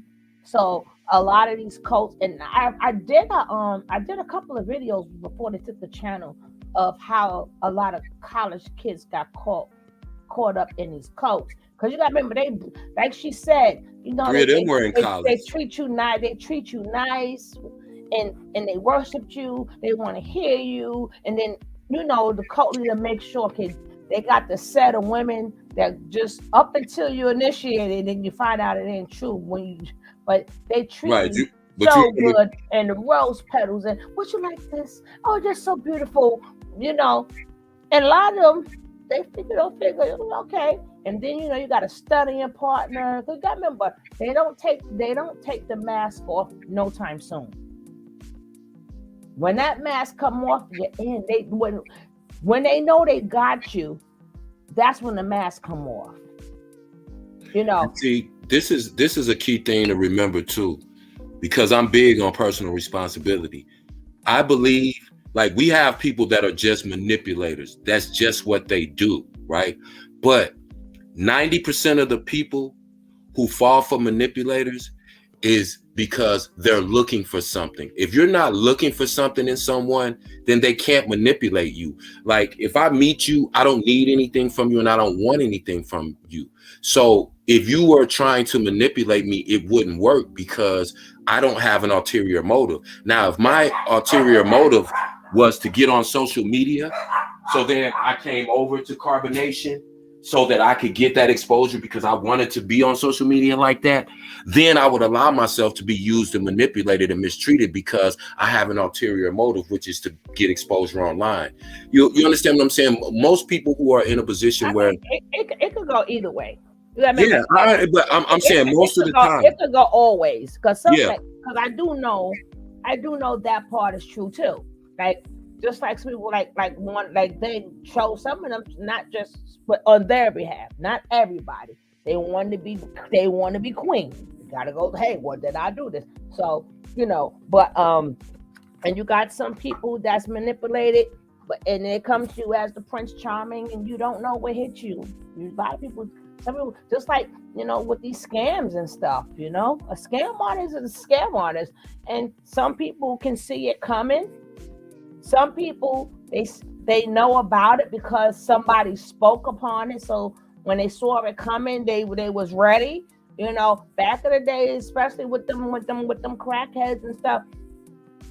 A lot of people, when they was buying the jewelry, they don't know what real gold is. They want that fake gold, and next thing you know, that shit turned black on their neck. You know, they used to put blocks in the old VCR boxes. You think you was buying a VCR, and get home, find out it was rocks up in there. So sometimes it all depends if you was exposed to it, and it also depends on your maturity. You know, so of course they're going to catch a lot of young ones. Older people, we have maturity. And some younger people, you know, like, please, but some younger kids, you know, they don't have the maturity to know, and that's why they're always targeted.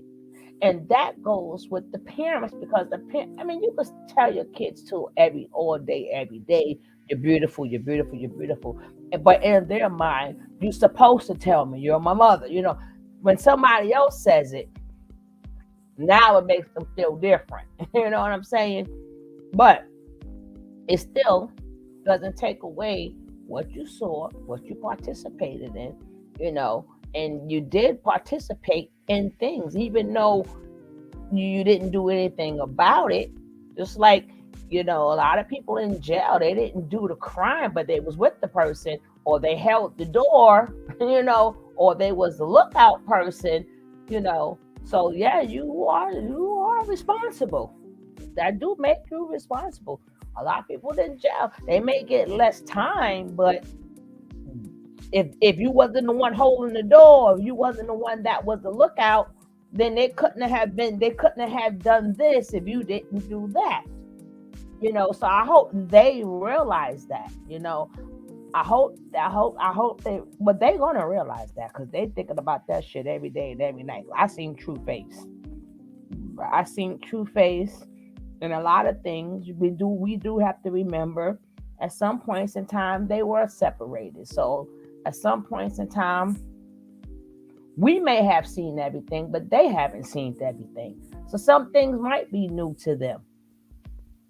And that's a good point, because that's why I go back to when I said, when a lot of them really see the full picture, and when the weight of what they actually did comes down on them, and then they realize that they may face jail time, they're all gonna talk. It ain't gonna be one of them that's gonna say, "Nah, I didn't see nothing. They're not gonna do that, because it hits different, especially just in the way Aaron was describing how he's just the way Aaron was talking. I don't know, but at some points in time, he's saying, "Check out Tabitha." It sounds like you spoke to Tabitha, if you ask me. That's why I kept telling you. The way he's talking, I think he done spoke, because he keeps saying what. I'm sure. The way he say her name, and I'm sure. That's what I'm talking. It sounds like somebody put it in the chat earlier. I can't remember who it was, but they said True was the cult leader's right-hand man. You're absolutely right. That's why he's probably one of the most valuable witnesses for the prosecution. So I would not be surprised one bit.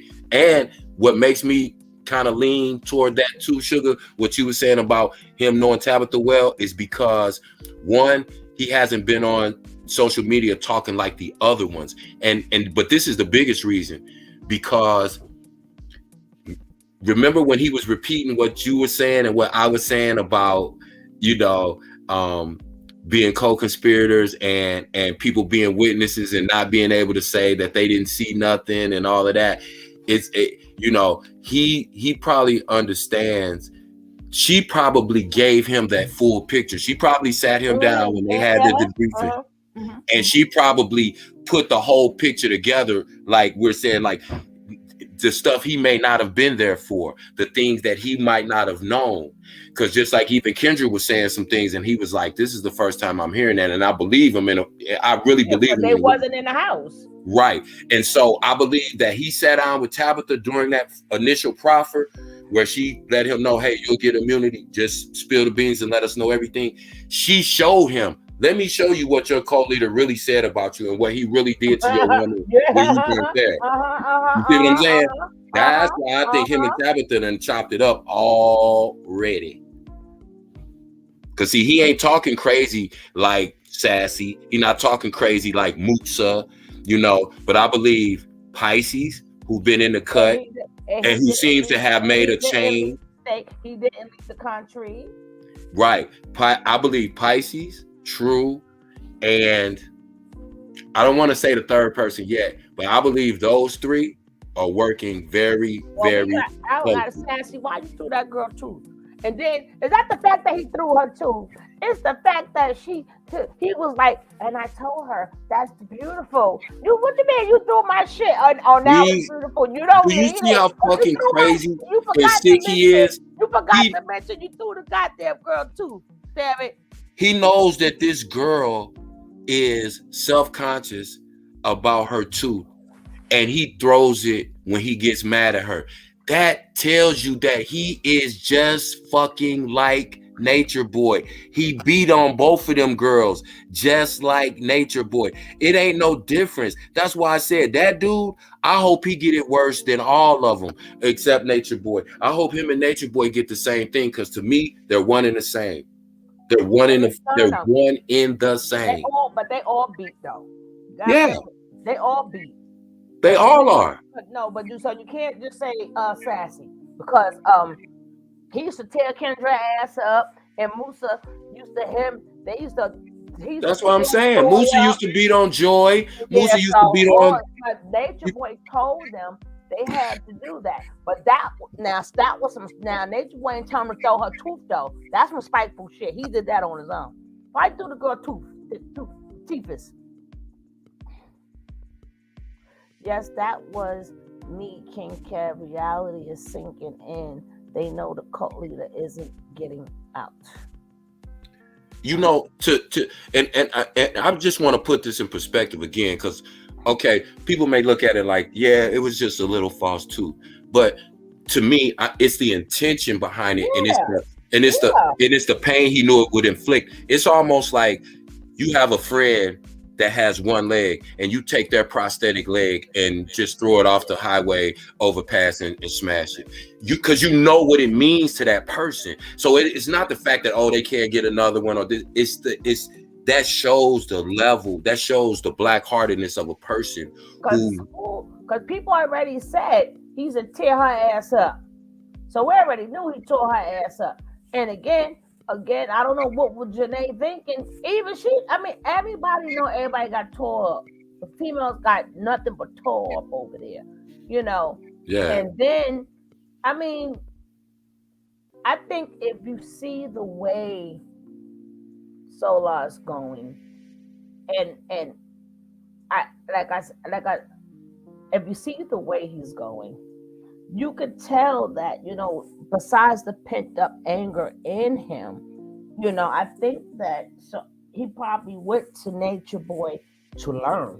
And what I mean learn is how to have that control, to do people like that.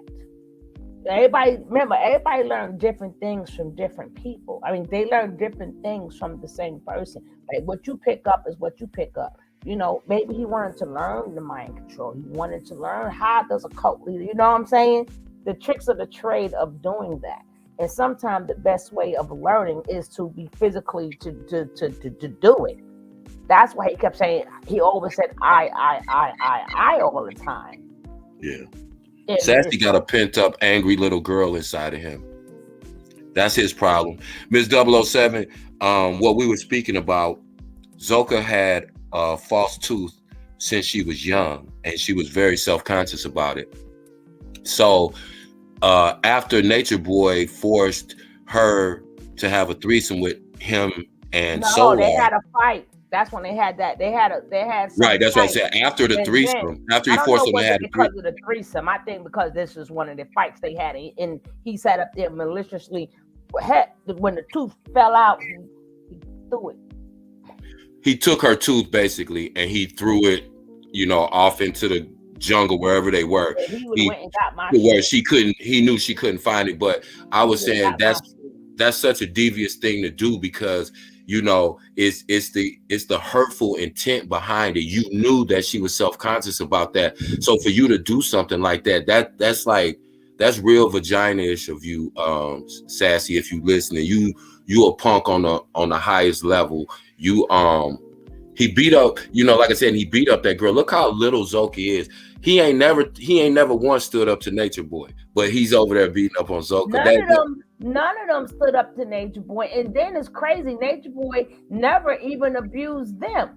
Like, exactly. Nature Boy, and even the girl said his ping got hard when he's beating that girl in the butt. I wanted to cry. He got aroused from beating Malia with a belt. And then he kept beating her with the belt.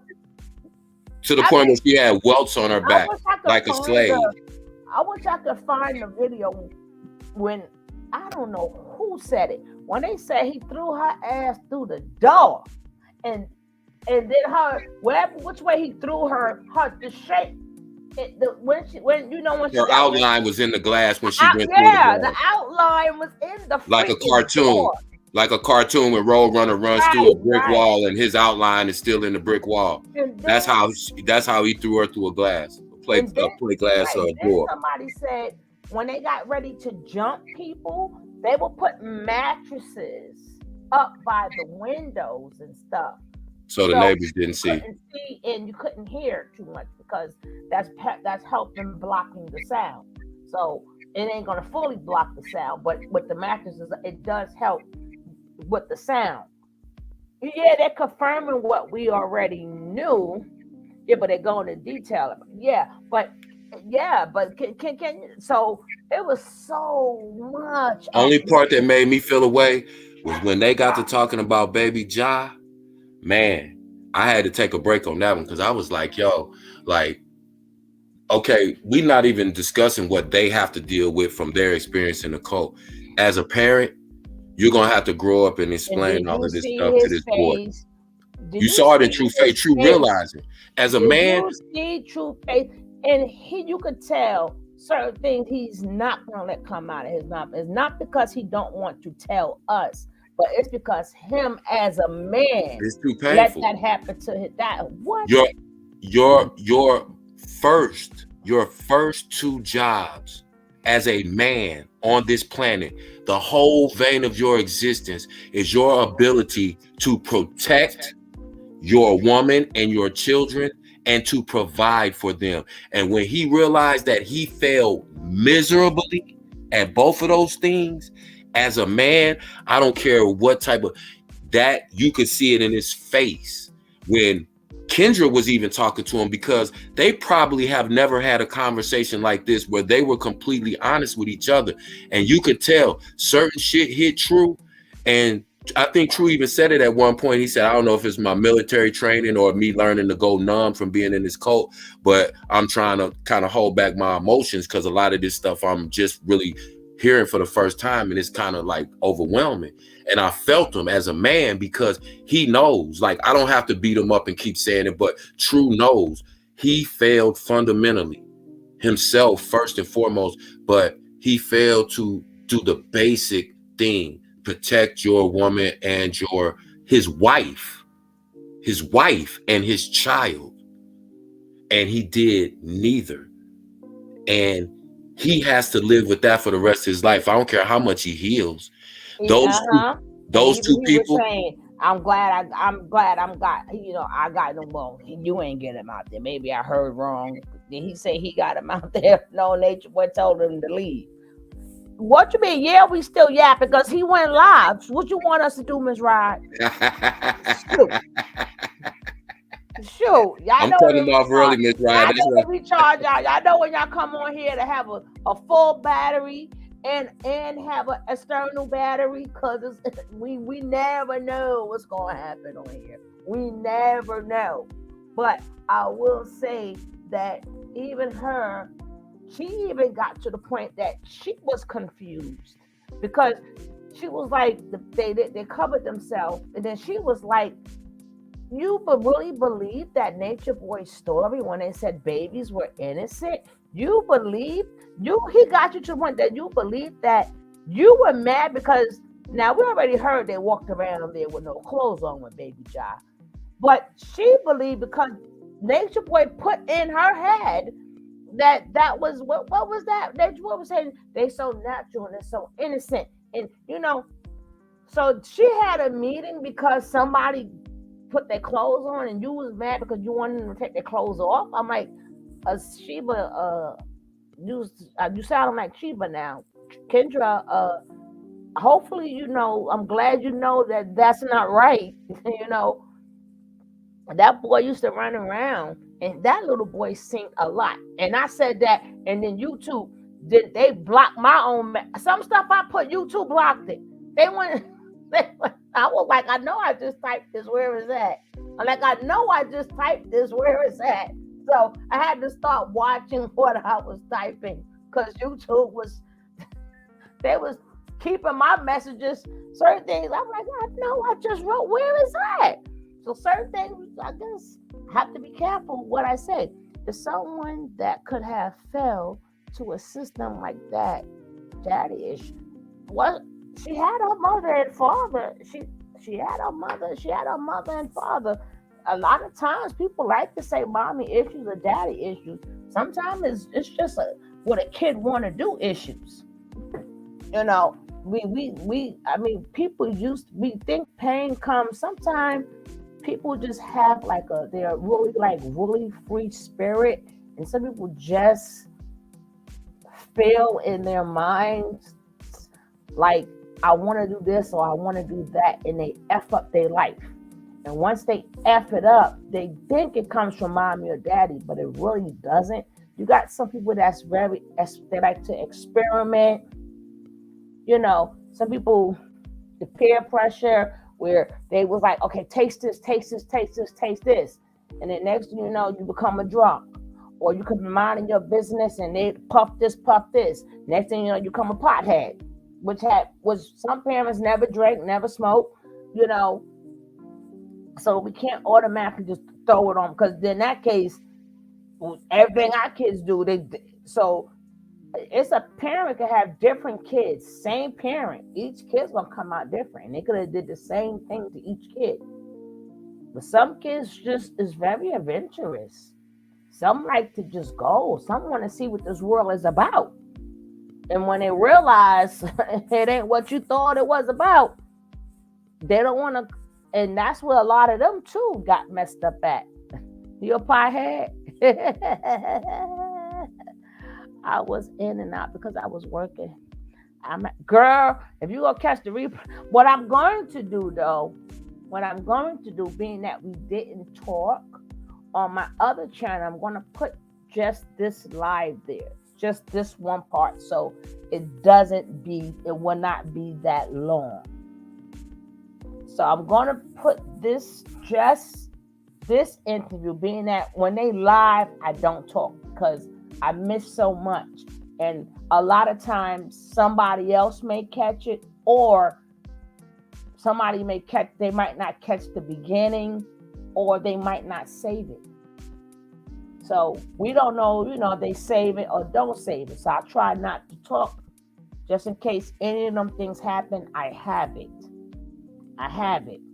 And as you know, I can't press pause if somebody's live and say anything about it.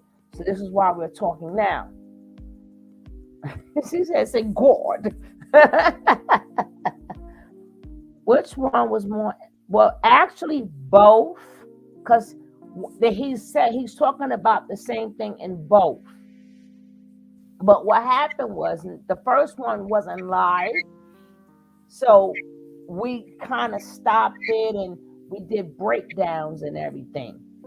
But when they watch the replay, Miss 007, watch the whole thing. It was a great build, both parts, so it's worth it. And you could always fast forward the parts that you feel, if you want to fast forward us out and just listen to him, you could do that too. Put your foot up, get your zaza. Right, that's what I do when I'm at work and I can't come up. I just watch the replay, and I'm at home doing my little zaza thing, and I just check the show out. But it was a great build, though, y'all. But the way he sounds so confident, I'm like, no, baby, you were speaking to Tabitha. I'm not mad at you. I'm not. I would do the same thing. I would do the same thing. Because he did answer. Now I put 2 other questions there. He didn't answer the other 2 questions. I asked him something about, because he's speaking upon his grandma. I'm like, so when you wanted the baby go meet your grandma? He didn't answer that. And then I asked him the question about that C-section. Because, oh no, y'all people forget, we go back with y'all. And y'all got $3,000 for that damn C-section. And in that video, we would like to know, you said y'all went to the hospital alone, but according to that video we seen, y'all was together. So was y'all together for the video? Did they say cut and left y'all asses there? And then y'all claimed that the baby wouldn't come out and all these things are bad with her service. It won't open. And for the $3,000, we take it all the way back. We wanted to hear about your pregnancy. We didn't want to hear about Zoka's pregnancy. But thank you. So they didn't answer that one. Platforms like this teach us right from wrong as far people that are poly or more open. Okay, thank you. I have one za I've been holding on to for months. Oh Lord. We're gonna do a GoFundMe to get a cute boot cast. Yeah, them little boots you gotta wear when you. Yeah, we're gonna get Nick a cute little boot. Yeah, we're gonna raise a little money, so y'all send in something, Nick. No, but we have. I love the builds on this channel, and I hate that I be talking so much because it be so much going on. But that's why I love for the chat to be engaged, because y'all be asking good questions too, and y'all be really, y'all catch things sometimes that we don't catch, because sometimes we might be doing things behind the scenes. But so I appreciate y'all for just be paying attention and asking good questions and keeping me on point. I would like that, but so he had them stealing from Walmart. Damn, I missed it. So he said he used to send them to the store and they ain't had no money and they just had to steal from Walmart.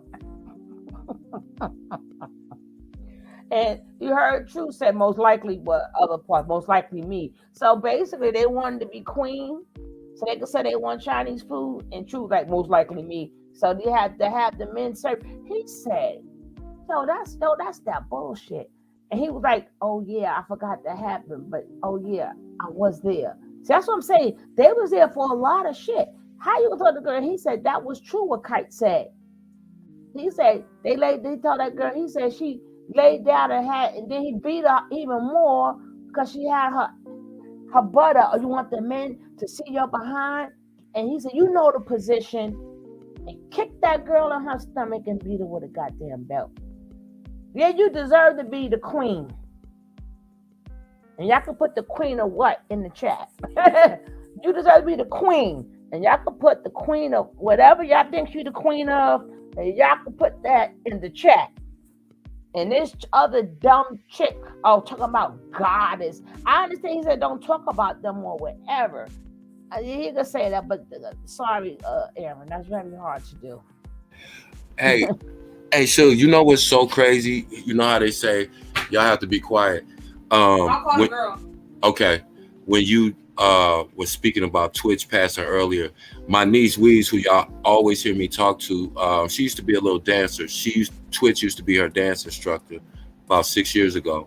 Oh. So she really kind of taking it hard, and she had just walked in after you mentioned that. But yeah, man, that's shocking. That's why, like I said, man, we none of us promise tomorrow. This shit is over before you know it. So do what we can do while we here, man. We ain't got time to be messing around. We've been in this crazy situation for a long time, so we got to do better, man. Straight up, we just do.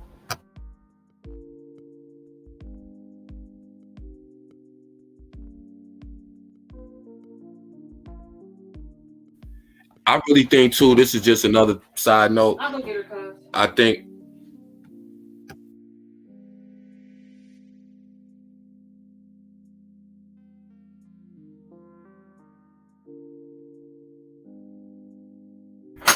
my bad, but I think that if Aaron and Kendra, yes, I'm sorry about that, y'all. If they both get help individually, I think they have a good chance at, being okay, because at the end of the day, they still got to raise baby Ja. So,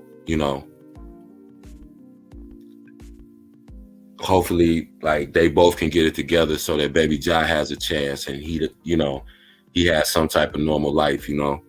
That's my one hope out of all this situation, is that they get it together so baby Ja be good.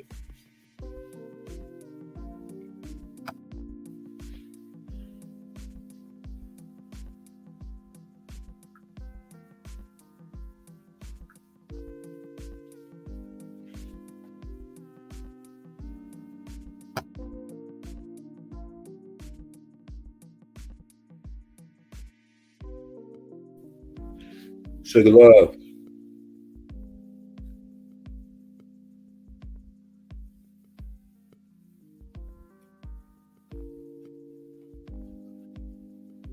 Right, Gary. Being born into a cult is like being born in jail. I've watched several documentaries, like from Leah Remini. Still on when they cut me off? Y'all still on? Yeah, that's what just tripped me out. Crazy. I was just finna say something about it. I'm like, how they cut the host off?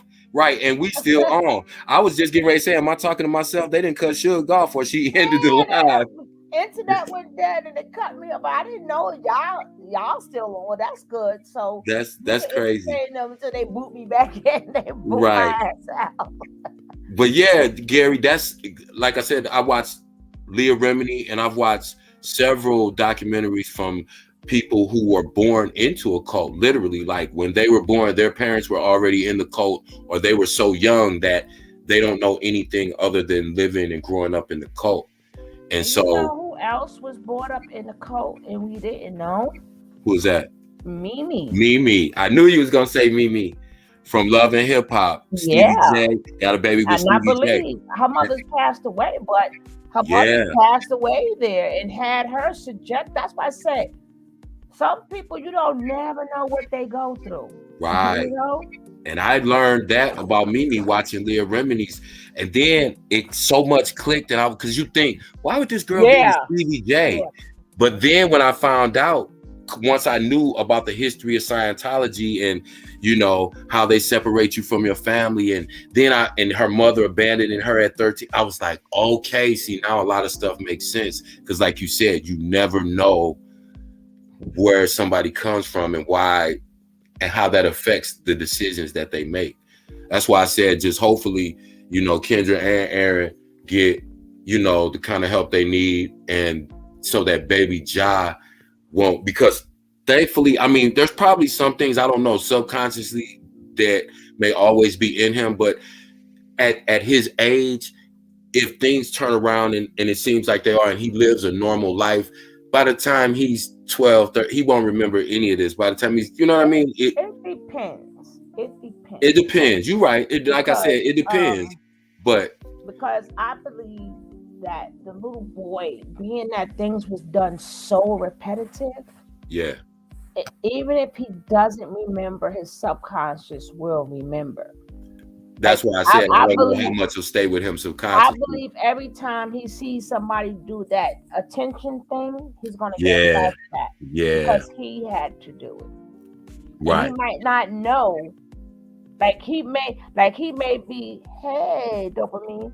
He may go into the army, and people may think it's because of his father, but it's really not. It may be because of the structure he had, and he might not put it together. Right. What's up, dopamine? And then he might see a video and you're like, oh, that's why. Because he was so conditioned. So when you're so conditioned like that, that's not normal. Kids usually remember that. And you never know what will trigger those memories in him. Mm-hmm. Some of that shit is, just think about it. You don't kneel from the time you're able to walk or stand up, and then that just leave you. That may be just ingrained in him, and certain things may trigger him. And just, you know, standing at attention, like you said, those little, he might just see somebody doing that, or he may be, that may draw him to the military. It's so many different ways that those things may affect him. And that's what that's why I said, that's why I take shit like that seriously, because, you know, you could be potentially destroying somebody before they've even had a chance to form their own mind and their own opinion and their own personality, you know. And so like I said, that's all of that stuff True has to deal with, because True lived in the real world before he went to Carbonation. He was a grown man when he went to Carbonation. So he knows that for whatever reason he allowed himself to live in that fantasy world for those years. And now, you know, he's again really, he wanted to rebel. I don't know if you was there earlier when I was saying, I was like, when True did the other video, which I could never get to, but when he was talking to us, he was really talking about himself. Right. About he admitted that. Yeah, he admitted love that. Me for me, and I'm gonna be the way that I am, and parents want you to excel just so they can have something to talk about, just so they can have something to brag about, blah blah blah blah blah. And I was like, no, he was talking about himself. And then he said, and then what did he say? When I was getting straight A's in school, he got attention. Then he was like, when he went to college, then they didn't like him no more. And then when he went to the army, they was happy with him again. But now his mother actually passed away. Yeah. Right. So I don't know, and I don't think it has nothing to do with the age bracket, but in some way you could tell that I don't think he dealt with his mother passing away. Right, I don't think he did. That he too busy worrying about Nature Boy not having a mom. Right. And he hasn't dealt with the trauma of losing his mother, I don't believe. And I believe that's kind of what he was alluding to when he was speaking on it, because he just learned to be, you know, a people pleaser. And so that's what, you know, and you notice too, I don't know if anybody caught it, Kendra said something about how I lost my train of thought real quick. It was about Aaron though. And something he had said, but anyway, I'll think about it. We'll just go on. But yeah, listening to Lou said, I'm not a judgmental person, just devil's advocate, or all cults bad, or tradition. Well, I've never heard of a good cult. I'll just say that. Tell me a cult that's ever been good. They're all bad. It's just different levels. And Sugar showed a video, I think it was yesterday or the day before, about another cult leader who was on an entirely different level and did his cult a totally different way. But at the end of the day, Musa had it with his dad too. Even if you, that's what I was gonna say too. All cults are bad, but yes, ultimately they're all bad. So Kendra was talking about, she was laugh when they would get on and act tough and act like they were street and talking street when they were on camera. She said, because all of us came from good families. So that dispels the rumors that everybody thinks that all of these kids were throwaways and their parents were on crack and neglected them. And so they found no, most of the Musa went to good. You saw the old videos of Musa. He went to white schools. He went to private schools. He was going to college. And we seen Musa mama. Musa mama came up there and she let it be known she loved her son, and anytime, you know, he wanted to come home, blah, blah, blah, blah, blah. Exactly. But I think that his trauma, true trauma, he too busy worrying about him. Nature Boy not having a mother, a father, and all this other stuff. He never spoke upon a relationship with his own mother. He never spoke upon, you know, some kids block that out. He couldn't up to now. Nature Boy wouldn't allow him to talk about losing his mother. I think that's what brought him closer to Nature Boy. In his mind, you know, we ain't got to bond, we can bond.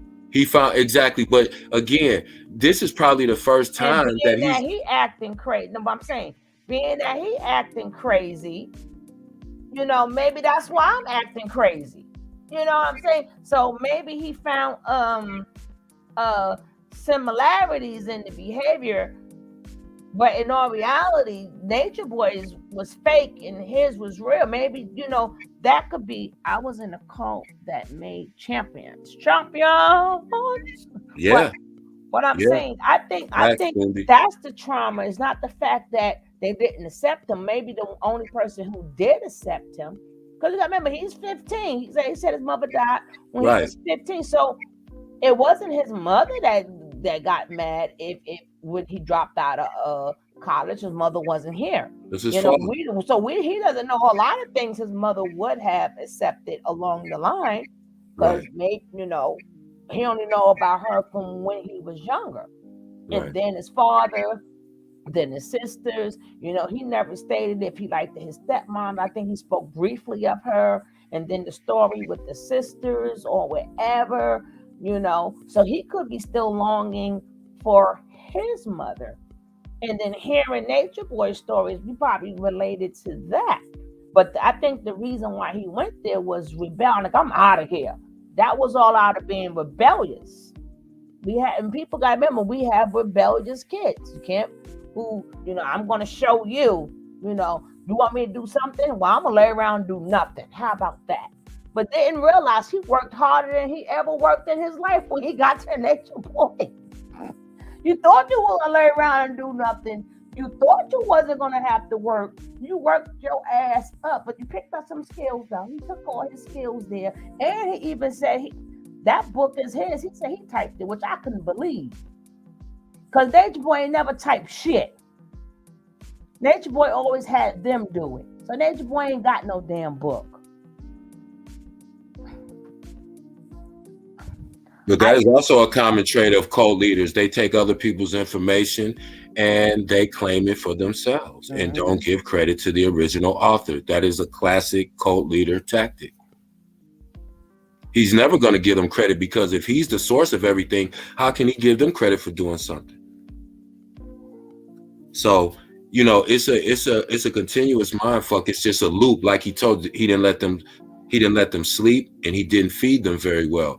Those are the two main tactics. And speaking of being in the military, I was in the military as well. So Aaron should have recognized that when they teach you about possibly being captured when you get ready to go into war. Well, a lot of people that have been in the military never been in war, but I unfortunately was active duty at wartime, so they let us know that the first two things they're going to do to you is sleep deprivation, and they're going to starve you, and they're going to beat you. And they're not going to beat you in like a brutal way. They're going to do things that are going to be tedious and that are going to torture you, like pull your fingernails off one at a time, things like that. Right. But I'm sorry, I didn't mean to get so graphic, but I'm just saying, these are the kind of things. In the water and on one spot. Yeah. And you know how it, and you know what the ironic thing about that, like you were talking about what could possibly happen to Baby Ja. True, in a set, like he was trying to relate to Nature Boy about both of them not having a mother. I think in a way he felt like he was the number one soldier and he could take more than anybody else because he was a military guy and you're trained that way. Name, rank, and serial number, that's it. Anything else, and he said anything else he couldn't answer, deflect. That's a Pisces thing. Stop it. And I told you that before when he was going off on everybody. I said he don't mean what he's saying. He's deflecting. Yeah. Go ahead. The mind is a terrible thing to waste, man. It's a terrible thing to waste, and I don't even think. Aaron, Sassy could say what he want to say. Everybody know True was the number one disciple. Yeah, that's why Sassy keeps saying. We don't know what he did behind the scenes. He could have did a lot of talking behind the scenes, like yeah. He didn't do shit behind the scenes. He's only saying that. But that don't make him the number one disciple. True was that number one disciple. Is exactly because, and this is why, and that, like you said, when you are something, you don't have to keep saying it. But the reason Sassy keeps saying that, because that's the only selling point that he has in order to establish himself as the new Carbonation leader. He said he's going to revamp, and he's going to, but so if he didn't tell you, he's going to say, yeah, I was really the brains behind the operation. I'm the one that really made things move. Of course he's going to say that, because he's out of all, they're a one-trick pony. This cult was a one-trick pony. That's it. He doesn't know how to further that hustle. So that's why he looks crazy with everything he does online. He's in love with Nataria, their nail art. Then he's with boys in between, and trannies give head back. This boy is all over the place. He don't know what to do. So he's just flailing away right now. And even though he has open arms to go back home, Sassy, Aaron said it the best. They have made such fools out of themselves and done such deviant things, both morally and sexually, that most of them are just too ashamed to go home. You done left your baby. You done got your guts rearranged. You done got your head stepped on, all on video now. You got sex videos out. You're known to have abandoned your son. You get beat on live stream. How you gonna just go home and be like, okay, well, I'm back. I'm out of the cult now. Did you hear the two other main things? Did you hear when she said and some pictures probably with them when they were speaking upon Baby Ja, and then the naked pictures, and she was like, oops, oh shit, his ass is out. They got it. Remember when she said that shit? Yeah. She slipped and said that. She slipped, and then the second thing she slipped and said, damn it, help me out. Something else she slipped and she said, God dang it. Repeat the first thing you said. It's gonna make me remember. I forgot. Damn it. It's two things she slipped and said. Right. What was the first thing she slipped and said? The first thing she slipped and said when she was talking about the pictures and stuff like that. Oh yeah, she said they got all. She said, you know what? Remember? She said, oh, it's a wrap. She said, I just thought about it. They got all of our phones. They got all of the videos and pictures off our phones. See, we're thinking they're talking about just this Nature Boy file or Nature Boy TV or his YouTube videos. We're talking about the videos that are on their individual phones. They got that shit. And that was part of. Then she said, "Oh shit, his ass out." Whatever she said. Yeah, we were reading in the indictment. She said the shit they saw, that's nothing compared to the stuff that they haven't seen. She said that. That was one thing. I'm glad you reminded me of that, because I wanted to point that out, because that's what I keep telling y'all again and again and again. We know probably 1/100th of the information that the authorities already have access to, have already went through, scrubbed forensically, have irrefutable evidence again. We don't know shit. Think about the stuff that's on. I'm not talking about none of the videos that was on Bigo, on even that he put on Pornhub. Think about the videos that are on Nature Boy's personal phones. And there was multiple of them. He had multiple phones. These are facts. Me and Shug both know that. We know that he has multiple phones. Think about the videos that are in his phone. Think about the videos that were in Aaron's phone, that was in Malia's. I mean, maybe not Malia, but Velvet's phone. All of this. You're right. Yeah, but because the things that we saw, those are the things that they allowed us to see. As stupid as that was, think about the shit that's on their phone. Think about the shit that's on your phone right now that you don't want nobody to see. My phone is an angel, baby. Y'all can come check my phone. I'm not saying we got terrible things. My phone is an angel. I don't know what you're talking about. Think about how fucking deviant they are. You wouldn't even want people to see the shit that's on your phone. Think about the shit them sadistic motherfuckers got on their phone. You don't watch your mouth. I'm sorry, my bad. Chat and YouTube. I don't speak like that. I'm an upstanding young man. Hey man, we gotta apologize to the people. You gotta apologize to YouTube first, right? Listen, we gotta stay tapped in. We gotta stay tapped in with our kids, people. Said, and that's not helping me remember. Oh my bad. Yeah. Okay. She slipped and said that. What else did she slip and say? She slipped and said something else. Dang it. She admitted something too. Wait a minute. Let me think now. Now you got me thinking. She admitted something she did as in pertaining to Baby Ja. Oh, I think she was talking about Fufu too when she said somebody pushing him in the head, because she said once she got with Tron, she acted like she didn't like Baby Ja, because that's when Nature Boy started telling them they couldn't call him Ja, they had to call him Baby True. Now they never addressed him online on camera as Baby True. You noticed that? Right. I caught that little nugget. I was like, oh. That's why he never wanted Ja on camera, because like Kendra said, if you looked at that little boy, you couldn't help but fall in love with that little boy, period. I don't give a fuck. We ain't attached to the phone. I'm saying that little boy, them big ass innocent eyes, that hair, Baby Ja, everybody loved Baby Ja. He couldn't stand that. Nature Boy was jealous of a baby. That's crazy. That shows you these people's mentality, man. That shows you, and that's why I said Aaron is right now in the process of realizing that, damn, as a man, you call yourself as a man and you allow all of this shit.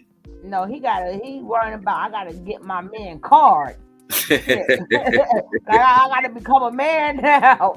Shit, I have my man card been revoked. But I will give him credit for falling on his sword, because what the one thing and main thing I respect about any man, I don't care if you can stand up and say, listen, I fucked up. I messed up. Excuse me. I'm not making no excuses, but I realize that, and y'all can, and if y'all feel like y'all feel about that, I can't even knock y'all for that. There ain't nothing here.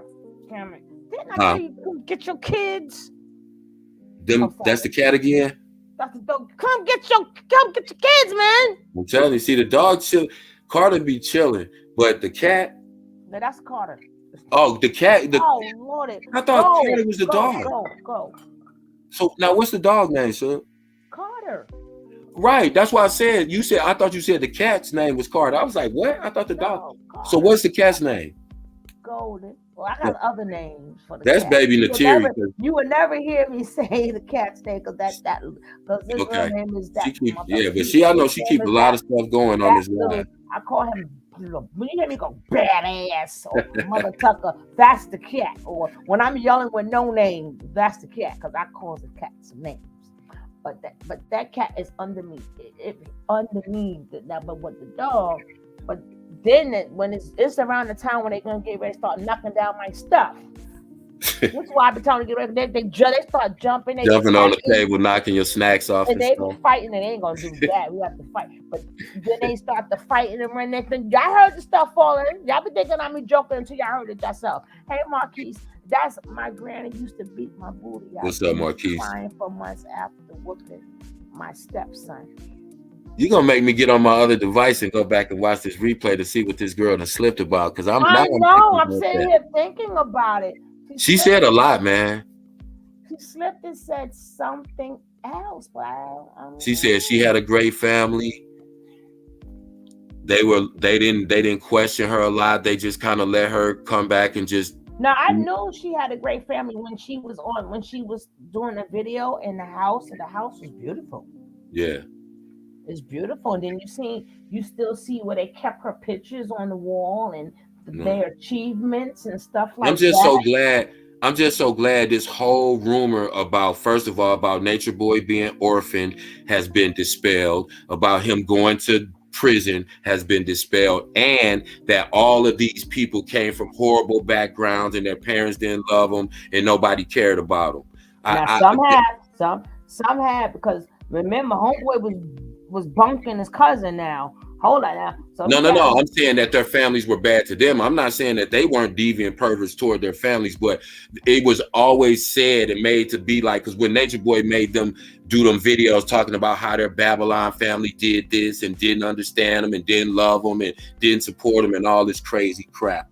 I'm just glad that rumor's been dispelled, because almost everyone that we know about that's been out, from Velvet, her family cared about her regardless of their other faults and flaws. They cared about her and they tried. Zoka's family, they may have had some mental issues, if those things are true, but they still cared about her and still care about her and still welcome her back with open arms. Aya's family, Malia's family, also, I'm just glad that whole myth was dispelled, because they tried to make it seem like they were just these, mistreated children of the corn that just,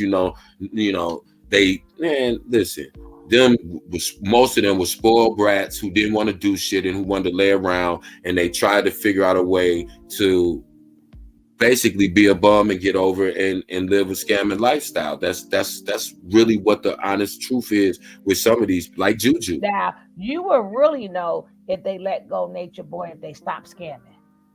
Right. You know what I'm saying? If they stop scamming, right, we will see if they really let him go. Right. But I do know the way True is speaking, him and Tabitha, he can say all he wants. You can go check her out. Check this out. No, you checked her out. You checked her out. I'm not mad at you. Right. And then he said, I don't know if I'm gonna be called in or not. He letting it be known. And that's why he's letting it be known. Yeah, him and Tabitha didn't rap. They didn't rap already. I'm not mad at him, because he came to the conclusion that somebody must have told him, or he must have watched New Jack City and was like, oh, really? Yeah. Oh, really? Oh. Yeah. Did somebody put in the chat yesterday, if covering your ass was a person? hey, go in there. I'm sorry, y'all. See, that's these damn dogs. They know we live. I'm telling you, they do that on purpose. Oh, and I just saw Dopamine put that something in the chat about Twitch. YouTube had knocked you off when I said this, but my niece had just came in right after you said that, and she had to remind me that 6 years ago, Twitch was her dance teacher. Yeah, she used to dance, and she took a class, and so it kind of. She had just walked in, and she kind of had tears in her eyes. I said, "What's wrong with you?" And she was like, "Did you hear Twitch died?" And I said, "Oh." Sugar just said something about that, and she said, "You remember he was my first dance teacher when I took my classes in Topanga," and I was like, "Yo, 6 degrees of separation." But yeah, so anyway, yeah, that was crazy. But we do need to bring attention to mental health. Yeah, Going that's to this is basically too, why this channel is created, because it all of this is nothing but mental health problems. and we talk about all of it. And All even of it. though they may have come from good families, they got mental health problems now. You know Right. what I'm saying? They got some serious ones. No, Miss Ride, that Oh, the that other cooch is a thing. tune. No, that Miss cooch is a Rod, tune. Miss She can't Rod, have. no. I'm glad she mentioned that, because that was the other thing. When he done had sex with the damn girl. Now you don't remember. It took from Miss Rod. The other thing, talking about her sick and everything that was wrong with her. They just said what her family said on that video. True said it is true. He Aaron also said, it's true. Thank you, Miss Rod, by Hey, putting my liar name up in there. I knew it. you know what else too? You know what else he said? Thank you. That I give him credit for, along with that show. You right. He said everybody that called CPS on us, y'all was right. Everybody who called the police on us and reported us, y'all was right. So Period. that mean that lady they dogged out so much on YouTube is vindicated. What was her name? God damn, they said get on her really bad. She had the big glasses. Matter of fact, she came on our show before. Right. She did an interview talking about, she knows the girl's mother, and just the girl supposed to have AI, and stuff like that. Damn, I can't think of her name, but she had the big glasses. So that means she's you talking about Scorpio? No, I'm talking about the lady. Okay. She used to be on Nature Boy's ass, but then No. turned Okay. on her.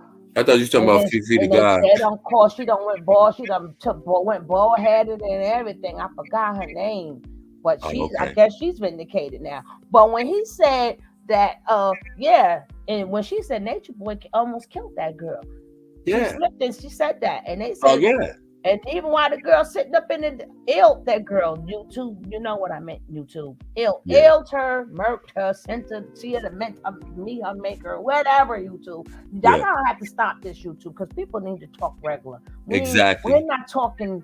We're not talking crazy or violent or threatening to people. These are words that are in the English language. They're not vulgar, but come on, you can only talk around stuff so much. They ain't touched Mama Dia. They have not touched Mama Dia. Yeah. They didn't touch and they ain't gonna touch that. Well, they're not gonna touch that yet. Unless Tabitha wants them to touch it. Okay? They ain't gonna touch it. But he said, so when she was up in the hospice care and they snuck their ass down there to damn ex with her in the hospital. He up there after he put her in the hospital, he gonna sit and she's in there. All them things hooked up in her, and you gonna sit up there and then gonna brag about it. Oh, she's so thin. She's right. Now keep in mind, she's in there because she's literally rotting from the inside out. Her internal organs are rearranged, and she's in there because she has a sexually transmitted disease that they cannot identify. And he has sex with her. That shows you the depravity of this person. He's damn near not a human being. Who with a sane mind would do that? Other than nature nut. And then other women, and then they have relations with him after that. That's how crazy these people. That's why and then she slipped, and then she was talking about that baby. She slipped 3 times. She said the baby went to meet his maker like it did. So if you didn't know what happened, what does like it did mean? And I had to put that in the chat because I didn't want to. That's what she threw a lot of dots there. You had to catch them. She did, and then she also debunked several stories, including Sassy's, about how that baby passed away. No, and who was there, and who knew what. Because remember, Sassy act like he didn't know nothing. No, he said it was out. He claimed no. She said it was just them two there. Right, but what I'm saying, the whole they never, none of them ever said. Did you catch it when she said Zoka actually told her she didn't want that baby, and she was looked up a way to find how to extort the baby. Zoka did things. Zoka did things to send that baby to its maker. It was not a stillbirth. The baby was already not there in her STD. You can't identify like a hybrid. Yes, baby. Yes, Lou. You got to remember, Lou. The CDC couldn't identify. They went to too many places, and their body. They was in all these waterfalls, all these countries. If you see nobody's in that beautiful waterfall or nobody's in that water, why y'all ass up in there naked? And they were already unsanitary. They weren't bathing. The women had smells. Most of them had STDs already. So you can imagine when you put all of that disease and infection and bacteria together, they created a whole hybrid strand that the CDC, who is in control of identifying diseases and naming them, they could not identify the strand that had multiplied and that had become its own thing within this girl's body. And Nature Boy is up in the hospital room having relations with her. And then you're gonna pass that thing to everybody, and everybody else. And then everybody, and then the point is, you can't even tell this ninja no. I'm like, the lady done had everything. You went up in there, hit her half head behind, half that ass, and because that go to show you they already know they all have something. They know they do. That's why they're so free to swap partners, and because they already know they have it. They know. There's no way anybody would sleep with a person when you knew that this person has a STD and those two people are sleeping together, and then that person passes that person to you and you would sleep. There's no way. And that was the purpose of him passing them around. Like, listen, you ain't got so nobody could say where it came from. You ain't got to hit me, but I'm gonna make sure you still get something from me. So in a sense, I could see why a lot of them is crazy, because their life would never be the same. Never be. That's why he said a lot of them are scared to go home.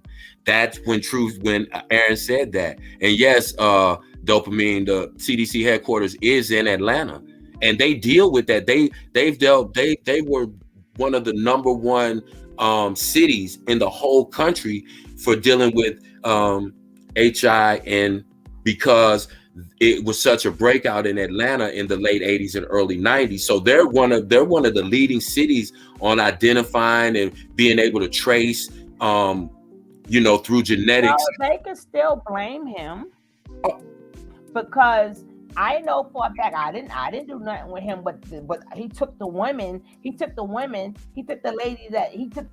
passed it through the lady, and then from the lady, she now gave it to me. So right. If I'm a man, I didn't bump him. I see and I understand what you're saying, Marquise. Yeah, that's exactly why he did it. So he could say, well, we don't know who got it from who. But again, they have genetic tracing now where they can tell that but Sheba would mess that up. Kendra would be the one that messed She was a virgin. She was a virgin. She was a virgin, period. And that he said that even himself. Anything that came from Nature Boy. Thank you, because he said on camera proudly that he took her virginity. Now, regardless of where Nature Boy got it from, not anybody can argue. But when it comes down to truth, if he didn't have nobody before, if Kendra caught anything, we don't know who Nature Boy could have got anything from, but Kendra could pinpoint this mofo right here. Exactly. And it's another one over there and then had the audacity to talk about R. Kelly and then play an R. Kelly song. God damn. That was deep. I don't know if y'all caught that, chat. She said he was playing an R. Kelly song while he was vaping her. That's crazy. And then May Velvet come in there and made them do it. God damn. Yeah. Oh, that's that's a demon.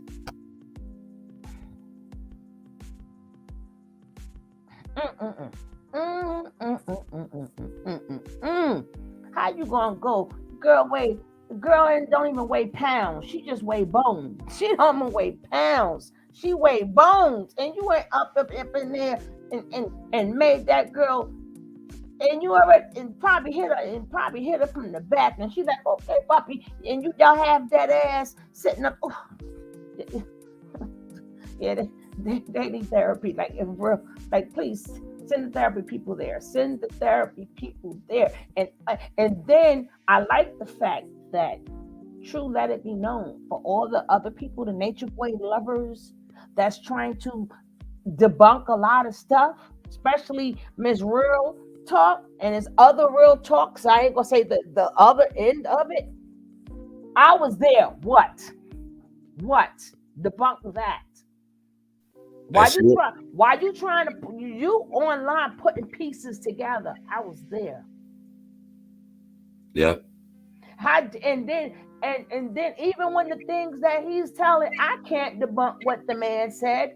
He was there. Now, if he's confirming something that I said, like I said, okay, it's confirmed. But I ain't gonna be like, oh, they Judas and they left, and no, baby. Right. You listen to what they were there. They know the horrible things that happened. If these people tell you the horrible things that freaking happened, who was you to say they Judas and they left him when he needed them? Check, are you on medication? That's mental illness. Gary, it sounds like all day to me. That's why I said, and she went, and it's something about the way she said it. It stuck out because Kendra was talking, and she was trying to tell Aaron about all the stuff that he wasn't there for, and she's like, oh, you know what? I forgot. They got all the stuff off our personal phones. Oh, it's a wrap. It's over. And she started laughing because that told me right there. That told me, I was like, God damn. Yeah, and it stands to reason. You're right, because look at what they showed us. What's up? You can imagine. Yep. What's up, sweetness? Yeah, so as I was saying, and she was like, oops. Like, yep, like, yeah, like, oh, yep. That's all right. You need to come up, man. You need to come up. He ain't gonna come up. I'm gonna go on mute though. Yes, come on up and talk to Sugar. I'm gonna be on mute. I just want to hear you. He know I take up for him, but he know I give it too. I promise you, I'm gonna stay on mute. I'm not gonna say a word. He know I give it. Yeah, I'm gonna stay on mute. I'm gonna stay on mute. What was that live about? He's just speaking his truth, and he spoke good about you, Solar. He spoke good about you. He didn't say anything. He was like, you know what? If you have to do what you have to do, then do it. If you want to rebuild Carbonation, and if that's what's right for you, he's not going to say anything. He's just saying, yeah, come up if you must. Yes, darling. I'm gonna be on mute, Sugar. I'm still here, but I'm gonna be on mute while y'all talk. Nah, Soul, I know how I feel about him. But he know I give it to him too. He know I give it raw. But he know I care, but I give it to you. I call it like I see it too. Come on up, bro. My little brother. All I can say is I respect a man that's honest and that accepts his mistakes and takes accountability. Everybody respects. Never come up. Everybody, and this is the thing too. This is the last thing I said, and I'm gonna mute up. Like I said, I'm gonna stay on mute while y'all talk. But oh, we're gonna tell him about the joke when he come up here. Nick woke up real quick. I'll put you better really quick, right? Don't you start. I'm finna time you out, Nick. I'm on mute though, Shug. Boy, I'm gonna have to break this video all the way up. I'm supposed to be having my grandma nap. Hey, what's up, Solar? Hey, what's up? Now, you know how I feel about you, right? You know I still give it raw, but you know how I feel about you. Right. And you know I see you as a little brother and stuff. But you threw that girl tooth. You said what? You threw her tooth. Threw her tooth? So God dang it, I'm getting off chat. Zoka? Yeah. In an argument? No. What? Hold on. What? Yeah. I don't know. Maybe. I don't think so. I highly doubt that because that was a y'all got into an argument. Because that was like a sensitive thing for her. So, and that was the one thing that I remember early in our relationship. I took a lot of pride in letting her know, like, hey, I love you with or without this. That was like her secret amongst the nation, amongst the group for like at least like a year maybe. And I had known about it, and I had told her, I said, hey, look, I love you all the same with or without it. Take that little denture thing out with the tooth missing. I'll put my tongue in there. I don't care. I love you. Come here. Like, I don't care about that. So that's how I treated that thing. I remember one time she had it out, and I think we had like a little mini argument the night before, and we woke up after that energy, and she had rolled over on it, and it was broken. And I remember that time. Tossed it into the forest. They was like, howdy hey, howdy ho. Woo! Now, I don't know what story that is about. I didn't hear anything, and I don't know about that, but I don't. Well, sometimes, things happen. Things happen. I really don't think that. You have a little temper, Solar. Why would I throw her too? What does that? Well, that's what we asked. And what did I throw it at? You threw it somewhere, and wherever y'all was at. I don't know. How did I get in a forest or something? Why is her tooth in my hand? I will listen. You could, when you watch his thing, when you rewind it, even though he said nothing bad about you, he praised you. Actually, he praised your new like if you want to do carbonation. He's like it's something that he's not into. But basically, you guys said the same thing. Everybody needs to tell their own story. He's not going to tell your story. He's not going to tell you, like what to do. And if you feel that, you want to do that, you and God dang it, you and Velvet, then go for it. Do whatever you have to do. He didn't say anything. He had your back. He had your back. Well, let me say this real quick. First off, thank you for bringing me up here, Sugar. And King Kev, I heard you a little bit. You seem like you have a cool demeanor. You have a masculine frame. I'd like to hear what you do have to say. You don't have to remain muted. Your opinion is valued. You in the room, you in the building. So shout out to you. I hear you. And I'm open to hearing what you do have to say. Well, hold on. Who is that? I'll take that out of here. What you talking about? Cuff, something. Oh, you talking about the chat? Yeah, I don't take that out. We ain't. Yeah, I took it out, Suge.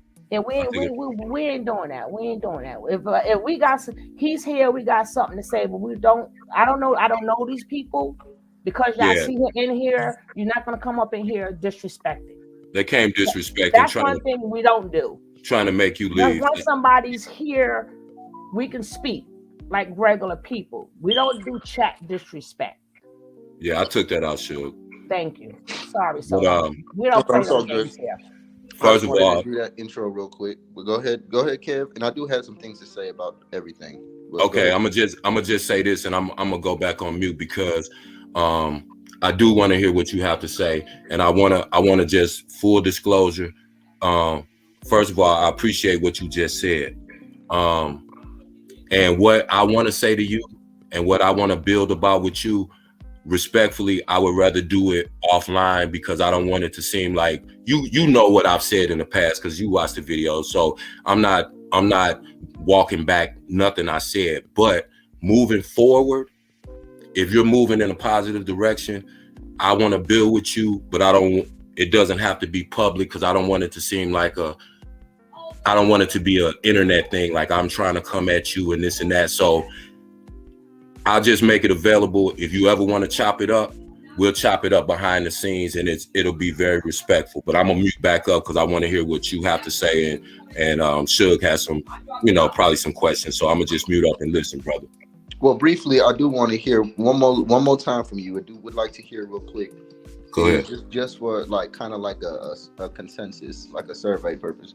What is a good direction mean to you? And I think I have an understanding, I think, already, but just to get it clear from you, what is a good direction? Okay, when I say that in the simplest terms, and not to put a lot on it, when I say moving in a good, positive direction, the problem I have is that although you say you're away from Eligio, you are still subscribing to his teachings.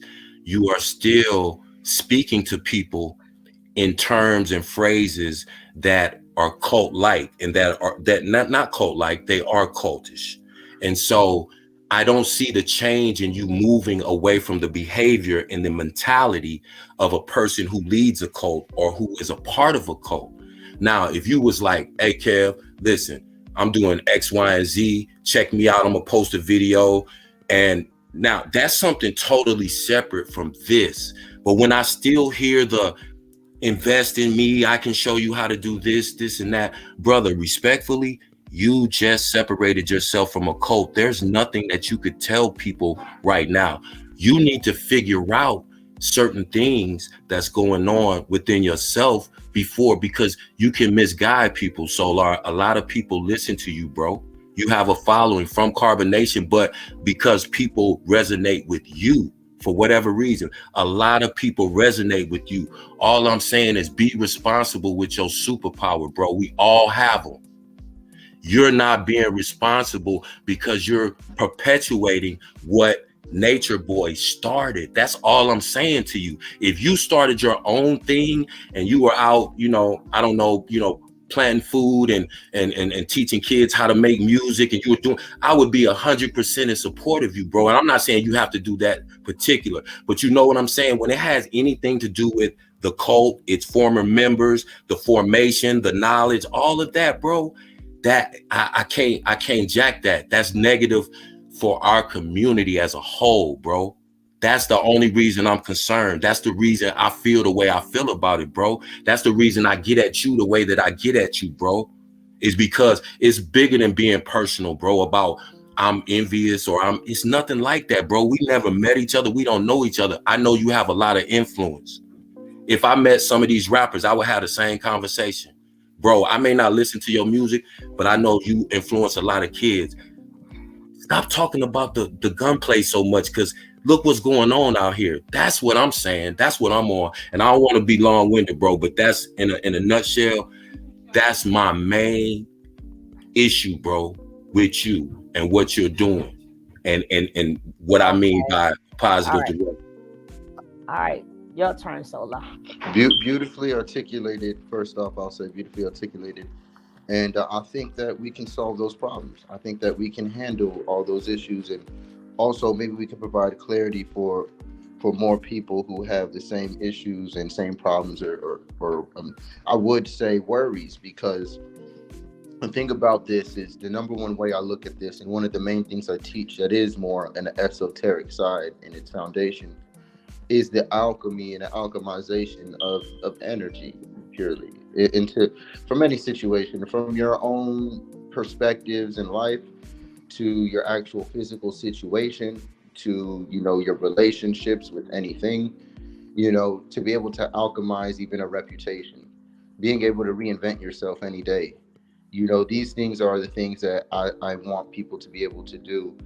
I want people, this is going to provide some clarity as well for my perspectives and my views and my mission, my purpose, my direction for the movement. Is my network is called Soul Redemption. And if you look up redemption, it's a very beautiful definition. The motto, however, is sovereignty in all dimensions. And sovereignty is to be in a complete self-governing state. So if we're looking for a positive direction that is, not what Carbonation, people would think about when they hear it today, they would think about Eligio and everything that we did, the cult, living out in the jungle, doing things like that. And that's presumably my motive, but it's not. As the chief executive operator, the CEO of Carbonation Productions, LLC, I choose to have us promote family's frequency again. I choose to promote morality, not limited to certain teachings that he had, like the P's and the C's and the threes and the E's. Those are cool, but I really just believe that everybody should be able to understand their energies through astrology. I hold on to that knowledge very strongly, and then I'm very blessed and gifted with astrology. If anybody hasn't already had a reading by me, I suggest you hit me up. Let's do it. I'll do them for free. Oh, I'll I do would it for scare free. you. And I'll just My reading will scare you. Like, oh shit, we gotta I stop. would love to do it, and I'd love to see it. It's just another language that I know how to read, and I can read out loud for you until you maybe want to learn the language yourself. But it's very important information in this book of you, and I feel like everybody should have that information for themselves. And this goes back to my main point with sovereignty in all dimensions. I want everyone to be, in living in this world, but not a victim to it. I want people to be able to live in any world and not a victim to it, especially their minds, especially their lives, their relationships, their families, their jobs. And one of the main things that I teach, whether people know it or not, heavily, is I actually do credit repair for people right now. And I know this sounds crazy. You had said one thing. You said, you just got out of a cold. Last thing you should be doing is teaching. Actually, because I just got out of a cold and I have a following, the most important thing for me to be doing right now is teaching. And actually, all of my mistakes is what adds value to my name. All of the mistakes that I made is what allows me to give more and more advice. I actually am now more authorized to give wisdom because, hey, bro, I was in the cult. Let me tell you about it. Let me tell you about the cult. And let me tell you about the mindset and the perspectives and the shifts. And after finding myself, after losing myself, and going back to who I was and realizing I'm going back to talking about and teaching the stuff I was teaching before I even heard of a nature boy. You got people don't know that Courtney Pete Townsend Jr., Courtney Pete Townsend II, he has always been a scholar. He has always been a spiritual entity. And my family's not surprised, and most of my friends aren't surprised because more than anything, I'm still me. I'm me. It's just like, oh no, that's him. That's how he is. That's why they didn't bother me in a cult, because they're like, oh, that's just him. However, they were worried nonetheless because something was wrong. It was clearly things wrong. Clearly, guys, that I was oblivious to because I had other things to work out in my development, in my growth. And some people may have done this while working at Wendy's. Some people may have done this while working at the tire shop. Some people may have done this as millionaires. But some of us, we have to learn our spiritual lessons through certain situations. And mine was Taurus 11th house, South Node, which had very much a lot to do with me choosing to stick in the background. Saturn Pisces, not believing in myself, not trusting my own intuition, not trusting my own superpowers, self-doubt. These are my things. And I had to, go through my spiritual journey to learn how to master them. And with the 11th house, South Node, it caused it to be through a network, through a group, through a cult, if you will. And my North Node Scorpio 5th house was being developed even there. However, now I'm living on my own. I have this going. I got my network. It's like I'm not begging for money. I got a network where people they kind of pay me for my time, and the services they received is well over the value, is well over whatever they're paying. And the majority of the people have never even paid the full price. They just talk to me. We just do the chart, and it's just real and organic. And that's just how I move, and that's just how I am, because this knowledge is in everyone and it's for everyone. So I would never feel okay holding it back. If somebody came to me, if they did come to me and ask for help in any realm, I'm probably able to help you. And that's just who I am. And if we ever do spend time talking, you'll realize there's probably something in your life I can help you improve. And who's to say that you couldn't help me improve something in my life? Who's to say that you're not able to improve something in your neighbor's life or any of your family member's life? If only maybe you would see what you could offer them or what they may need that you do have. And so I'm more focused on community rather than a cult. He never said that he wasn't aware of the abuse. It's more for everybody. One thing they all have said is that they were aware, Gary. So he never not said that he would. Matter of fact, he was the first one who's Gary? that in put on the comment side. She's responding to the chat. Oh, excuse me. No, she's just responding to the chat. I see you like a little brother, so I gotta talk to you. You know what I'm saying? But I call it the way I see it too. Yeah, I just didn't want to interrupt y'all. I tell him all the time, bro, little brother. I guess, love and number again, two. and I'm love again, number one. I call it the way I see it, but I go lightly on him because I see something in him. I really do see something in him, and this as is he's still young, and imagine as he get older and older and older. So, hopefully, I know what I see, but what I see and what he do, I don't know. Nobody never knows, but he can really take that knowledge and help a lot of people. And I see he's starting that now, but I just hope that it's being done the right way. And I think that people are skeptical, but is you can't get mad if people is skeptical because we've been down with y'all for 4 to 5 years. So a lot of things has been skeptical. So I don't think he get mad that people were skeptical because he know we have to be, because like right about now, like a lot of people don't know what to believe. I got something people could hate on. I got something people could talk about and throw opinions about something that I do subscribe to and something that I do promote. And I believe that something that everybody could take at any age today, right now, that they can go look up right now, is their credit scores. And I really feel like one of the main reasons why people are going through what they're going through, regardless of spirituality, is just ignorance to the system that we're in. And most people don't really know the value or why these things are set up or how they were founded and things like that. And they don't realize what this system is and how to really win in life and achieve all these things that we're talking about. And Nipsey was saying it too. And I side with Nipsey on all of this, is that I believe that we're in this survival mode in a sense to where we're so focused on trying to get it how we can get it that we're not really looking up. And I feel like one of the main things I would really love to do is to teach people, and this is what I do with my network, the people who work close with me. This is what we're doing. I've cleaned. We're cleaning credit. If it's not already done, is getting it cleaned. We're building it. I can teach you how to clean your own credit, so you ain't got to pay nobody, and you can just learn how this system works. There's all kind of things like that. We can build the credit afterwards easily, and I'm talking cleaning it from check systems to early warning to all transfusion experience. All these we could do all of these. I fix all this stuff. I don't even know it's just me. I can do it all personally, or I can just tell you how to do it. It's very easy. And then we clean it, build it. I use certain primaries that you use to build it. I have a beautiful score, and mine's 740 right now. I'm still working on mine, getting it higher and higher and higher.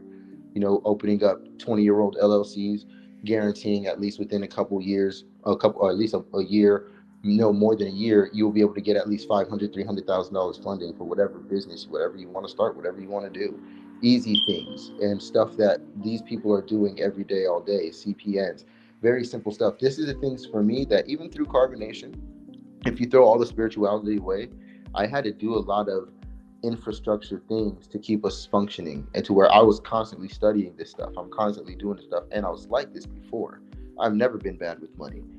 As a matter of fact, I'm just a student of life in every realm. And I believe that people need to fix their credit, need to understand how their taxes work, start building their taxes, and then start investing, learning how to invest in proper things and building businesses. And that's simple. Real estate, you can pay somebody for that, but I definitely think that you should learn that as well. These are the things that I'm more on for people right now, because I want them to have sovereignty in all dimensions. I want people to really have their own squares, stand on their own squares, so they can never be. If you ever have to go to anybody for your food, that's a problem. If you ever have to go anybody for permission to do certain things, that's usually an issue. So you want to make sure that you have everything that you need, and fuck the esoteric view that, well, you're still going to the white man, to the government. Look, bump all that, because at the end of the day, there's multiple systems at play. There's a nature system, there's a centralized financing system, and a decentralized financing system. There's a golden age that we can funnel our energy into if we can switch our values collectively. Simple. Just choose sovereignty. Find every way that you can to liberate yourself from something. And financial liberation is very, very achievable, but it's just steps to take. And if you take those steps within a certain amount of time, now you're talking about building generational wealth, not only esoterically, but also physically. You want to be in a Virgo 6 and a Pisces 12, spiritual. You want to have both realms covered. You know what I mean? So at the end of the day, That's really what I'm on. If people have a problem with me, like, oh, well, he's doing this about money, well, goddamn right. And you're going to see in a little bit, I'm going to be not worried about money. I'm just going to be doing projects and building things and doing whatever it is I want to do. And everybody has that right. And so I Mm-hmm. want everybody else to do that same thing. Nobody has to come live with me. Nobody has to come stay with me. That none of that has to happen. If we choose to build a network and meet up in person, that's just because we choose to. And that has nothing, I don't need to beg for that or ask for that. That's just going to happen. And the people who do show up, they want to do business, they do want to connect on deeper levels too. And we just see what it is. Me and Velvet are raising these children better than ever. These girls got it all. They're in heaven. They get to learn whatever. Man, these kids are eating the best food. They eat gourmet chef like crazy meals every single day. I'm like, what? This is crazy. These kids got it made. They're a little bratty. It's okay, but They kids. they're kids. One of them's 3, and the other one is 1. And she's climbing over everything. She's talking. She's doing sign language like Naruto. You know what I mean? It's like it's beautiful. And so I How do you love these. feel? How do you feel? You know, um, you know, Well, I being realize that family is like just the yeah. driving force to every man's Mm-hmm. life at the end of the game. It's like that's the thing that you use to achieve everything else and to really gauge yourself is your family. So, As a man, I feel, and of course yourself.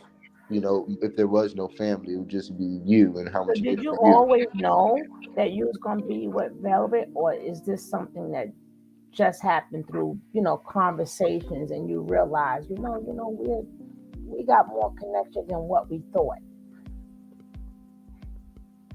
Well, our journey was extremely magical and divine, and every time that me and her have met up and talked, it was always a special moment. I've had to look out for her and do special things for her all the time, like get her sewing machines and get this for her, go and get that for her, go and get this for her. God You know, damn so it! there's a whole area to where I've learned so much about her. Just from having to run her chores and do her duties. There's another thing to where I've actually had to study her for Eligio. Eligio would make me study her, and I would have to study her whole entire chart and report to him, tell him things like about her chart and weird shit, and and he'll turn it into this, and he'll tell the story of how it's gonna happen, and that's what he likes to do. And I would just, tell him like what's going on with her astrologically. So this is why people don't like to share their astrology, because people try to use it against you, and it's true. I helped somebody do it, or try to do it, and that was Eligio. We were looking over Velvet stuff, and I'm learning so much about her. So I know exactly all her placements. I know exactly all her behaviors. I know all of her aspects. I know why she does what she does when she does it. So being with her, it's the most patient thing for me. It's the easiest thing for me because I'm like, I already know what to do. I know how to flow. Like with this is easy. I could work with you, and then working with the kids. Me being here, I'm the easy disciplinary force. I'm the guy who I just have to look at you. I just have to look at you, and they just stop. They'd stop, put it down, go fix a problem immediately. I'm that guy. I'm a good dad, I guess. And it brings so much pressure off of her shoulders. Now she's growing and developing and thriving, getting so much done. Her whole house just magically turned into this freaking mini college. I don't know, like it's like a university in there. It's beautiful. It's perfect for children. She's an amazing mother, amazing person. And when you listen to her story, you figure out more about her and the truth about how everything played out. Me and her, it's like it's divine. It's like this was always supposed to be like this. We say that we are carbonation, and we keep it still because we don't like to believe that we went there and got manipulated by some crazy guy. No, we went there with a purpose, and our purpose is aligned. And me and Velvet felt like at the end of the day, after all the everything, the whole entire cookie has crumbled. It's me and her still like, well, I still believe this. I still believe in this, in at least this, and at least this. But just because this guy's name is attached to it, we have to throw it in the trash. Mm-hmm. Damn, like it's $100 bill and it's covered in shit. But Can I interject real quick? I Not might, to, I might have to clean a couple of these bills off. These other ones, they too far gone. That's So not is selling. it love? Did y'all find love, or did y'all find a chart? Oh well, no. For me and her, when we met up, it was on No, I'm some talking about divine stuff. now. Talk about now. Yeah. So the day we started talking again, we've been talking here and there. I sent her some money. One time I got hit a lot of money. I sent them a couple $100. Just 'cause I wanted them to be cool. I was thinking about Ellie. I always known I was her godfather. I'm Ellie's godfather on paper, and I always known Yeah, that. but I thought y'all didn't believe in paper. That kind of confused me. I was saying things I you got to mean, explain it. I'm the guy who handled the logistics of the tribe anyway. So Okay. even if that's what the group believed, that's what I had to handle because it Uh-huh. fucking matters. You got to do it. You got to do it. So I'm the guy who does it, and so I end up with the LLC. I end up as the chief of Carbonation Productions, quite literally. And I'm actually Eliana's actual godfather. There's nobody else who I'd rather have raising her. And I think honestly, Eligio should be so happy because this is the best situation for her. He has a man who's been holding this baby since she came out the womb, who's been around her, raised her, been carrying her around, teaching her all the time, every day while she's around. This little girl knows me. She's seen me and she instantly turned into a baby when I came here. When I came here, they said it was some baby regression thing. I don't know what it was, but she just started like sucking her thumb and became an entire baby again when I came here because that's how she remembered me. And it's so funny. They both call me daddy all the time. They instantly started doing it. They were looking for a daddy. They're waiting for You a knew mom. that was my next question, right? Stop reading my mind, Solar, because a lot of questions I'm asking you, Go ahead. you're actually, Let's do it like love that. Why don't number you start? two, because You start I'm asking love me. number one. That I'm love number one. You're love number two. So a lot of questions that I'm asking you, you're answering them. Keep doing. You guys keep reading my mind. Go ahead. That's so funny. No, it's just I feel like a lot of things are misinterpreted and misconstrued, and I feel like this is a way healthier situation than what people think. They just hope and pray that this isn't just for spite.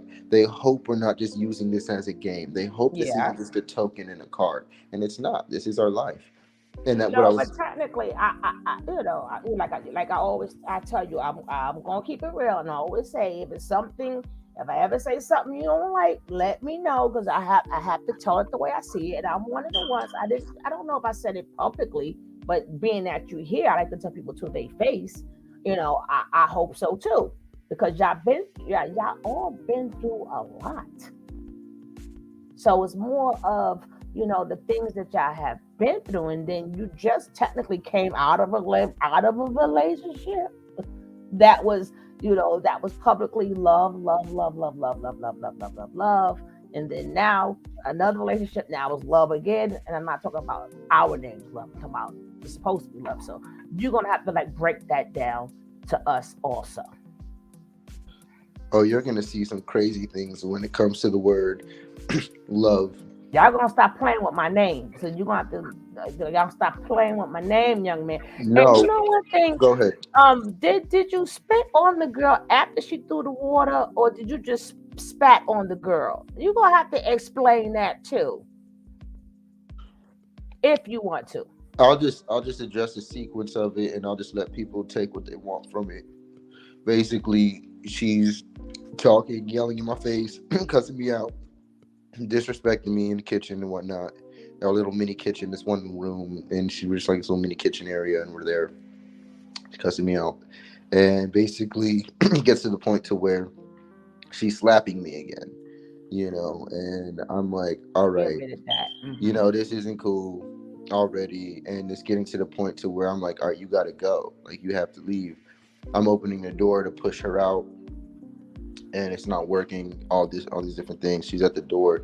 It gets to the point to where she's getting like really like violent, like handsy with me, not like hitting me, but like really like less a lot of movement.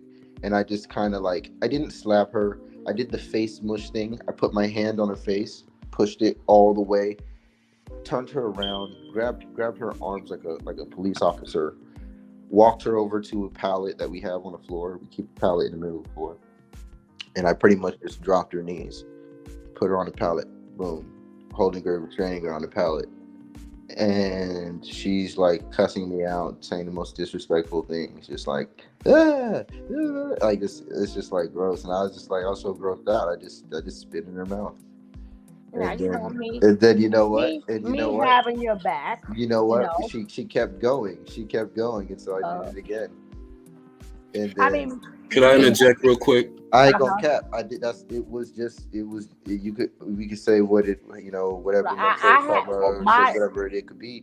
At the end of the day, that's what I felt like. no. You know I what? felt I like kind you of want. felt like I you were felt spiteful. disrespected. I felt like I wanted you to live with this. I want you to remember, hey, look, you're gross, and this is how I feel about you.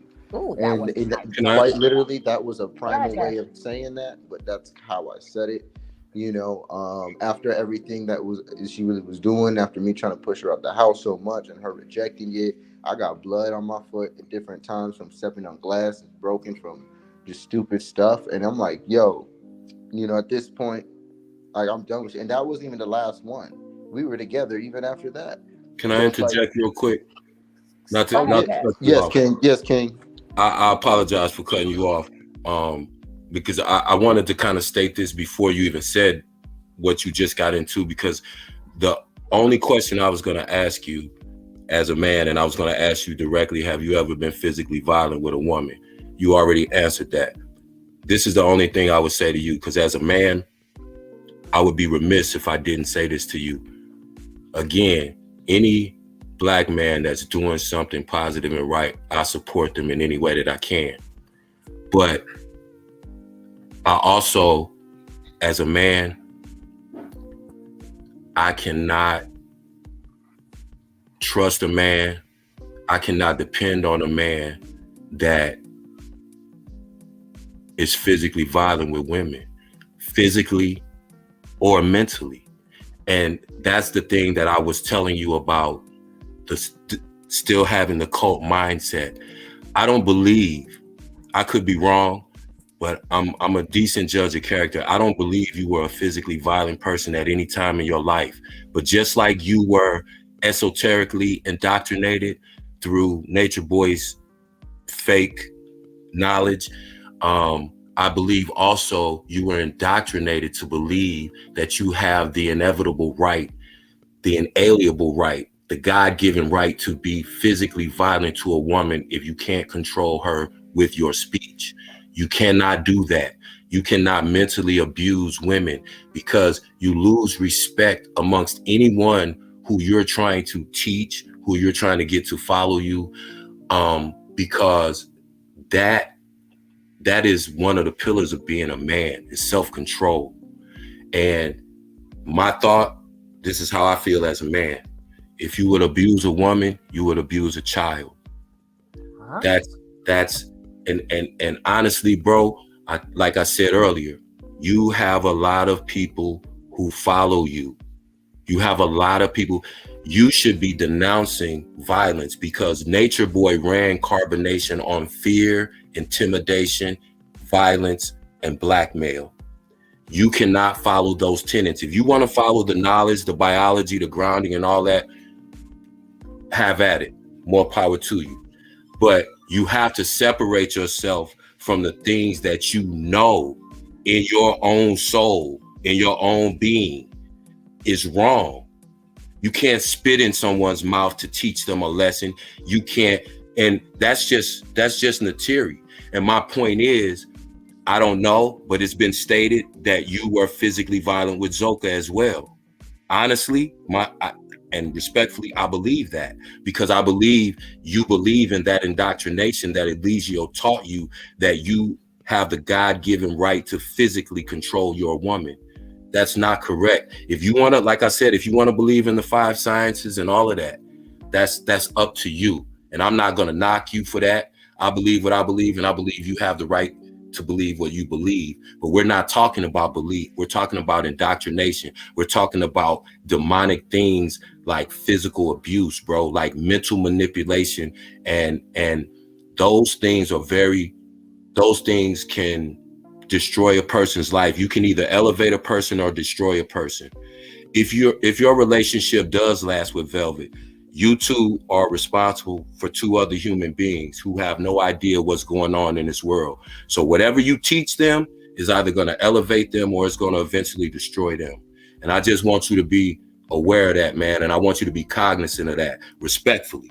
respectfully. But like I said, you know, I don't backpedal on what I say and how I feel. But I believe as a man, I needed to say that to you. And like I said, if you do want to build, we can do that in a separate venue, because I don't want to be long-winded on here, and I don't want it to seem like I'm trying to front you off or embarrass you or anything like that, bro.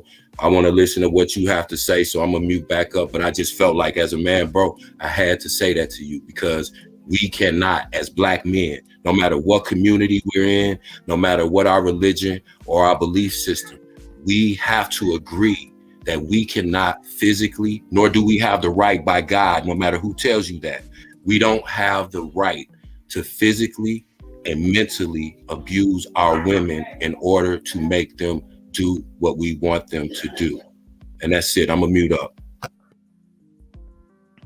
And I'm grateful for your candor in your speech, your ability to articulate these things. I really appreciate talking to someone who articulates himself in such a way and addresses the issue so clearly. You make things, you're a diplomat for sure.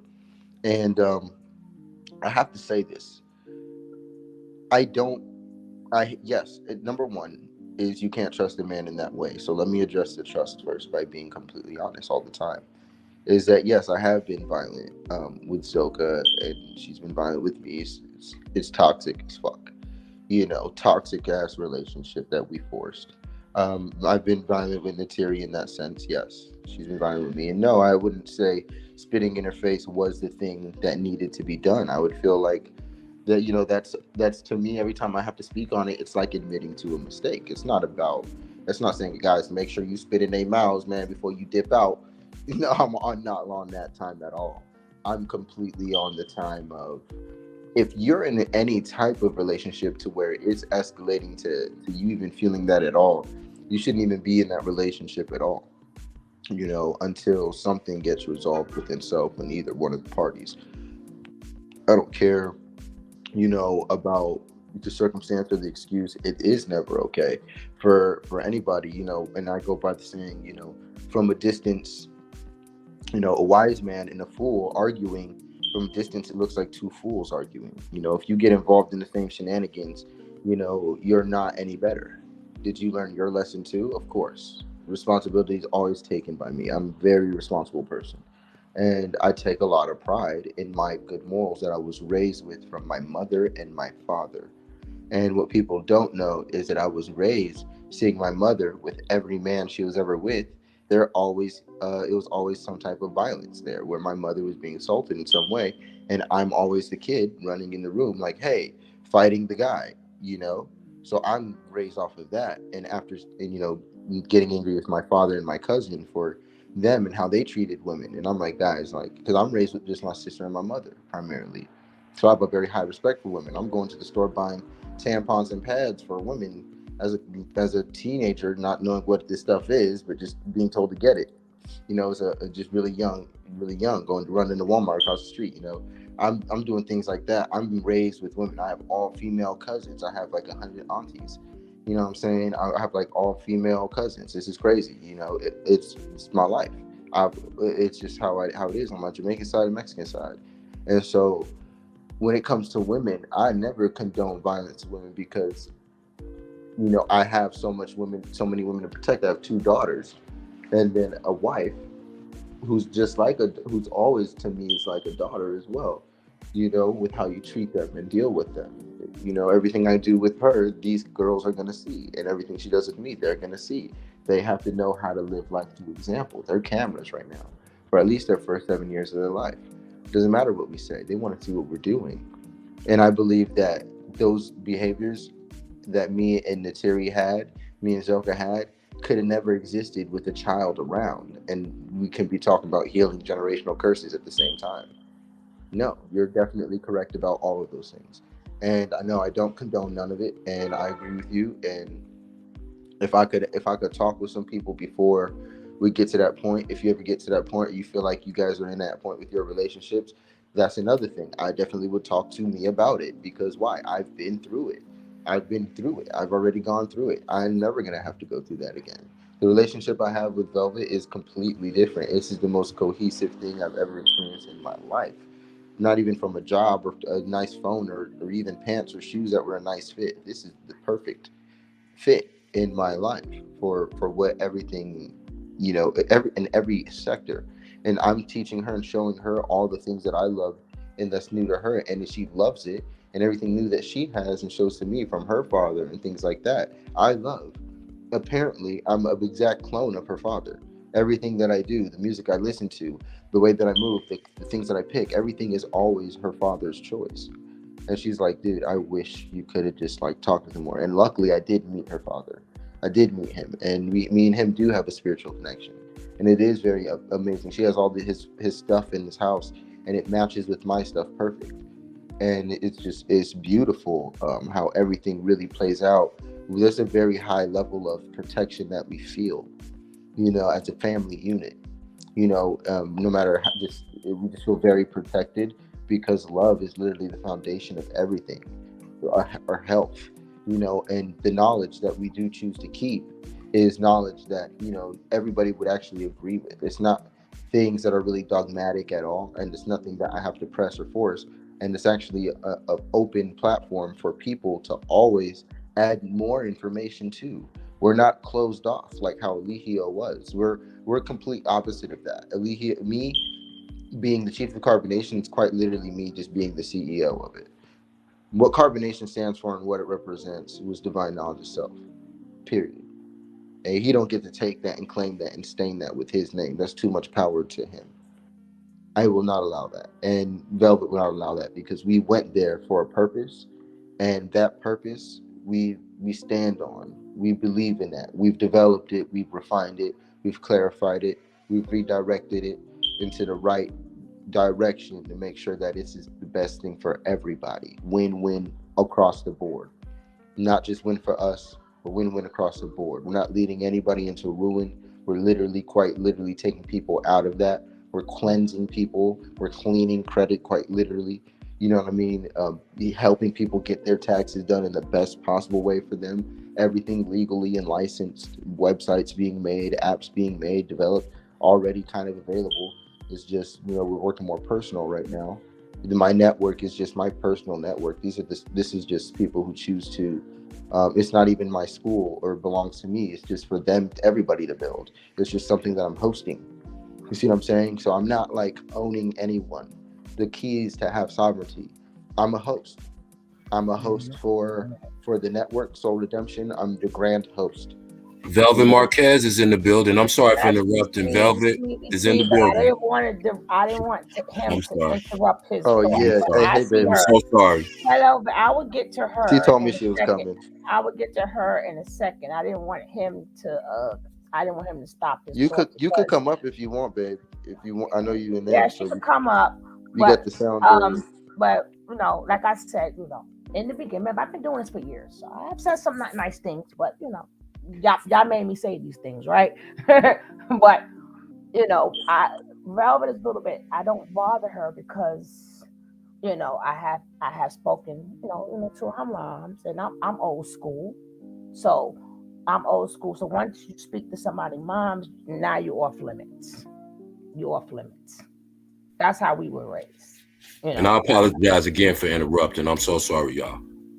But please, I guys, appreciate you, do not. You clarified major points. Chat, please have respect for our guests. I'm glad. I do see you. I know y'all got questions. We're gonna answer the questions. But if people could take their time out of their day to come here and talk to us, we will respect them. Y'all know how we are here. Even if you agree, disagree, that's up to you. As long as you say it in a respectable way, because I want people to always feel like they feel free to come here. We're not going to sit up there and, that's why I don't have like a million questions. I want people to talk freely. This is that space where you could, it's a free space. And, so I know I reached out to him. We share a name and stuff, we're cool like that. But, I still call it the way I see it, and I'm glad everybody call it the way they see it and talk about it how they talk about it. But I would like to know, moving forward with the carbonation, as y'all 2.0 is 2.0, like what are the plans? Like for y'all gonna do it like from networking, or is it gonna be y'all gonna like move back to the islands, like, or you guys, thank you so much listening with Lou, I appreciate you. Everyone had a bad idea of who we are because of Nature Boy, when that is not Velvet. I'm gonna put the link in there, babe. Yes, I have to always joke. That's in my chart. I'm solar. I'm a That's joke. fine. That's fine. I'm a joke all the time. To the day That's I me. can't no more because I joke at the wrong time. yeah, I'm going to do that. So please accept my humor, but my humor doesn't go anywhere. I'm going to be humorous until I leave. You telling a Gemini, Sun, and Mercury that you humorous. Don't worry about it. Yes, darling. Yes, darling. Well, I know when you're in Gemini. Well, my North Node is Leo too, so I'm here to play. Everybody always want to be just get off of Leo's. But get off the. But I know when you're in your Gemini, and well, Pisces, not Pisces. I keep calling him Pisces because he is a Pisces. But the only one I had down pat to the T was True. I had True down pat to the T. I knew every move True was gonna make. Sort of kind of you. Have you seen my chart? I don't have to. I can see people. When I see people, I see them. My chart. You should. I don't have to see the chart. But you should. People. I could literally write people's chart without knowing their chart. That's how good I am. I'm just gonna let it be a surprise. You gonna surprise me? Well, we're gonna get all into that. But I like to be surprised. I don't like somebody to tell me things. I like to be surprised. Like, oh shit, really? You got the Scorpio energy going. No, I do not have no Scorpio energy going. Okay. I am busy in my home as of now. I am here to listen and comment when I feel necessary. So you wouldn't mind talking about it. Okay. Of course, love wins. I am love. Now, Miss Velvet, we have a problem, Miss Velvet, and we have to get this straight today. You straightened it out, but you sort of I was saying something nice, and I don't know what your people ran back and told you, but you kind of went after my page when somebody stole your page and they was hitting me up for things. Oh, they made a fake page. They just I made know a name that, but at like that point, I did not know that, and I'm like, yo, we cool, and certain things were stated. So what she didn't know is that people did not know that at that point in time, and she went after people not knowing that somebody made the fake page. So you went after my page, and boy, that wasn't nice. But I'm just saying, don't get so mad so fast, because you got to see what's going on first. You went after my poor page, and I had to dispute a lot of things. You know what I'm saying? That wasn't nice. I have to dispute stuff. Sure. Could I ask Solar one quick question? Of course. Yeah, I want to hear your question, and then I did want to hear more about what True was saying. If you guys don't mind telling me. He was very complimentary of you, just to say that first. But my question to you is, I know you don't, do the whole working in the system thing. Have you ever thought about going to school? And the reason that I say that is because since we are technically all in the system one way or another, use it to your advantage. And what I mean by that is, do you know that you could get $10,000, $20,000 speaking engagements, going to school and just, getting some training and speaking? People would love to hear your story coming out of the situation that you came out of. And so I thought about, and that will open up so many avenues for you to be able to reach people, because I know that's your main thing. You want to reach people. You want to get your voice out there to people. And use Mercury, right? School could be a tool. And so I guess I was just curious, had you ever thought about that, since being away from Carbonation? Because I know Carbonation didn't promote that, but in the sense, in the business sense, and especially the direction you were speaking about going in financially, repairing your credit, those things, getting that degree, even though that's you know, within the system, but it's also going to allow you to utilize the system to your advantage. So that's a good question. And people that have left Carbonation, I do know they have used school for certain benefits such as computers, music, equipment, things like that. I know schools have all kind of benefits that come with it. And one reason why I always wanted to go to school when I was younger, I always wanted to go to a really nice college because I knew that if I went to the college, that I would be able to be around other people who are probably going to be very successful in life because they're at this level at least. And if I make them my friends or find out about their families and lock in with them, regardless of how my school year goes, I can guarantee success in my life. And I knew that through networking, and I know the power of networking. So I thought that as a kid, always growing up, and I was always set up to go to college early. My last year of my senior year of high school was all electives, you know, because I had all my credits, you know. So I'm a great student. I'm very intellectual, you know, naturally. I just never did my homework, you know, but it is what it is. And so that was me. And I say that to say this is that now I'm an entrepreneur, and what I teach people to do more than anything is leverage their time.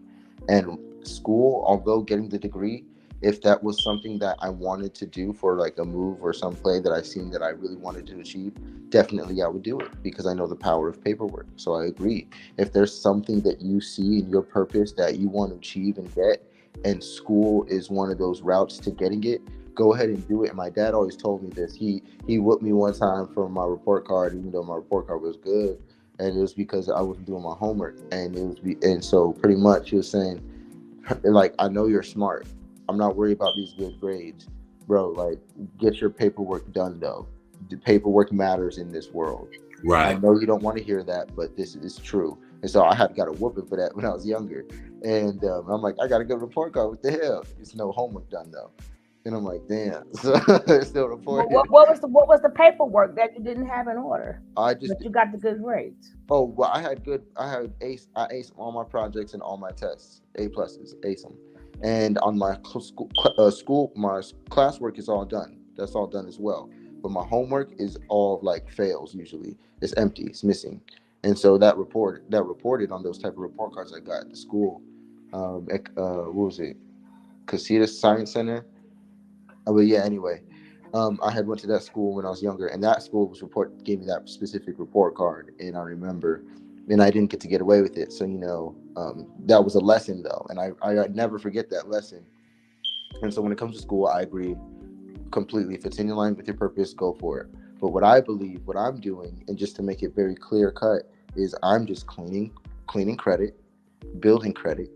This is what I do. I'm saying it from the beginning so people can understand. I'm already in the process. Deep in my process. But I'm saying, But cleaning you don't have credit. to have a degree to do. You don't have to have No, a no, no. degree Nobody has to have a degree to do to do lectures and stuff like that. You can, consultations, lectures, you don't talking. need a No, degree for that. majority of the entrepreneurs that people follow to this day don't have degrees. They can go and get them if they want. They can Right. afford them. They can afford Right. them. Right. But I mean, at the end of the day, I that's a play that can be ran. And if that's something you feel like you need to do for where you're at and your purpose, go for it. Me personally, the way my journey is going to look is probably going to be big and flashy. That's just probably because that's just Scorpio, Leo, North Node with a couple other things going on. That's just Saturn 10th house. Probably a couple things, I'm out there with it.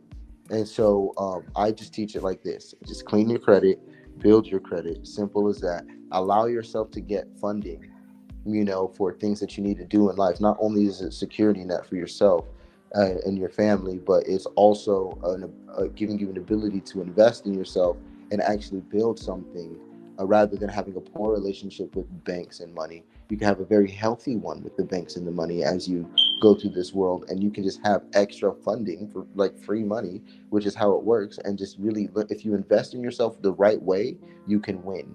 And that's where you need to do your research the most. I'm not a financial consultant, but I will tell you there are some really good investments that I've heard of. There are some really cool things that I'm doing and investing in that are paying out for me very, very, very, very well. And then I can share them with you if you'd like, and you can make some money too in the process.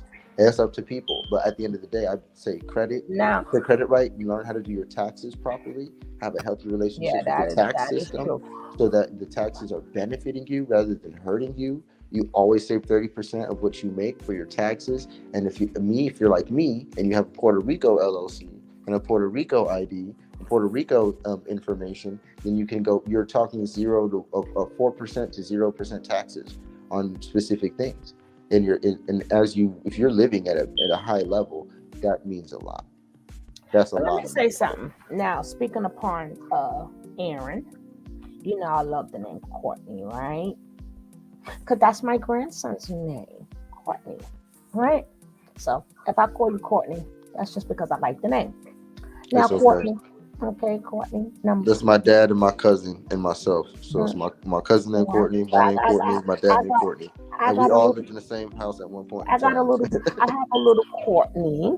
So, Little you Courtney, know, that's me. no, I'm little no, because Courtney. I heard people. No, I only I'm said little that Courtney. because people That's was what they like, call as me. a guy named Court. I heard you said before that when you were younger, they were like, Court is a girl name. I'm like, no, it's a boy name because that's my grandson's name. But I think you were saying that. That's what made me say that because I listen to you. You know what I'm saying? I listen to you. So I just wanted to let people know that's not a girl's name. My grandson is a Courtney too. But Growing up with that name has been fun. and I'll they just keep tell you my that much. grandson. I'm scratching eyeballs out. I don't play that. I will And go. King, that's another level of Yeah, I violence better that I remember this a experienced Brooklyn girl here, baby. with my Brooklyn Yeah, name. girl. Brooklyn and girl. I did want Now, to but say that. I brought all of I that to got in say fights all that the time for that. true.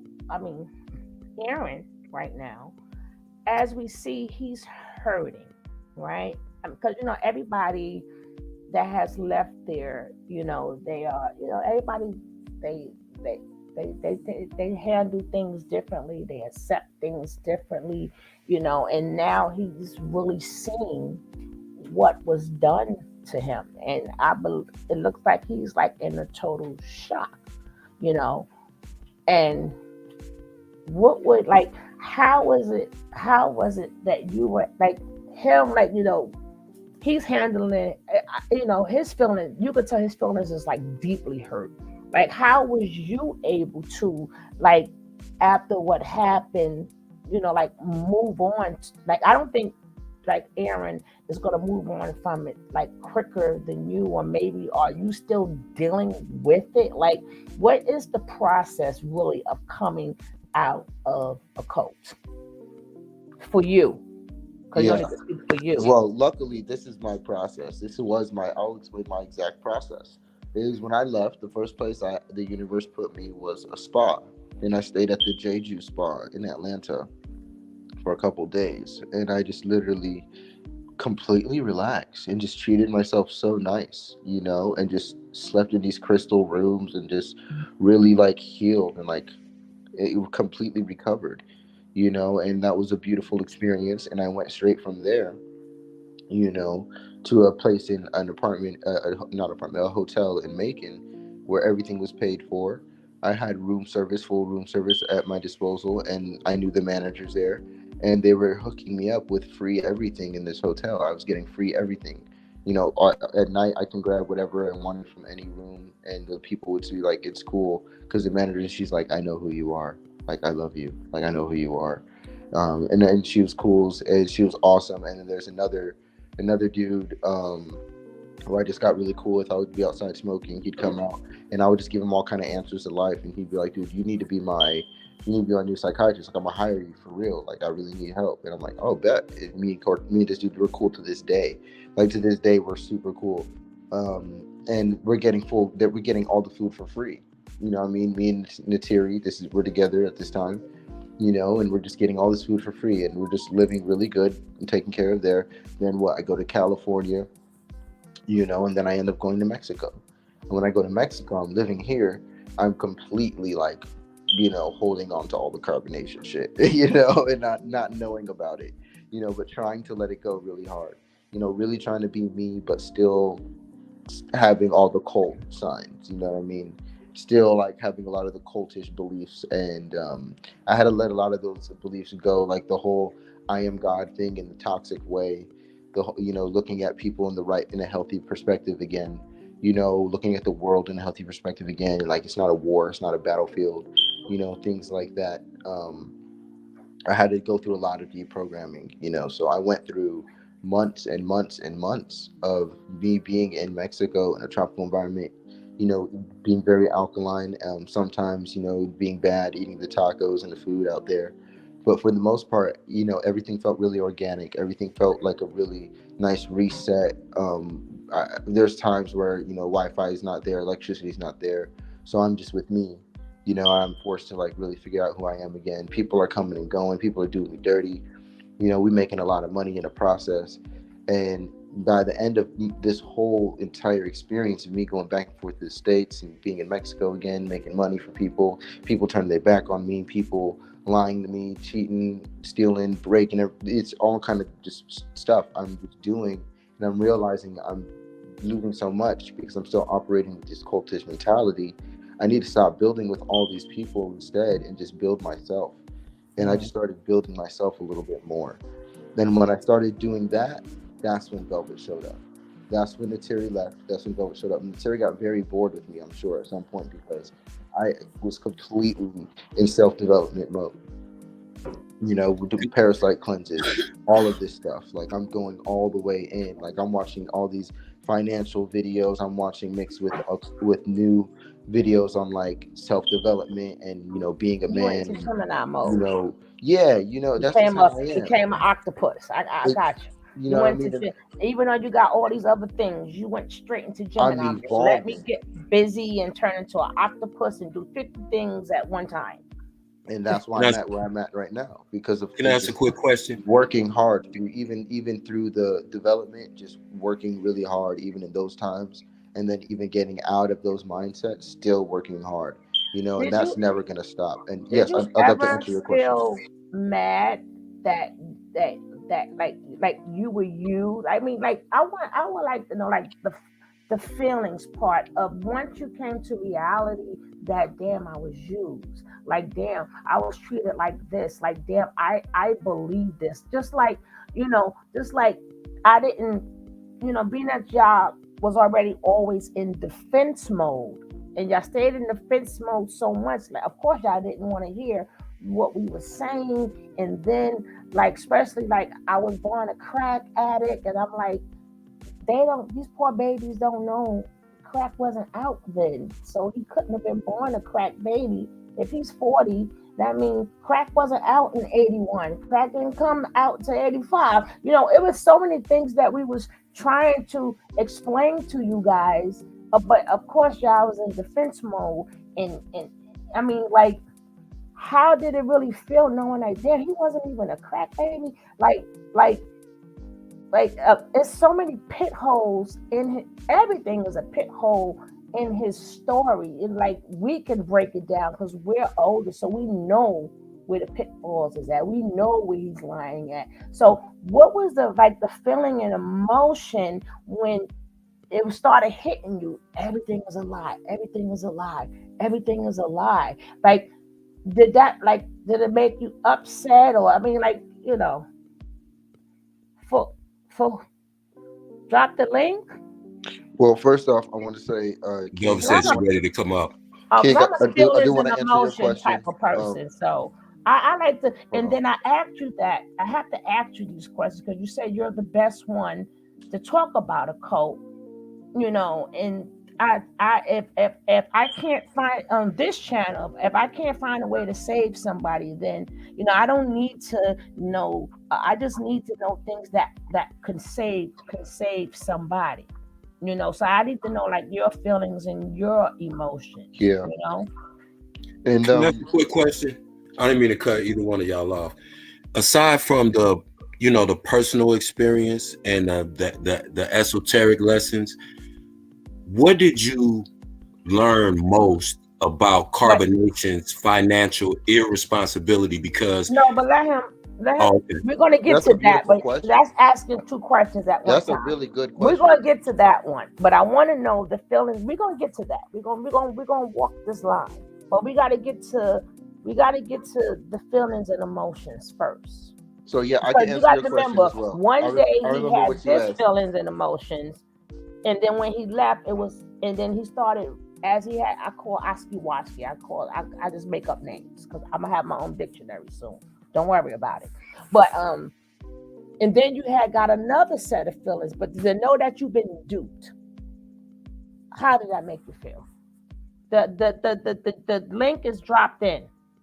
I remember when me and Lotus were in a room one time in Mexico, and there's this one video where the T did, where she had played clips of him talking, and it was a Bigo live he did, and I never seen it live because I must have been doing something else like downstairs, and this was in Puerto Rico, and I must have been doing something else downstairs. I actually believe I was setting up my tent for me, Zoka, and Natiri to be in there. Me and Zoka had been talking about it. We've been prepping for it. We wanted to be with her, and we wanted to do the polygamy thing again. And so me this time Zoka's down for it. She's cool with it. She's like, yeah, let's do this. Natiri gets there. She brings us hella gifts. She brings me and Zoka both a bunch of gifts. And it's like, wow, this is a great vibe. This is working out really well. This is gonna be good. This is a great start. She brings me secret gifts and all kind of little really cool stuff that she did. But the live that took place upstairs, right after he called her upstairs real quick, she went upstairs. He was doing a big O live, and I'm downstairs, and I don't know. They're talking about whatever they're talking about. He's telling her whatever he's telling her, but whatever he tells her behind the scenes, she tells me that, look, this is crazy. She's like, hey, look, he's lying right here. He never told me that. This is what he told me. He told her that I don't care about her. I don't love her. I don't like her at all. No. Hold on. Let me finish. Okay. It's gonna make sense. It's gonna make sense. sense. Can answer the same it's, question. It's gonna make sense. Just let me finish. And so I'm gonna wrap it up quick. I'll make it quicker. And so I'm telling her. Oh, so she's telling me that, like, hey, look, he told me this. He said that you don't want to be with me. You were playing me the whole time. You just got me to come here, using me, saying that I'm going to be here so we can make a fool of you on Bigo. But now that you're here, he actually likes her and he wants to be with her. And so now that's why he ended up being with her. And I'm downstairs like, I wonder where she went. And I'm over here thinking that, oh, she chose up. That's what she wanted to do. Oh, okay, that's fine. It is what it is. Me and Zoka were fine. We're like, okay, cool. We're just going to be together. But it's awkward because we have this open space. And Natiri, she's telling me she even came down that same night after she had sex with the guy, comes down and stands in front of the tent like she wanted to come inside my tent, but she just didn't. And so it's this weird love story thing that happened. But she tells me that. But my whole thing is, when in the 18 meetings, when I talked with the Legio, I told them, hey, no, me and her, we've been talking for months already. I'd love to be with her again if she comes back. Yeah, I want to be with her. I want it to work. And he knows, he's very well aware of my disposition and my stance on it. And so her coming here, it's not me playing her. I can't wait to be with her. And so for him to tell her that to me, I'm like, that's a disgusting thing to feel, because I knew he had a lot of things going on. But there's a lot of things that I still felt like defending him for, because I still felt like he was kind of a good guy. But after that, I realized that he was a liar. Mm-hmm. When I realized he was a liar, mm-hmm. My whole temperature went up. I'm in the room, and I'm like, wow, I'm ready to I'm like, yo, I gotta go live now. Like, what? This is crazy. We gotta do something now. And I didn't go live in this moment, but I'm ranting and raving. I'm explaining everything. I'm going into details on stuff. She's going into details of stuff. We're learning about all kinds of lies. We actually talked to Velvet in that same night, I believe. Me and Natiri, we talked to Velvet that night just to get some truths. And yup, we confirmed even more lies. And it's just so sad that, in that moment, I was very angry, very, very angry. But that actually was a very dispelling moment. And that is when I really went into finding those videos where I put up those Sigma videos and those Alpha videos, explaining how he's acting, the mind control thing, the social media grandiosity stuff. I started finding and putting that stuff on my IG, and putting videos up of me, being the lion eating the wolf off of attacking the sheep. I started put that pictures up, and I was really feeling like, dude, fuck this guy. At this point, I was very angry, and I wasn't wanting to be revengeful. I didn't want to do anything harmful. Still, I have still to this day, I have mad secrets of his deep in my phone that it's completely disgusting and disturbing, to where it's if he got out, it's okay, now put him back. Mm. You know, And just get the tight Velvet, shit. same question. Hi, Velvet, how are you? Hi, everyone. And the same Oh, hey, baby. question, the Hey, same baby. question for Oh. you too. Hey, How did Toothless. you actually feel when you found out everything was a lie? I was disgusted, quite literally. Honestly, I felt like my whole world had shattered to pieces because I rather, speaking for myself, I went there for a cause. And so I just felt like I wasted a lot of time. And then literally the only thing I got out of it at the time, I felt like the only thing I got out of it was a child that I had to take care of on my own. And I felt like extremely unfair. It felt unfair. A lot of things felt unfair. And so, yeah, I felt disgusted. Like, that's just as simple as to put. Okay.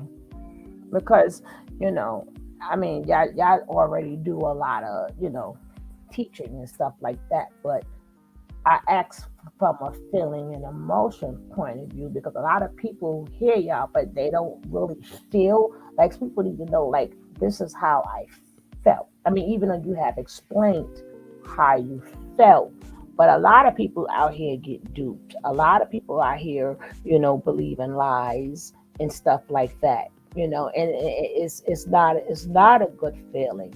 So from people, but y'all had it has been done to you guys to the extreme. So moving forward with the new carbonation, Miss what do we call you now, Velvet? I saw the new Well, name. may I say this, everybody? If you don't know who this is talking, this is my beautiful wife. This is a chiefess of Carbonation. She has different titles that she'll probably introduce herself with right now. But I just want to say I love her very much, and treat her with respect in a room because she brings nothing but love. Trust me. No, Any this room will always dispositions be or respectful. anything This else, is we're here to clarify those things. And no, this is please a be respectful respectable to my place. wife.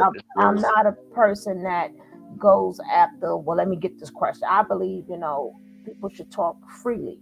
I'm not Yeah. the one to bait somebody into questions and all of that.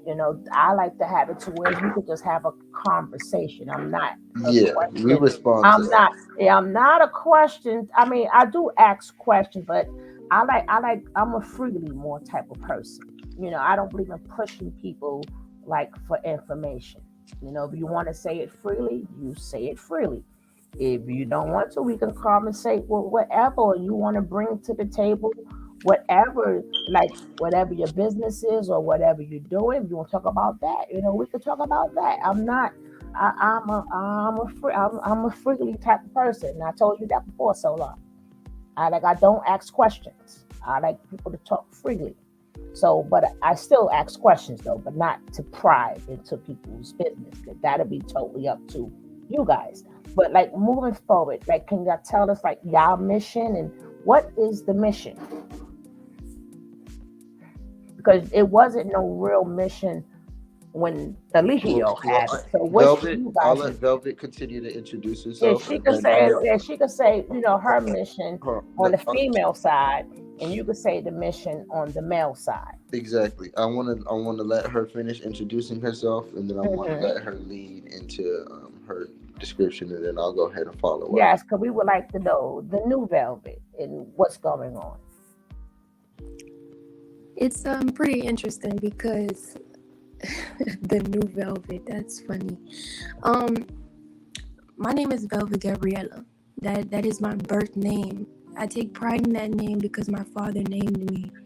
And what my father stood for was it just goes beyond this earth plane. It's all spiritual to me. And before like all of the carbonation thing that happened or whatever, my life has always been spiritual. So for people to say the new Velvet is kind of like me hearing you say I don't know Velvet, and that's fine. because I wasn't on social media before the carbonation thing. So rightfully so, no one really has a solid understanding of what I want, what I'm here for, why I'm even still talking, and etc. Personally, for me, I consider myself to be chiefess of carbonation. And the reason being is because I have shown to be chiefess, not told, not said, I have shown myself. I have shown in many different situations to other people. But where people categorize me in their minds have nothing to do with me, so outside of anyone's opinion, I feel that I am a chiefess.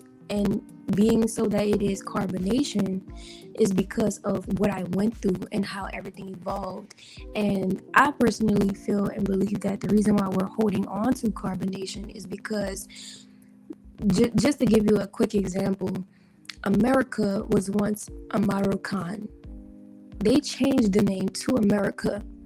Now, will we just throw away Amarocan? No, we're trying to get back to our original state.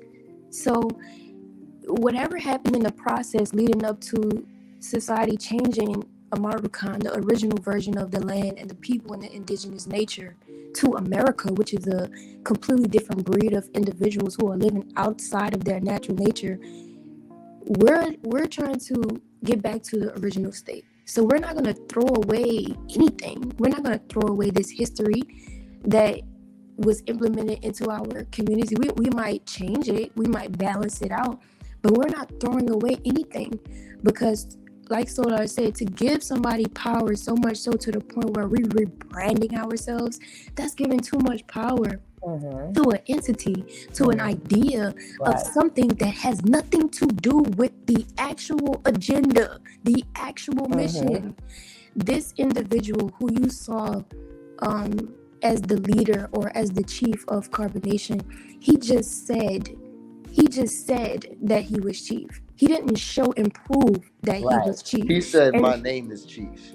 He didn't even say he is the chief. He said, my name is chief. I've always been the actual chief. Exactly. Right. And so the difference between me and Nature Boy is the fact that I showed and proved in my most vulnerable moments that was never lasted on social media. I had more moments that were where I was more in my chiefess state offline than online. You guys caught me in my development stages, in my down at my lowest points, And so that's cool and everything, and I respect the journey. But yeah, we're not throwing that away. But get to the point of the mission, right? From when I first joined Carbonation, the mission was to get back in tune with nature, study who you are via astrology, understand how the world we live in right now is actually going against our true nature, teaching reteaching, reminding ourselves of our authentic indigenous nature and the information that we once had as ancient people, and healing generational curses. Now, leading up to 2022, 2023, that has been under development.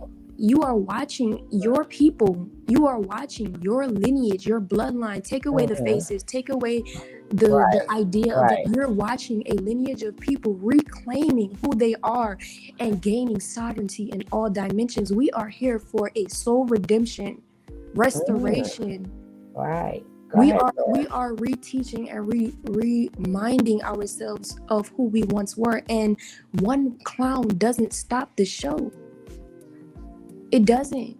He is a non-factor at this point, which rightfully so. He is a non-factor as of now, but I can say this: he was the very thing that we needed in order to push us into our greatness. Because without the catalyst of Nature Boy, we probably wouldn't be as advanced into our purpose as we are right now. So we all have to look at the pros and cons to everything. Everybody's just looking at the cons of the situation. But no one's looking at the pros, and the pros are way more spiritual than the cons, because the cons are resemblance of the physical nature. Oh, he beat her. Oh, he did. But the pros, people are not looking at, and the pros are spiritual. And I would like to, not even like to, but it is the honest truth that 75-85% of our people, probably a higher percentage, are not viewing life from a spiritual place at all. It's all physical. It's all in the lower nature. And so you watch Solar and I go through something that we were destined to go through, born to go through, fated to go through, in order to create the individuals or the characteristics in the individuals that you see before you. Period. Whatever we do with the knowledge will end us wherever we are. Our knowledge will lead us to our wisdom, and that's for everybody. But we're not going to throw away the mission just because of a clown, of a fool. That has nothing to do with us. I went to Carbonation for a reason. I didn't go there to have sex or to be in a sex party. And everybody, says this thing about me like, oh, you just want to be in a relationship. No, I acknowledge that I am supposed to be, and I have moments.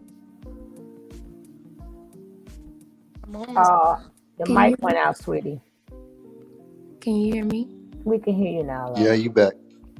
So I have had my moments where I was in complete solitude. No one knew that. No one watched that. And I definitely wasn't putting it online. So I don't expect people to know how I have evolved into the relationship with Solar. My point is that I know my weaknesses and I know my strengths, just like you're going to have to know yours. And so I am constantly positioning myself to receive the things that I need to propel me into my purpose. And so that's what you see with me. But when I went to Carbonation, I went for the knowledge. No wonder why I elevated in Carbonation to be the chiefess. No woman before me or after me was considerably to be called or deemed chiefess. Period. That's a reason for that. That's not for show. I have shown and proved in many situations, so much so to the point where people are trying to replicate being Velvet Gabriella.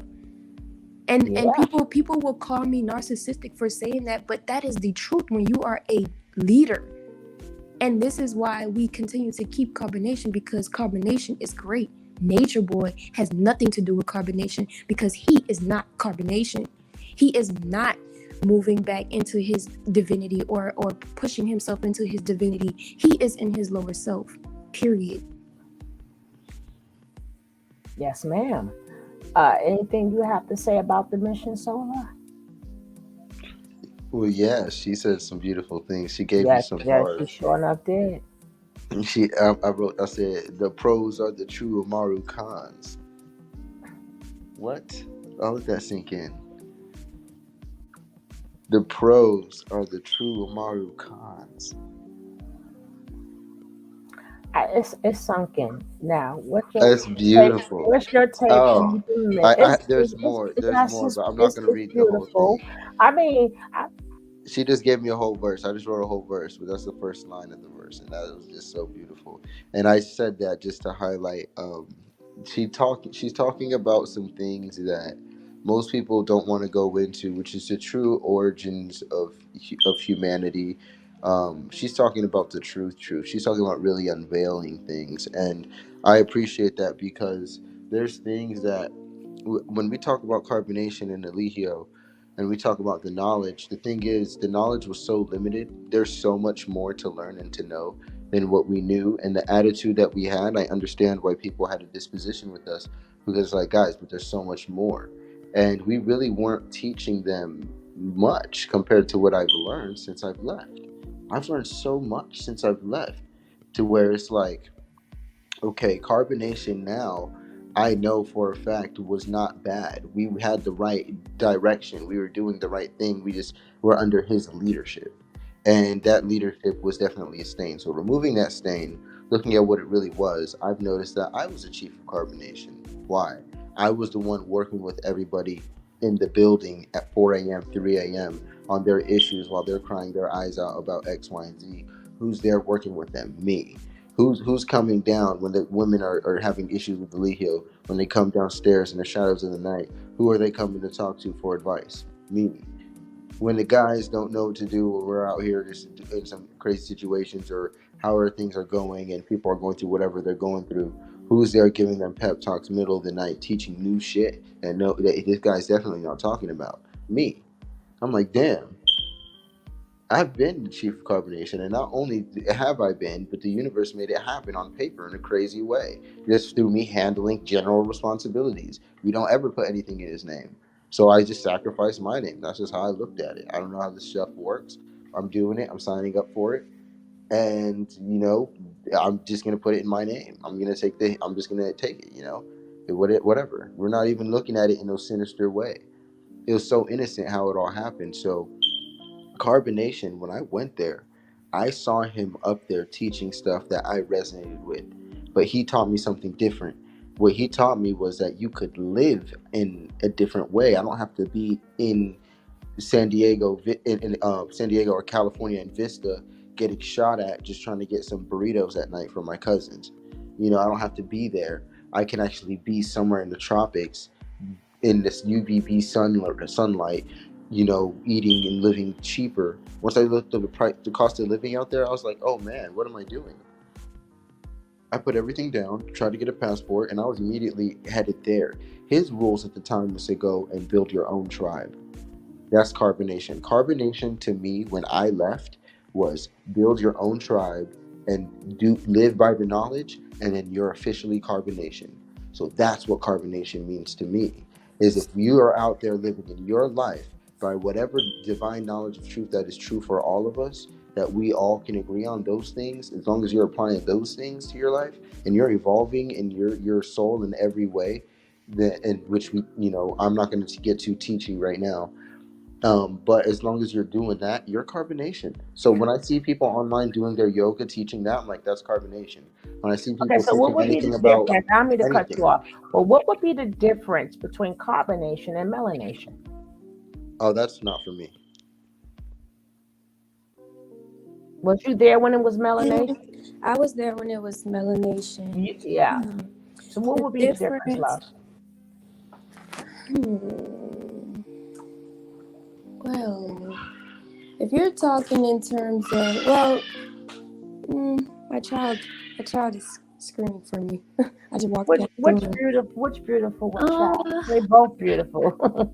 I'm really trying to think about how I can answer this question because And we got to get the ether uh, nation too now. But we're gonna just go with the melanation I and just feel like melanation was like him starting everything off, not really, because what he did was he was not knowledgeable with a lot of things, so he just went on the whim. So I think melanation was just his first idea of how he happened to think about it in his mind. He didn't put too much of thought into it. It was more like just surrounding like the black community, like gathering the black community.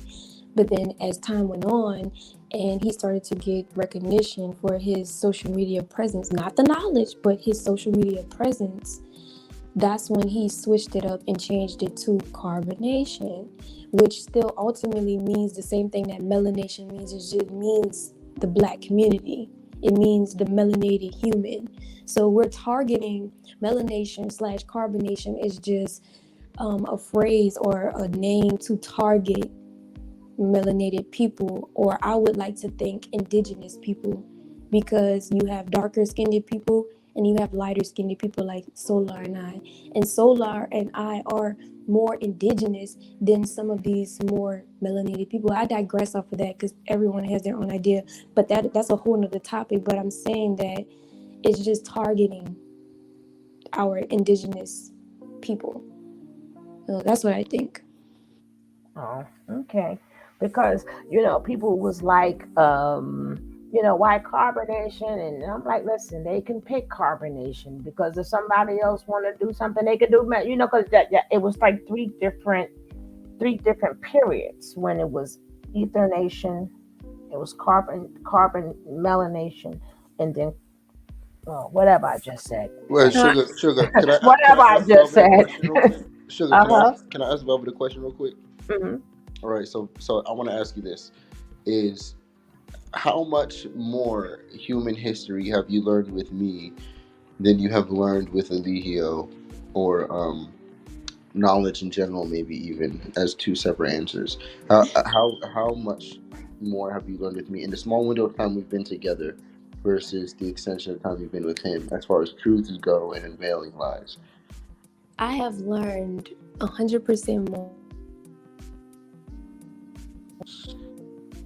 Oh, Can you guys hear me? we can hear you now.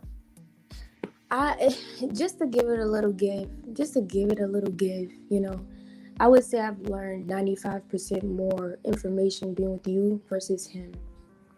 And I'm not saying that because I'm biased or anything. I'm saying that because in this time span, what it's been like, maybe Because I'm not done like yet.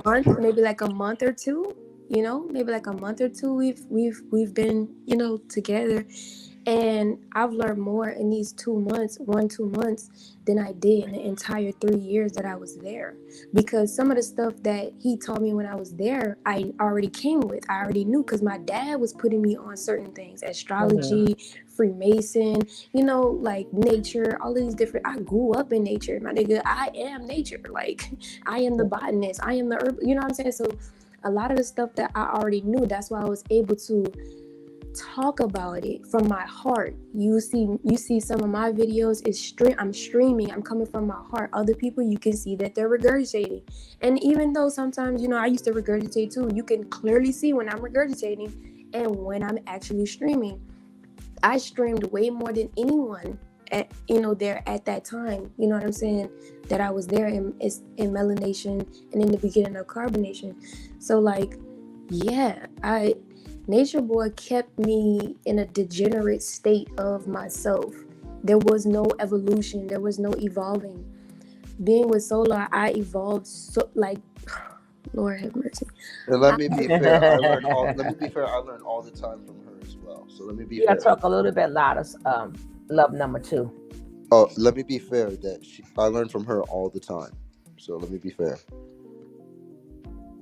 But she's a very knowledgeable person, And I used to always call Velvet. She probably don't remember. I used to always call her Michael Jordan, right? That's funny you call her Michael Jordan because that's her energy. Her energy and I her human always, design is I tell actually you, I Michael see these. Jordan. She I shares it told you with Michael before. Jordan. I see these things. She has the same exact purpose as Michael Jordan I has. did not tell you so long. I see these things. That's amazing that you said that. Yes, yes. And I think that's when she had her Facebook. When she had a Facebook, and she don't populate. She probably think, why this girl? I was the one that's to call you Michael Jordan, and probably I don't know if you never understood that or not, but that technically is, you is your that is your Aquarian energy. Y'all want to know a fun fact? Fun fact.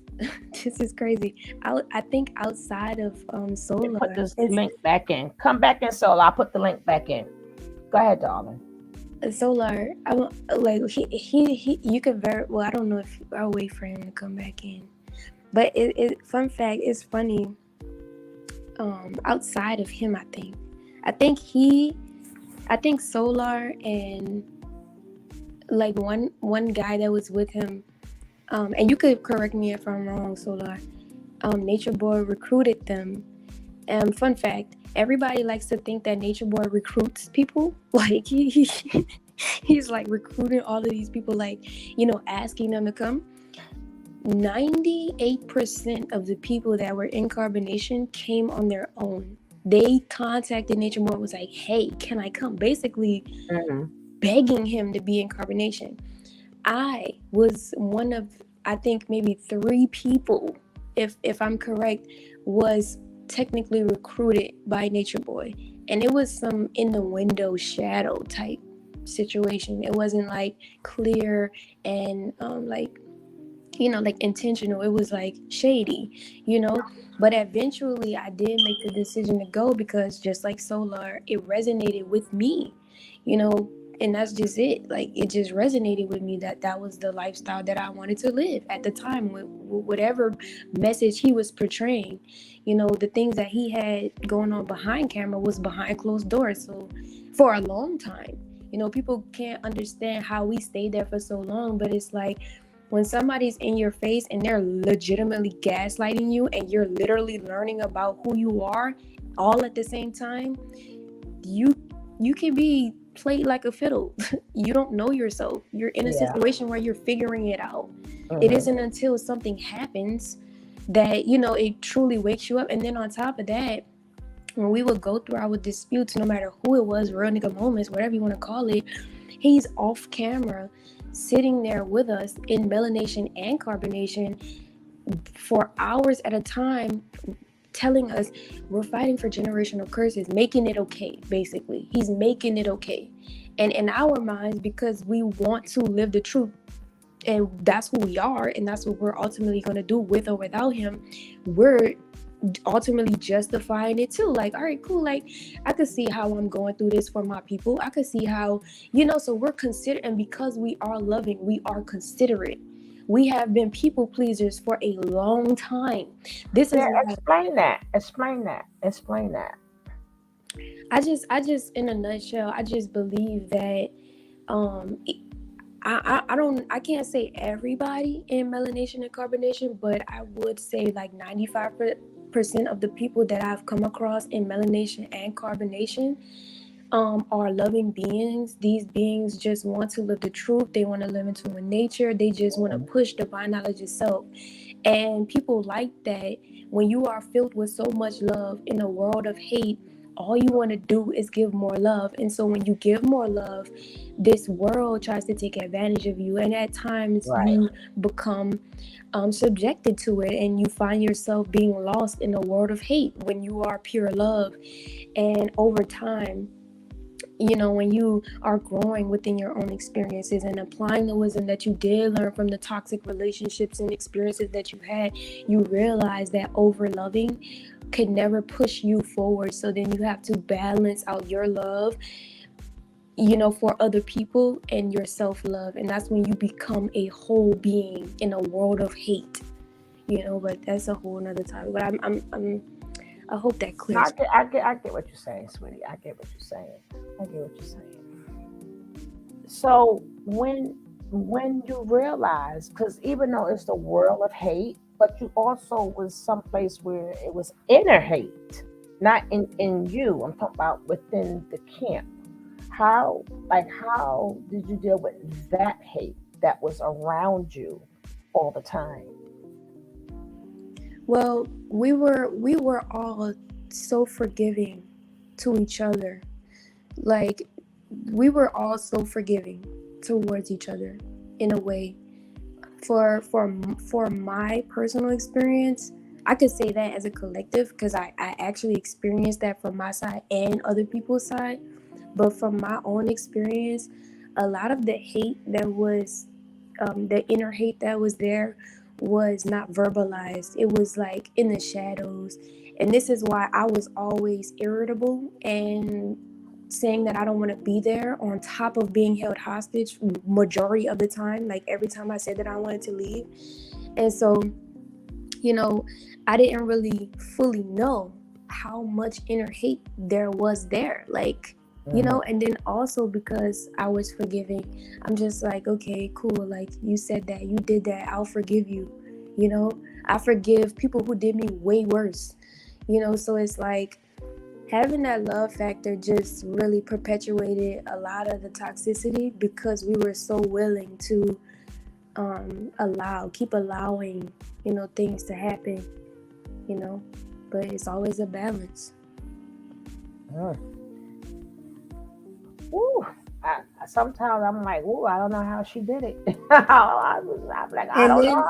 I don't know how she did it. But then on top of that, like, I just feel like, for me personally,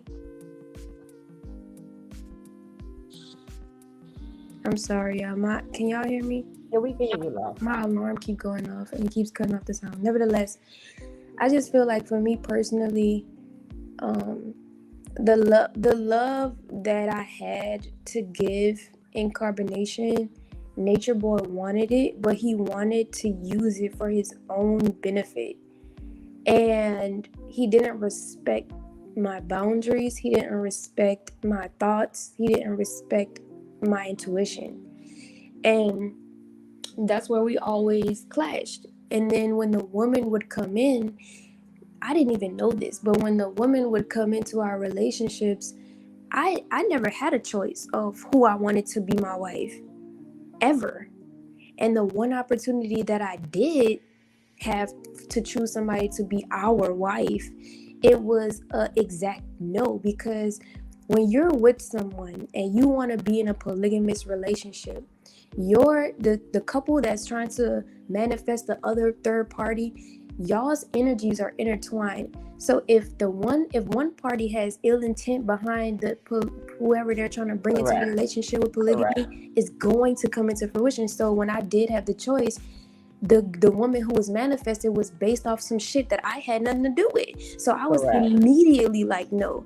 But long story short, I never knew that Nature Boy was talking about me to these women. So these women would come into my relationship, disrespect me subconsciously and behind closed doors, and then I'm supposed to be okay with that. But then Nature Boy is like, she's talking about me to these women. She's jealous. She's this. Da da da da da.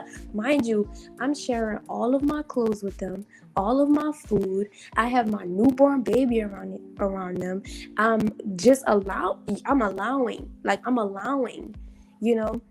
And so I really just couldn't understand. Like, I'm not even a person to push people away. Like, I thrive off of friendships. No wonder why people think that I just want to be in a relationship. My middle name should be collaborative, because that's how I am. That's who I am.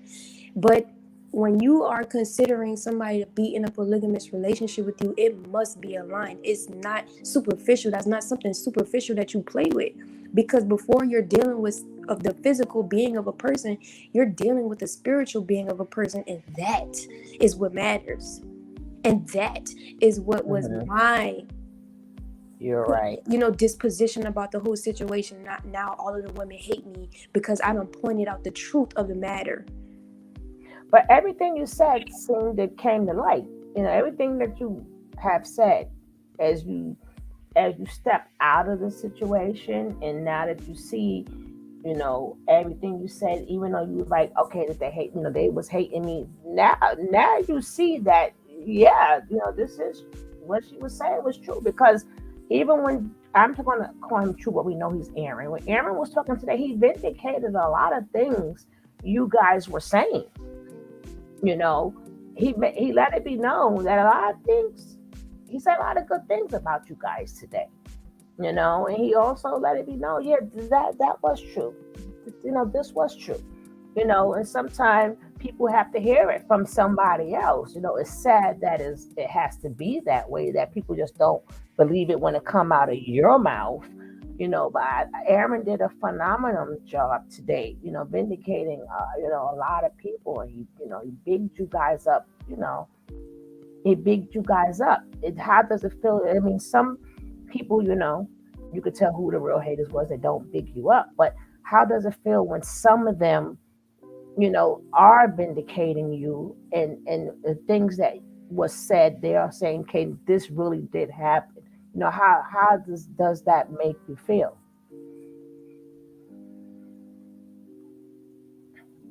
Val? Well, for me, Or either or. no, I'll answer it. I'm just playing the market. So I think that, it's cool. It's to be expected. I feel like we're not doing anything harmful. I think that's going to be more and more evident. I feel like if we were doing something that was clearly, to be looked out for, like suspect, then, I would expect the response to be different right now. But it's not. And I think that is also partially a result of how we are coming with everything. It's like, it's not crazy. It's not vindicative. It's not what people think. It's real love. It's genuine. It's, family. It's, we're keeping it clean. We're really just showing food. and family, and just a nice life. We're really not going crazy, going live every day, teaching, making a video per day, branding it. We're not doing all that. We are setting up businesses. We are doing other things the right way, but providing value for people and communities, through what we can do, and then helping people do that for themselves. That's it. That's it. That's it for me. That's what Carbonation is for me. As a chief, that's my direction with it. You see what I'm saying? That's what I'm going to make sure that you're able to do if you ever are around me or we ever have a Gemini and conversation. Aquarius energy. What do you expect for y'all to do? What do you expect for y'all to do? Yeah. Because you're supposed to do that. Both of y'all energies together. Hello. But now, Uranus is I don't in know Taurus about right the now. rest of y'all chart, but I do know My Uranus is Aquarius in 8th house. with y'all two sons together. Oh, child, is y'all gonna build something? Y'all, her ideas and your ideas, both of that air energy and that Gemini Aquarius, man, oh man, Shabbat. I can't wait. I can't wait. I want both of you guys to flourish. Hopefully, that's why I'm asking. What the people wants to know, like, y'all mission, because and they need to hear, direct, because what they see is one thing, but they need, all the little changes and stuff. I'm glad you guys are here to tell us, no, this is what it's about. This is why we're still doing what we're doing, because it never did belong to him. It's about the principle, not about the person. exactly. And I just wanted to build on what you just said, Sugar Love, because people can ask us all day long, like, what's your mission? What y'all doing, right? But the type of people that Solar and I is, going back to it being about the principle, we're showers more than tellers. This is why we don't get on every platform and make this videos and that video, because we are it. So like over time, just like anyone's journey, you're watching our life play out. You know what I'm saying? There's not too much to say. Like we've already talked enough. Like at this point, it's just showing, But like Solar said, like we're doing things the right way. So we're in an incubation. We're in the womb right now. Our relationship, our family, we're nourishing what we have before we throw it out into the world, because people don't care about what's real and true, unfortunately, in today's now and age. And so we're going to protect what it is that we have moving forward, and show up whenever it is cosmically aligned and divine, like tonight. And that's how we're going to move, and that's how we're going to continue to move, and that's just it. Like I said, I wish you guys nothing. Like I said, I already know that y'all two sun signs. I don't know about the chart. Y'all two sun signs together equate growth, money, ideas. Y'all. I know when y'all start brainstorming. Ooh, that's like y'all making love when y'all brainstorming. I know that. Yes, Lord. Can I ask a question real quick, Sheila? Uh-huh. Can I ask a question real quick? Uh-huh. And this is to either one of you or both you guys. And peace, first of all, Velvet. I don't want to be rude and not speak. I hadn't got a chance to introduce you speak since you've been in the building. So first of all, peace to you. My question is along the same lines of what you guys have been speaking about for the last few minutes, but aside from the personal, again, and the esoteric lessons, what do you think are the biggest lessons that you learned? Because when we speak about moving forward in financial literacy and building, what did you learn from all the mismanagement of the finances that came through the hands of Carbonation? You don't have to get into how much it was, but tell me some things that you learned to keep from mismanaging money like that. If you know, managing everything. I'll start with that. I think I have the most impact from that I had a bit recover from and dealt with and seen it happen the most firsthand. And I'll tell you that the number one thing that most people throw away is their credit. I'm telling you, that's just the first thing people throw away. We abuse it as much as possible and say screw the government. We live in Mexico. That's our first thing. That's horrible. Number two is actually I was smart enough to actually pay for everything we were doing a lot in Carbonation towards the end with my own credit card. And so I was actually building a lot of credit with the credit builder. And so I actually ended up using it to my benefit. Well, not to cut you off, but not to cut you off. More Go ahead. specifically, I was asking like, okay, so just we know that tens and tens and hundreds of thousands of dollars came through carbonation, over periods of time. Did you see the things that the money was being spent on? I Did thought you? that's what you wanted to know. Okay, so if you Yeah, want yeah. to know what it was being spent on, No, not what no, I got specifically. you. No, I Yeah, got yeah. you. Because Okay. I understand. And the thing is, there's been months where I've generated. I remember this one month, I generated $26,000 off of Bigo, and it was like using the PKs, and I came up with certain strategies to where I was flipping these certain gifts, and I found the algorithm to where I was making millions and millions and millions of points, a couple months, and so I generated a lot of money, and it was really cool. The Bigo trick went away, but it was cool when it lasted, and I used it, and I found it out. It was really, really cool. And that was a great month. And I'll tell you the first things that really disappointed me when I talk about this, things like that, is we pretty much all the money kind of went into his mouth. We kind of spent it on like really Okay. just like a lot of food. For sometimes the guys would get some cool treats. We'll get like whatever food, definitely not healthy, but just whatever food. We'll just get some cool treat. That's how the guys would be just pacified. Everybody will feel cool while he go out with the girls, and they go and spend like hundreds at a time and gets hotels and jet skis and just books things and then misses them and then ruins things and then has like extra fees pop up that we have to pay for. So we're living at the house with no money at all available to us while he's out there making horrible decisions, losing more money off of just off the moment things, and we're spending thousands and thousands of dollars off of it. Basically, majority of it is his travel and then his food, and then the second part of it is whatever recovery we need to do for like anything extra insurance or stuff, weird stuff. So um other than that, I mean, the super expensive car note and super expensive rent to maintain the houses that we had compared to what we were generating. So we're getting these multi-million properties. I'm getting these multi-million properties, guys. Me and True, where he's actually helping me do it. We're getting these houses in Puerto Rico, in Panama, like these multi-million properties. I'm telling you, huge things. From Palenque, when I got there, we're getting. That's all we're getting. I'm getting for us. It's like the best, and we're wondering how we're getting these things that aren't even for sale. And I'm getting these guys. I'm talking to these owners, and I'm getting them to just. I'm leveraging things, and I'm getting it to work. And I somehow get these houses, multi-million houses, for 25 a month. Crazy stuff.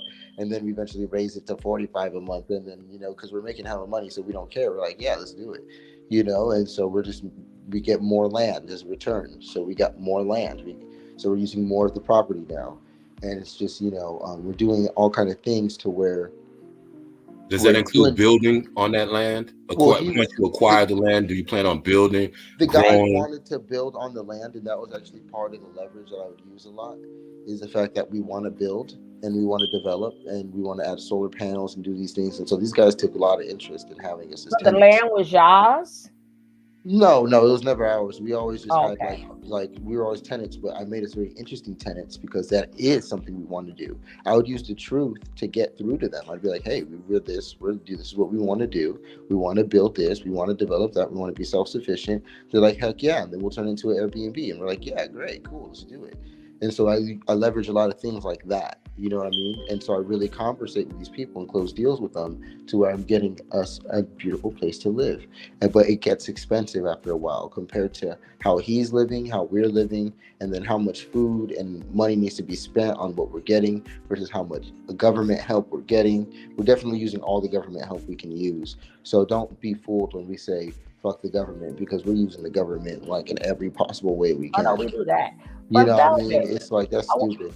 So that's another thing. And even now I'd recommend still do it until the point to where you're set up foundationally. That's the point of it. But the goal isn't to sit there and stay there. That's why I said the first thing people throw away was their credit, because they do. We throw away the care. We say fuck it, fuck the straw man, let it be destroyed and but eaten I up. want to ask And then Velvet. that becomes very hard to recover from and develop from I'm telling you, from coming out of there. No. I Nobody want has to came know off with a good because Velvet position was to there the recover longest. financially and say that, hey, Okay, I'm on sorry. my own now. I'm no longer a part of a cult. My name is XYZ. and I'm living like this. True has a government check from the military. Most of the other guys, they had to go back to family and stuff. And these are the things that are keeping them from being able to be free, is these things they put themselves behind in so many levels, where they should have been developing as young adults. That window was used up doing that shit. And so now they don't know anything about it, and they're back set, and people are hating on us for not having our own foundation, or asking for donations whenever we have asked for donations. Yes, we have. And for putting out services and charging what we charge for our services, when we're trying to at least offer something now in return for the money. Here, at least we'll do this for you. Here's my list of services. But you have every right to charge for your services. You see what I'm saying? At least my time. Now, as far as that, Velvet was there the longest. What was like what you call like the most people that was there at one time?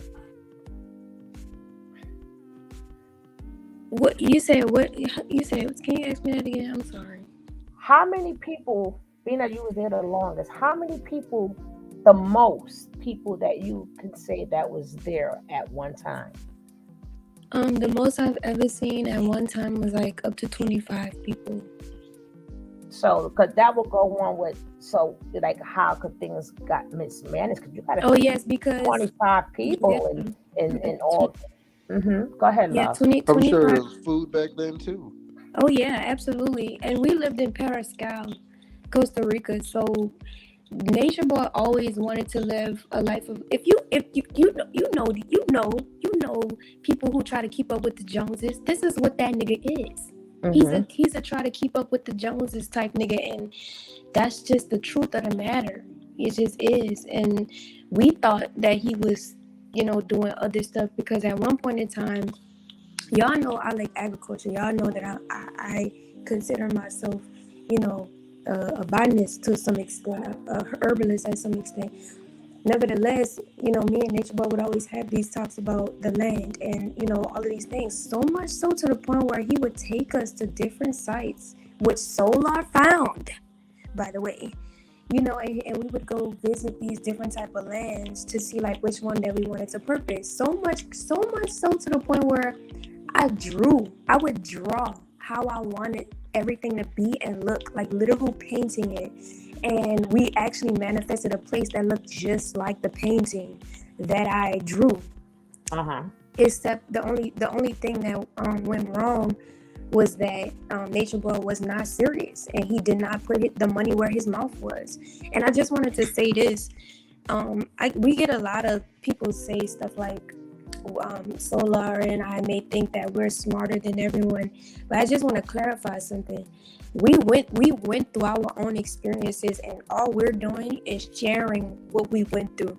We hold a certain sacred space for what we've learned. It is wisdom now. So when we're talking from our experiences. We're all for letting other people give, add on information to what we know and everything like that. But we learned it the hard way. We learned things in a hard way. So when you hear us talking about it, we're confident because we know, like that's, we know you were there. We know you were there. But if people have other information, intellectual information, via our heritage, our roots, our bloodline, things like that, we're all for it. That's why we're here on the panel. It's just, we have yet to dive deep into esoteric knowledge. That's where we live. Me and Solar, that's where we live, every day on a day-to-day basis. It's true. I'm playing it down. I always play it down in public. Oh, wow. Well, we know, I know both. I may not know y'all charts, but come on. 2 air signs, Gemini, Aquarius. Like I said, I can imagine. And when y'all come to the meeting of the minds, that's like the best sex ever with y'all. And y'all just like talking and conveying information and stuff like that. That's why I said, that's when it comes to, this is going to work. And I have said that. I said, this is going to work. This is going to work now. They both got that air energy. But now, what was I don't know, was you there or not, Velvet? But what was it about the land that Phoenix had that Nature Boy did not want? Or did Phoenix really offer it to you guys, or that was just a front that he told people? Yeah, so that land that Phoenix had was actually gifted to us. And I will say this for the lack of better words, Nature Boy he wants instant gratification. He doesn't want to do or deal with anything where he's gonna have to put in the work to build it. And so the land that Phoenix had, we had to do groundwork, which I am an expert in because I did that for like a year prior to me going to a HBCU to study agriculture, and then studied agriculture for a year after that. So And it's I like, was doing the architecture. That's so funny because Oh, I you was showed there her. too, No, but in the Solo? but in this time frame, I was actually studying the architecture to build But then let her wait, let dome her finish homes. first. Let her finish Solar. Well, it's Faggot. cohesive. It's I know, cohesive. but let her finish it's first relevant. because It's relevant. yeah, And but because I like the people connection. we I like wanted the to make sure it was true or not, Yeah, because I like the connection that he made with the architecture because mm, if Nature Boy would have taken the opportunity to build on the land and use my expertise and utilize us the way that he needed to, by the time Solar would have come along into Carbonation, we would have been building houses. We would have been building our infrastructures, and then that's when Solar would have, but Nature Boy can't, he doesn't want anybody to have not even just a little bit of power around him.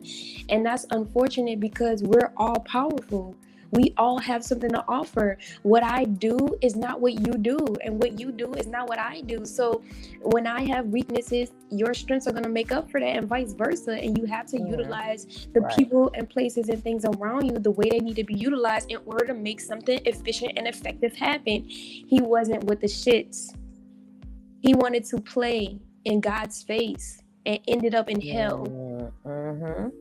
So basically, being that it came from Phoenix and it didn't come from him, he felt like Phoenix would have got the credit or something like that, and he would have got the exposure and not him.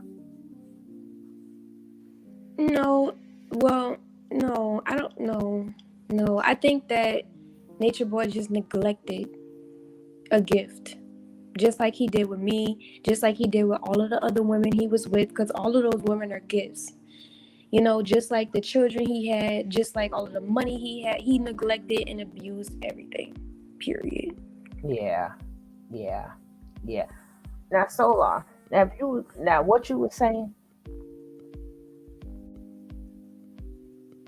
Love number 2. You said, what was I saying? Yeah, when we were speaking upon the land and stuff, and then you were saying what you could have what she offered. was saying, if you heard what I was saying that she was speaking on how she does the culture, the art, agriculture. She knows the land. She knows things when it comes to that, building from the ground. And I know how to study. I've been studying dome homes, which is actually the foundation of my relationship with Zoka as well, was the fact that Zoka wanted to build homes in Africa. And I told her, hey, this is one thing I do. I build dome homes. I want to do that. We're going to do that with Carbonation. And that was one thing that me and Zoka actually, I kind of pulled her in on with. And it's funny that, that's something that Velvet does. And my sister does it as well. It's a very interesting thing. The way her relationship with my family is very beautiful. The way this connects is deeper than what people think. And these small comments that she's saying, well, maybe small moments in the story of her past and explaining a story with Phoenix and Melanation, actually connects very deeply to our purpose and even what we're doing further from here and how we're moving from now and our history. And my history is that of building dome homes from a certain form of concrete, and you could use hemp and all kind of other beautiful things if you want, and there's all kind of beautiful ways you can do this. But I've been studying this for so long and been ready to do it for so long. I can go to Home Depot and get everything we need and we're good to go, and it's cheap and it's not even expensive, and all we need is just like 4 guys. It's not even crazy. So it's like, I'm ready to go when it comes to stuff like that. And we have land prospects. We have people say, well, you guys talk about this and that. Why don't you do this? We got land. We're ready to work on this. We're ready to do this. This is what we love to do. We'll do it for fun. If we became millionaires, we'd still go and do this stuff. Like, this doesn't matter to us. Like that. That's what we love to do. And that's where we unite again on purpose. And when you have bonds with the united on purpose, they're like steel chains versus bonds that are like on money or just a come up or some type of like something like that. Those are like thin threads, those can fade away. You got to be careful who you deal with. Me and her, we're locked in so many deep levels, and purpose. And I'm just so excited to see as we continue to develop. And I want Mm-hmm. people to ease up on her and know that yes, she is doing what she talks about. She's very good at what she does, and Velvet she holds her just needs the ground, baby. I ain't worried opportunities. about Velvet. She just That's why needs I the call her Michael opportunity. Jordan. Velvet holds her ground very well. Very well. She holds her ground. She defends herself. You know, she I give my girl her props on that. Now you ain't gonna just do whatever you want to do, Velvet. Now that's not gonna happen. You ain't gonna say what you want. You ain't gonna do what you want. I give her props on that. But moving forward, now if y'all two get the land, and now y'all guys are carbonation. Now that y'all are the legit chief and chiefess, like once you get your land, let's say people want to go, what are y'all gonna do differently? Well, that's gonna be what I want to do for that specifically is I want us to have a setup in a way to where we're doing healing retreats. So when people come over, actually, I have or through my network and through what I've already been building, I've been in where I'm going. I've been already connected there to where I have shamans, I have people who do yoga, I have beautiful housing opportunities and setups. I have tour guides to the entire land. I have people who could help you do whatever it is that you need help with there. There's so many opportunities that are open to where I'm going to be at and with what I'm facilitating and what people can benefit from. That if they were just to visit there, it's a great trip for themselves and their families. And not only that, it's also with our services offered there. It's a great way for us to connect in person as well. And we have agriculture and all the things that we have going on as well. We a lot of people can leave with a ton of value through touching us in person, meeting us in person, and who knows what kind of connections we can actually make and develop. And you can judge it however you want to judge it now, but the way I'm scaling it is massive, massive multi-millionaire scale, like billionaire scale. Velvet made me actually have to start saying trillionaire. She said, "Watch Yeah, your snap. Why you saying I it so low? Go guys, bigger." Girl, you see I what you told like me? I was to like, "All move right, no, forward. trillion. All right, trillion. Fuck it, trillion." So No, you know, guys, I like to move we forward. thinking big So no, for I'm not everybody. The going business for everybody. backwards.